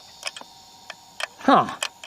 Because the canister is trapped with air, that will actually allow the cane pile to sit upright, because that air, obviously being buoyant, it keeps the cane straight up and down vertical in the water column instead of it laying down on the ground on the bottom of the lake. Oh. But I pulled brush piles out of Lake Murray that were like Christmas trees that people threw out of their property right alongside their dock. You know, it has. That would be insane to pull a whole Christmas tree up. Yeah, with braid. I've done it, yeah. Because I wanted my lure back and I was that desperate. But I have a lure retriever. It's called a hound dog. It's attached to a big, thick piece of paracord. And I'll put that down, and it has little hooks on it, and I can hook the brush pile. I bring it up that way. Oh, nice. I have, it's called, from crappie fishermen, it's called, drop lock or something like that. Yeah. To get your lure back? Yeah, it's just, almost looks like a long bullet, and you twist it, you put your line in it, you twist it back, and then it just rockets down. Yeah. I don't have it to show. I had like 3 of them. Crappie fishermen use it a lot because they're usually jigging up and down on brush piles. So it only works if it goes straight down. I mean, obviously the other technique is what guys use. They just zing their rod down, take the reel off. I did that once. I'm never doing it again. Nope, I'm never doing that. I did it once. My rods are $250 a piece. I'm not doing that. Yep, nope. The rod I did it with was cheap, so I didn't care. And you could break the tip on your rod if you do that too. Yep. Yeah, my one nice tip right here I still use it, but I can feel it. So these all have the, whatever it is, rubber or whatever that is inside the guide. The top one, yeah, the top one is just metal. Oh yeah, that's bad. Yeah. Trust me, I know, I feel it, but so what I've had to do with this rod is I got to check my line a lot of the time. But I'm sure there's a way to fix it, or I just need to have somebody that can cut the tip and put a new tip on. No, you can buy a tip repair kit from like Walmart. Okay, and do something like that. Yeah, yeah. It has glue. You get a lighter. You burn the old tip off. You heat it up with a lighter. You just hit the tip of your rod with a lighter. It will soften up the glue on the inside. Pull the old tip off. Replace it with the tip that's the same size, same diameter, and let it dry.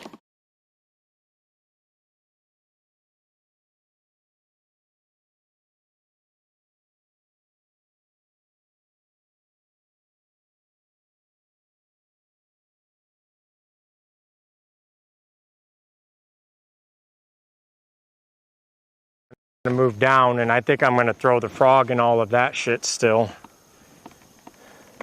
and work the frog into this little bit, and then there's a point we're coming up on. Yeah, the stream's a little lag. I'm trying to see.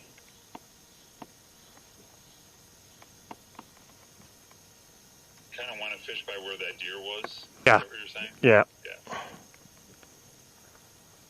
Yeah, he was showing you where all the fish are.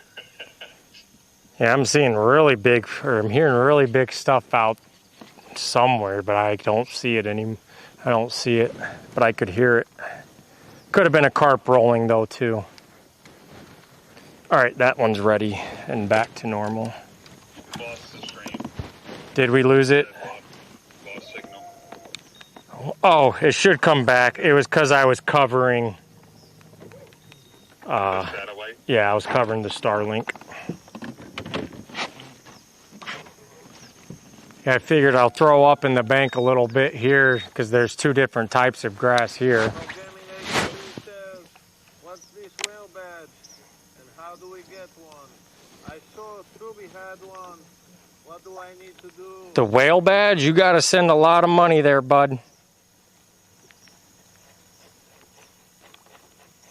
That's how you get it. I don't know how they got the whale badge. I would assume it's for at least sending $10,000 or more on the website in general. Oh, that was a good cast right there with no backlash. Okay.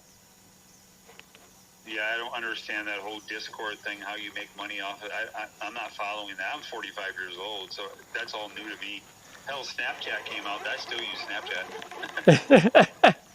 Oh, yeah. Every type... Oh, geez. Yeah. Every type of social media now has... monetization. Monetization? Yep. Okay. Wow, that's nuts. Hey, if you could do it. All power to you.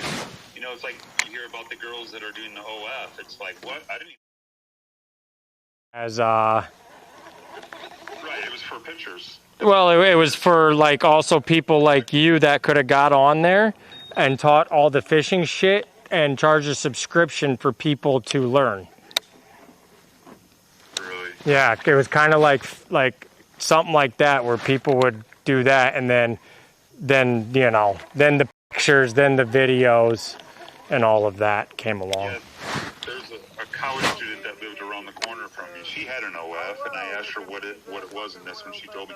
She said something about it was originally for people who did photography, freelance photography, and they would sell their work on there. And I was like, really? I didn't know that. Yep. Because when I was in my 30s, I was dating a girl who was in her mid-20s, and she got me Snapchat, and that was like the coolest thing since sliced bread. And I still... on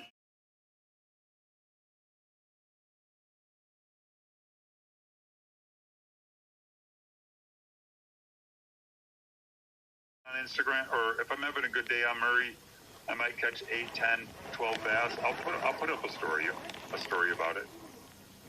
But a lot of times I keep stuff to myself because I don't want people using what I'm using. Yep. Especially if I'm fishing a tournament or something. Right. I don't want them seeing it. And see, I don't do any of that. I'm just in the whole entertainment learning stage. Yeah, there's guys down here that keep things pretty tight-lipped. When they got a pattern figured out on this lake, they don't tell. Oh, I'm sure, because, you know, that's money on the line. Yep, big-time money. And see, I don't want to do any type of tournaments yet because I think it's just going to be too much pressure for me right now. I just want to fish and learn, and then, I mean, being in tournaments, though, it does help you learn. Yes. You fish with people who are better than you, that'll make you learn a Yes, that is. I could definitely say that. I got my butt kicked the first 2 years. And that branch don't want to break. So much from these guys who were just like how I'm talking. How old are you? 30s? Do what? Yeah, 37. Okay, yeah. So I started bass fishing because of bluegill, actually. Really? I had a bluegill get ripped off my line when I was like 8 or 9. Oh, by a bass, that's what did it? Yep, in Wisconsin. I could see why that would do it. It was like a 4+ pounder. I'll never forget that image. There we go. Yeah, and that's, this, gotta remember to do that. Wearing out the bluegill, they were spawning on the shoreline of a bank in Wisconsin, and the bass were cruising the bank looking for an easy meal. And I was just catching these bluegill on wax worms left and right. And then I would reel in one in, and a bass came out from the weed edge and just ambushed it, snapped my line, 4-pound desk line maybe, little Zebco 22, and I started crying. Because I didn't have any, my dad dropped me off. This was back in the day when your parents would drop you off at a lake and leave you by yourself all day. You do that nowadays. No, you can't do that now. Yeah, you're getting locked up for child endangerment. But my dad would literally drop me off at the pond or the lake. I'd fish all day. He'd go to work. He'd come back. And in the evening, he'd pick me up. So I Nope, sat there doesn't happen anymore. with no hook on my line, crying. Because I didn't know how to put a hook on. I was 8 years old. My dad did all that for me. Yeah, that's all I mainly did was... My dad doesn't even fish. I got my passion from my uncle, who was a walleye fisherman. That's where I got it from. Okay. You know? And I kicked his butt one day so bad in his own boat on the Wisconsin River, he never invited me out back on his boat again.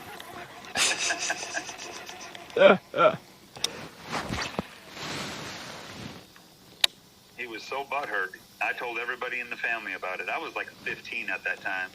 I outfished him using artificial, and he was using minnows. Yep. I was using grubs, little rubber grubs on the bottom of the river, just wailing on these walleyes. That would be fun. Chartreuse and white and whatever other color I had in my little tackle box. And my uncle was sitting there with a live jigging minnow, wondering why he wasn't catching anything. There were guys next to us in the river with their binoculars trying to figure out what I was using. I'll never forget that. My uncle was like, hold the fish down, they're looking at what you're using. Oh, yeah, yep. You see that a lot. Guys will have this fish on the side of the boat and they don't lift it up. They bring it right over that lip. You can't even tell what they caught. You don't even know. Yeah. I'm watching your presentation now, working that frog. You're doing great. Just put a little bit more pause in your retrieve. Try that. And if that doesn't work, go back to just power fishing it fast. But give it like a 3 to 5 second pause on the surface. See what happens. Majority of my bites come on the pause. Yep. And that gives you time to set the hook too, because you're anticipating the bite. Right. Another thing that helps with that is always keep your rod in a downward pointed angle. Oh, look at that right there. You'll see it on my screen. It's a whole underwater structure. Are they coming up to look at the frog, or do they not know it's there? That I don't know. I don't see that, but I just saw this right here. There's like a whole sunken something or other right here. I bet you there's some big crappie on that. Then there's big drop shot down there with a wacky rig Senko. That's what I'm about to do. That's well, first, let's see. Where is it? Looks like you're on a point. Is that a small point to land? Yeah, I'm just at the beginning before it actually starts to round on the point. This is the beginning of a point. Probably had a tree coming off the shoreline 20 years ago. The tree settled to the bottom of the lake, and that's what you're looking at on the screen. Lightning strike hit the tree. Seeing something hard object down there. There's all kinds of little hard objects. It's hard to really... Yep. Appendages from a tree that probably fell in the water. Well, I'm going to try and do it. I just want to see what that dot is, if it's anything. Oh, I can see it now. Yeah, that's something. And there's a slight drop-off. See the slight grade? Yep. Yeah, look at that. 7 feet deep to 16 feet deep. Now, let me open the map and see. That looks like the appendages of a tree. Yeah, so let me go back around it and come back at the other angle.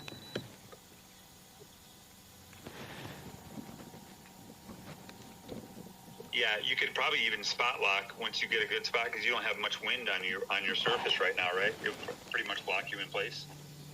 It's gonna depend if there's any good current under here with the boat that I have. If I ain't got wind, current, nothing, it ain't gonna work. The motor will just go.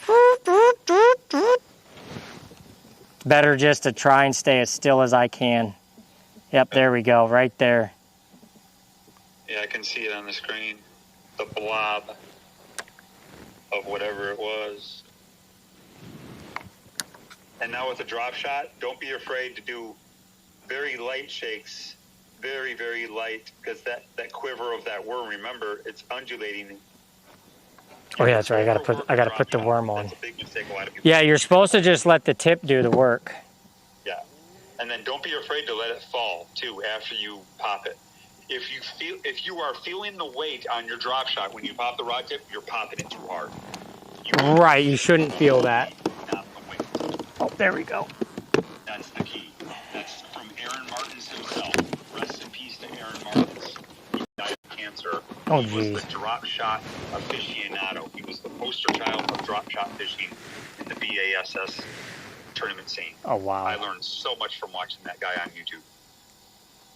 If you're shaking your drop shot and you feel your weight, you're shaking it too hard. Now, they did say there is actually a way to rig this weedless. Hold on, let's see if I can do it. I think you go like that, you bring that. Oh my God, look at that drop off.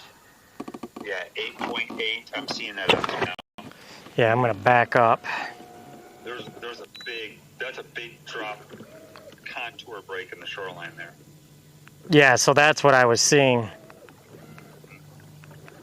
I'm just now seeing it on your screen. It was like 8.9 feet deep. Yep, there's 11 right here, 12, like I'm on 12. Yep, yeah, you're right on the contour break.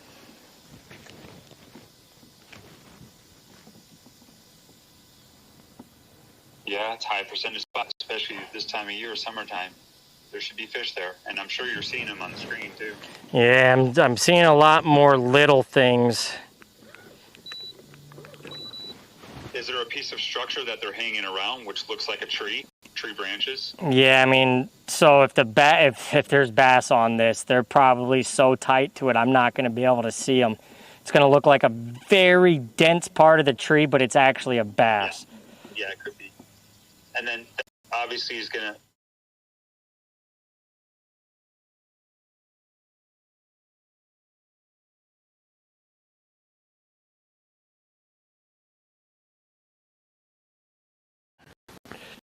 Well, I didn't far enough, but trying to get it to where I can kind of cast right over it, let it kind of go and hang. Oh, how do I want to say it? Kind of like pendulum over. Yep, 14 feet of water. I'm seeing that now. Yeah, that's definitely a tree. Part of a tree or a whole tree broken off into multiple pieces.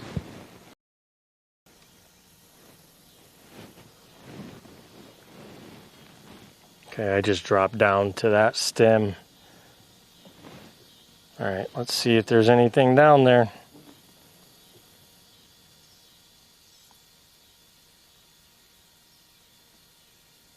Yeah, 14.5 feet deep right off the bank. Yeah. You're definitely on a big contour break. That's not a gradual taper. No.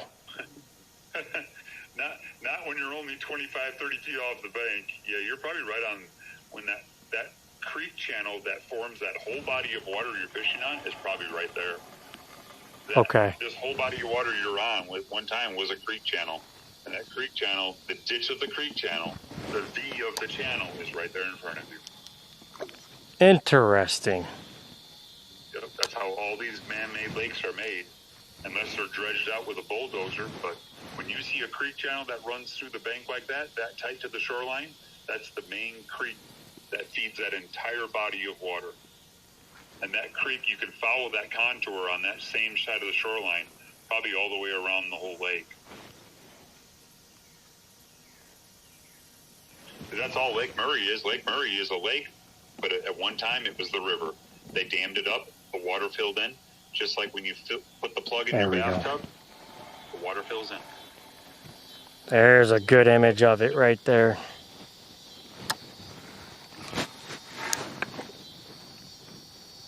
All right, right at 30 feet, and I'm hovering over the whole tree.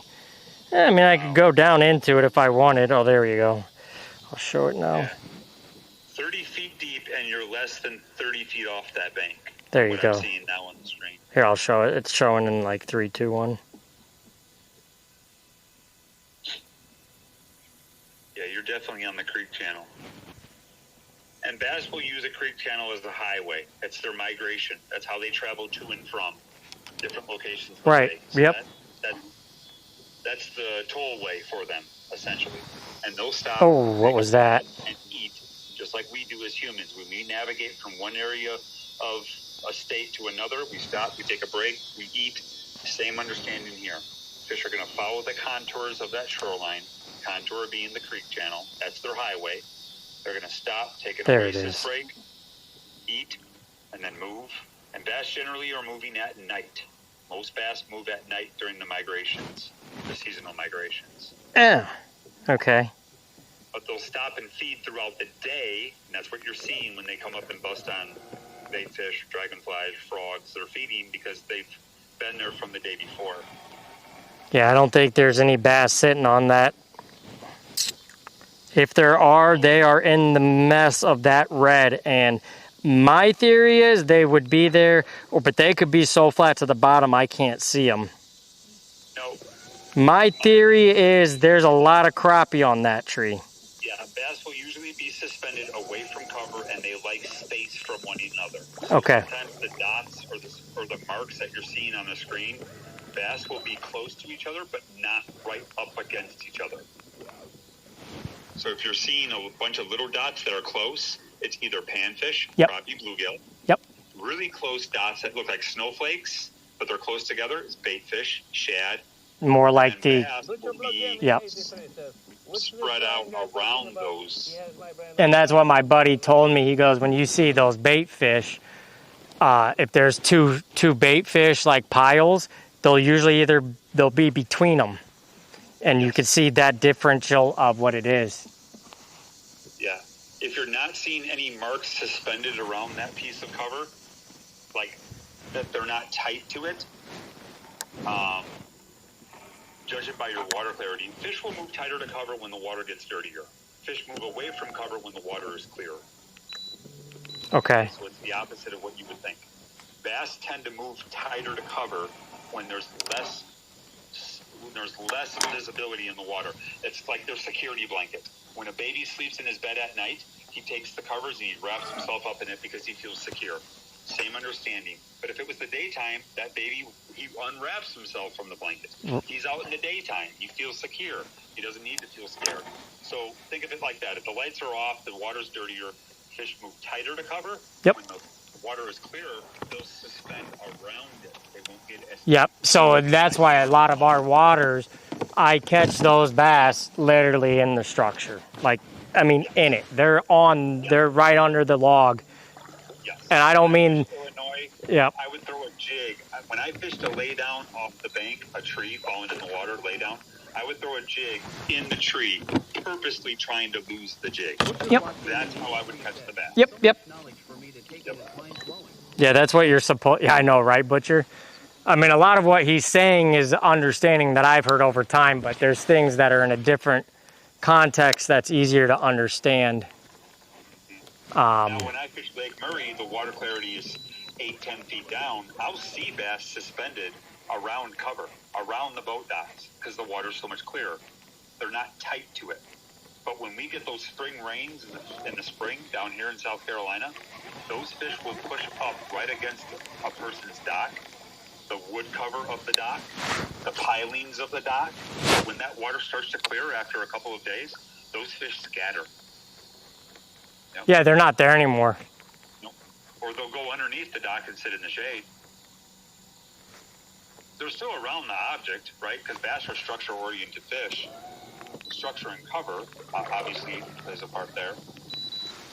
But, clear water, fish are less likely to gravitate to objects in their environment. Okay. I remember in Illinois, I used to catch bass in the river. Gaming 83 says it makes a lot of sense. Oh, it definitely makes a lot of sense. When the river was dirty, fish would be next to the rocks. I remember catching bass next to a fender for a car that was in the water. Like it was like a Corvette or a Trans Am. The fender of a freaking car was in the water, and it was like one of my go-to spots when I knew the current was strong and when the water was dirty, because the bass would sit on the back side of that fender. The reason for that is because it blocks the current. The object, the physical object itself, was blocking the current flow. The fish it's so predictable. They're sitting on the back side of that object where the water was calm and slack, and they didn't have to fight the current. These were smallmouth bass. But keep in mind, smallmouth bass are great swimmers. That's the reason why they fight 10 times harder. Yep. But when I moved down here to South Carolina, I started fishing clear water.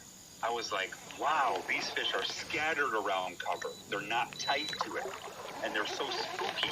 And you would see them, they would see you, they'd swim away.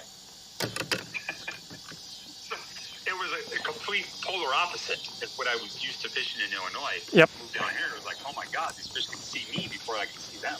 They do. I was watching a video today. A guy, he was saying, I forget where he's fishing, but he tries to make sure that his shadow is not casting in front of you where you're fishing. Yep. You want to hear something that's so tripped out, but when I saw it, I was seeing it and I didn't know why. When I started throwing lures down here in the spring, before the spring rains came, the water's crystal clear right after winter in South Carolina. Crystal clear. When my lure would be flying through the air on a sunny day, it would create a shadow on the surface. The bass were chasing the shadow. Oh my gosh. Yes. Before the lure even hit the surface of the water, these fish were chasing the shadow. Analyze that. Just think about that. That's how fast these fish can see that shadow as lures flying through the water or flying through the air before it's even hit the water. And as soon as the lure would hit the water, they were on it. Huh. Against it, looking at it. But they wouldn't commit to it. And the reason why, and I had to learn this the hard way, is on a body of water where you have clarity, speed kills. In a body of water where you don't have clarity, as I said to you yesterday, slowing down gets more results because the fish need time to find the Yep, lure. they gotta find that crap. Yes. And that's why I try and fish pretty slow. Yep. And you're doing it right. Now, if you were down here in South Carolina, I would say speed it up. Yep, they're more aggressive. There's a saying that I learned down here. I think the crappie are coming up to feed. Another bass fisher. He took me out in the boat and he said, when he saw me casting, he's laughing at me for like 15 minutes. And I was like, what are you laughing at? He's like, you said you've been bass fishing for 30 years. He goes, I can't tell. I said, what are you talking about? He's like, why are you moving the lure so slow through the water column? And I was like, what do you want me to do, speed it up? And he goes, speed it up, watch what happens. I started speeding it up, and he's still laughing at me. He's like, that's not fast enough, speed it up. At the end of the day, my forearm was so cramped from the speed of the retrieve. But you know what? I caught fish. That's all it took. And that was such an eye-opening experience. I was throwing a fluke with this guy on a main lake point. He was throwing the same fluke as me, and he was catching 3 of them before I'd catch 1. So it was the speed. I wasn't even paying attention to his cadence of his retrieve. I was doing my own thing. I was like, yeah, I'll catch one eventually. You know, jerk, jerk, pause, let it sit. Jerk, jerk, pause, let it sit. Nope. Fish want that fluke burned back to the boat as fast as you could turn the frickin' handle on that reel. If you slowed it down even a fraction of a second, they would not stay underneath it and they would not commit to it. That's crazy. You watch the guys that fish the tournament series down here on Lake Murray every year. Some guys hate Lake Murray because they don't have experience fishing the lake, because they slow down, they fish too slow, and they wonder why they can't catch these fish on a body of water like Murray. It's because you're fishing too slow. Speed kills on a clear body of water.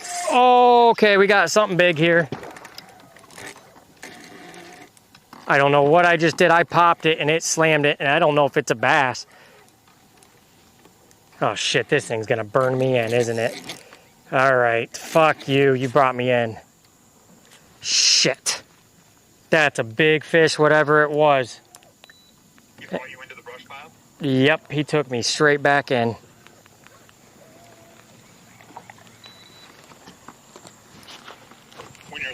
When you're throwing a wacky rig, I'm watching your presentation because I'm spending too much time talking. Hold your rod in like a 10 o'clock position. The line's semi-tight. There should be a slight... That was a nice fish. A slight bow in the line as your wacky rig is falling. You should follow that lure down by keeping that line semi-tight. That was Again, most of your bites are going to happen on the drop of the wacky rig. You're going to see your line jump or twitch or sometimes move off to the right or to the left. Yeah, and see that when I was reeling it in, I popped it twice. It hit on the pop. There you go. See, you got him. So keeping your line semi-tight,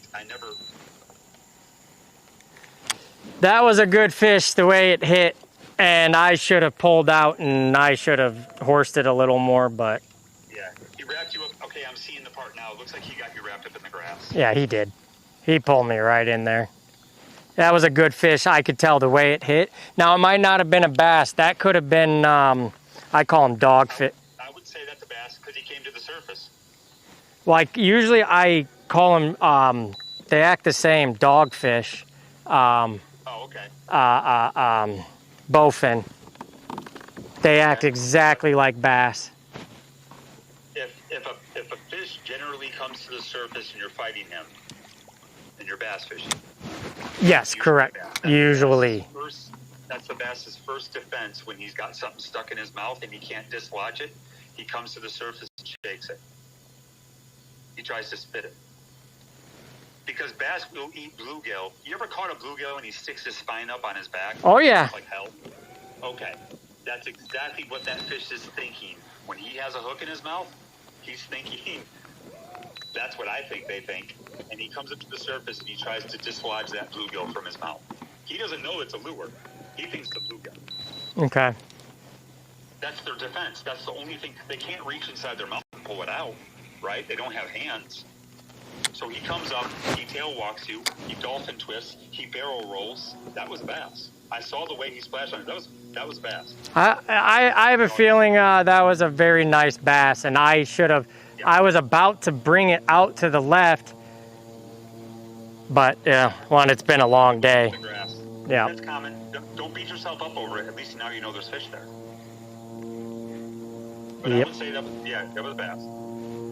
Because he did everything a bass would do. He'd run you into the grass. He couldn't spit it, so he's going to run into the grass. That's where he feels secure. Because he was trying to spit it at first. Yep. I was afraid. Follow your line down on the drop. Watch for that line to jump or twitch.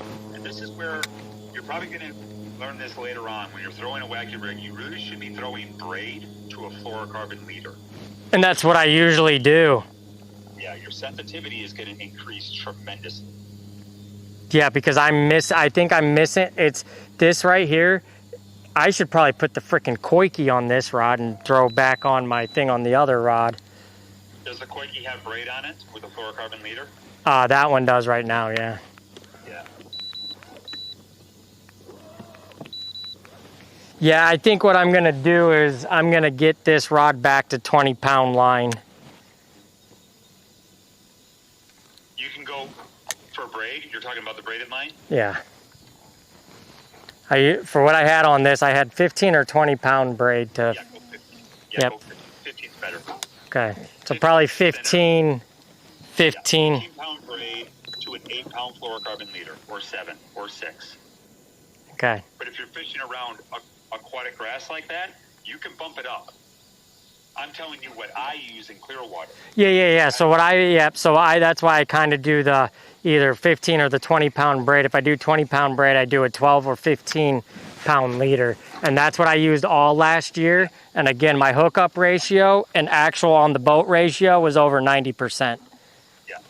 I've dropped down to... 12 more appropriate. But if you're feeling like those fish are wrapping you up in the grass and your reel's not able to tax the weight of the fish, which it should be able to, I don't know what kind of spinning reels you're using. I would hope. Oh, this is a St. Croix. It's got great sensitivity. Okay.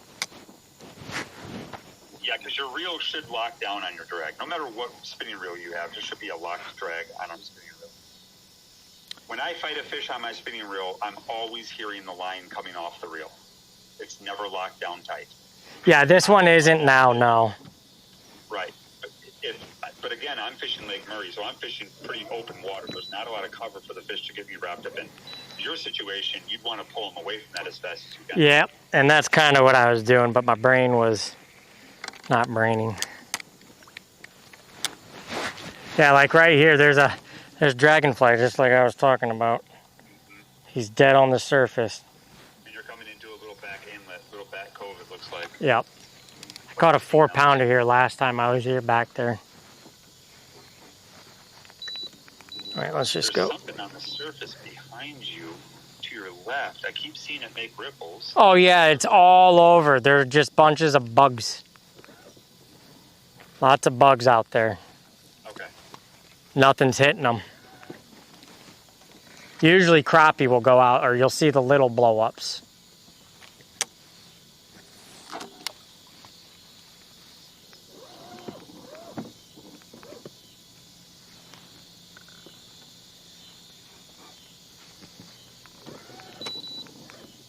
I wonder if since it's so calm, if I got my... You could try now, because that sun's getting lower. No. Throw that whopper plopper. I was just about to say the whopper plopper. Your evening bite is starting now, for sure. Because they might have a hard time seeing that Senko, even with the dirtiness of it. The clarity. Whatever that big thing, that blob was, I twitched at it twice. It was suspended, and it did not like it. So that's probably not a bass. Don't know what the hell that is.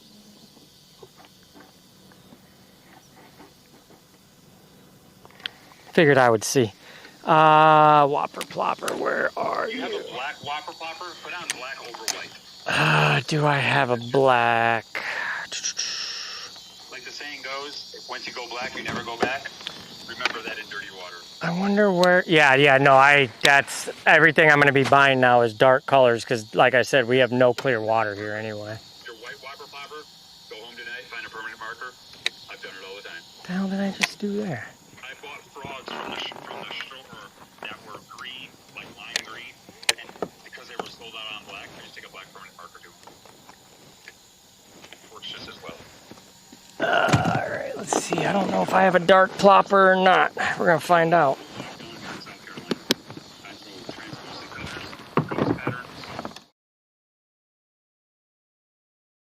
You guys are going to lose signal for a second.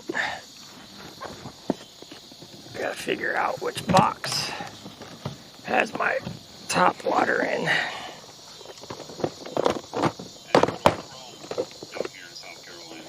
Oh, chrome, yep.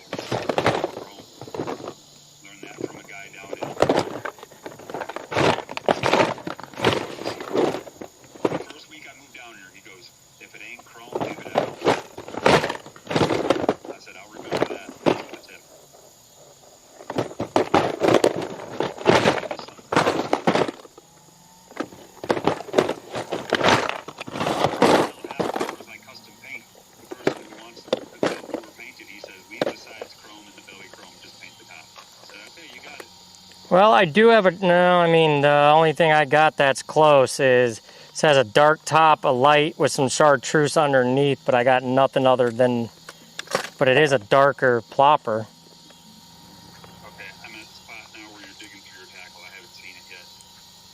The darkest color you got. I mean, you could probably still track the white popper. The only thing else I have something that looks like a perch, but that's too big. See, I do have a black popper instead, and I could just pop it.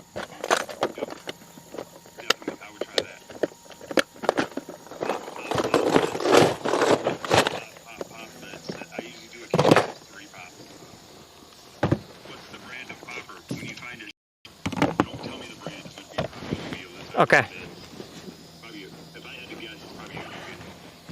Oh, no, I did. I had the black with the green. I did have a Guggen, and I don't know where it's at, so. Let me see which one you're picking. Oh, here it is. It's right here.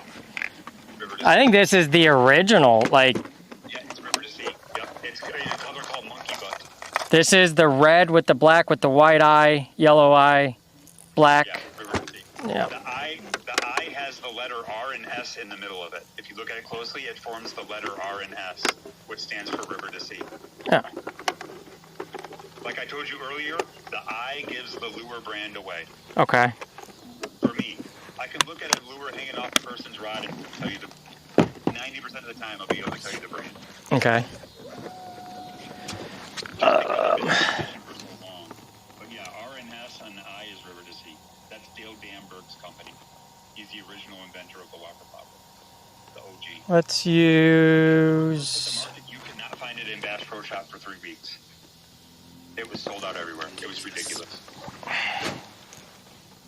Yeah, because right here I could get in all of these pockets of and pop them out. White Whopper Popper, if you don't have a dark colored one, the white one will work. The sound is what they're gonna. Oh, there's the popper. Okay. Yep. It's a Rebel. Hold it up closer. Yeah, I think this one is a Rebel. That sounds right. Where's it It at? has the yellow eye with the black pupil. Yeah, I think this is Rebel. That sounds right. If you really want to get bougie with your poppers, buy there's a popper on the market. They're very expensive, but they work, and you can work them fast. Latino Rico, also called a Little Rico. I have 2 of them, and they slay in clear water. I've never used them in dirty water, but they slay in clear water. Okay. You work it like a freaking fluke on the surface. Pop, pop, pop, pop, pop. Don't slow it down. They will train wreck it. Oops. Yep. There we go. There's my that. cadence with poppers when I lived in Illinois was pop, pop, pop, pause. When I say pause, 5 seconds minimum. And then I would do a pop, pop, pause. Give them time to find it. The plopping sound is going to be better than the whopper plopper, I think, because you're not pulling it as far away from the fish either. It gives them time to locate it. Right. Track it on the surface. It's more of a disturbance on the surface than the plopper. The plopper is more of a bait that you're covering water with. You're moving it vertically or horizontally. It's not a stop and go retrieve like a popper is. So yeah, might actually be a better option. Oh, get out of there, hook. Are you throwing that popper on mono or braid? Oh shit, I don't think I have mono on it. I think this is floral. It should be one of the 2. Fluorocarbon is kind of taboo. Yeah, I know, because it's stinks. Right. But it's not to say it won't work. It's just not. Let's see what happens here. I'm on the part now on the stream where you're just now putting the line through the popper mouth. I'm watching that. See what happens here.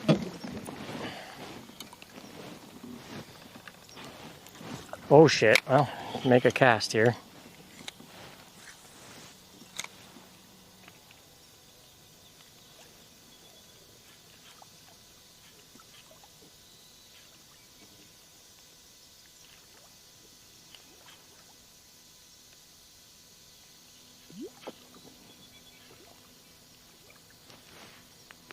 All right, let me get out of this.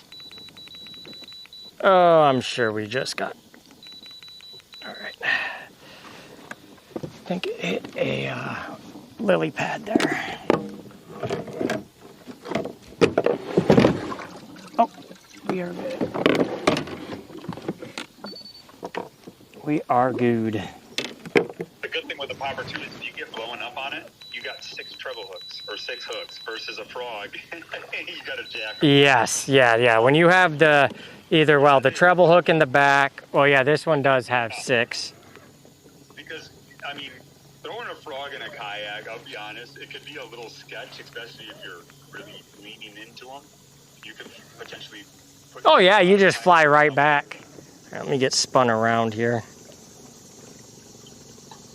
There you go. Yeah. Now I'm watching the spot on your first cast with the popper. Yeah, that looks good. It's a Rebel popper, and it's got a deep bloop, bloop. Yeah. Bloop.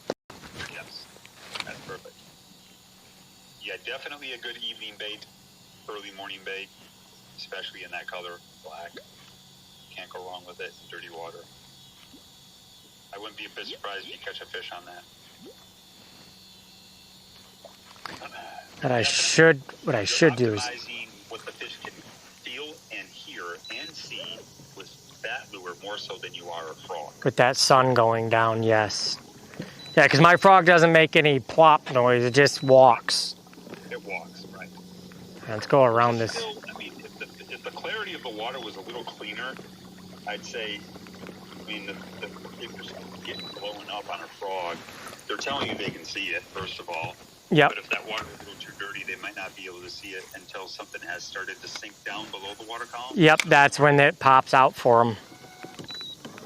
Yeah. Which is the reason why yesterday when you were pitching and flipping the grass, you were getting bit on the drop. The fish were able to see it. All right, let's go ahead and start. I gotta remember, I can't move too fast after I cast. See, like me, oh shit, I want to like throw something. I don't have a rig, but you know, throwing, that's where that big pocket right there, throwing a frog back into that and rolling it across. So that's, I just gotta get used to not cranking it.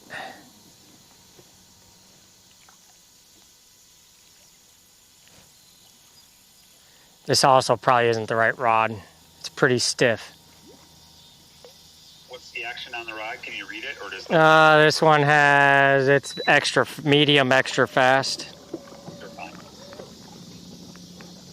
It's a medium, they're fine. Extra fast, yeah. What extra fast means is like your tip of your rod is more stiff. That's all that means. That's a good.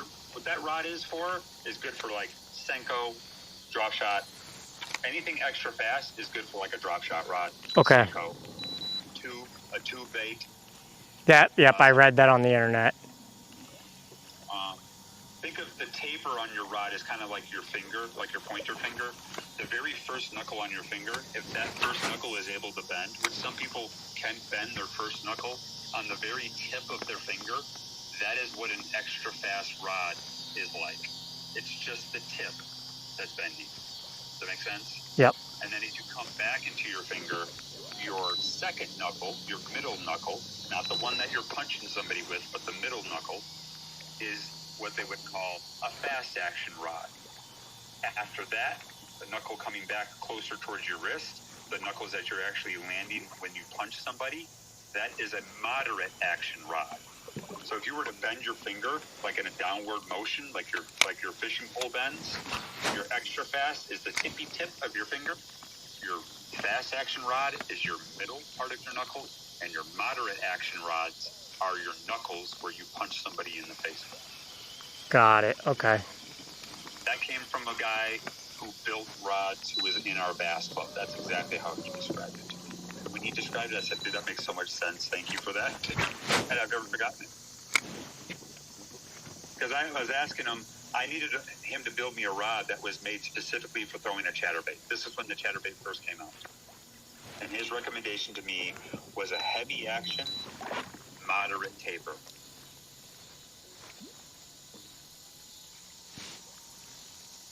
So the rod was firm, but the taper was moderate, which means it would load up when a fish would bite it.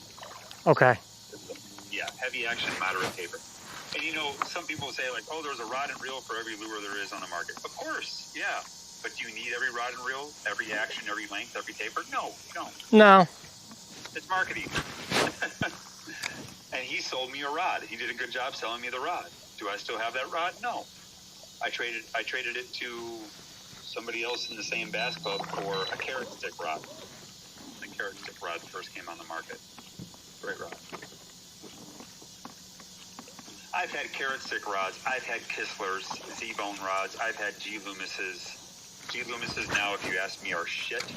They're low quality because Shimano bought out the name.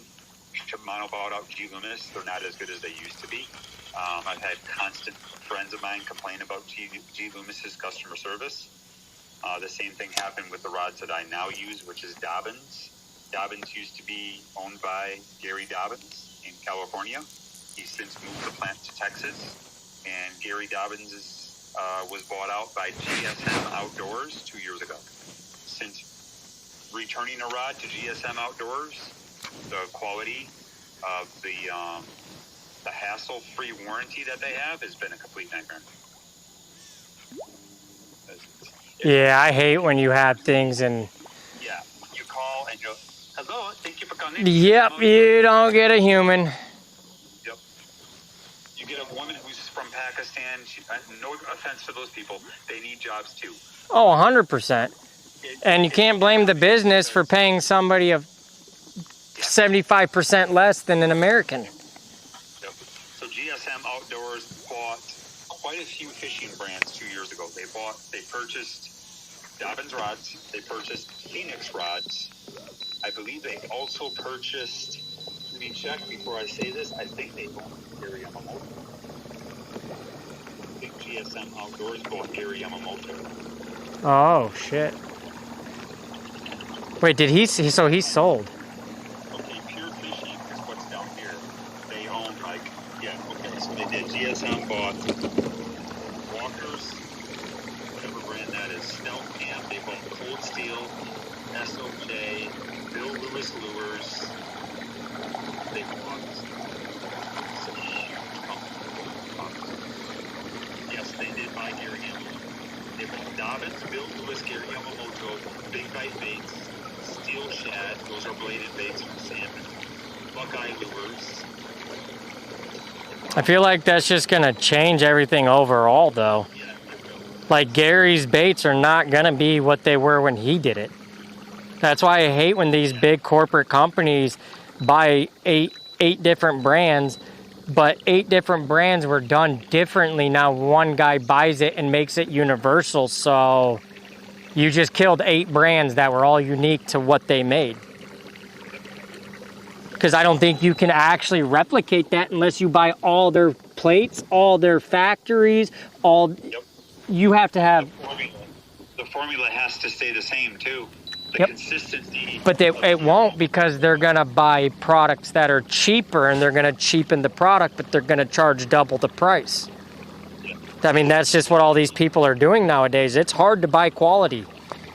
Yeah, the Gary Yamamoto baits, they're known for their salt content. Yes. And the petroleum. The amount of petroleum. Oh, I didn't know that.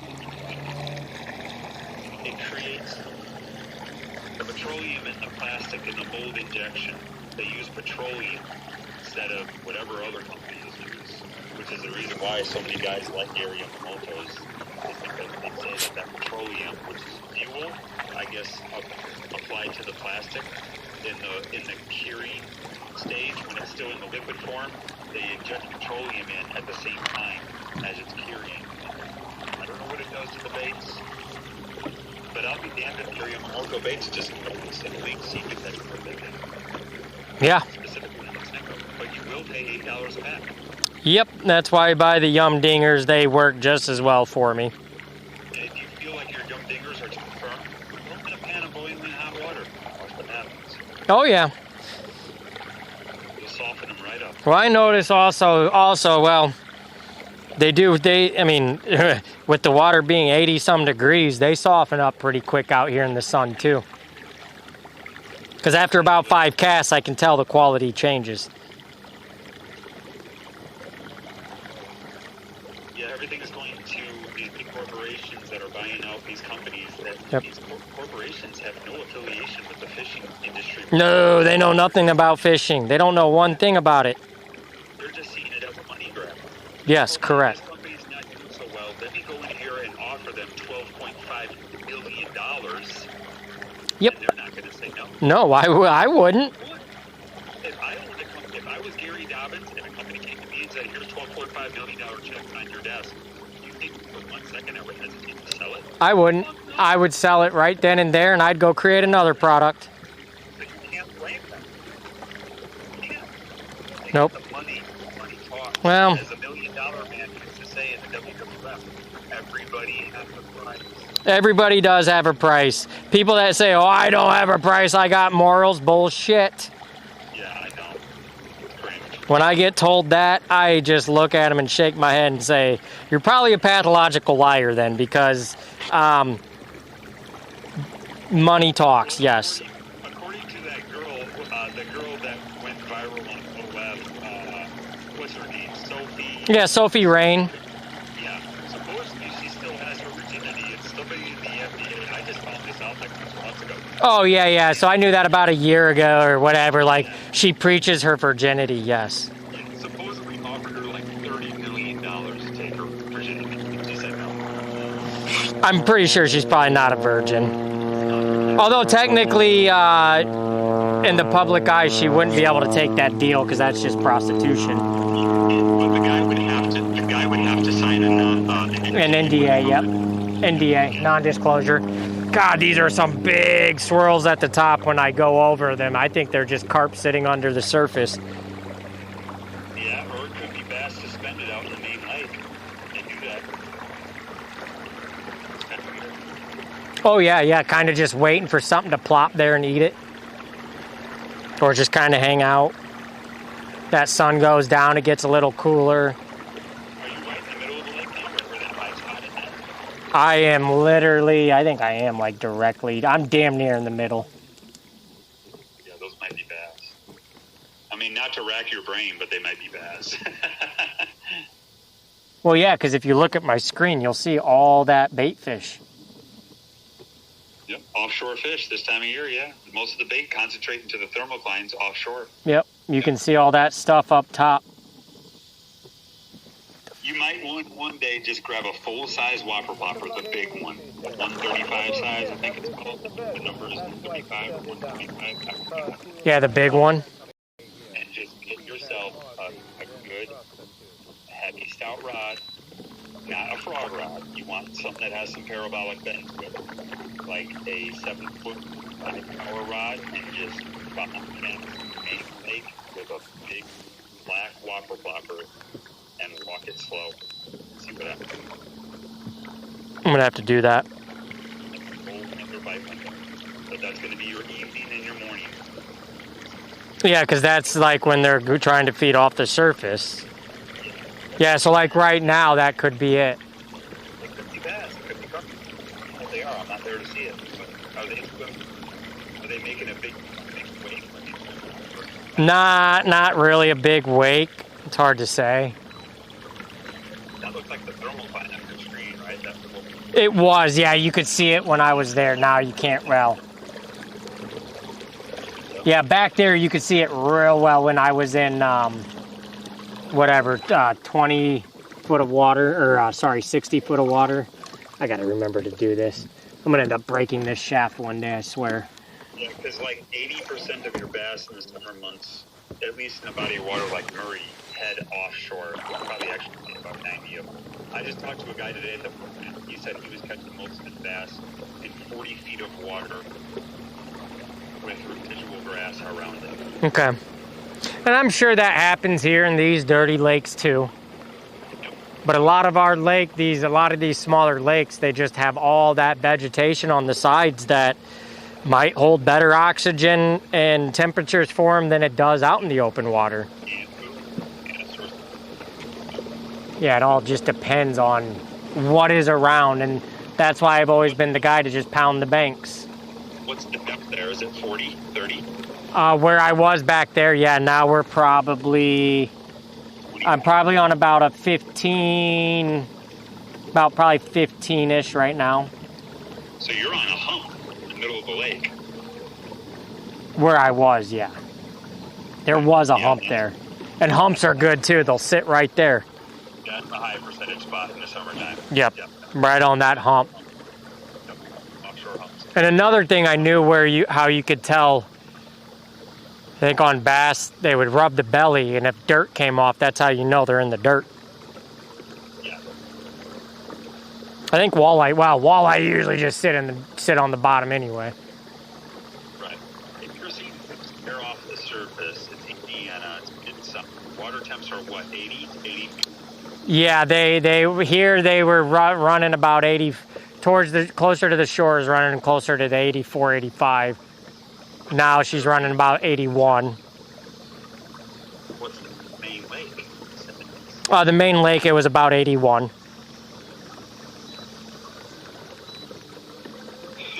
That's where you need like a big walking bed for a walker pumper. Just a cup of water, make a couple of casts. Yeah, almost like you're kind of throwing for muskie damn near. That too. Hell, I might get a muskie. I don't know if they're in this lake. If they're in there. I'm not sure if this lake has muskie or not.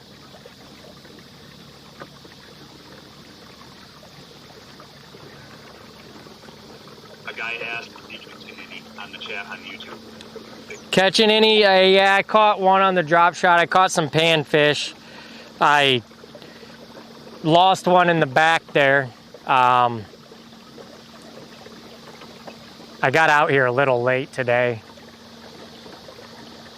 but That's in the chat. having well, one, it's the hardest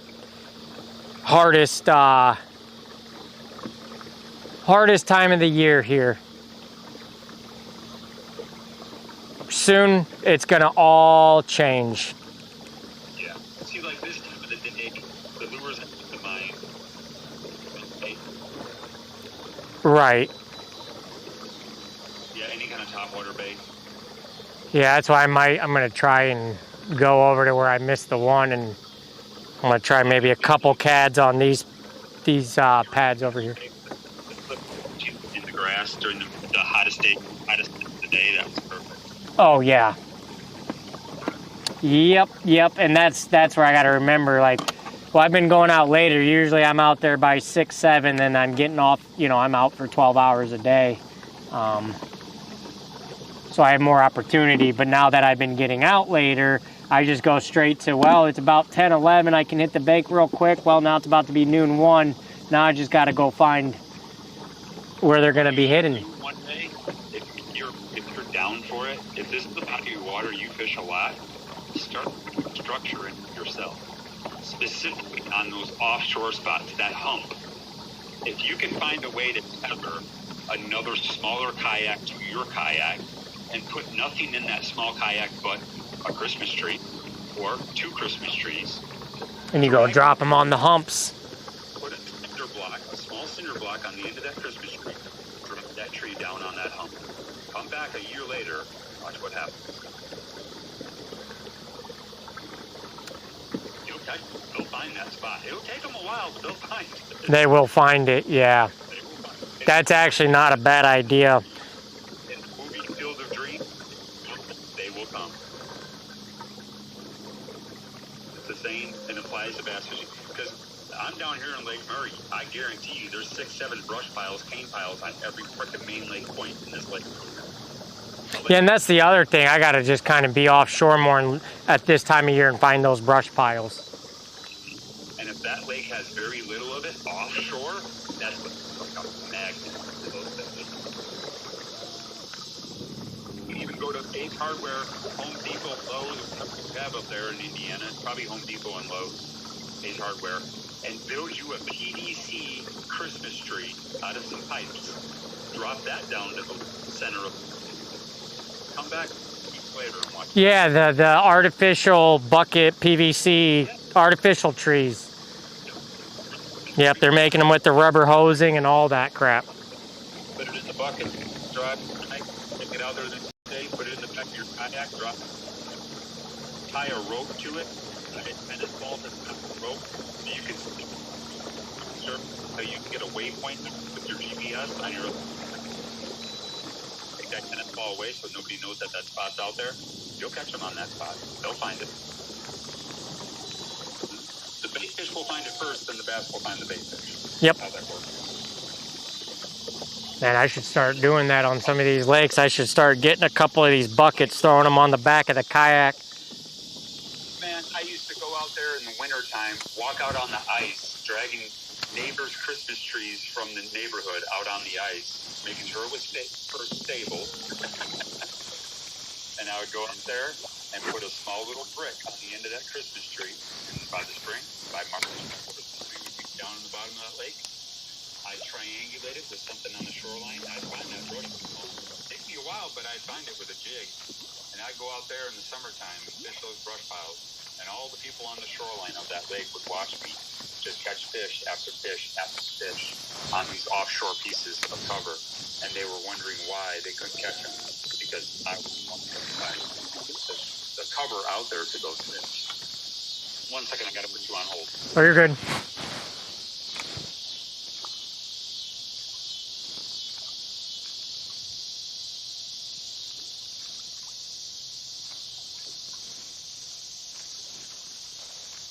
Okay.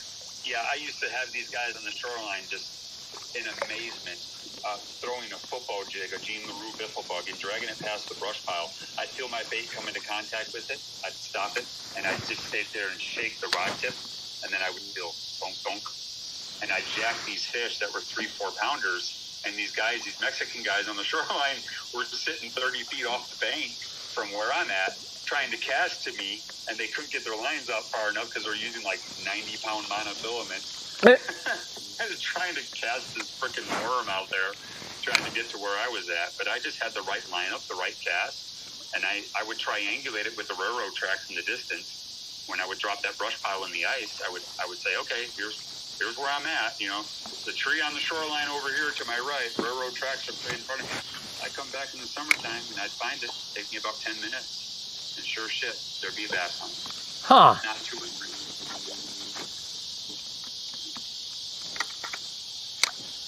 I think I'm going to do that. In front of you in the video that I'm seeing, yeah, you got a little indentation in the pocket there. Yep. That's where I lost that fish. That's why I wanted to come back here. Almost looks like a creek channel right there. A small little feeder creek. You got a boat dock off to the right of you. Yeah, very shallow over there. Very. What the hell is that noise? Try to get that popper closer to the edge of the grass. Your accuracy, but on a parallel cast. It's going to be hard for you to do if you have treble hooks. Because if you snag the lily pads, you know what happens. Oh, you're done. You just go right into it. Yeah.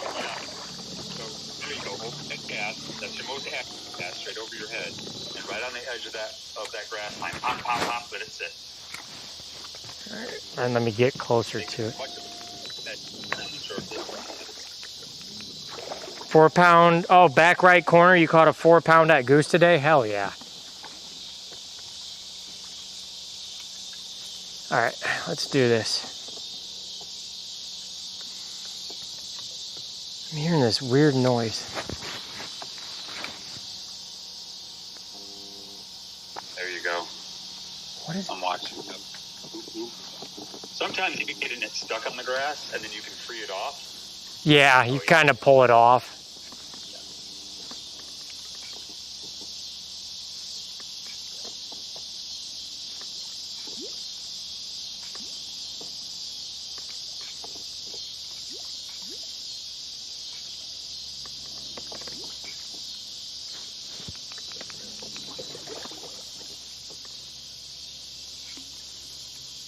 Yeah, they should be able to track that popper on the surface. It's creating quite a disturbance. You don't have to leave it there sitting there too long. They should come up quickly and grab it, kind of like the whopper popper. Oh, that was a bomb. They are as aggressive as they were yesterday. Then again, bass changed so much. I know. It was a high pressure day all day today. Was there any cloud cover at all today? Nope. Yeah, that's post frontal. It's a tough day. There was not a cloud in the sky all day, not a haze, not a nothing. We haven't had any cloudy days, and you know, I've been home, I don't know how long, but no cloudy days or anything. Yeah, those are always a rough day. Are you seeing any bird life on the shoreline? Any cranes or herring? Not here, actually, no. Well, I don't see them at this lake, but yes, they are here. They were at the other lake. They've been at all the lakes I go to. I just did not see any here today. But I know that's another great spot to throw where they're at because they're looking for fish. They're telling you where the fish are. Yes. That I see cormorants, or cormorants are the big one. Not ospreys or eagles, but they are occasionally, circling on a main lake point somewhere. Big ones, and the loons, they make a very distinctive sound on the surface. Loon? And when I hear that sound, I go towards that direction. Did you say the loon? Yeah, the loon. Yeah. They're almost black with like. Yeah, well, yeah. We don't have those really. They're not very popular in Indiana. Nope, it's for. Until I moved down here, I knew what a loon was. I just never saw one. Huge in Wisconsin.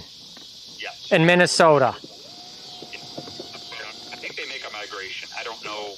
I don't study the loons, but I know on Lake Murray, the guys that I've talked to say the loons are more of an indicator because they're feeding on the herring and the shad.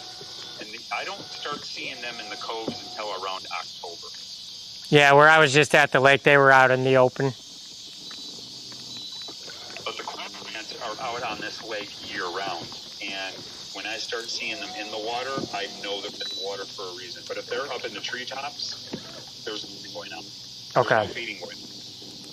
So if they're up in the tree, there's no feeding going on. When they're down in that water, that means feeding's happening.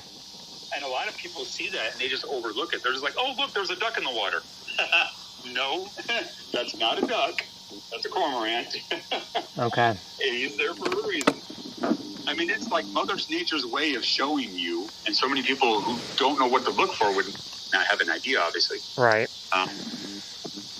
But, I mean, when the Elite Series comes to Lake Murray, the Bass, the MLF, the MPFL, the CBF, all of these tournaments that are on Murray, you hear the guys, the cameraman will be filming a bird on the shoreline. And sure enough, the guy in the front of the boat is whacking on them because the birds are showing you, like, hey, yep, here's where the herring are at. Where the herring are at, this is where the bass are at. Yeah, it's almost too obvious. But we as bass fishermen, we just overlook it. Yeah, I didn't think about that. I should be fishing more where the herring are, or the herons are and all that shit. Where those big... No. Oh, no. Oh, I gotta go down in the water now.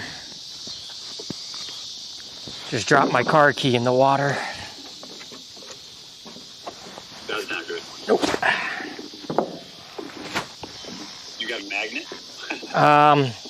Usually I do. Oh, fuck me. Literally was in my hand and the key, I saw it went straight down. I don't know how deep it is. Oh yeah, it's right here. It fell right on the pier. Well, we're not going anywhere. And if it's mucky bottom, you need a magnet. Yep, and I have one, but it's now in Wisconsin. Actually, hold on. Give me a second.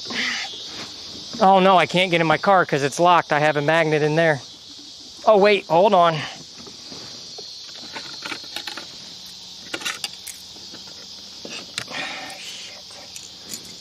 Yeah, you need to focus on getting your car key back. You don't have a spare, do you? Nope. Yeah, that's the ADHD brain. I do 8 things at once and I forget I have something in my hand and then I lose feeling in my hand and all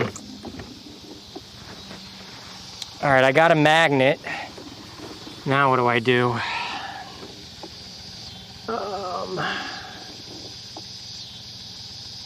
How am I going to attach this magnet to something?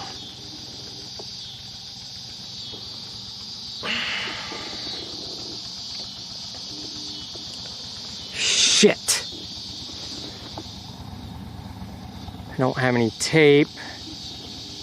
I'm not at the spot yet where you dropped. Oh, there they go. I saw them. Okay, yep. No, I just saw it drop in the water. Yeah, it's right next to the dock.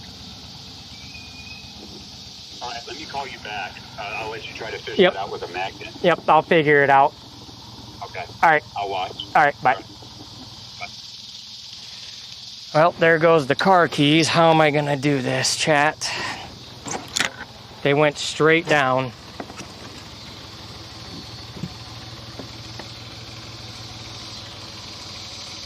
Alright, I have this magnet. Now how am I going to get down there to get them? I might just have to go swimming. How deep is it right here?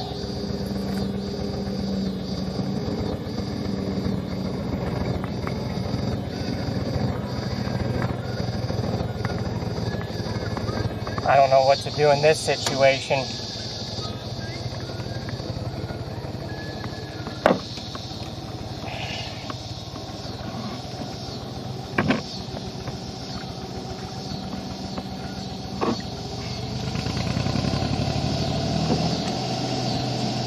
Baker says tie it to a pole and turn off chest cam. Oh no. This is way too deep.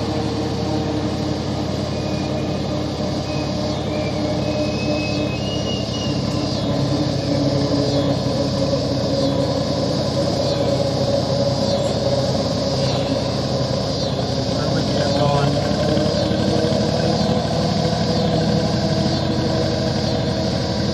It's probably fluttered somewhere. And I don't think this magnet's strong enough. Nothing I can do. Swim down.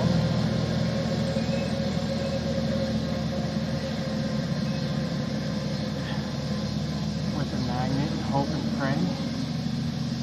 It went straight down here though.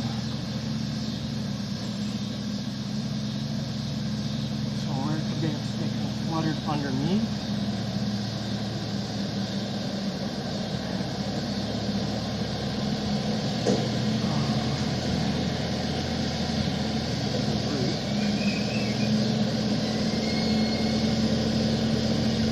What's that?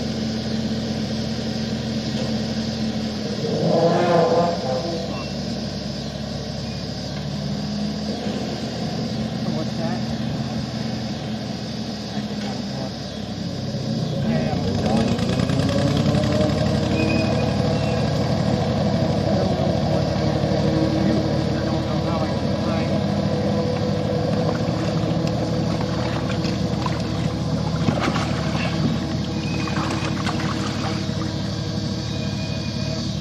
See, they fell off right here. There's a steep drop off. Trying to feel for them lightly with my feet. Oh, it's getting dark. I don't have time. I don't know what else to do.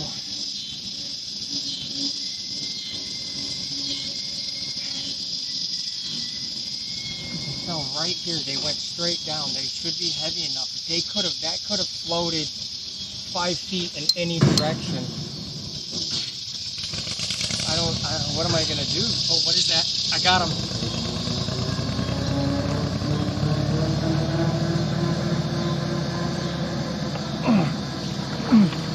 Got him. Thank you, Jesus. I love you, God.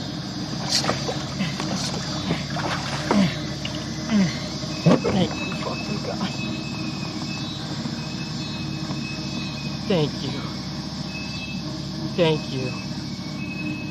Thank you. Thank you. I don't know where everything's at right now. Thank you, Jesus.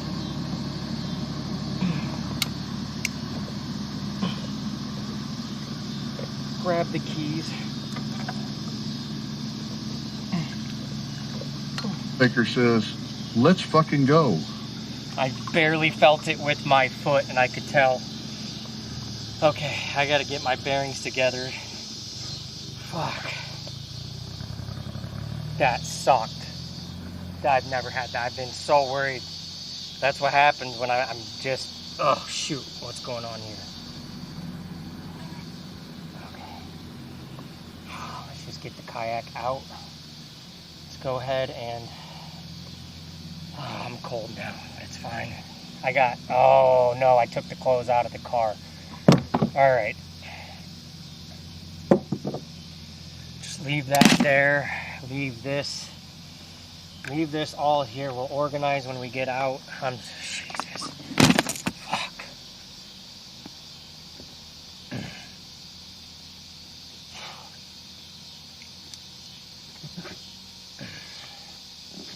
What a day.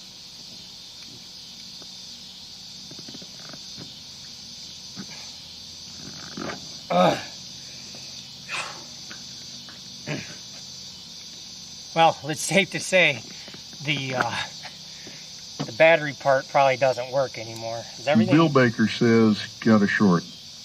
No, it's cold. Why can't the sun be out now? I'm gonna have to put this in there.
Alright, mic's on there, everything's on there. Let's just get this fucking kayak up and out and just, I will clean and organize after. I want to get the fire. That killed me right there. That hurt. That just almost sent me through the threshold. I get the,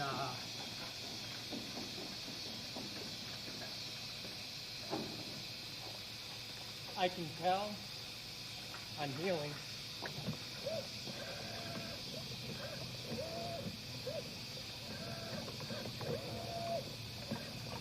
I can tell I'm healing. That was a minimal crash out. Minimal.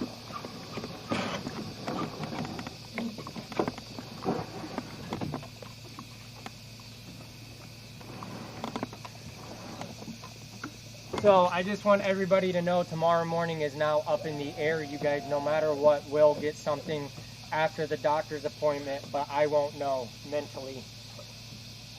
Yeah, I think it's the end of the world. I know it's not, but now we're getting home later, so I'll talk to you guys when I pull up.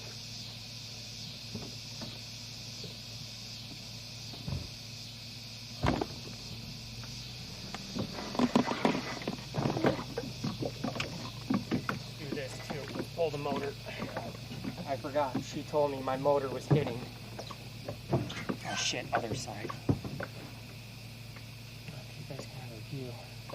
Yeah, this is when I wish I had lights and things like that, because to fish this last hour probably would be fire, but with all the bugs, no lights, and just then having to pack everything is just not in my realm right now. Oh, it is on this side.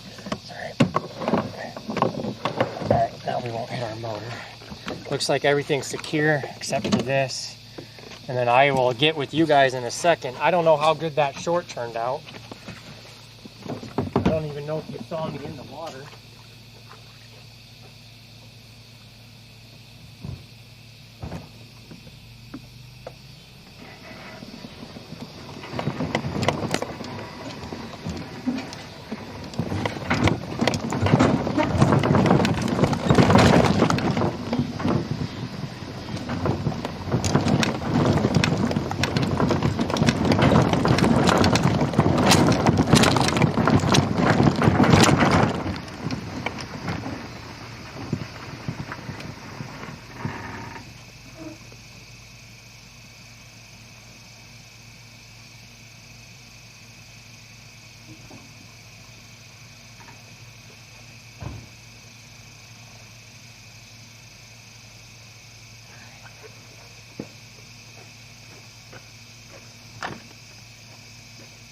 I'll get you guys fixed in a second. Let me get my reels.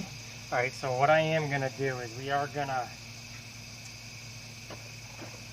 think, okay.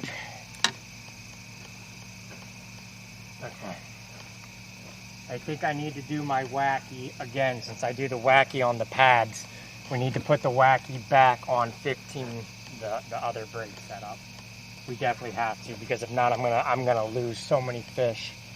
All right, let me get you guys just fixated here.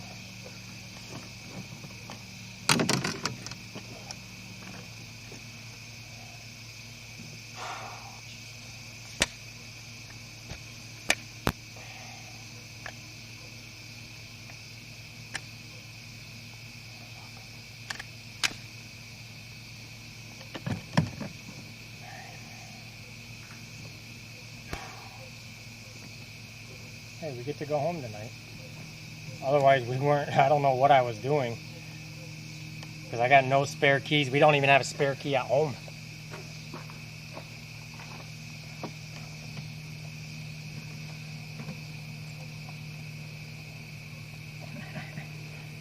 Oh, I love my frickin' community. I wonder who did that. What's up, Scooby? So the magnet that I have, unfortunately, was just this magnet, and there was no way I could have tied it to anything, unfortunately. I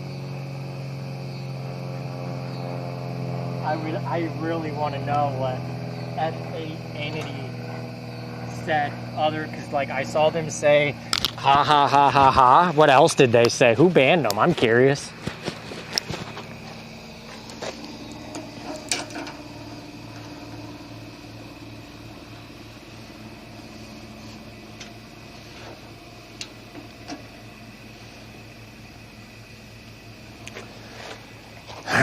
This sucks though, because it's dark now, very dark. Well, we're gonna get bugs. Let's just do it.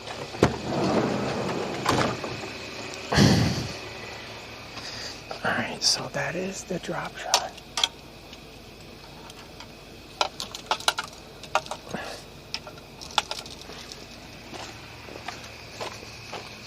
Fluke. All right, so we need to put on, okay, I know what I need to do with my rods. Oh, she's toasty in here, chat. All right, let's get you guys in the car. I'm really curious though, who banned F8 entity, and what did they start saying other than ha ha ha ha ha? Also, thank you guys for being patient through all of that, because that sucked.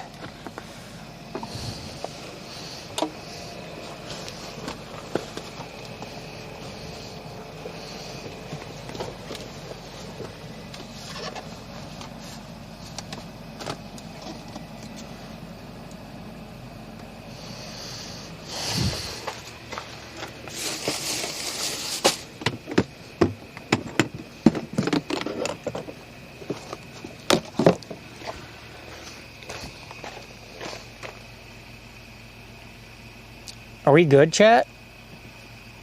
Bill Baker says chest cam still on. Oh, so the moderator of that band F8 entity must not be here. I was trying to see if what else they said other than ha ha ha ha ha.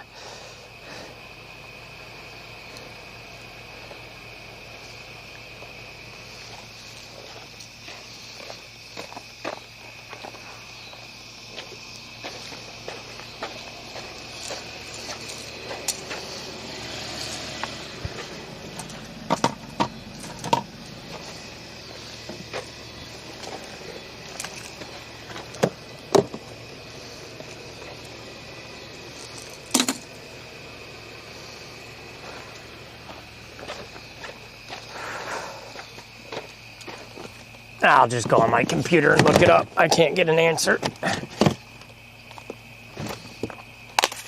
I'm talking to myself or something here.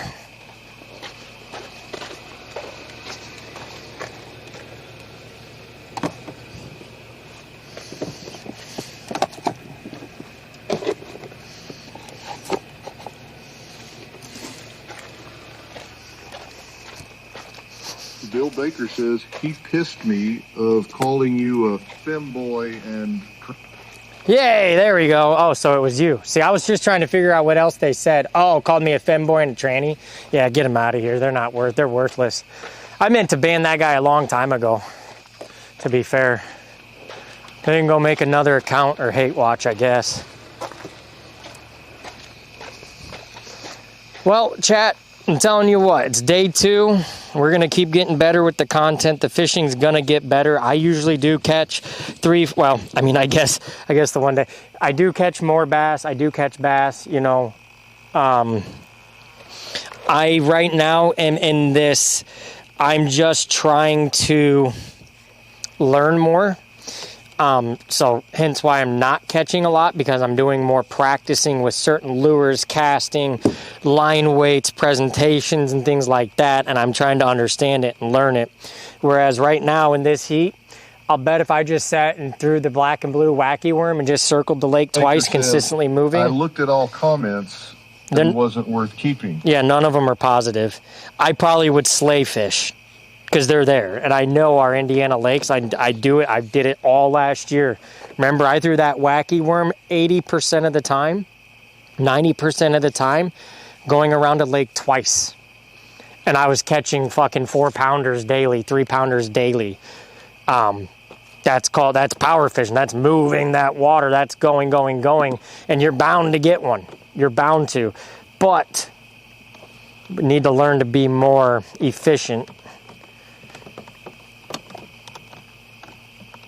Like, if I use the wacky worm, that's the first cast, and I'm getting fish, use the wacky worm and keep going, covering water until it ain't working anymore. If that ain't working, try and find the next thing going, you know? That's my how I want to do this, or plan on doing it. But right now is a big learning stage for me. And things are going to get better starting the end of this month when we go fishing in PA. And then September, October, dude, we're going to be probably slaying some fish. I'm sure.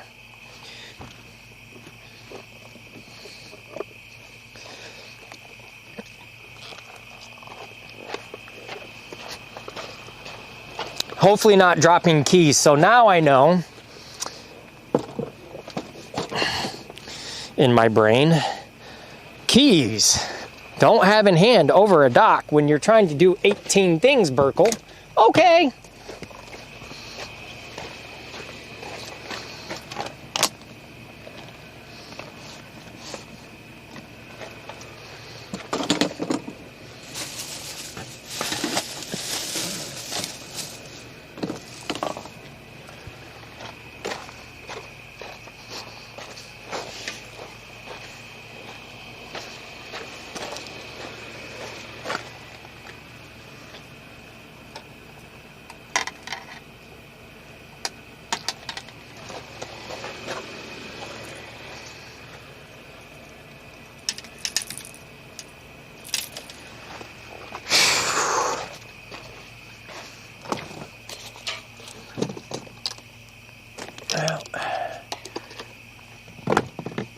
just keep working them until we get them.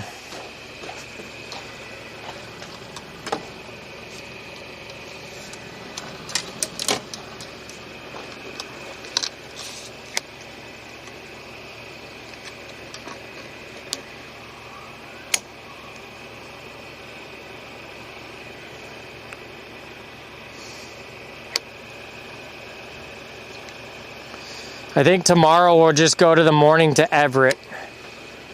I feel fine to go. I gotta get home and get into bed. I've been getting into bed by fucking 1 o'clock every morning, and I just can't wake up then.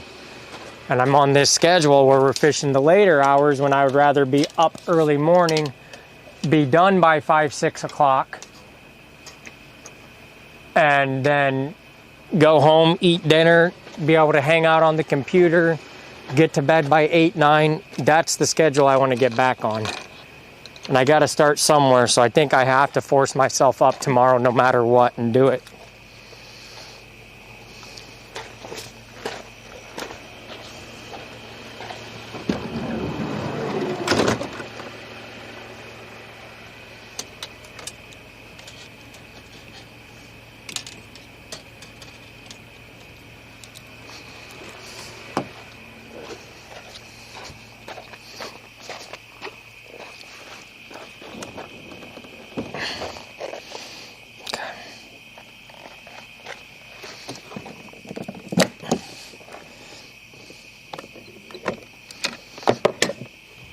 I'm thinking I'm gonna, I don't know. Oh, there we go.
All right. What's going on here? Oh man, everything is just so... Did I wear my chest? Did I wear this thing in the water? Why is it wet?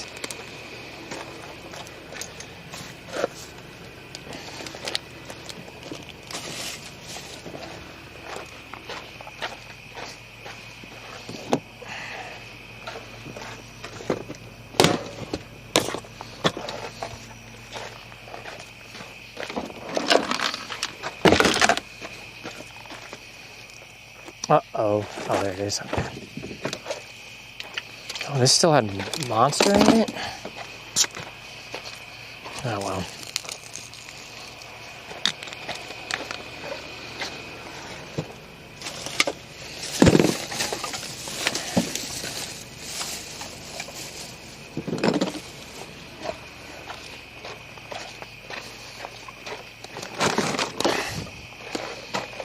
Oh, there's still cold drinks in there. Let's go.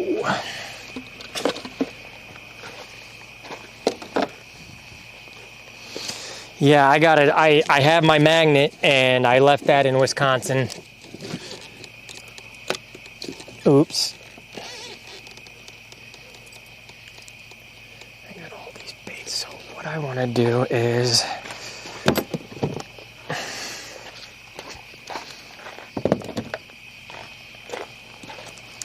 get out, not that, let's put this one back. That's a good one we can use. So what we're gonna do is we're gonna use this for all the baits we normally use. We're gonna keep this in the top of the box, So at the end of each day, we can put in these lures that we use.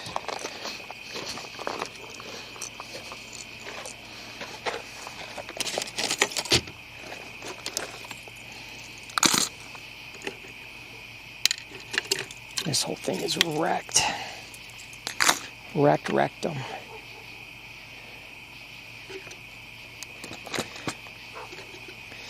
I have so much to learn, chat. It's so overwhelming. Not saying I can't get there, it's just...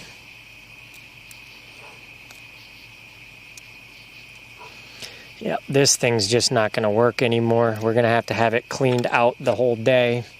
All the magnets are done. But at least it doesn't matter. We can just still use it. Just no more magnets.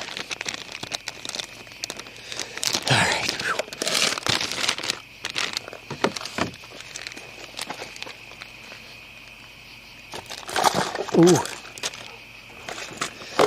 Okay, now that can just go right on top here. So we know that that is our primary lures that we use. These can go up here. Okay.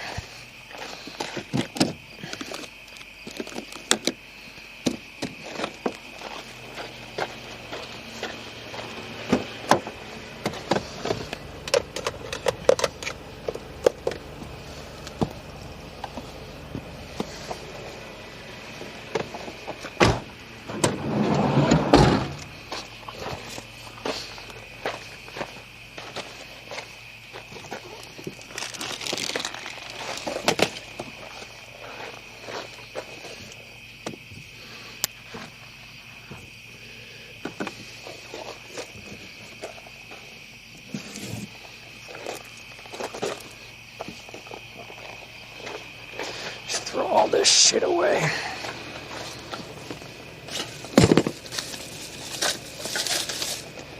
Okay, now what?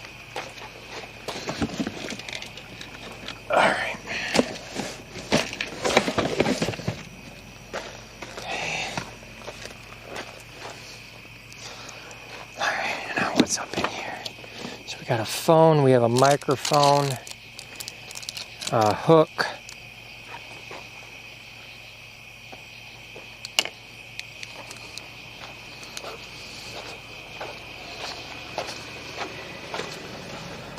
We have that. We have that. Trash.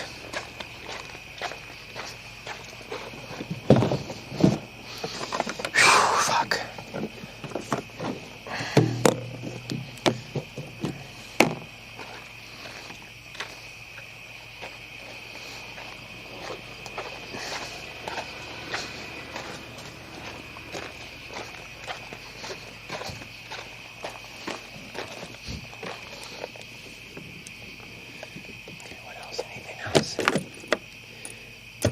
Attached.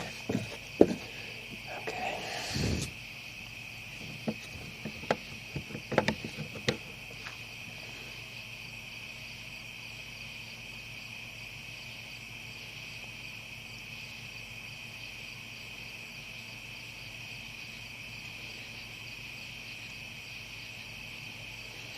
Oh, there it is. Right in front of my face. Okay, grab that, grab that.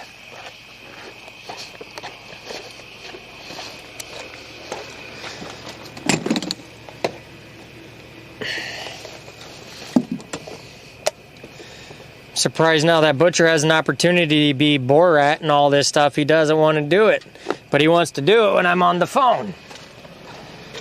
Oh, is it because he wasn't getting any attention? Oh, Butcher wasn't getting his Berkey attention. Is that what it was?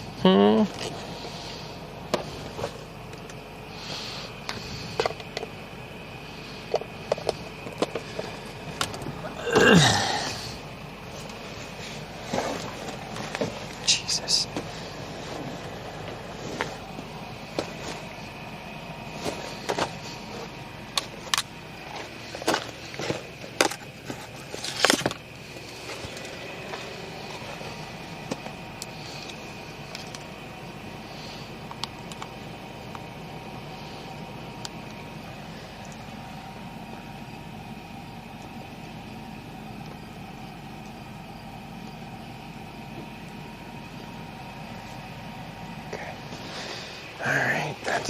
That's done. I think we can strap her up now.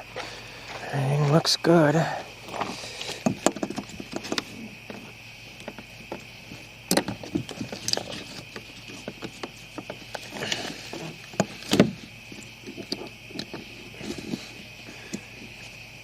Alright.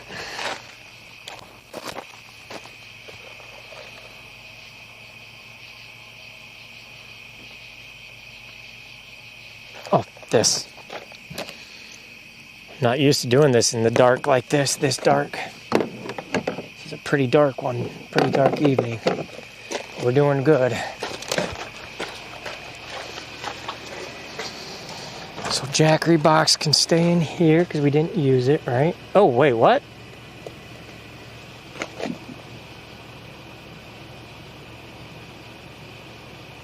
How's the Jackery box at 0? Did it not charge? Well, I'm glad I looked at that. That would have been bad. Now let's go ahead and get her strapped down.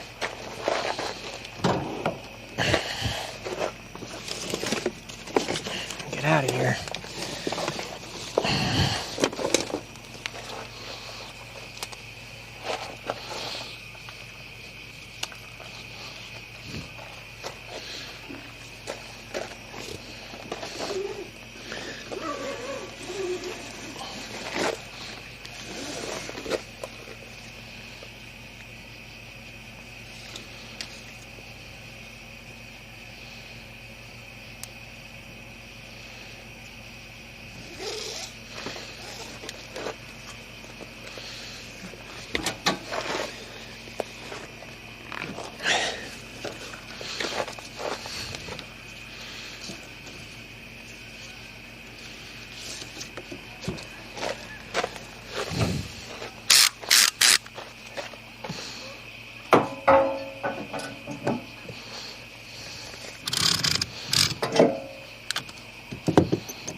Man, it just got like 10% darker in 1 second all of a sudden.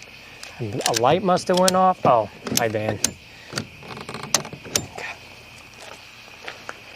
All right, everything should be good. 1, 2, 3, we ain't moving. All right, let's go ahead and shut that. Shut this. Oh, nope, we need the TTS. Then I need to figure out, I feel like I lost a microphone somewhere. Where did it go? I have one here. I have one there. But somewhere along the line, I lost a microphone, unless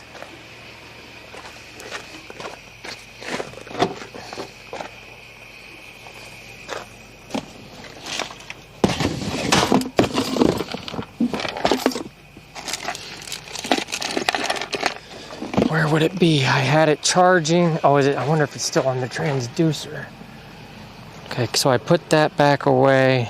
I have this mic, the old mic. I have another old mic, obviously the receiver, and I have that mic and that. So I have lost a microphone. It's too much. Oh, I forgot to open that. Okay. So let's see. Is it still on here somewhere? Haha! It is. That could have been bad. All right. Well, let's just go ahead and switch these out so we don't lose audio, because, oh no, we got plenty.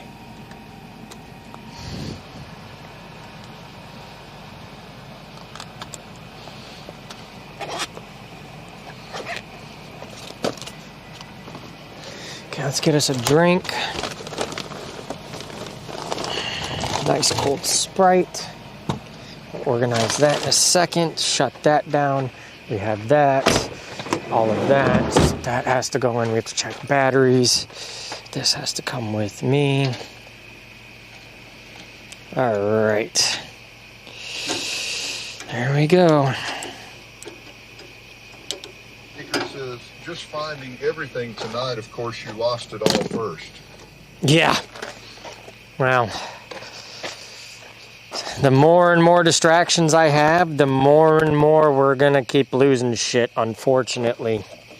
Because it's the ADHD. You set one thing down, you go to do the next thing, and well, you're cooked. You're absolutely cooked because I have 20,000 things, right? Items, and no actual organization system on the water because I don't like. If I had all that extra room for like the boat, things like that, I could create crates, I could create all kinds of things, compartments. I mean, I could maybe do that on the kayak, but oh well, here is what it is. It is what it is.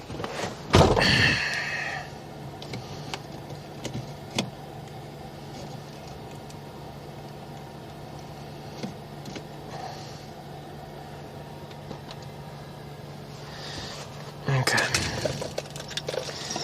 Cool. Whew. We did good though.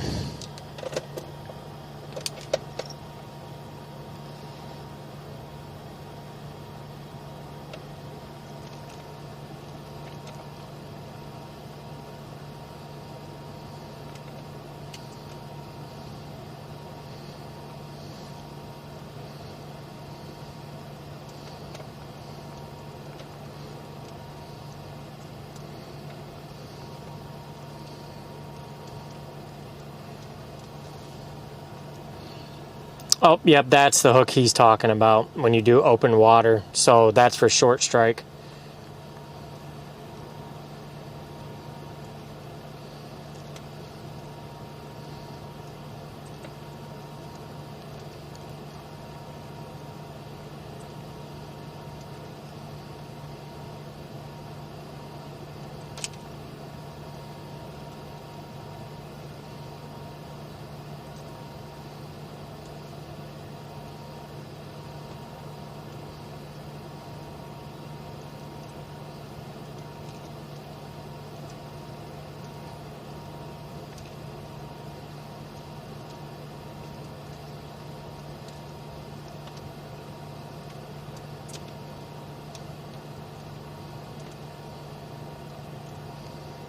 When is my oh shit, you guys can't see shit. When is my doctor's appointment tomorrow?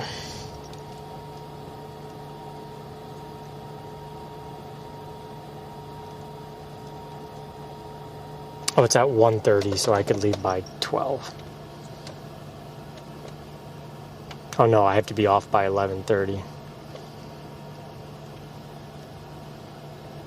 Damn, that's gonna be an early fucking morning.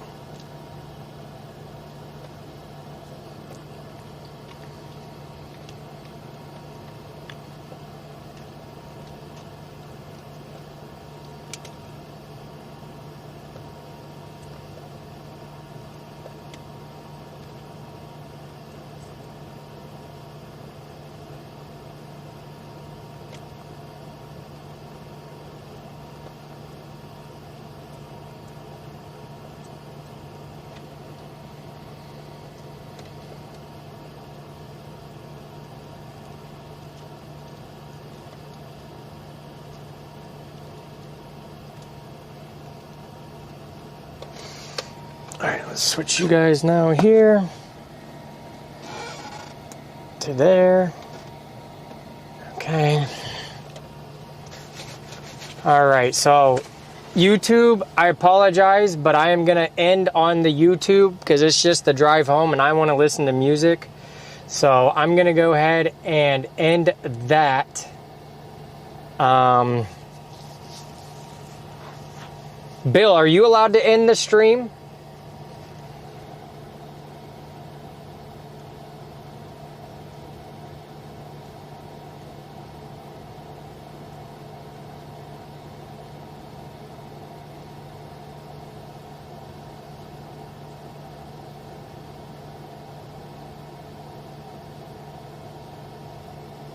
Or no.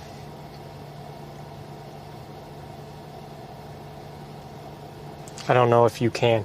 All right, we don't need heat now. I'm dry. Says, let me see. I don't want to end on YouTube, but I just know it ain't going to like the music. I still have organizing I got to do anyway. I mean, we don't have to. If you can't, I'm not going to worry about it. We're just going to go. Nah, don't even worry about it. We'll leave it run. I'm sure there might be some people that want to watch, so.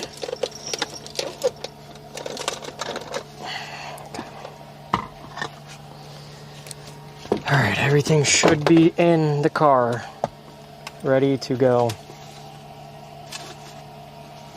Batteries are good. Oh, I was going to check that. Okay, that's good.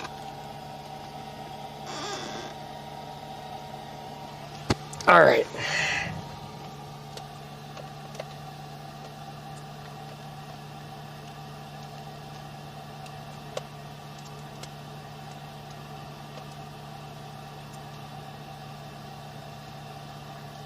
We're not far from home, so it's alright.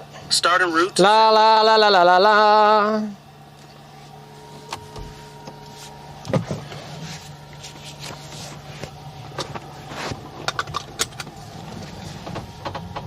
Oopsie.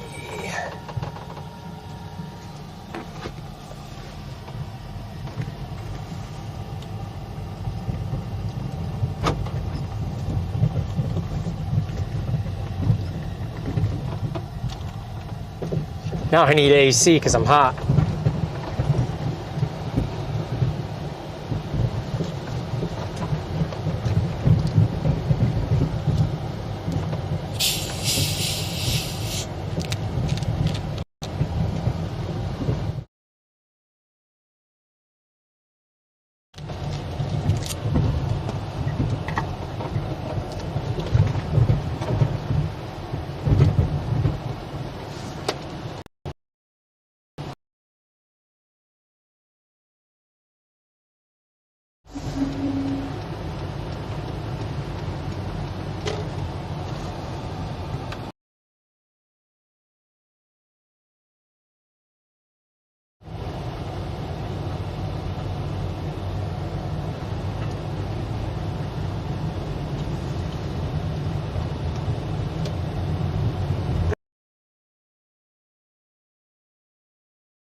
Chat, cooking, good looking.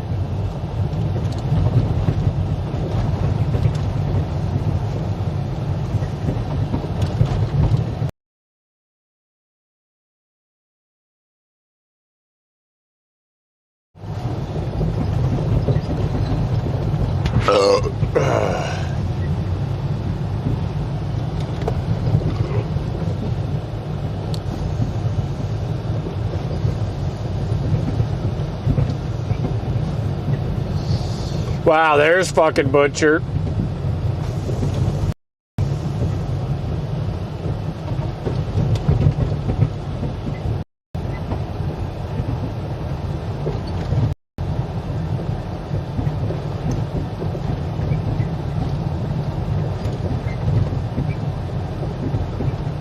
Bill Baker says, doesn't look like I can. That's fine. It's gonna read all that? I have no idea. I don't see anything on my screen.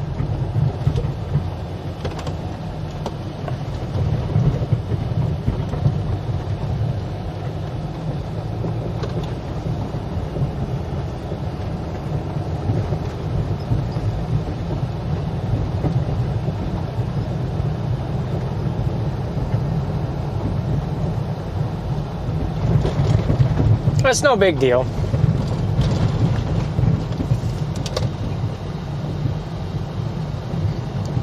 Oh wait, can I just go to my YouTube and do it?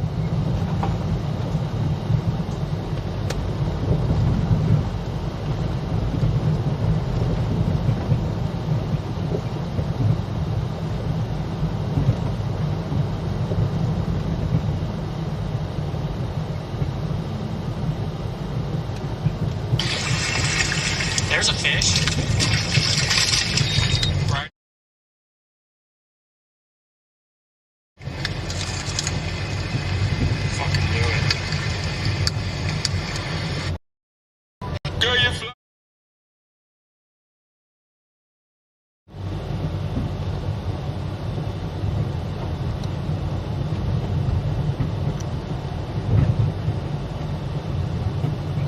Bill Baker says, figured I would check for future reference. Yeah.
Well,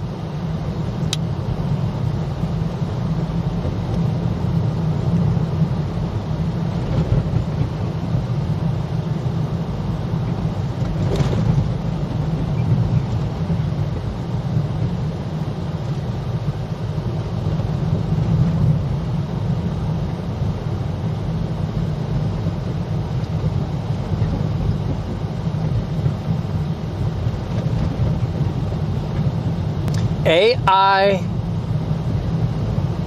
Oh no, I don't know about that. Illegal, it's frowned upon, like masturbating on an airplane.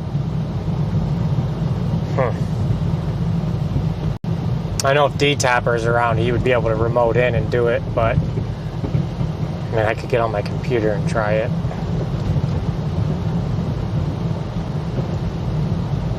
I mean, I could just disable. Well, let me try this. All right, YouTube, I'm going to try and end the YouTube stream.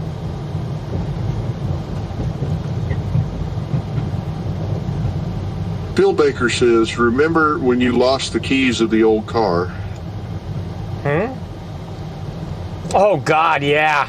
And look at what you have now. Oh, my God, I forgot about that. Yeah, that's right. We lost our keys bank fishing. We went back and found them. All right, we're going to try and end YouTube. If anybody's on YouTube that's watching, you can head over to Kick or Twitch. I want to play music for the last 30 minutes to get my mind right.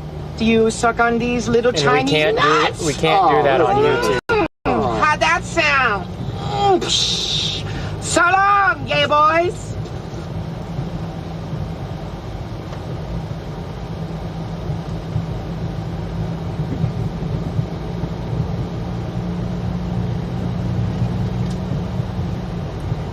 All right, let's see if this works. All right, bye, YouTube. Love you guys. Thank you all.